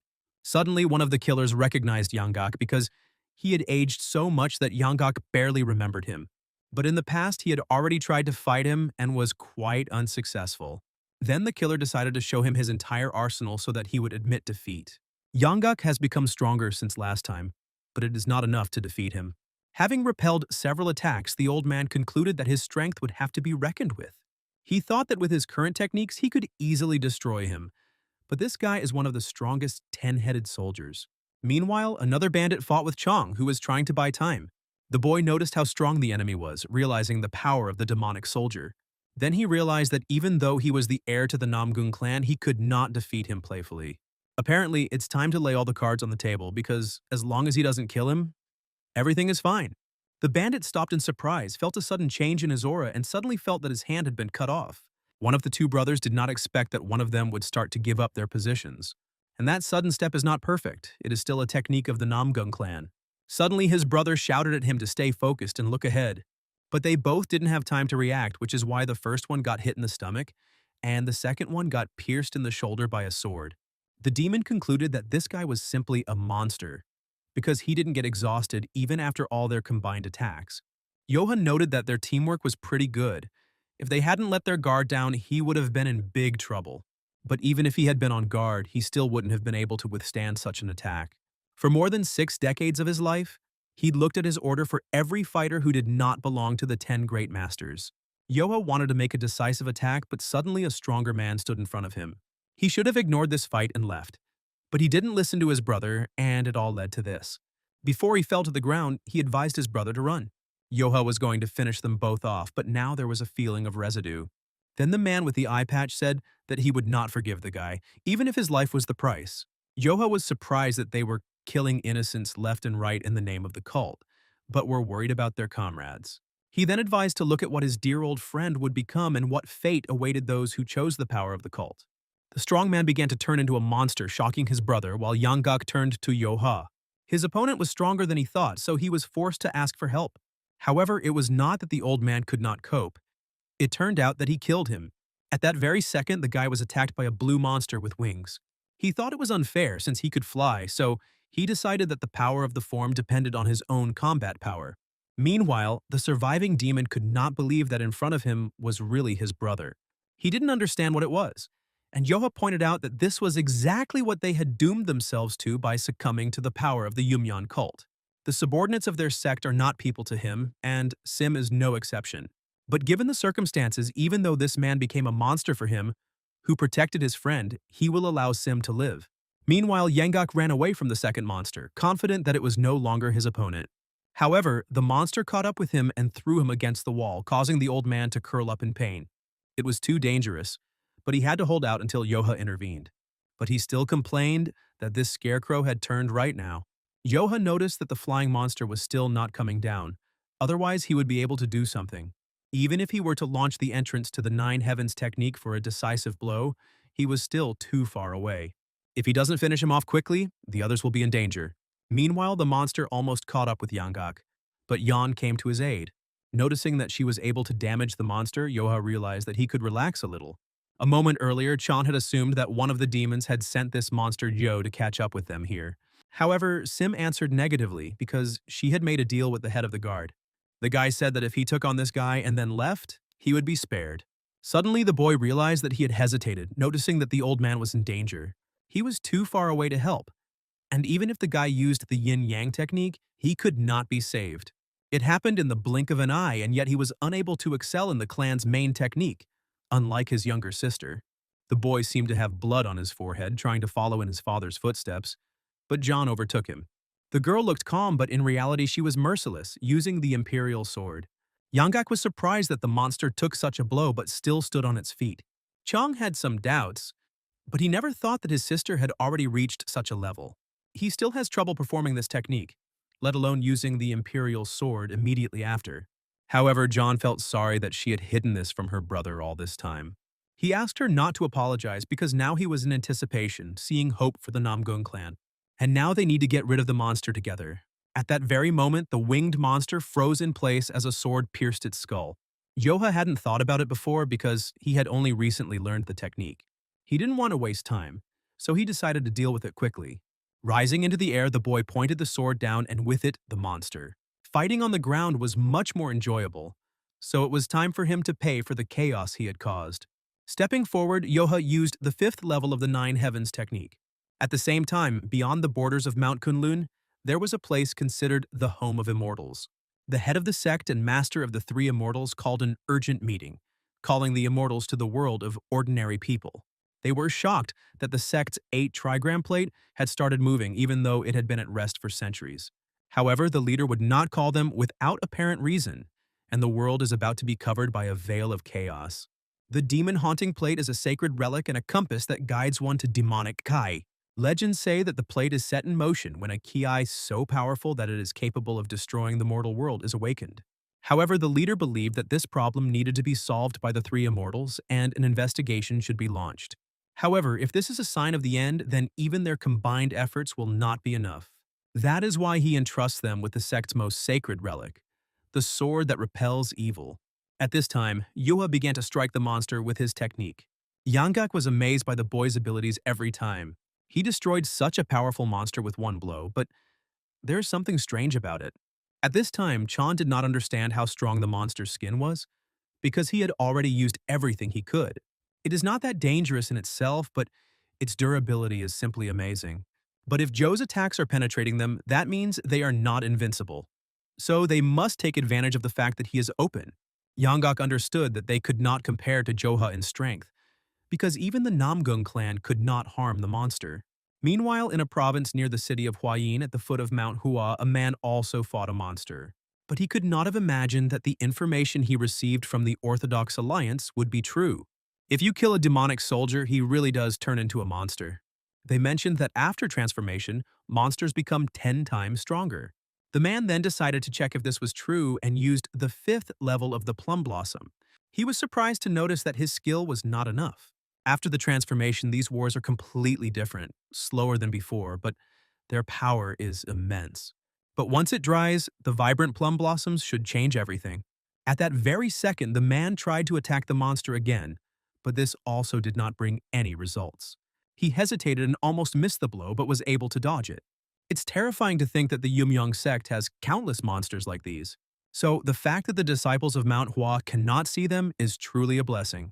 The Infinity Master, one of the 10 great masters, barely managed to defeat the soldier who turned around. Meanwhile, near Mount Jiaxiang at the tomb of the Earth God, one of the soldiers also turned into a monster. Chan and Yan couldn't figure out how to defeat him, even though they used all their skills. And even his sister, whose techniques were better, was also unable to injure the enemy. Suddenly, Yoha came to their aid and apologized for the delay. After that, he used the 2nd level of the 9 Heavens technique, literally destroying the monster. They could not believe that the monster, whose skin was like an armor, was destroyed with one blow. Despite his strength and skills, even the Namgung clan's techniques were useless, and Yohi killed him with one swing of his sword. Come to think of it, when he first fought the demon after his transformation, he used several powerful attacks. However, there were not even any abrasions left on the skin of those who had already been reincarnated. This means that since he can now defeat them with ease, it is due to the special technique of the 9 Heavens sword. Even if he is not a direct heir of Warring, he will not be able to fully master all the intricacies of the family technique. Even if you search all the central lands, you will find at least one person besides him who has mastered it. The 9 Heavens sword's special technique was originally a counter to the Yumyan cult's mastery. 20 years ago, the only reason Murian defeated the cult could have been because of this technique. Yoha may not like it, but he is already following in his father's footsteps. But as soon as the old man saw the guy's menacing look, he immediately remembered that he had made a mistake. Although they barely survived the encounter with the demons, the incident was reported in detail to the ruling Yumyong sect. This cult has shown the world its desire to return to the world of martial arts. And now, for the first time, he received news of his own defeat and massive losses. Soho couldn't believe they had lost 2 soldiers behind the mercenary Union lines. Each gang contained 10 first-class warriors and not one of them survived. They immediately apologized to her, but when the Black Shadows came in person to make sure of everything, there were no survivors left. But besides their cult, the sect of the Cycle of Life also suffered, losing 2 soldiers. Soho suggested gathering the soldiers who had not yet been sent out to the gangs and sweeping away the enemies with one blow. But even when 4 demons attacked them together, only 2 managed to survive. Rumors are coming that the strength of the head guard is similar to that of 10 great masters. The woman couldn't believe that the guy's skill was enough to kill several soldiers at once. It was difficult to believe in Namgung's game, but she decided to check if they really killed the Sword King. His subordinates answered in the affirmative because he definitely could not survive with such wounds. Even if he had fallen down dead on purpose, they wouldn't have been surprised, and the man had personally dealt him the finishing blow. Although he was unable to bring his head back, Only King Yama himself could bring him back to life. Soho thought that by killing the Sword King, their cult would be freed from the obstacles in their path. They can't turn a blind eye to this, so they need to take all the warriors from each gang and bring them to the Citadel. Her revenge will be absolute and bloody, as she will act against them personally. At the same time, on Mount Wudang, where only a few could enter, somewhere on a remote mountain range, a man sat. It was a sage who was meditating, thinking that the smoldering ember was once again bursting into a bright flame. At the gang's stronghold near the Yangtze River, all units were ordered to bring the head of the guard. Having discovered the red-haired guy, they immediately attacked. Yoha dodged but was asked not to be offended, as there was a huge reward for him. The guy didn't understand why bandits were always so self-confident. Yes, even a 10-headed soldier is no match for him, but he decided that he could manage to rip his head off his shoulders. At that very second, Yoha began to destroy his opponents one after another. The trembling man asked him not to dare underestimate the Black Shadow Squad. Standing still, the guy simply threw the sword behind his back, thereby blocking it. The man had fought countless times, but he had never seen such a monster. Yanggok, who came to the guy, did not expect that they would attack him so immediately. At that very second, Yoha lowered his sword under the water, deciding that someone had stopped hiding. Meanwhile, inside the Citadel of War, they were worried that the enemy was approaching them. Apparently, they will break into the Citadel at any moment. However, Soho smiled, deciding to see what all the fuss was about and what his face was like. Suddenly, the guards discovered that the intruders had crossed the entrance and decided to remain in their positions. When the boat approached the gate, they closed it and then prepared to shoot with their bows. At the same second, the archers opened fire, hitting all targets. They immediately suspected something was wrong, after which they noticed a scarecrow sitting in the boat. The warriors did not understand where the enemies had gone, because the fog made it difficult to determine their location. A week earlier, Yo's group sat around a fire, catching their breath after the battle. Chan remembered that the guy left 2 demons alive, but from now on, the 2 sects will unite to stop them. As Zhang noted, it was dangerous for them to continue the campaign because the next gang would team up with Yumyun's elite unit. Considering how much trouble the 4 soldiers had caused them, it was impossible to fight them with their numbers. Thoughtless actions will lead to senseless casualties, so you need to retreat and think through a strategy. Yoha really wanted to see with his own eyes how strong the kings were, but if hordes of demonic soldiers come with them, they'll be in serious trouble. Whether they continue their patrol or not, the situation will not change. The Citadel and Mount Wu are located quite close to each other. Even if they change course, they will not escape pursuit. So it's better to pretend to continue the patrol, deceive the enemy, and allow the Orthodox Alliance to strike from the rear. Saul saw a response from the Alliance a couple of days ago. They said they were on the brink of war. Led by the 3 great masters, hundreds of martial artists had already been divided into divisions. More than once, both Yumyun squads focused their attention on them, knowing that the Alliance intended to engage in battle. However, Yanggok did not know if they could hold out until the Alliance succeeded in its task. Under current circumstances, no, but if they take into account the specifics of geography, then there is a chance. The area has long been known for its dense fog and poor visibility, and the forest will allow them to hide. But until they cross the threshold of the Citadel, the enemy is unlikely to show his true strength. They will try to trap them inside to kill them, so they need to split up at the entrance to confuse them. But if they get separated, it will be too difficult to hold out until reinforcements arrive. In this case, they may request support from a mercenary union. Having suggested this, Yoha immediately decided to hear Yon's approval. The Mercenary Alliance has hideouts scattered throughout the Central Land, so they can send reinforcements without delay. Moreover, if the request for help comes from Yo, they will go to the call without asking questions. They will reach the Citadel in about a week, during which time they need to contact the Mercenary Union. The next morning after the patrol regrouped, the wings of the messenger falcon signaled the beginning of the Great War. The Demon Lord had already expected to receive such a letter, and therefore was not surprised. The bird obediently raised its paw, waiting for its owner to take the message. The longer the man read the letter, the more his face frowned. Meanwhile, in the Orthodox Alliance, the subordinates ran as fast as they could to the overlord. He brought him an urgent message, after which the man stated that he was not particularly happy that the representatives of the Chaos sect would be in the vanguard. Having 8 eyes, I was shocked that Yoha had escalated the scale, although I wasn't particularly happy that I would have to fraternize with the Orthodox Alliance. The Orthodox sect will strike first at the Citadel and refuge of Mount Wu. The Demon Lord promised that the Mercenary Alliance would come to Yoha immediately. At this time, the boy was throwing stones into the water, thinking that in 7 days he would finally clash in a duel with the kings. Somehow, he found himself at the forefront of this war against the Yumyung sect. If they turn a blind eye to their vile and filthy depravity, the boy will lose those he wants to protect. It won't be easy, so you need to become even stronger to protect everyone. While he was thinking about this, Sol Ha approached him, noticeably surprising the guy. She hugged him, noting that if a man with such strength were to suddenly catch a cold, the rest of the squad would not be able to fight. Blushing, she suggested that they hurry up and return together. Yon, who had been watching all this, turned around abruptly and headed into the forest. Left alone, she realized how it was done, and then repeated Sol Ha's words. However, Jian and Yangok heard her, which made the girl become embarrassed and cover her face.